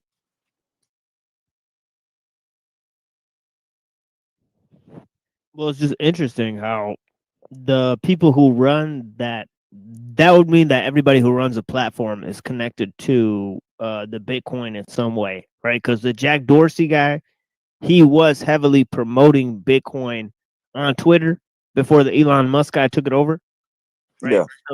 So it's interesting connection there. But the so this guy founded Cash App, I think Elon Musk or whatever, right? So there's a lot of different like whatever, but anyways, he right, was in like a house with like a bunch of entrepreneurs that would go on to make like Fortune 500 businesses, and they were like known as like a gang of some like the gang. I don't know what they're called, but you know what I'm talking about, right? Yeah, I'm not sure, but yeah, Neuro probably So definitely knows it. Yeah. what it was is he was in like a house full of guys that like all these like engineers and people that the guy that made eBay, the guy who made the original X.com, and him, and like PayPal, and all these like really big businesses that we see today, like in the big tech companies, came out of this like group of guys that all lived in one house. It was like almost like a secret society, right? You know what I mean? That they would later go on to dominate, Silicon Valley, and like they plotted it all in this house. Yeah, so what I'm trying to get at is that they had Elon Musk, right? They had Alex Jones on Joe Rogan Experience, right? He's a huge promoter of the Esalen Institute, right? Like he promoted a bunch of like Esalen propaganda, right? Like he promoted like Alan Watts and Terrence McKenna and stuff, right? Like he refurbished all of these names, and right, and then Alex Jones came on and he's like, the DMT is aliens and shit. They're like, the DMT is aliens, and then they had a clip of the DMT. They had the Eddie Bravo guy come on and defend flat Earth. So then they popularized flat Earth. Right. So it's like this psyop millions of hub. people, man. Millions of people. Yeah, it's like a Tim psyop. Duncan, the Satanist, and like perpetuating Bohemian Grove is it's just it's like a cool little party we go to. Yeah, they popularized all this on the Joe Rogan Experience. So Satanism, dude. so Elon Musk, right? Owen Benjamin, right? Also that's some interesting stuff. You look into that situation. Like, and also Jack Dorsey. Up. Right, Jack Dorsey, right? Like when they had Jack Dorsey on there and Tim Pool interviewed Jack Dorsey, it was one of the top episodes of the Joe Rogan Experience. I don't know if you remember this. It was a huge deal. I've never seen it. So wait, Tim Pool interviewed Jack Dorsey on the Joe Rogan. This is when he was propelled to fame. This is when Tim Pool was created as an internet persona. Right? But why is it that this Tenet Media company, it comes out that the Soviets are funding him, but he started his career with Rogan? So does that mean there's a connection between the Soviets and Rogan? That's what I'm trying to get to, is that because there's a connection between the Russians and the Esalen Institute, right, and also to Paul Vallely, right, there seemed to be a huge connection between Paul Vallely, Alex Jones, and Joe Rogan, right? So that's just my opinion, that these guys set up a lot of these alternative media guys, right? And also, right, recently, right, the guy Jeranism, who was one of the main flat Earth guys, right? Yes. He went to Antarctica or whatever, apparently, supposedly, right? Allegedly, right? So he got clearance to go to Antarctica, where like the Russian military and the U.S. military is allowed. so he like went there to go take a videotape of the 24-hour sun, right? So he appeared on a local show, right, OTW News, to debate him, right? The guy, right? Modern Men Lost Again, right, or whatever, right? Who's like looking up all this info, apparently on me, right? He said that Dr. Skrbina was a protege of the Unabomber, right? And he also said like, which is just made up information. He said like, I like want civilization to end, and like, they're like, telling people that I didn't really write the book, that I sell and all this stuff, that it's like written by something, I don't know, by some entity, ghostwritten, because it was before AI, it was before they had these tools, right? So it's interesting, right? So they're just trying to take validity away from your but this guy, scholarly pursuits. Yeah, but this guy worked with Jeranism and Alex Stein. Isn't that So they interesting? got shadow government connections, brother. This is crazy, dude. Well, this is funny because when I walked up and told them I'm like, hey, you guys are actors online doing all this stuff. You know, you guys edit videos. You guys are part of a production company or whatever, right? Like you're doing a bit online, like whatever. The guy responds with that. He goes, yeah, we're part of the CIA. We've been looking into you for 5 years, buddy. You know, you're like paranoid and Oh, he you know, said or that to you? yeah, he said that. to Yeah, you? yeah, he said that, like laughing and smiling and stuff. Oh, so they've been looking at you for 5 years, TML. Now, do you He's feel joking. comfortable, man? I mean, like what? I mean, He's joking, but see, this is what I'm talking about. oh, okay. It was my bad, dude. Like, I didn't know. Okay. Yeah, I'm talking about the Modern Men Lost Again guy. I don't know about him, so. You don't? No, I don't. No. Man. If I do, I just don't. I can't think. I can't think of the guy. I'm not just like saying that either. I don't know. Here, let me show you this video here. Give me a second here.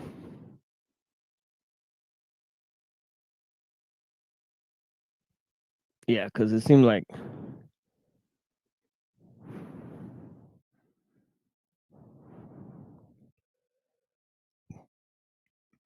you missed some of this stuff. So I had interacted with this guy, right? I asked him, I'm like, because he was going on and saying he's a Freemason and all this stuff, right? So I'm like, okay, so how much do you know about the Freemasons, right? So I start asking him about Freemasons and if he's a Freemason, right?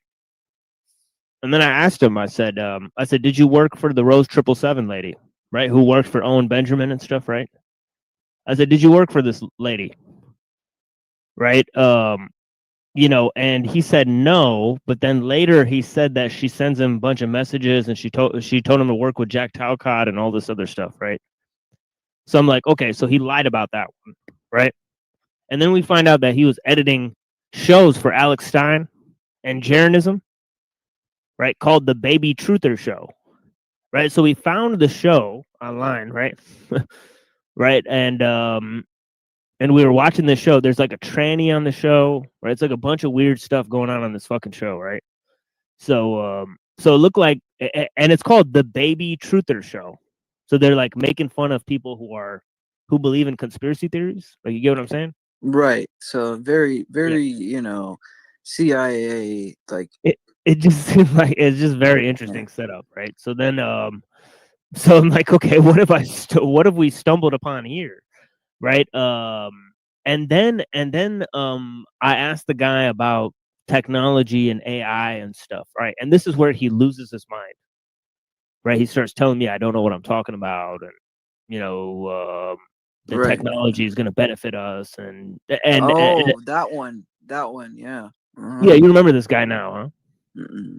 No. Well, I've dealt with a couple. We've talked. Wait, are you talking about the No, tell me who you're talking about. Say it one more time. I'm sorry. This guy here. You remember this guy? This fucking weirdo. Let's see.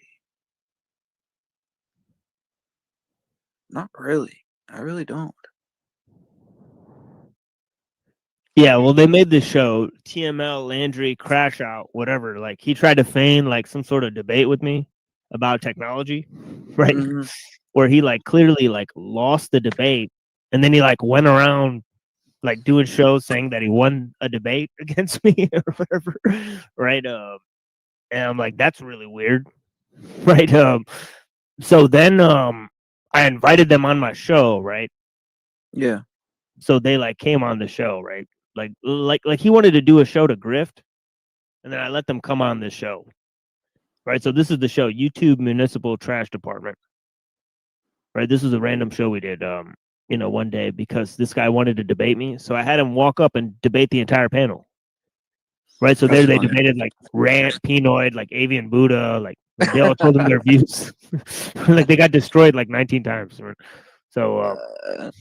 So it's just pretty funny episode. So we just did that for 3 hours. We let them cycle through all their complaints about how they think like technology, isn't controlling us, blah, blah, blah. Right. And, and they try to defend Andrew Wilson's position. They try to say that I said like you can't control like a simple hammer and stuff. Like like I claim like you can't like control like a pen that you use or like a hammer that you pick up and use. Like, this is what they thought the brunt of my argument was this, right? Or something When stupid you're like talking that. about technique, you know, it's just a totally different topic. Right, it's a It totally is. different idea. Yeah, Yeah, right. you know, So, yeah, so they it's didn't an get that. unconscious thing, you know, really. It's an unconscious conscious thing in the sense that, you know, you're always aware. It's in the background, you Right. know. But a good way to put it is this. Like, I think the biggest critique I've found on this idea is the birds chirping like car alarms, right? And I know it sounds strange, but you know that is true. It's like, what have we done to ourselves? Where nature is trying to replicate, you know, the sounds of our technological enslavement in a way or something. I don't know, and we don't even know it because now the birds are even going along with it.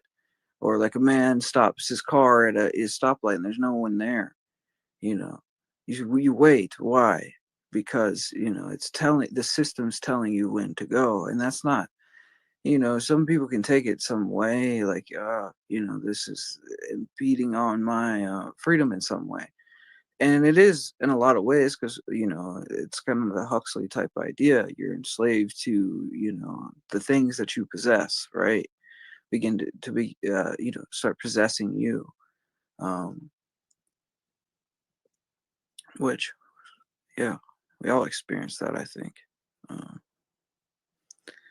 it's an existential crisis, really. I think that's why people don't like it, right? Like, it has that quality to it.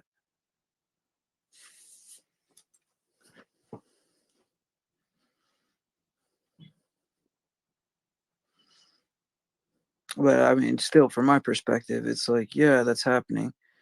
But the common idea I see is like, if the system itself is doing something like that, you know, you render to it what it is deserved, and you try to detach yourself from it. That's the only way, really, to do it. Is sort of try to at least put on the full armor, you know, and know what it is that is happening. And in that sense, I think that people will be less likely to fall for the trap, I guess, you know, while we still can. Because I know you say in the future, you know, this is just going to be far worse, you know. Right. To the effect that like most people think they're like perfectly in control and like living their best life at the moment. Right. Even though they're like perfectly controlled. Right. So it's like it's actually very interesting, right? That if you could convince people that they're free while being so controlled right now, then there almost may be no hope in the future, right? For certain people, Absolutely. right? You That know. don't realize it. Well, you know, Orwell said something really interesting. He's like, you know, it's like we're living perpetually in the moment where everything that's happening, the party, it's dictated by the party, right? And Right. you know, he's like talking about falsifying the past, and you know, he's like, even if am I the only one that remembers what truly happened, or even when I falsified it, and all this other stuff. And it's like that's the world we're living in, is where we're sort of dealing with these people who say they can control what truth means, and you know, or what is truth in general. Even if it's a lie, it doesn't matter. You have to obey, and they do it through their systems, and like their systems are designed for that purpose. Is control, you know, and th- a lot of times, like as we always talk about, it's like control through, you know, chaos, right? It's like they want people losing their minds. They're perfectly fine when, like, true extremist groups popping up, like accelerationism and all these terrible beliefs, because these are all tools they use to justify the utopia they plan on reigning in a lot of ways, you know. it's like this is how they. Oh no way! We're actually being, or I could be wrong, or we're What? actually being, we could be being reviewed on a third channel or something. I don't know. Right now, someone's reviewing this. Oh no, I think I'm wrong. Wow. I think I might be wrong. Here, hold on. Let me see. Even so, it's not. It's you know. You got to speak, man, because otherwise, what? No one's going to talk about these things. Even if it's not heard, because it is true. Because we're gonna get, Right. I definitely see it. Like the future is gonna be just like this self-perpetuating lie, and anyone who doesn't hold up the lie will be ostracized from the the establishment or the this one world system. And a lot of people say AI is going to dictate that. Oh, you don't meet the standards of this self-imposed, like humanistic, hyper, like reason, autistic, satanic slavery, then the AI bot's going to cast you out of society and like determine your like prison system in some way. The gulag term, right? Like that's where we're heading. That's the world they want because they're guaranteed returns on their investments if they control every aspect of a man's life. You know, that's why Bernays is so interesting, right? It's like that's how they do it. And all this money and time into like figuring out ways to get you to do what they want you to do, and people do it. That's the crazy thing. There's like the amount of people that are being churned out as true converts to the technological system, are exponential. There's millions that are preparing themselves for a one world dictatorship of this techno satanic, you know, despotism or something. It's crazy.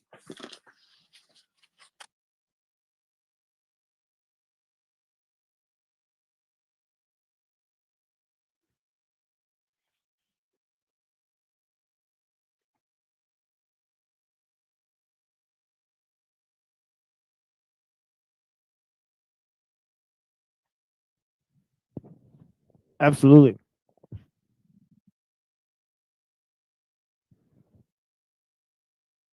I said something on my X account today or Twitter account today. I said, if you're not being called crazy, I don't trust you. I mean that, man. Because like I asked the question, I was like, why is it that everybody's heroes and talking heads don't get the Templars in their comments and the Bolshevik Orthodox in their comments, the KGB agents in theirs, but my tiny itty little bitty channel has all these guys, but these other guys, you don't see one comment that says anything about uh you know sort of where you get the sense that, oh, Jay Dyer's life is in danger. Why is that? Or so whoever Dyer, it doesn't matter. It's just that's not what you get across that. And I'm not wishing that on anybody. That's not what I'm saying. What I am saying is, so however, it's like, why are the accounts that are not nearly as large getting more pushback from like really satanic organizations like the Templars and the KGB, when you have these large platforms that are pushing similar material, and they don't get that type of reaction, right? So what's happening?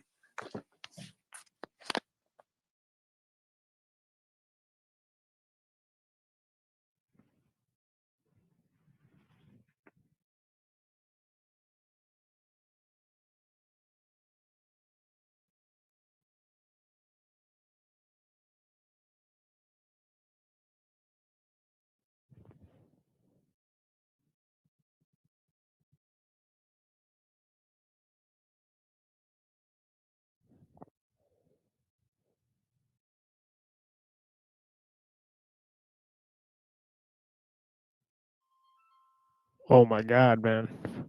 You get like a phone call every 30 minutes. I get like a phone call. It's a scam phone call.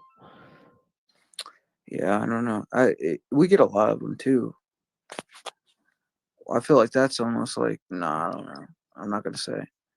But I wonder if they could do something like that. Just like drive you crazy by scam phone call. Yeah, I'm about to put that shit on silent. It's Dude, ridiculous. it's crazy, man. That is nuts. Like what, you know. And you know what it is? It's like they sell our information all the time, man. You know. So it's not even like I'm to the point where with it, like, you know, I try to take steps to like be like a good password or something, but that's the extent, man. I'm not doing all that, dude. I don't care. Like, you know, they want to listen in, man. Okay, you're gonna hear some prayer sometimes, man. You know what I mean? Like, you go for it, bro. You know, but you're gonna be bored.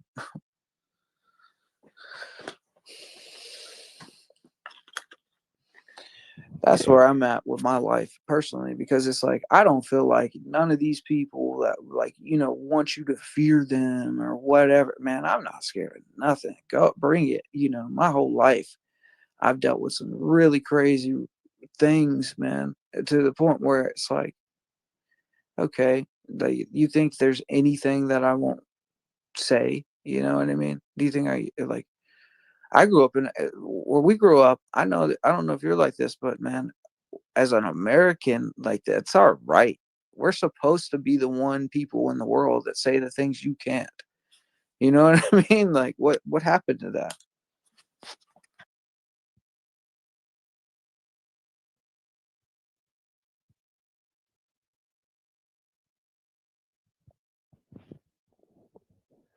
Yeah, so this is the dude that work with Jeranism right here. On this show, I confronted him yesterday. Actually, he came up because I said some things, right? So he just came up, and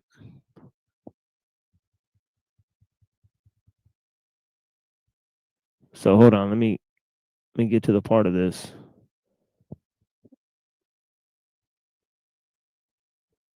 Because I'm like, oh, you guys are all actors. And then he comes up, right? And he's like, so what if I'm an actor? It's like I'm on Broadway. You know, this reminds me of Myron Fagan. Man, he was saying in the 20s. You know, he was saying all the actors are communists. So if all these people are claiming to be actors, then they're communists.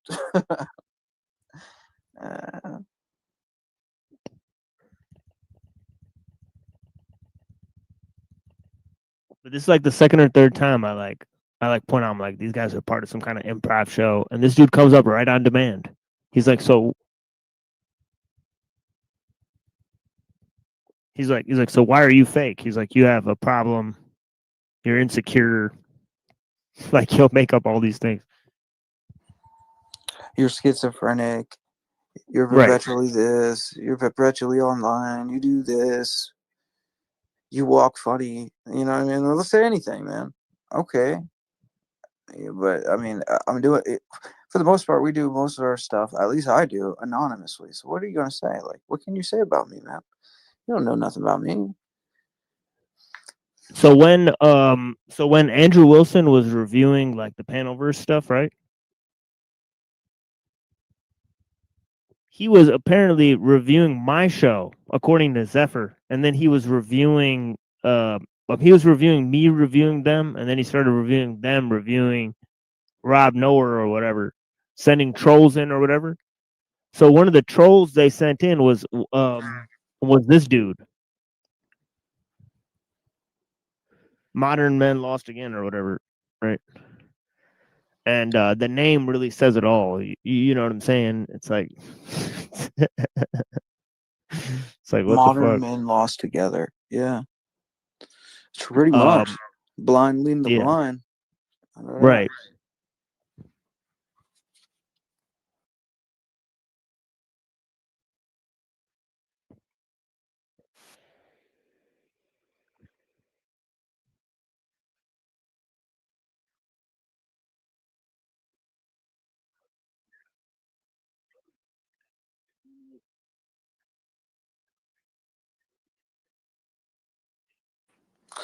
Yeah, we're in some pretty strange times in America, and I think of my grandfather often, man. He was an old war veteran, Green Beret, And then my other grandfather was in the CIA. A lot of people don't know that, but that's true, right?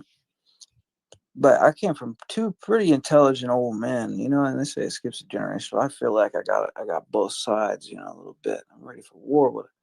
But he's he used to say, if someone he was talking about communism in one of his letters. I read my grandfather's letters, and he was talking about how, like, if people don't like the American system, then maybe they should go over to a communist nation. And now, I think he'd be turning in his grave if he's seeing how many are claiming to be conservatives, while they're really neo-Trotskyite, communists. Totally. And they've, just sold out all of their, any backbone they had to, a Zionist intent, a globalist, even when it's not Zionism, it's really globalism. Just another word for it, because they're all under the same blanket,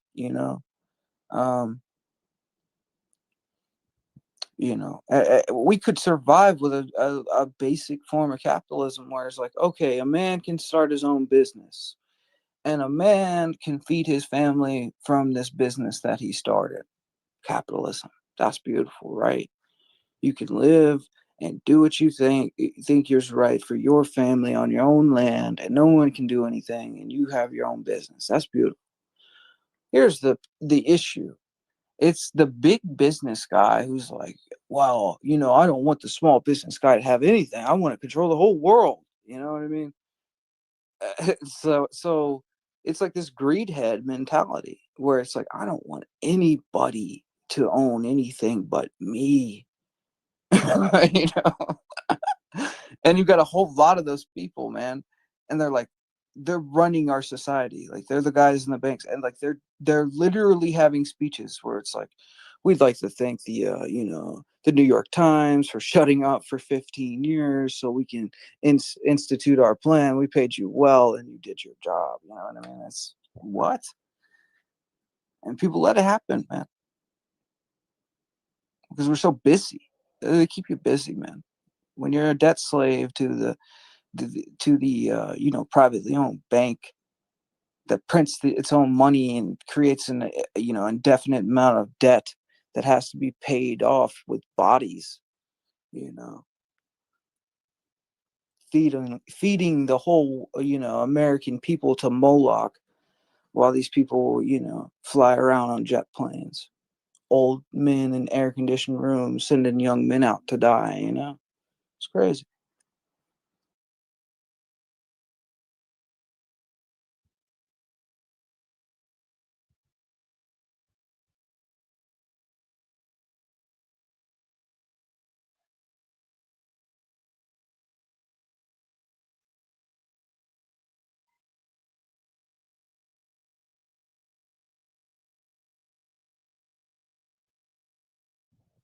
Yeah, so I take it you do not know who Illumitami is then, huh?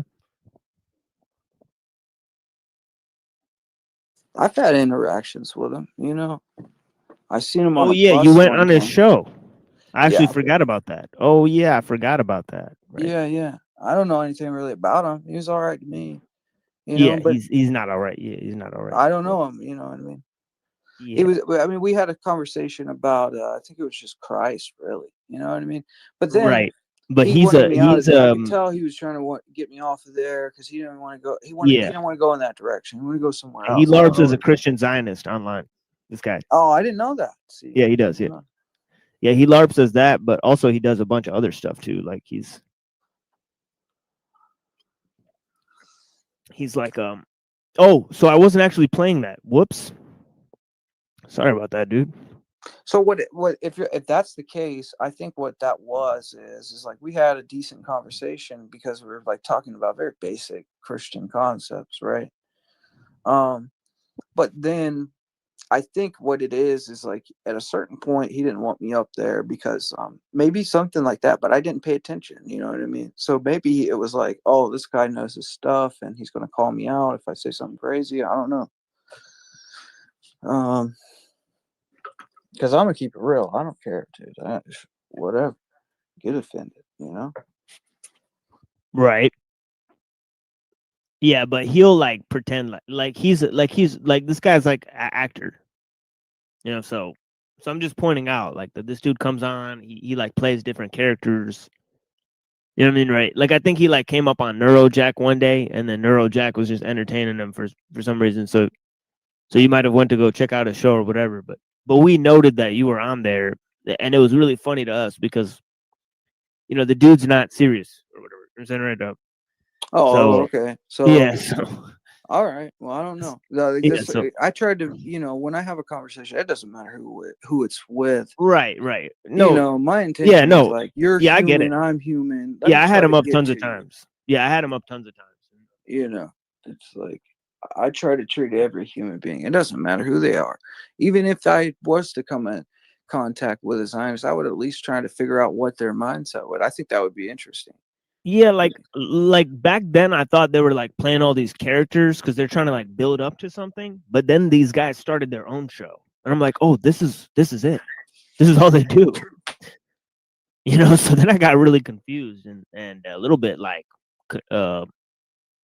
dismayed at their entire thing. I'm like, all right, well, you guys just act, right? So then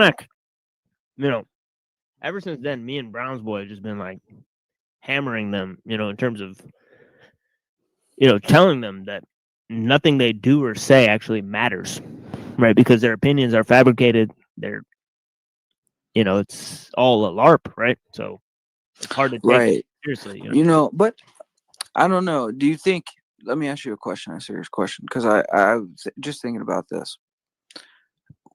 If you go up onto a LARPer show, let's say, do you remember when we went on DPH? Do you remember that? Yes, but I think he's a different sort I see of, what you're saying. yeah, like he's doing an intellectual bit, right? Whereas Illumitardi's doing I'm a homeless guy who smokes meth, bit, right? And I But what do you think potentially, he's really into? Because he was talking about some pretty weird things when I watched him. Because this is what he was talking about. He was like, I'm meeting this girl, and yeah, he's talking about like people going missing in cities. exactly, yeah. They're doing a whole LARP bit, like with the pedo stuff. Like one time people accused him of being a pedo, right? And then he went into it by saying he like slept with a 17-year-old girl or something like Oh that. no, man! Weird, yeah. He like leaned into it, right? And then he started putting little kids on panels and stuff. So he sent like little kids to panels.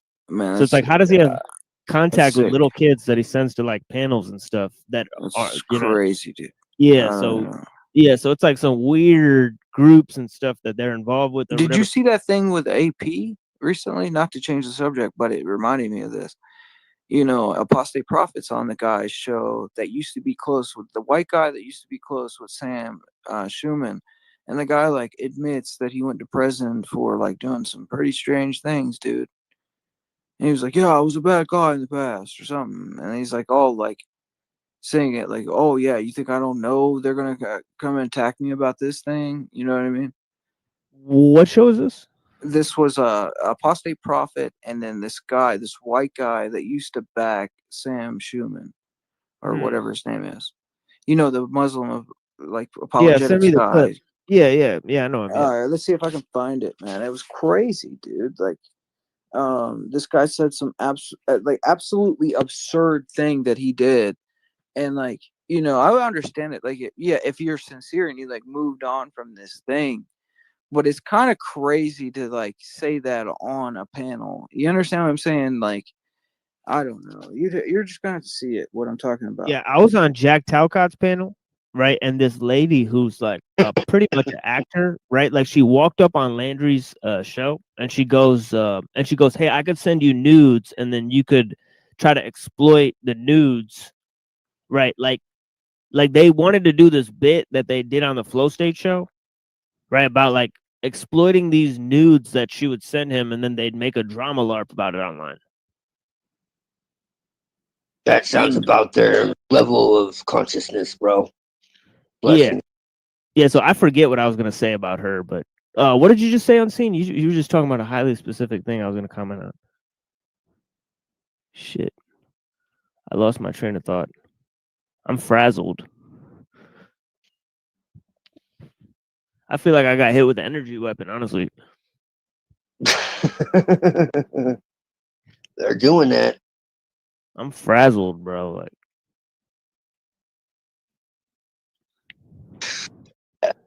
but yeah, what were you just talking about on scene? Shit, bro. Like, it just slipped my mind real quick. Yeah, I think he just stepped away and shit. I don't know. Oh. Okay, so I'm gonna send it to you. Send you a message privately, but it's this guy. That's what I was gonna say. Yeah, this fucking lady walks up on Jack Talcott's panel and goes, "My dad got drunk and tried to have sex with me." What the fuck? Yeah, and Sounds about right. And Joe Cool on the panel is like, maybe you shouldn't have said that on a panel. Right. It's really weird. Well, like, thing to bring up. remember that dude, the Dowd I was telling you about? Apparently he gave his 6-year-old daughter alcohol, bro. So there's a lot of things about this guy that is fucking strange. And that's why I personally think that the accusation is true, man. But I'm not going to get into all that, but there is a reason why I said that I was strange. It wasn't just that. Yeah, but just that video of Illuminati, right? So the video he posted of Illuminati, yeah, it's interesting. Yeah. Right? So I don't know that guy. No, I don't know anything about him. Well, right? But they're all connected with Cicada and they're connected to Schoenberg. Right. He's the real problem. Well, I don't even know. I don't know any of these guys. But I just noticed like the brunt of the online activity seems to be highly directed towards like LARP activities. Right? So it's just it just like from like when I understand like when I communicate with somebody online, right? Like my whole deal is like, is this an authentic person? You know what I mean, right? So that's the main thing. That's the main thing I'm looking at, right? Because I'm trying to talk to people who are, to my mind, like maybe authentic, right? So this is the thing is like, okay, this is the video. I found it. All right. So put it in the private, and then I'll share it because I'm sharing the screen. So, well, I sent it to you. In your. But where? Discord or whatever. So. Oh, okay. Yeah, I'll go there then. 1 second. In your, like a private message to you. But I mean, I believe that's it because that's the title, and like I'm looking at the comments, and that's what they say. I haven't looked through the.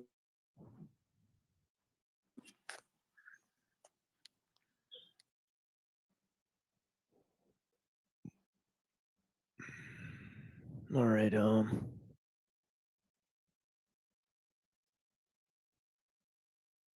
So which one of these is it?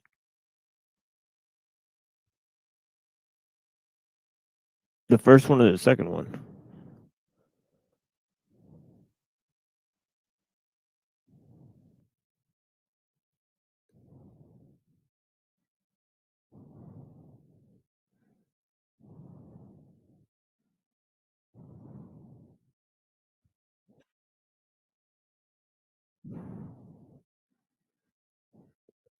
All right, I'll just play the second one.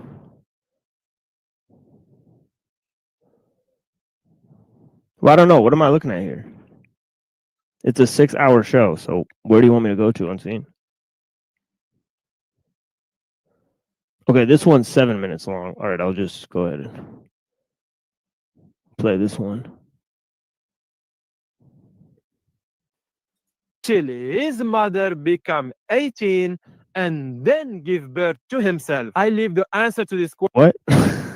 What the fuck? Question to you on all the shit about? What am I looking at here? And how your God got his 12 years old mother pregnant. Why? What the fuck? What the hell? Wait. Did he establish that Mary became pregnant at 12? No, and we already said that he didn't establish that. He's just making it up. Mm-hmm. Hey, Saif, is it okay in your religion to make stuff up about Mary? Yes. Right. I'm so confused. I'm so confused what I'm looking at on Unseen Warfare. I'll just wait for him to come back because I have no idea. No, I'm back. I don't know. See, what's supposed to be in this video that I've sent you is this. Oh fuck! I accidentally unshared the screen. Fuck. No, Damn it. you're good. You're good. So what? No, this it's just was, that. what It's I'm just that he has looking to for- open up his screen shares. Oh, okay. I got you. Yeah. Okay. Give me a second. So what the timestamp I'm looking for is this guy D Wood starts like going into like how he like there's like people like bringing it up like they get exposed for this, and like went to prison for some really strange things, and like he's all about it, kind of like like yeah, I was a really bad guy in my past or something like that. I'm different now. Yeah. Yeah, but I mean, it was crazy what he was saying. Like, I couldn't even believe what he was saying, dude. And I thought that was the video, so that's my intent. You're talking about Sam Shamoon? No, I'm talking about D Wood. So the white guy next to Apostate Prophet. Yeah, I know who he is. Yeah. Oh, Yeah. So he said he went to prison for doing a bunch of stuff with young girls, dude. Yeah. Fuck. There's a lot of these people, dude. That's what I'm trying to say. And some of them actually have records. He's one of them. Exactly. The LARP is to cover this shit. Like, what better way to cover That's your shit? weird, bro. Look, I never heard that about David Wood, but yeah, if you have that video, I'd love to see it because that is very pertinent information. The optics are very high right now, Goy. You know that. Neuro Jack, smoking neuro crack. How you doing, buddy? In Southern California.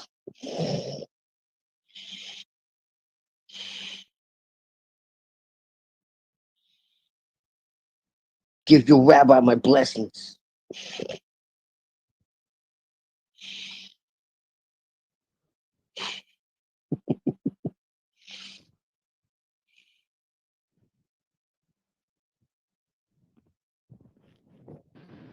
So you guys want to listen to a little Plato's Republic?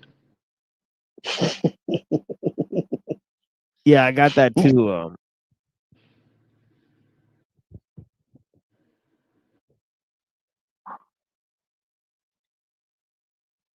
But I think Unseen's looking for a video or some shit. Yeah, sorry, I was in a room with like a bunch of women talking super loud, so I missed part of you guys' conversation. It's like, oh my god. Like, oh my god.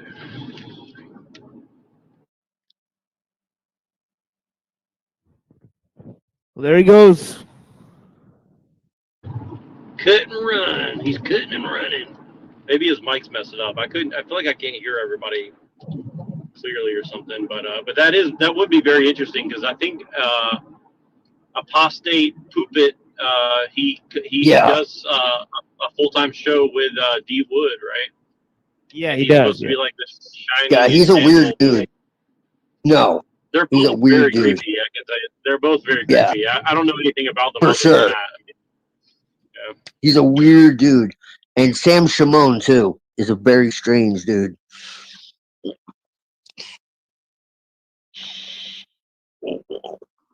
Well, what's really interesting is that a lot of the Christians that were once like talking about how great Sam Shamoon was, all of a sudden just like a whole sector of them just turned on him like all at once and like pretended that they always hated this guy or something. I don't know. I mean, it's pretty weird. Right.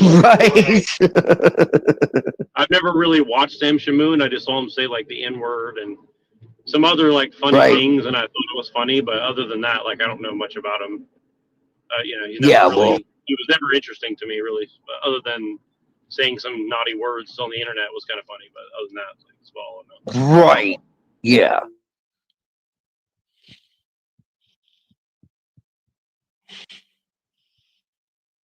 Well, that's about the depth of his knowledge base.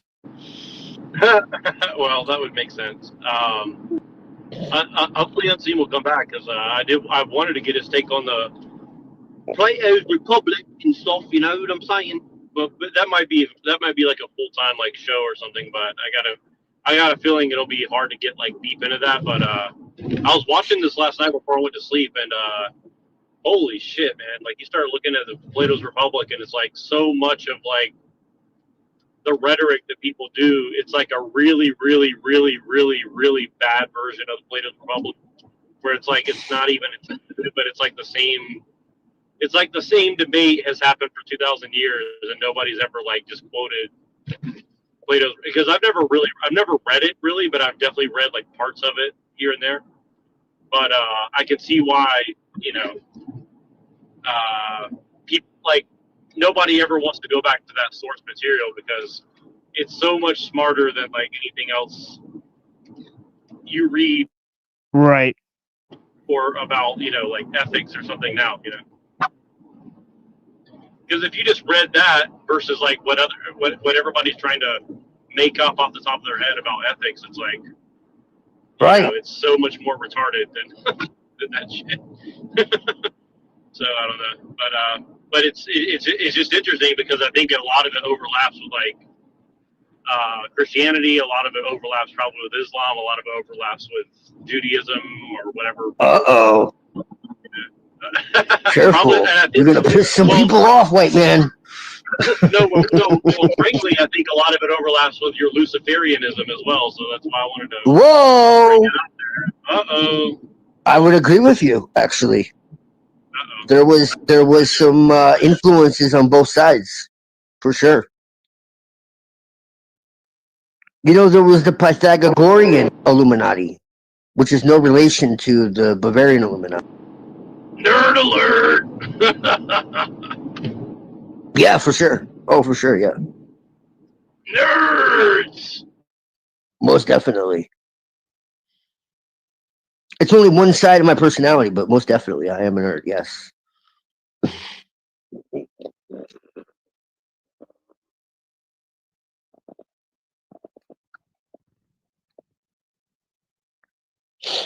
Yeah, I've read like all of it. So yeah. Yeah, well, I definitely have it. So, but it's funny because you're one of the only people I've actually heard bring it up like multiple times. Yeah. And it's very remarkable that nobody's ever wanted to engage you on that. So. Well, yeah. I'm not saying that against any of the people here. I'm saying like you brought it up on like giant panels where people were like obviously referring to that material in some sense, and they're like they don't want to engage you on their interpretation. Because like they don't know where the ideas. Yeah, like they don't know where the ideas they're mentioning came from. They label read. Yeah, that's exactly what it is. That's what I mean. They read like a snippet, a paragraph or two, or they read something on social media and they think they have like an idea of it. When if you would actually ask them, they have no fucking clue. Well, like if you listen to Socrates, like the guy who did that video, he's basically Muhammad is like one of the last living philosophers, for real. Well, it's just funny because like, and we can jump into it if you want, but I'll give like a brief overview of what I heard the guy talking about.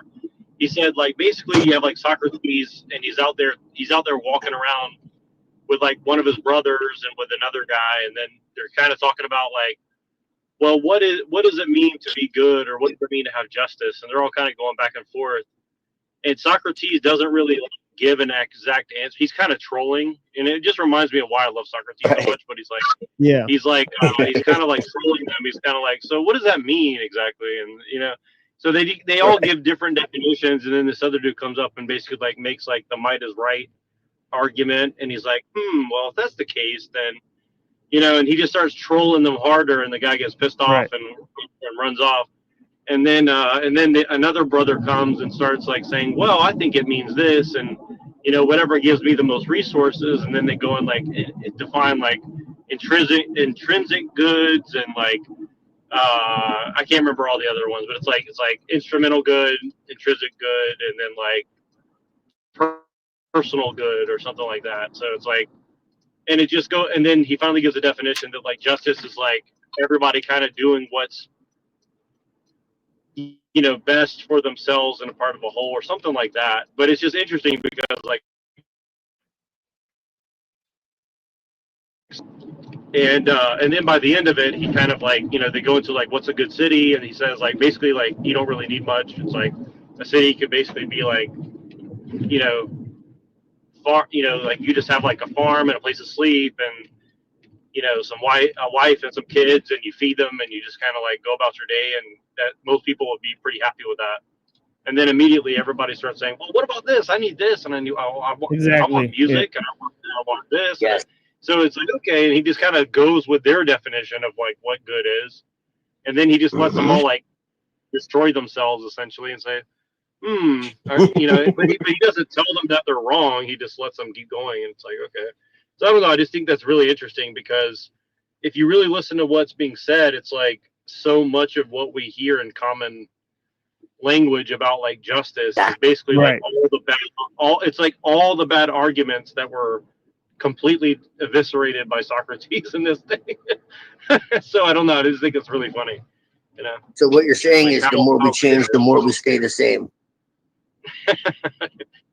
Yeah, for sure. And also like people perish for lack of knowledge, for sure. It's like it's like here's this really bad argument from like 2000 something years ago. Let me just reiterate it.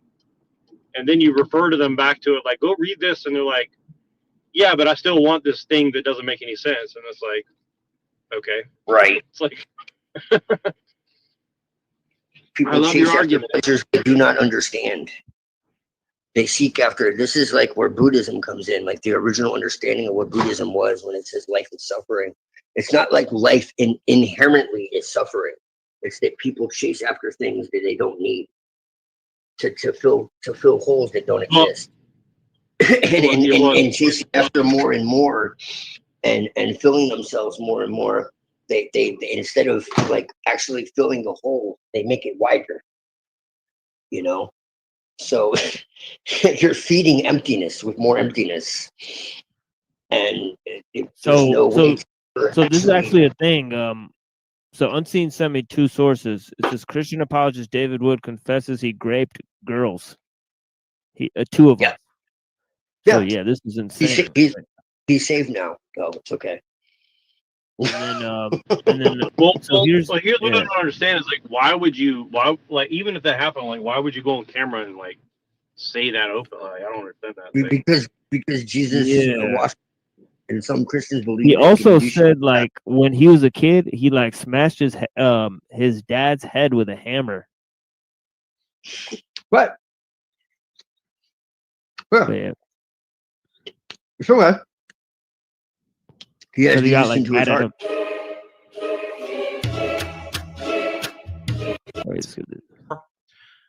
That's fucking crazy. Involving Apus, Sam Shamoon, David Wood, God Logic, Inspiring Philosophy. Basically, everyone in Christian apologetics is involved in this civil war. And it's like a complete meltdown. It's a complete implosion. Inspiring Philosophy is annoying as fuck. Self-inflicted, I might add. Self-inflicted implosion. This is 2 weeks ago. Shit. So this just happened. Did you hear about what happened? Yeah. What part yet from him? No, I have not heard any of this yet. So this is 2 weeks ago. So yeah, this is crazy. Yeah, it's crazy, dude. You know what's These crazy? people are nuts. I watched it on a live stream, dude. Like it was just like, I don't know how I ended up on it, right? But I was like watching the live stream between these two guys. I think it was probably mainly like seeing what like Apostate Prophet was saying, because this guy's a known Zionist and he's he recently converted to Orthodox Christianity or whatever, the Rokor thing or whatever, and right. So he's a crypto. He's still pushing Zionism, and no one can tell him. So he's a crypto. Pretty much. But masking himself in the church. Right. Yeah. Try to pull the church towards Zionist beliefs. Right. But that's really I see. But this other David Woods guy was admitting some absolute crazy things, dude. I could not believe this guy was saying this stuff. It's like, what? That's nuts, dude. But Apostate Prophet's sitting there like with like a noose in his hand, and he's like moving it around. Dude, it's weird, man. Isn't that weird, dude? It's really weird, bro. I don't even like fuck with these types of people, but I know about him just because he's that weird. Yeah, that dude should like be checked out. Like, he needs a background check. Like, I'm surprised he doesn't like hurt animals or something. You know what I mean? Like, he's just weird, bro. Yeah, he's like chief musician of Mystery Babylon type vibes.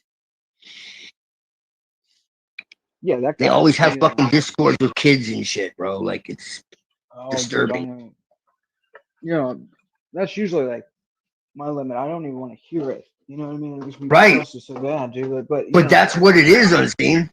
That's what it is, bro. That's the there's shit a we're whole dealing lot with. of these people, man, out here, and like There you are. imagine getting out of prison and like going to go like, oh yeah, I'm gonna be like a talking head for like Zionism or something. It's like you think Russia's paying a guy like David Wood?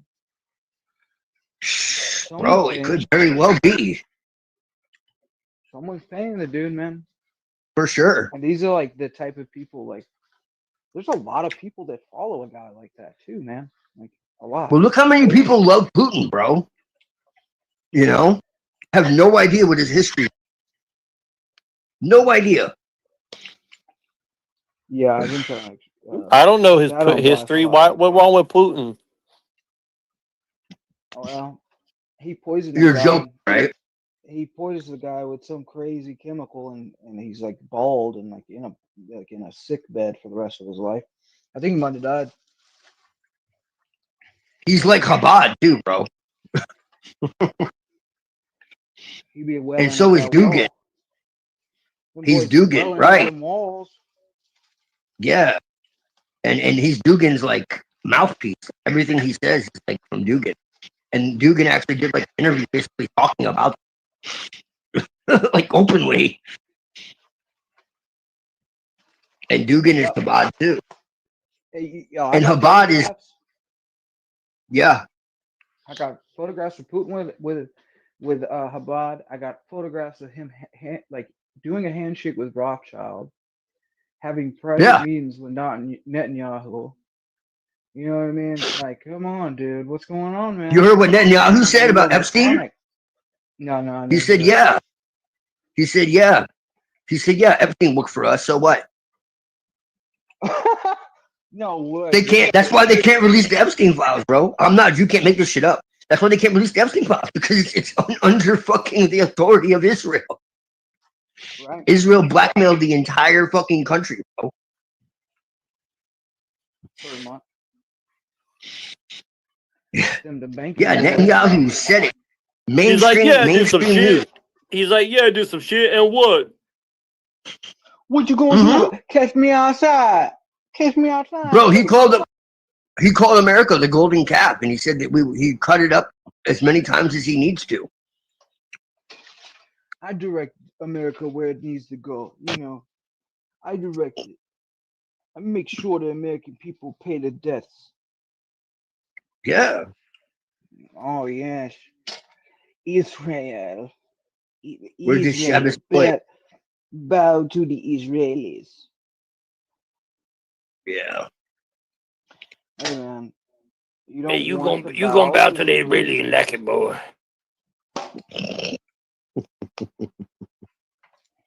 Hey man, you don't want to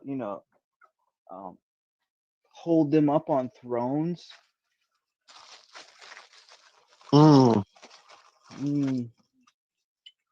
You know, I don't know.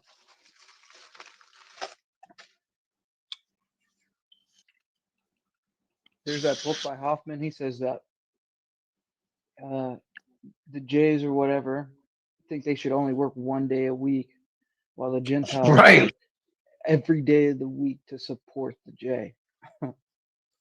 Yes. Slave boy. Yeah, they don't believe in work. Now.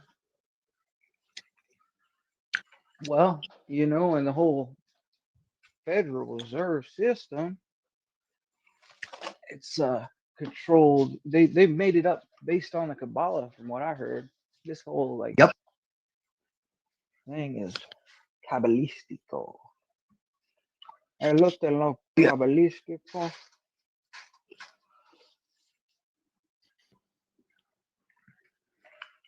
They're doing some some ritual magic with the money machine, man.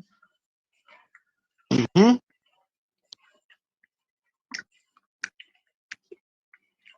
That's why I think in the scriptures it talks about King Solomon getting his 666 Correct. talents of gold, you know? Right. Yeah. And another, they broke it down. 666 means Titan. Think about that. Got all these tech titans out here. They use that word Titan. And what is a Titan? It's like an infrastructure. You know what I mean? A Titan can be a giant. You just mad because you ain't no titan like us, man. That's We your got all the problem. You just resources. jealous. That's what the big problem with Goliath was. He was stealing resources, man, and Look, man, pillaging. don't talk shit about my anti-Semitism.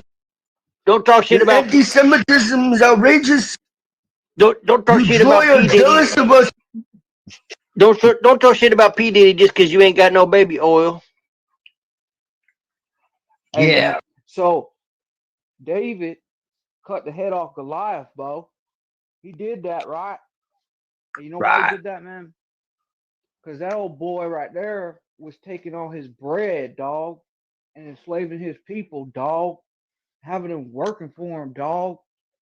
Just like these corporations do, dog. You know what I'm saying? Goliath was a son of a bitch. Goliath was a corporation. Right. That Titan is getting set up. Gonna make them boys put the marks on their beasts. You know what I'm saying? Yeah. I feel you. No, it's true. You probably gonna get 666 right on your forehead, dog. That's the truth. Nah. You're gonna be like, "What's up, dude? What are you talking about? I didn't take the mark of the beast. I didn't take that. What are you talking about?" That's the Edom number. Forehead. Nah. Exactly. That's what you're gonna say. You're going to be like, "Nah, I didn't do that." I'm be like, "Yo, he did. See?" And then I'm gonna slam dunk on you with a Christian. I'm gonna slam dunk on you with some theology, bro. And be like, "Look, you accepted the mark of the beast. Boom, slam dunk. I told you, dude. I ain't mark, bro. Yes, you are, dude. Better not. I ain't gonna be good. No, bro. What if they came to your house and was like, "Look, dude, I don't get down like that. You cannot buy gasoline. You cannot go to the store. You cannot buy food." You're gonna say no. Okay. You gonna say no? I'm gonna say nah.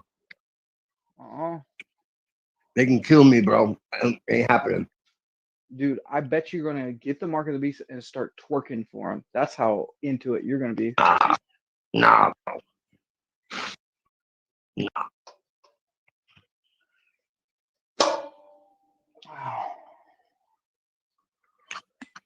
Death before dishonor.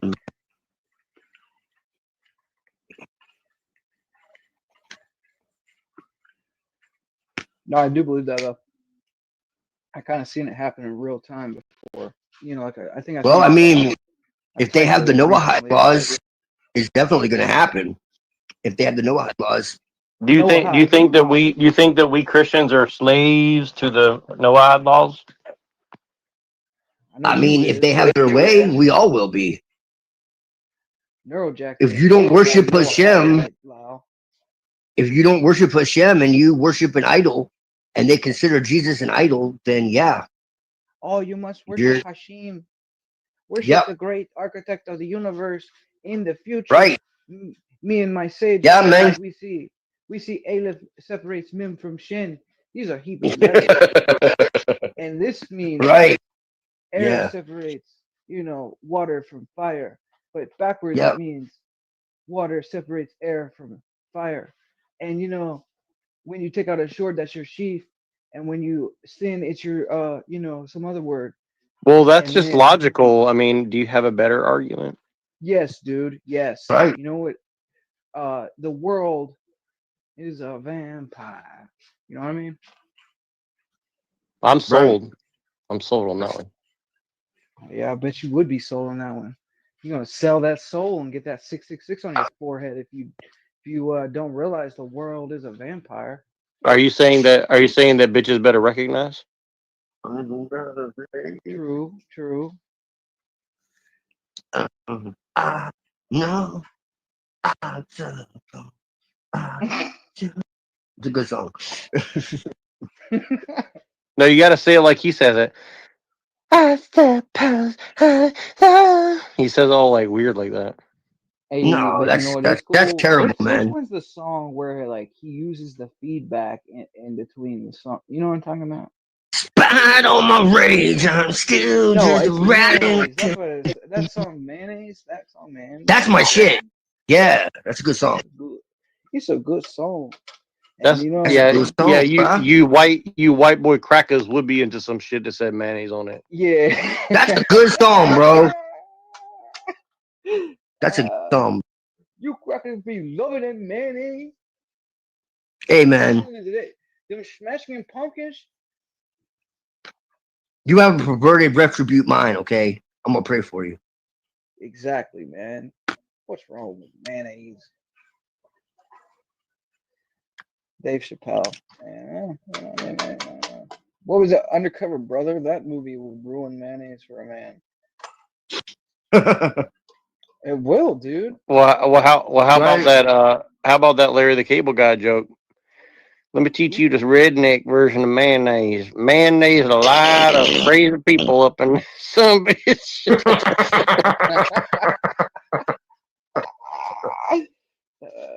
Larry the fucking Cable. My grandfather, he's gone. He liked Larry the Cable Guy. Oh shit, that brings back memories. was out in the Larry garden the eating maters.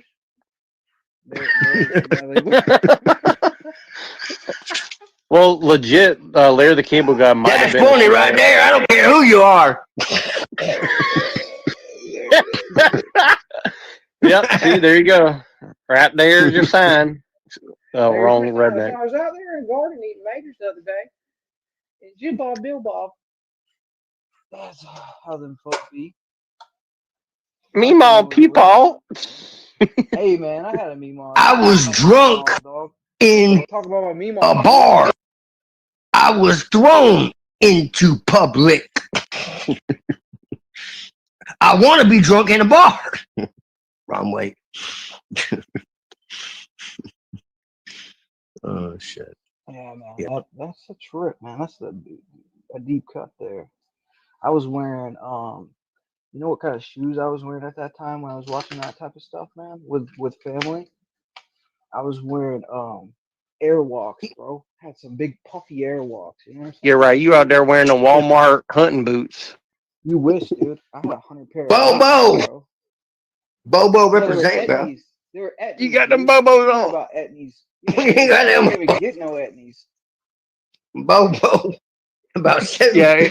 Yeah. Honestly, like that was some of my funniest parts of school is like watching black people clown on people, telling them they have bobos on their feet. Man, you got them bobos on your feet, man. What the fuck is you wearing?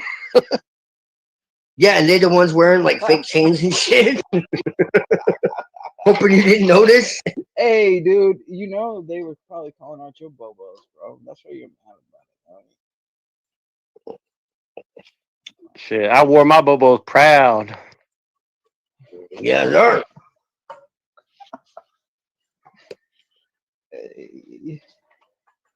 Papa was a Rolling Stone. I played Hey, man, you wanna double know dutch. what's I crazy? played double dutch hopscotch with the rest of them. I was in Yeah, like a horticulture building. You know what I'm talking about? Where you like grow plants and stuff, and literally, like two dudes in my class that were like lived in my same neighborhood. It was like two lefties, but they grew a weed plant in the greenhouse, dog. They had their like weed plant in the back of the greenhouse. That's crazy. During the whole school year, like, no. The teacher's gonna go take their little portion over there. Well, you know what it was, how they could do that. So this particular class, right? Since it's the last class at the end of the day, it's like fifth period or whatever it was. You know what I mean? I think that's what it was called in high school. And like they always had a substitute teacher from this class. Like they never had a steady person. So like every other day, like every 2 days or every 3 days, they would just get a new substitute. And someday it would be like a new substitute every single day. You know what I mean?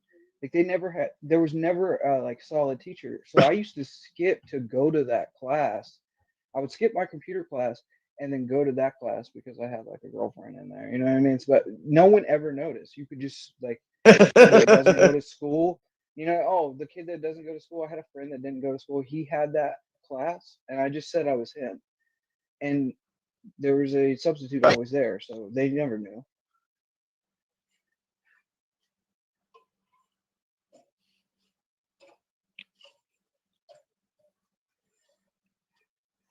But yeah, Did you that's guys how those put guys grew a wee planet at school. Did you guys put a hand over your heart when you had to say the Pledge of Allegiance?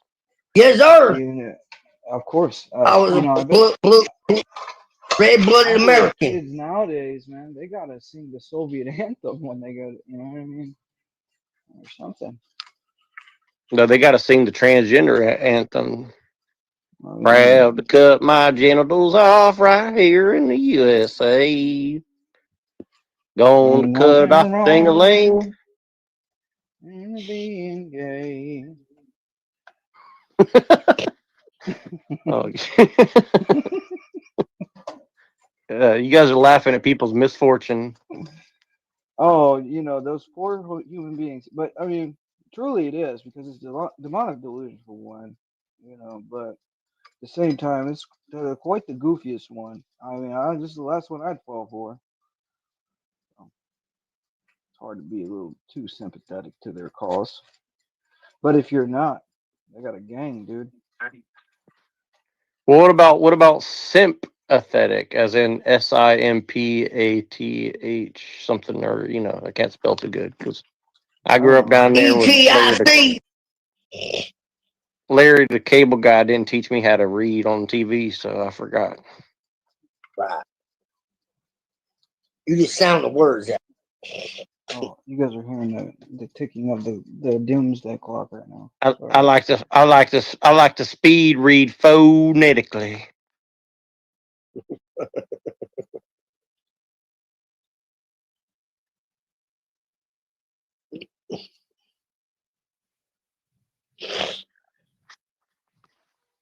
I like this guy's face on the screen. Is that Habib? Is that Pikachu? That's Pikachu, dude. You fucking motherfucking big. It's Habibi Jew. I just call him Pikachu, dude. Habibi Jew. What the fuck is that expression? What incarnation is that expression on his bike, though? 17. What incarnation? Habibi Jews, man. That would be hilarious if we meme that into like somebody actually calling him that on fucking a panel. That'd be hilarious. Oh, that might be a good meme. The Jew is my Habibi, and then they just have like a picture of Habibi Jew. Yeah, a picture of a Habibi Jew, a Jewish Habibi. Oh no, bro! You know what I'm saying? Oh, by the way, it's funny is like remember we were on Westford's show and he had that Nadim guy and he kept calling you Habibi and stuff, and Unseen had a run-in with Westford and this guy named Buck Johnson. Oh God. Yeah, too bad this YouTube town ain't big enough for the both of us, Buck Johnson. Yeah, that sounds like what Buck Johnson would represent. No, it's funny because sounds like a effeminate porn star or some shit, bro. It does sound like a porn name, like my name's Buck Johnson. You ready to get or like down? a trans, I don't know, bro. No, there is a trans person named Buck too. So there's like a trans porn star named, and it's like a male. It's like a female to male. So it's like a woman that's like. like, Like imagine like this woman that took steroids for like 30 years. That's what she looks like. Buck Angel. Oh my god, that's exactly what I was thinking about. Like a cowboy transgender.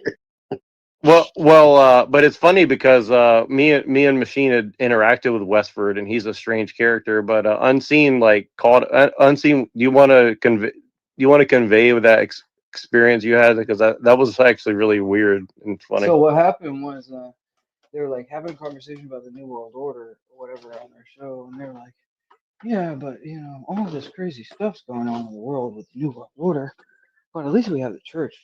Like we're safe from all that. The New World Order can't touch us as long as we're in the church. And then I go and say in the comment section, I was like, well, what if the hierarchy goes along with the agenda? And so their reaction was to be like, aren't you a true Orthodox schismatic? Get out of here. And then the guy said, what did he say? He was like, what'd you say you were leaving? Anathema. God bless you. That's what he does.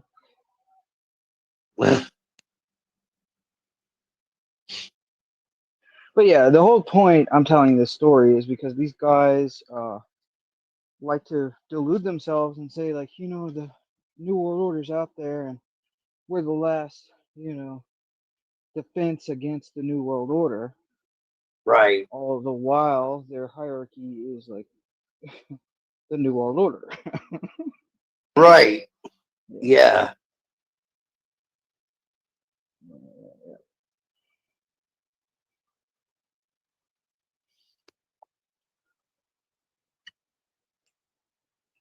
They're all spies.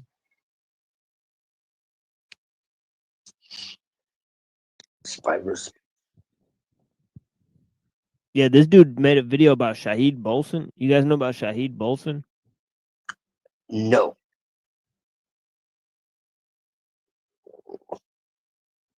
Yeah, it's interesting. It's like no. It's like a weird dude online for sure, but yeah. And even I'm shocked by how disgusting these people actually are, and the things that they're revealing about each other. So you might have thought that these people were just complete reprobates, degenerates, completely dysfunctional, just by looking at them and seeing how they talk and how they act. But over the past few weeks, the things that have come out about their personal lives is just, hard to even wrap your minds around. And the fact that they're just airing all of this dirty laundry and exposing themselves. And some of it reaches the level of criminality. They are actually admitting to committing crimes. This is very serious. This is very serious. And there could be criminal charges brought against them for what they are actually admitting to. And so and I don't think that they even realize how serious what they are talking about and what they are admitting to on live streams to be watched by tens of thousands of people. They don't realize how serious what they're admitting to actually is, because we're talking about sex abuse crimes. Sex abuse crimes. And they're just admitting to it like, oh, this is a joke. This is something funny. And we're going to talk about this. I'm going to show you their admissions. And it's just so much material that I can't even contain it in one episode or two episodes. What? This is the second or third episode that we're talking about. We've been talking about Apus basically cheating on his wife cheating. They've already forfeited their soul. The implosion of their marriage. Whoa. They've already forfeited their soul, even from my heathen perspective. Like, for real.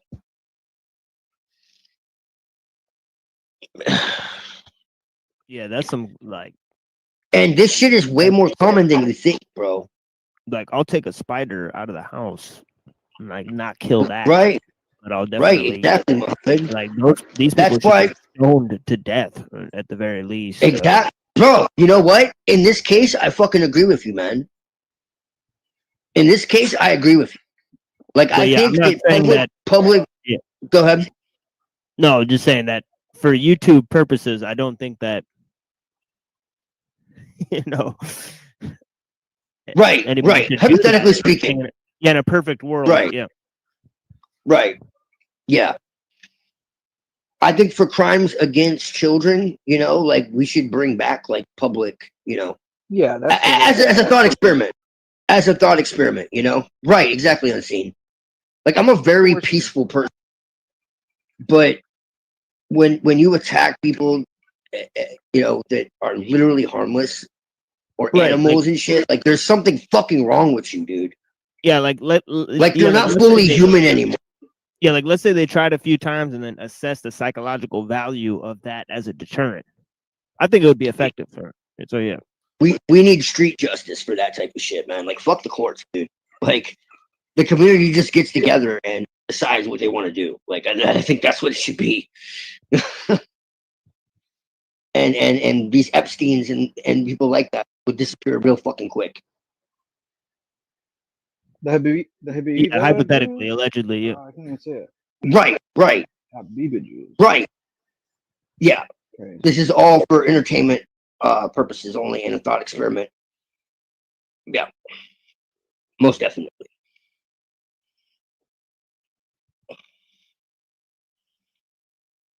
And the kind of accusations that have been going back and forth, and Apus's involvement with Jewesses in Israel, that kind of material, we've been covering it. What a shock.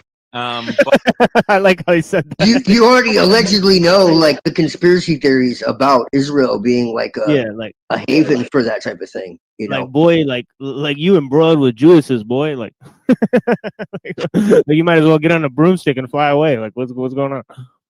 Yeah, like if you get in trouble, like allegedly speaking, you can go to Israel and like pretty much, everything gets kind of tucked away. Yeah, you just drop a little seat off there just like for insurance.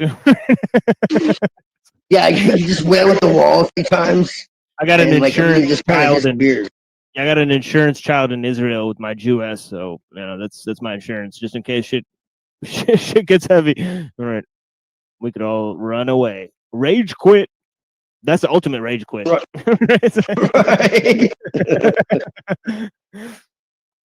Well, we've talked about this privately, Muhammad, so you know how I feel about it, man.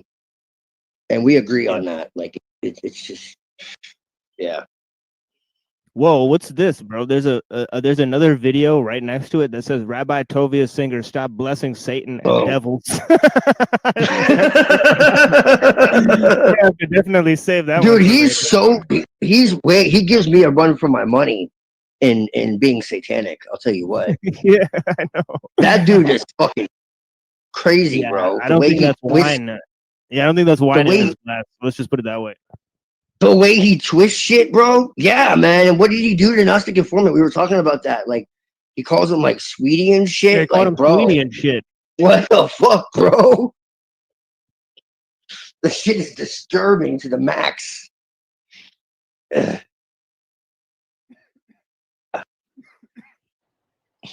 Yeah, the Gnostic is a sweetie. He's got the Gnostic little dog chain. There's some straight dirt on Singer too. Like, I've looked into that once or twice. Like, there's some crazy Bro. shit he's done. Like, Tovia wasn't he, is like fucking part of like some sick puppy, dude. He's like half like Christians for Israel. Like, he was doing that whole movement, right? Yeah.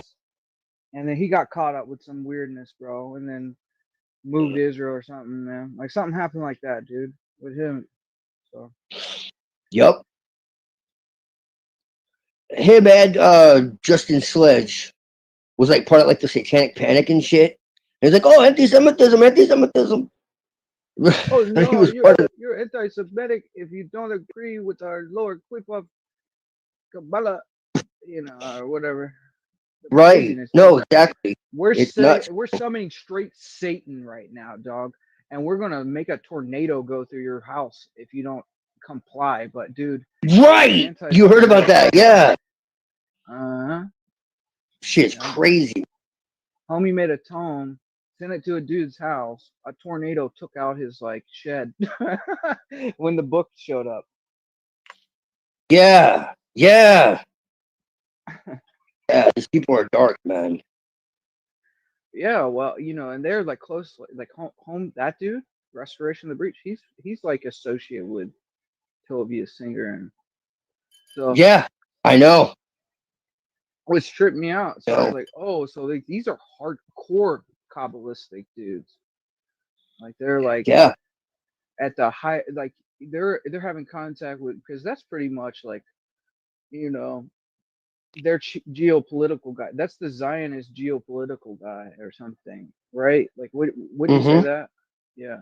yeah. I would say so. He's definitely a high level Mason, and you already know that Jura is too. He took down his video, by the way, Of at the what? Masonic Lodge. I think people Oh were yeah, like yeah, yeah. calling I him out on know, it. man. I know. Yeah, I seen that. I think he posted like 4 years ago. And when I first seen it, he's breaking down the Kabbalah to a Masonic lodge, and I couldn't believe what I was witnessing. And like, yeah, he was so open with it. I never thought he would take that down off his channel. I just did it. Because if I did, I should have made a recording of that, because that's straight up I evidence know. that we have a guy in a Masonic temple teaching the Kabbalah. You know what I mean? Like, that's crazy. Yes, yes, yeah. Because they try to distance themselves from it, but it's absolutely 1000%. Oh, Like he free. There panicked is when no I free brought it history. up. He panicked when I brought it Yeah, up, because we had a private conversation. I was like, I seen that video of you in that Masonic temple teaching the Kabbalah, and he was like, "Ooh," you know what I mean? Like, right. the whole vibe shifted, and it was like, huh? Oh, he had a really weird. But then I got him to talk a little bit, and he started talking about like the Templars and Uh-huh. Jacques de Molay and like all this stuff, and I was like, oh, okay, so Yeah, and he's like, he said he was a Templar, so I was like, I have no reason yeah. not to believe the guy, because the guy had endless scrolls and all types, Oh you know what yeah. I mean? No, he's Yeah, the real deal for sure. He's I definitely felt not a like that. LARP. No, he's definitely not a LARP, dude. You watch his videos now, and like his opening intro video is his Elon. That's what it's called, which basically shows that you're a master of the Kabbalah, and it's fucking endless, dude. Just like all this fucking like knowledge on the Kabbalah. But And he's selling like his books for $900 a piece, $600 a piece. There's like, I know, because I was like, I got kind of behind the scenes a little bit, and there's like some important people that are talking to this guy about the yes, Kabbalah and oh studying yeah, with him. I mean, like they think he's Jesus, dude. You know what I mean? Like they they do, think this guy's they do. Jesus. You should see his girlfriend, dude. She's completely hypnotized and Whatever. brainwashed. What? Yeah. So how did So we're seeing like witches and like straight up warlocks For doing sure. videos on at like high level witchcraft, like King Solomon witchcraft, dog. You know what I mean? Like, what Right. is No, it's this, true. dude? And No, I it's was like true. tripped on that, man. And then openly admitting this is what the Templars do. And I mean, he didn't, Yeah. I guess, break his oath, like, but he broke his oath in a lot of ways, because I'm receptive. I know what you're saying, dude. Yeah, who I are you thought you guys should talking be. about? Restoration of the breach. Somebody that Okay. me and Unseen happen both Yeah, to know. Neurojack's asking here in the chat. So Yeah. But that's how I kind of like caught on that what the Talmud teaches is like this one world utopian system, you know? Yeah, it's Like literally the Israel inverse of is everything that Jesus taught. right, and it's like he's talking It's about what peace on Jesus called the earth. wisdom. It's what Jesus called the wisdom of the elders. And that's why he called them sons of hell. And Yeah. right. Well, Yes. this is the trip on it. Is like, Yeah. this guy in the Book of Revelation, it says like the Antichrist will be a man of peace, and then this guy Right. is talking about spreading world peace. Yeah. And I'm not Yeah. saying he's the Antichrist or something, but I think that he is an archetype of what the Antichrist spirit does to a man, you know? Oh That's yeah. the archetypal development of the spirit in, you know, it's almost like Satan tries to incarnate a man in a lot of ways. And that's a strange concept, but you know. No, yeah, I get what you're saying. And I think a lot of people think the New World Order is going to be, you know, like depopulation and, you know, people in FEMA camps and all that. And that might come later. But I honestly believe the New World Order is going to appear like the best thing since fucking sliced bread. And people are going to want to line up and join, like in droves. Like they're going to be like Hey, tripping over themselves like it's a concert. all right, so Because in they're going to promise 2020, them eternal life and they're going to right. promise them eternal life and fucking, you know, like superpowers and you know what I mean? Like it's going to be very seductive. That's my take. That's just what my spirit tells me. Like I've always felt that since I was a kid, man.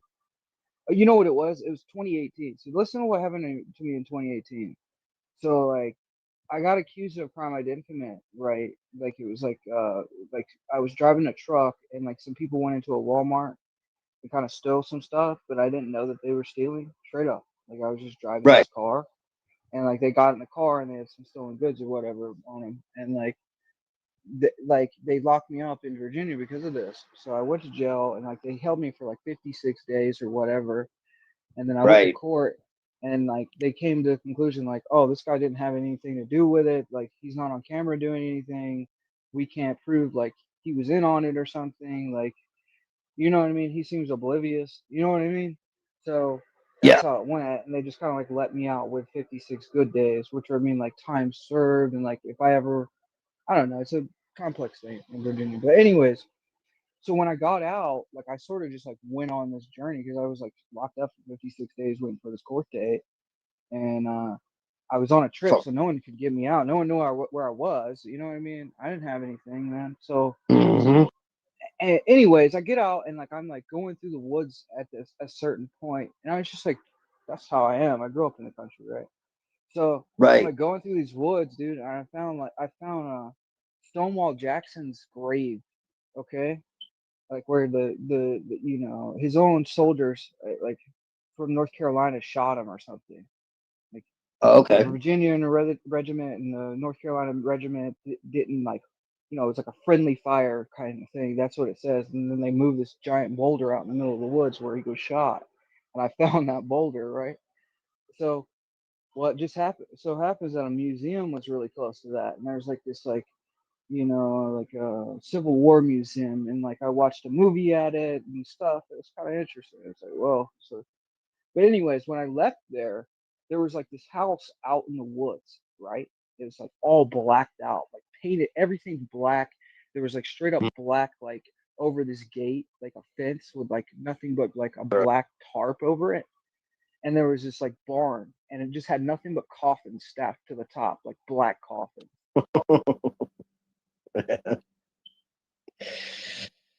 Right. Yeah. Yeah, I know what you're talking about.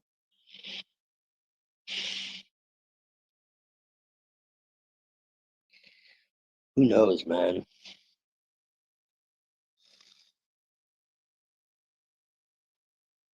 But anyways, like a couple years later, people just started dropping dead, dude. Weird, right? Oh, really? Yeah. Huh. Huh. That could be a few things. Them FEMA boys. I mean, that's not impossible. I don't know, man. They've already Why?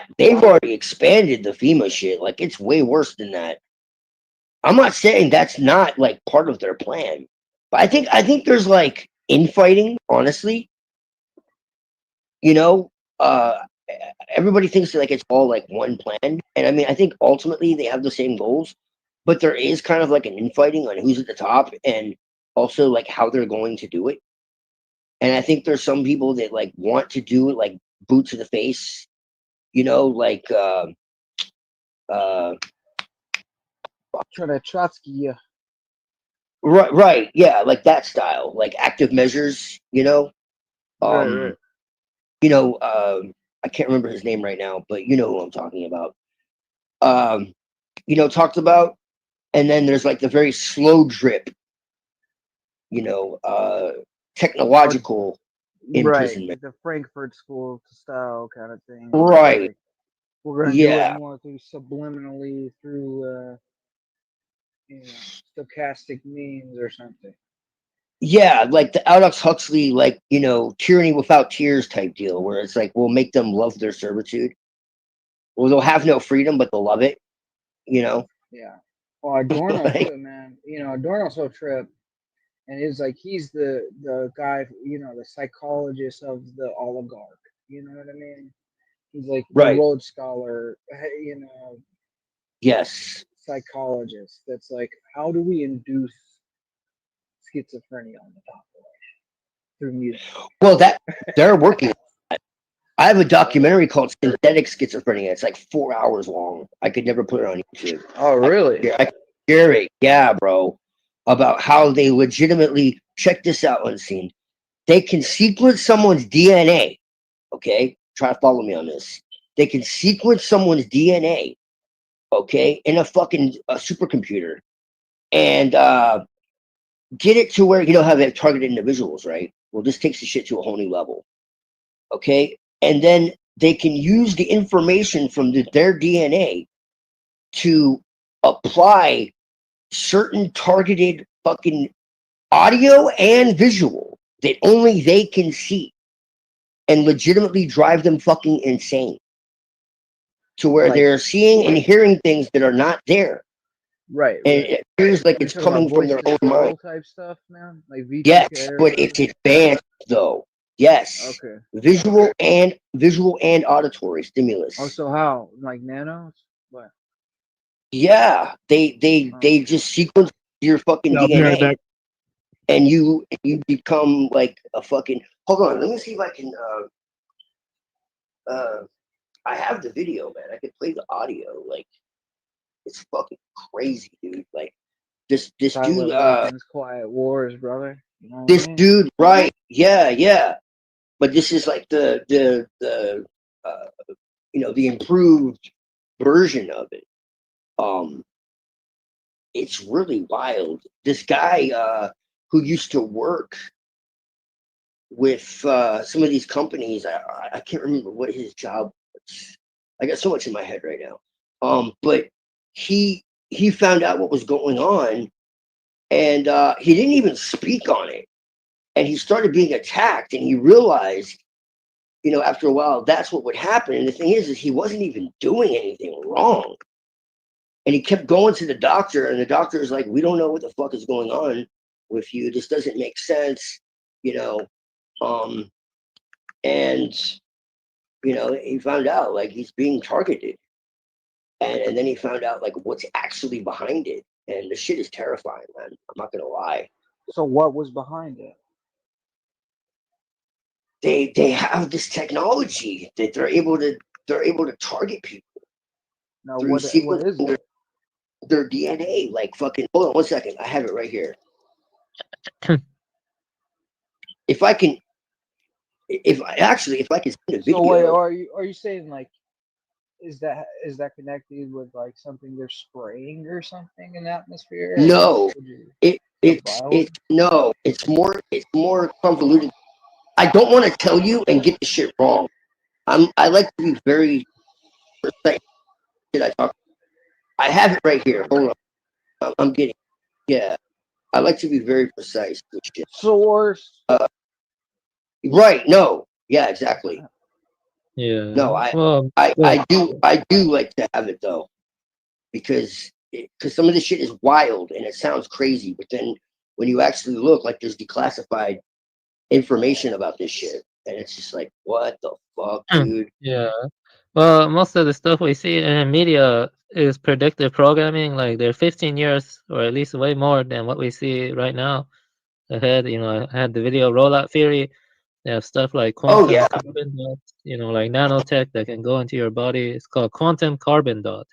and they have like lethal autonomous weapon that can like hit you with directed energy weapon. 10 years ago, I was looking into it, and they all claimed directed energy weapon was conspiracy, but now they admit it's real. You know what I mean? So, you know, the point is, you know, it takes there. You know, they always Okay, have here we this go. stuff. Yeah. I got it. Go ahead, Avian. I did find it. Go ahead and Yeah, finish you with your thought. yeah, the stratospheric aerosol injection has been going on until 2021, 2012, 2001, yeah, 2001. Yeah, 2001. And yeah, So, you basically, know, I know this, like, man, I lived in a neighborhood, and it would be like some days, and like people thought that was always crazy, like anybody that noticed, but it felt like they'd maybe like spray the sky, and then the next thing you know, the whole neighborhood's fighting. You know what I mean? Yes.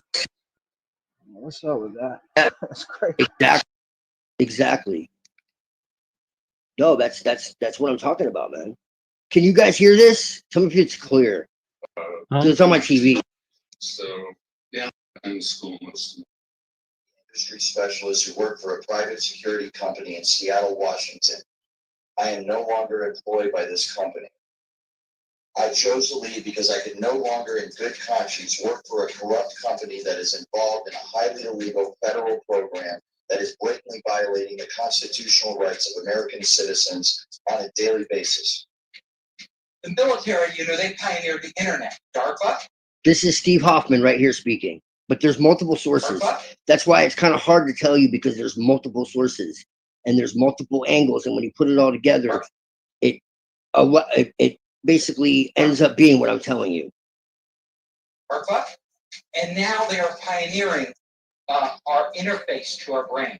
For that, we really need to measure every neuron and at appropriate speeds in long periods of time. That's what the brain is about. They asked us to go and measure the activity in a living brain and map exhaustively the wiring diagram of every neuron connected to every other neuron. And we're, as part of the brain initiative, thinking about the Rosetta brain, where we're not picking one particular winning technology. We're trying to stimulate new innovative technologies and integrate them all into one brain and do that over and over again in different brains, in different pathology. Yeah, if someone could share their screen, like that would be perfect. yeah, we need Neurojack here. Yeah, Neurojack here for sure. Yeah. I don't see him. Yeah, if you throw me the link, I can share. Okay, Machine's still here. Okay, I wasn't sure if you were here. Okay, that works then. Yeah, this shit is wild, dude. All right, just skip like the first 7 minutes. It's really long, and it's just this one point that I want to get to. It's all interesting, but it's like 4 hours long. Okay.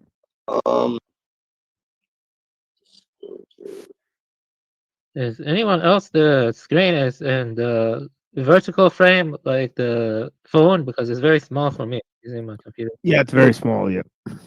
Yeah, no, it is. I don't You guys know press why. the side button, the little enhance the screen thing. No, I know StreamYard gives you two options now, like advanced things. So you have to like manually set something up so it's not a vertical based screen. Oh yeah, yeah, I fixed it. Yeah. It's a bit blurry, but it's fine. Synthetic schizophrenia. Yeah, here it is. Yeah, okay. Yeah. I don't agree with everything this dude talks about, but this is why nuance is so important, because you can find shit that's like really useful, but you don't always have to agree with everything they say. All right, but yeah, it shows you like who the hell is talking about what, so you know it's not like coming from nowhere. Yeah, you got to read between the lines, my G. Right. So sometimes it's good to look at sources that you might not always like completely agree with. I mean, if you agree with anyone 100%, you got to kind of wonder why, honestly, at the same time, because we're in such a time of deceit. If you trust anything 100%, like you might want to. Especially celebrities, man. That's what's crazy. That's true. To me. That's definitely That's like, crazy, bro. Isn't it? Yeah, like this person's being pushed by the algorithm to you, and like has all this money to like be on your TV screen. Trust them. Yeah, man. Tucker Carlson and Candace Owens are definitely telling you the truth. You know, They but just changed their sometimes this worldview. is the issue with it. Just like what we're talking about now, though. This is why I think is crazy. Is like, But that doesn't mean they're never telling the truth either. exactly. That's See, what this I is the mean. thing. It's like they use it Right. as a weapon, dude. And it's like, oh, I'm gonna say a bunch of ridiculous things, and then I might slip the truth in. If you're like smart, you can detect it. But now that I basically made the truth so distorted that you won't even believe the truth if I told you it. You know what I mean? Right. It's like what? Like what are we doing, dude? Like these people are crazy with it. And that's like when you look into the Masons, like, yeah, like everybody that's not us is profane. You know what I mean? Or you're not a Right. chosen person. So therefore, okay, you're not even a human. You're not on the same level as me as a human being. You're like a little strumpet, dude. And I don't, you know, that's crazy. That's how they think. Yeah, skip to about 7.5 minutes, Mohammed. I'm no It'll longer get to the employed point. by this company. I chose to leave because I could no longer, in good conscience, work for a corrupt company that is involved in a highly illegal federal program that is blatantly violating the constitutional rights of American citizens on a daily basis. The military, you know, they pioneered the internet, DARPA, and now they are pioneering our interface to our brain. For that, we really need to measure every neuron and at appropriate speeds and long periods of time. And that's what the Brain Initiative is about. They asked us to go and measure the activity in a living brain and map exhaustively the wiring diagram of every neuron connecting to every other neuron. And we're, as part of the Brain Initiative, thinking about the Rosetta Brain, where we're not picking one particular winning technology. We're trying to stimulate new innovative technologies and to integrate them all into one brain and do that. Yeah, let's bring them all together. Different brains, different pathological settings in humans. And then from there, IARPA wants us to deliver the brain up to the cloud. Exactly, 40 bro. gigabit per second brocade switch to the internet to They're infrastructure. riddling people, bro. They're on the Riddler. You know what I'm saying, dude? Yeah. You know the thing where you like stuck that thing to their head. Yeah, that's where we're going, bro. Except it's going to be remotely, which is terrifying. Like this type of shit scares me more than FEMA camps, even, because it's just like, honestly, It's like not too much shit before actually. the FEMA camps, my dude. Yeah, right. It's preparing you. You probably want to go in a FEMA camp because you're having fucking hallucinations, like of God knows what. Oh, this is a beautiful mansion inside of a gulag. Right? Yeah. Yeah, they'll make you think you're like a superhero in like some fantasy fucking world, you know, when really you're being tortured and shit. Like, dude, it's crazy. No, this is Jurassic Park.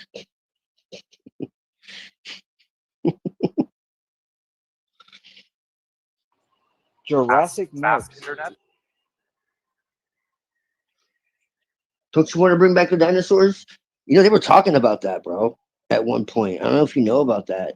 At one point, they were actually saying we can bring back the dinosaurs. They were actually saying that. This was years ago. Well, they were saying they had the genetic fucking. I'm like, what?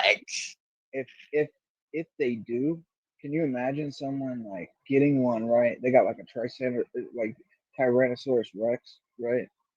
And then somebody steals it. You know what I mean? Like, right. Like stealing. I don't know.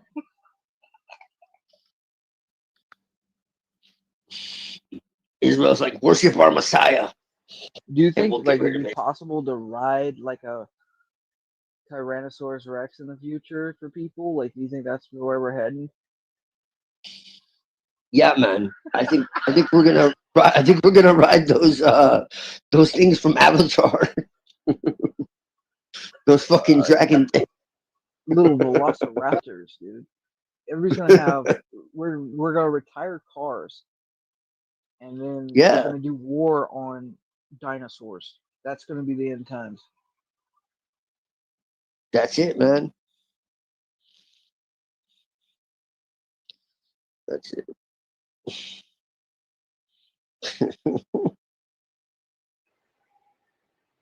You know, they already got those reptilian humanoids out there, man. Selling Yeah. selling things. They're selling stuff. Yep. People just think they're aliens. They're just fucking abominable genetic experiments. You know what? We kind of been Right, trained Plum up on Island. that. Hey, you know about Plum Island? Yeah, Yeah, exactly. definitely. Dude, Montauk Monster, Spider-Man was man. telling us, man. Spider-Man was telling us the whole time. Oh yeah.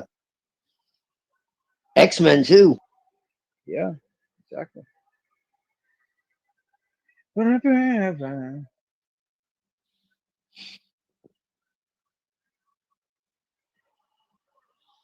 Yeah, I call it rollout theory. I had a video on it on my old channel, but it was about how they already have like a lot of this stuff. They're just, you know, preparing people for it as they roll it out, basically. Oh And yeah. so if you pay attention to like stuff like Black Mirror, I'm not sure you know about Black Mirror, that TV Yes. show. It has a lot of predictive Yes. programming. There's Big a lot of time. yeah. Wrestling. Yeah, if they tell you by about the way. if they tell you about it, they've already got it, man. Back Yeah, in the exactly. 80s, 90s wrestling, you'll have like WCW talking about like, you know, like Hulk Hogan going up against the Twin Towers. You know? Yeah. In the New World Order. Hulk Hogan's gonna destroy the Twin Towers. This, you know what I mean? Right. Yeah.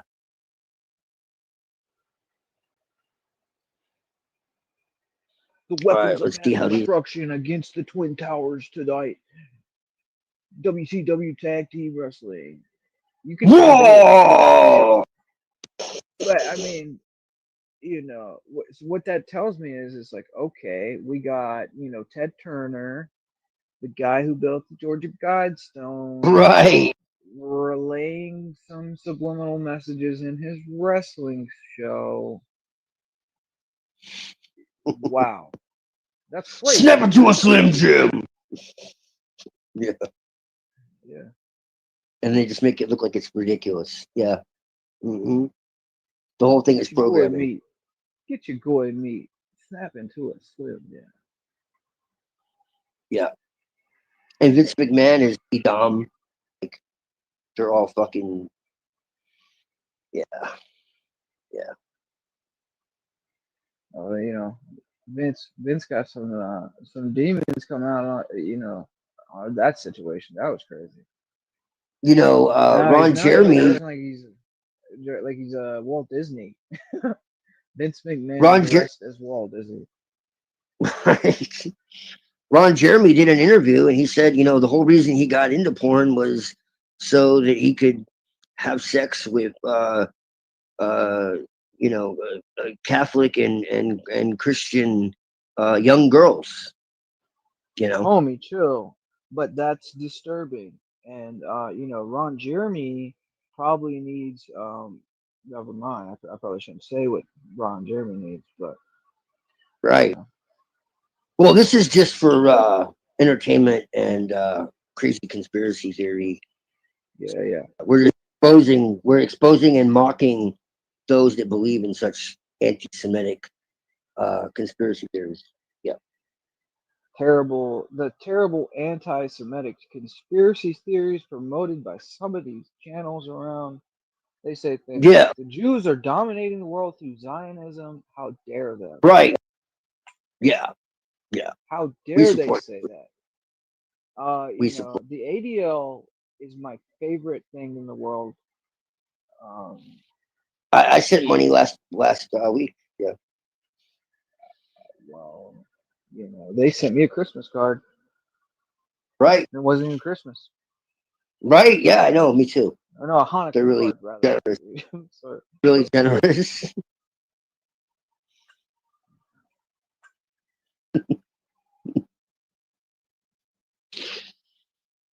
All right, let's see how these conspiracy theorists twist these people, these fine gentlemen's words, these men of science.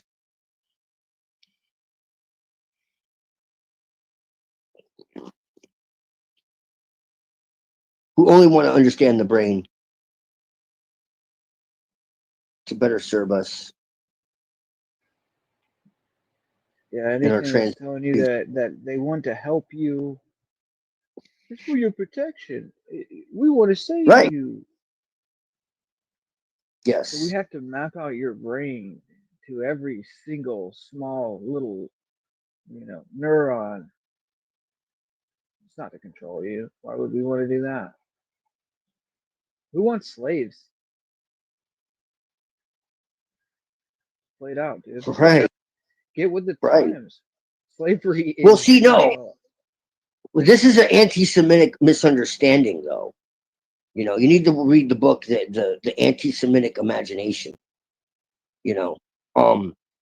But when they talk about slavery, it's not the same kind of slavery. There's different kinds of slavery on scene.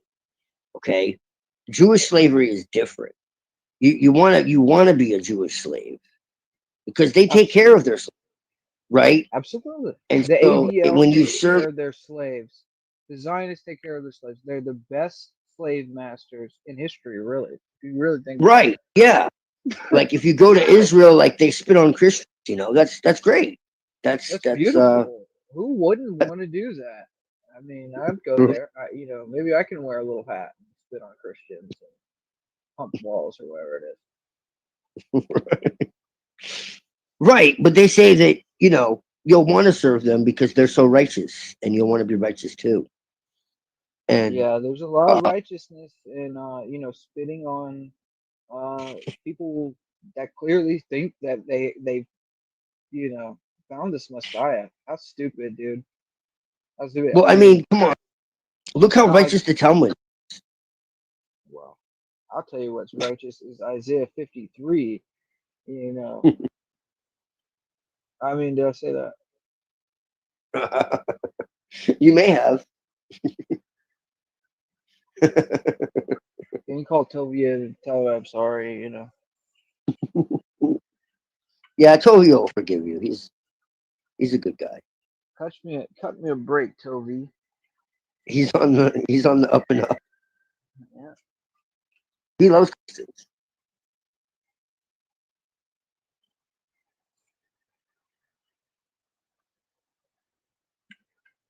You know who's not dominating the world? I mean, Jews, obviously. Well, it's not it's the Hindus, dude. Come on, it's the Hindus. Oh, right, yeah. It's really the Buddhists. Come on. Right. Yeah, no, sure, definitely.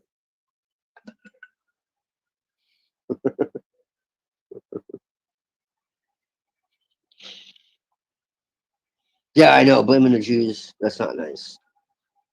No, who would do that? Who would even think of doing that? Of course, it's the Hindus. Right.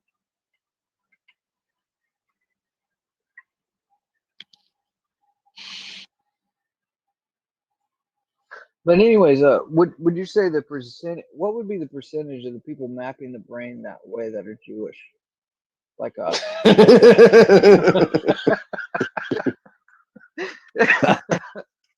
I mean, Jews are really smart, so I mean, they're the only ones that could map the brain. Are us Gentiles, right? Yeah, us Gentiles aren't smart enough, so they're chosen, and we're not. So well, they got that supertism. You know what I mean? Like just like the numbers. They don't ever really explain how they're chosen or what they were chosen for, but it's the numbers, dude. You can't. You cannot multiply fast as them, dude. That's proof. That is proof. Yeah, definitely. You can't control a bank as fast as them. That's proof. Right. Yeah. And Jews are always successful and have lots of money. Wait, but how are they persecuted? I don't know, man. I don't know. I'm not smart I enough. don't think it. I really don't think it's just them, but I mean, I do think that they have a lot of strings they're pulling. You know what I mean? Yeah. You know?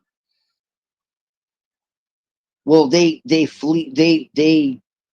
hobnob where power is what it is, and they've intermarried with everyone of prestige. So, yeah, most definitely. Well, you know, have you ever Google mapped how many Masonic lodges are in your general area? Oh Lord, yeah. Like the amount of pinpoints there is, dude. You do it like any town in America. It's like that. Like I've been at least. I always do it. If I'm going to a new town, I look up Masonic lodges near me. I've always done that. And man, they're everywhere, dude. Everywhere. You know. And like the mindset of it is like this is the synagogue for the Gentiles, but it's all Kabbalistic. Every bit of it. It's like, oh, like you want to know the mysteries? You want to know the mysteries? We Yeah. got the mysteries. We'll get you in the police department. No problem. You need a lawyer? Yeah.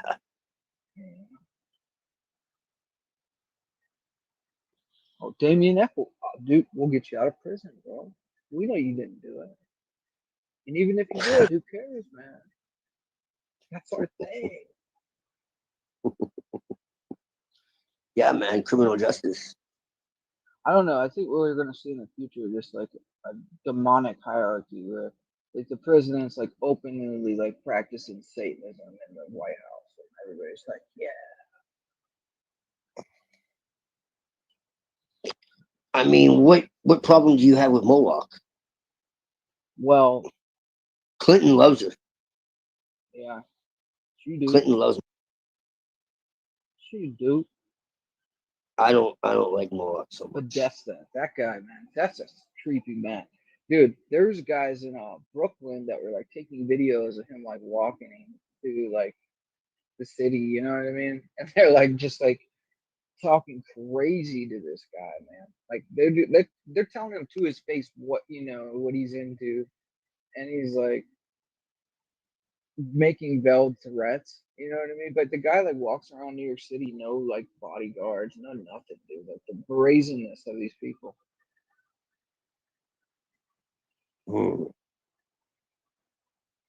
And like, I thought about this. It was like if you were a true criminal, you would do something so crazy that even if somebody like, you know, found out about it, you would make it sound crazy.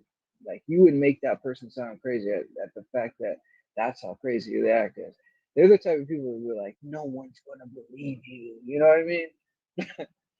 Like it's Yeah, no, scary when you're in that position. it is.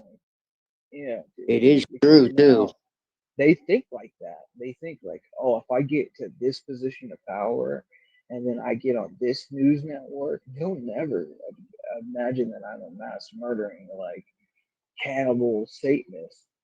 Because Yup. I've been on David Letterman, dude. Right. It's sad because it's true. Well, I mean, look at the poor pizza guy. The poor pizza guy, the the crazy conspiracy theorist who ran in and was going to shoot up the place because he thought there was a crazy conspiracy involving kids in the pizza place. Well, And then you find I don't know. and then you find Yeah, I think that's true, but I think the reality of it is too is like they'll even like obfuscate something like that and like turn it into a psychological operation. You know what I mean? that's But exactly it's what they not did. necessary. It's like, yeah, okay, like this actually happened, right? But now we're going to turn it into propaganda, Yep. and use it to cause the population like this, satanic witchcraft curse type schizophrenia on the population by looking into our Moloch cult or something. Like it's weird like Right. that. I don't know. It's just insane, dude, because you look up the crazy conspiracy theorist who ran in with the gun, and he has an IMDb profile. Oh, so he was an actor. So in other words, Yes. an actor, and he's still an actor.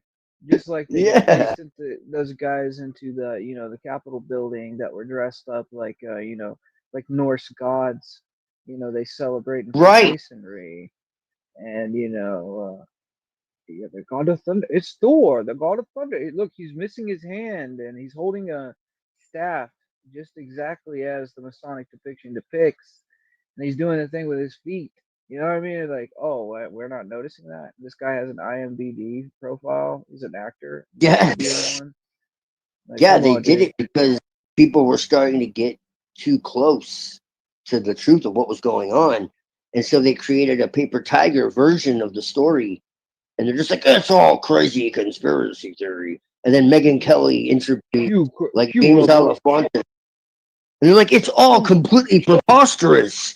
It's like, no, don't show any of the like crazy Instagram posts with like kids tied to fucking chairs and shit with like grown men standing behind them in sexual positions, or the like Dahmer artwork that Podesta has, of like the same type of artwork that Dahmer had of his victims, like beheaded with their like bodies twisted and contorted, You know what I think it is? after death, and like all this crazy shit. They just made it look like, oh, they think they're running a child trafficking inside a pizza place, and that wasn't at all what people were saying. Yeah. No, it wasn't. That was just like a one location or something Right, exactly. That they met up. Yeah. Right. So they made it look like it was crazy, and that's what the whole thing is. Oh, there's just like Clinton and all them are running this trafficking inside this pizza place, and that's Well, dude, that's the it's whole. a secret society for one, right? But and Right. it's connected to the Grovers, and then like I think the reality of it is, if you like Platonos, like Rush Crown of Thorns, he talks about the Palladians. I think they're straight up Palladians, dude, or like like some Clintonian faction Illuminati. Like it's something like that. Where it's actually like this is a real thing. Like this isn't just some like conspiracy theory, dude. Like they're actually doing this, and they're trained, and like they come out of secret societies in their colleges prepared for these roles. Oh yeah. Oh, you're gonna be the president of the United States, and then he is, and then that guy is Boneser, Right. like whatever, like that's what it is, man. They're brought Well, yeah, by that's death. what Bohemian Grove and Skull and Bones and Scroll and Key and all that shit. Yeah, most definitely. Right, but if you look into the members of those, like I guess like fraternities, right, at Yale and like Harvard, it's because it's there too. It's like the most famous people you can imagine. You know what I mean? Like yeah. Or like a lot of like we looked into one like Phi Beta Kappa or something like that. You know what I'm talking about? Mm-hmm. Yep. And like that. That ties to hip hop and shit, and like the Buell Society. That's like like that's just like the black side of it. Yeah. Well, not only. And you find out like people like Jay-Z and shit were like descended from like slave traders and shit. It's fucking crazy. Dude, there's like images of him blatantly in like Scottish Rite regalia and a Masonic lodge. Mhm. You know what I mean? Like no big deal. Or like Prince Charles Masons or something, like whatever it was he was in. I don't know where it was really, but he was Yeah. There's you could find that. What's that guy? He came from Australia. He was like on the basically The Voice or American Got Talent for Australia. You know what I'm saying? And he won, and then he came out and like exposed all the Freemasonry. Like Oh yeah. Yeah, you can find this video on YouTube and stuff. But he goes through all this too, by the way. Like he breaks it down systematically with their own books, and Mm-hmm. like people don't. I mean, people think that video is kind of a joke, but it's not, dude. He's No. going to like the Masonic, encyclopedia. He's talking about the specific celebrities and like how all of them are involved in it, and it's not a Yeah. joke. You know what I mean? And like that's when you're dealing with occultists on this level, like this level of like elitism and occultism. Like it's one thing to just like kind of like dabble with it, not actually like be involved with what they're involved with. You know, like there's a level of innocence at least to like the common man who might like look into like, oh, I play with a Ouija board one. This is not the same, man. These people are highly trained, like straight up black magicians, you know, uh like flaunting their religion towards the public, like Weishaupt Right. religion, the Illuminati religion, literally. Like, this Yeah. isn't They're this isn't 17. just like regular Freemasonry. Like this is They're like 17. yeah, exactly. It's, The Illuminati was the outer core of the Sabbateans, really, if you get down to it. So when you talk about Satanism, that's really what you're talking about. You're not talking about Anton LaVey. You're talking about Frankism. You're talking about like that well, shit. LaVey You're talking admits about it. LaVey yeah, admits it in his book, The Satanic Rituals. Like he talks about Templar yeah, rituals. He talks about, yeah, people are mistaken if they think the Bavarian Illuminati is just a society that only works right, in politics, and politics and black magic don't mix. Like he says that. He right, talks about yes, like Christian organizations cloaked as like like satanic organizations cloaked as Christianity in that book. yes. No, exactly, yes. And like I always reference that his work because I think like Yeah, people think it's crazy, and then you read like the top occultists, and they tell you themselves like all the shit the because conspiracy he theorists put talk it about. there Yeah, because he knew that yeah, Christians wouldn't pick it up. right. That's the No, thought yeah, I of a agree with lot of that. these guys. Like the same with the Theosophists is like, we know you Christians are so against these types of books. We're going to put our plans directly in here and what's really going on because we'll know you'll never pick this book up. And I learned that. I was like, I want to know my enemy. You know what I mean? It wasn't Right. like I was interested in Satanism. I just wanted to know what they said. And because if you don't understand what your enemy is saying, how can you fight that? You know what I mean? Like, No, I totally agree with you. yeah, That's how I started too. But yeah, that's when I had like a complete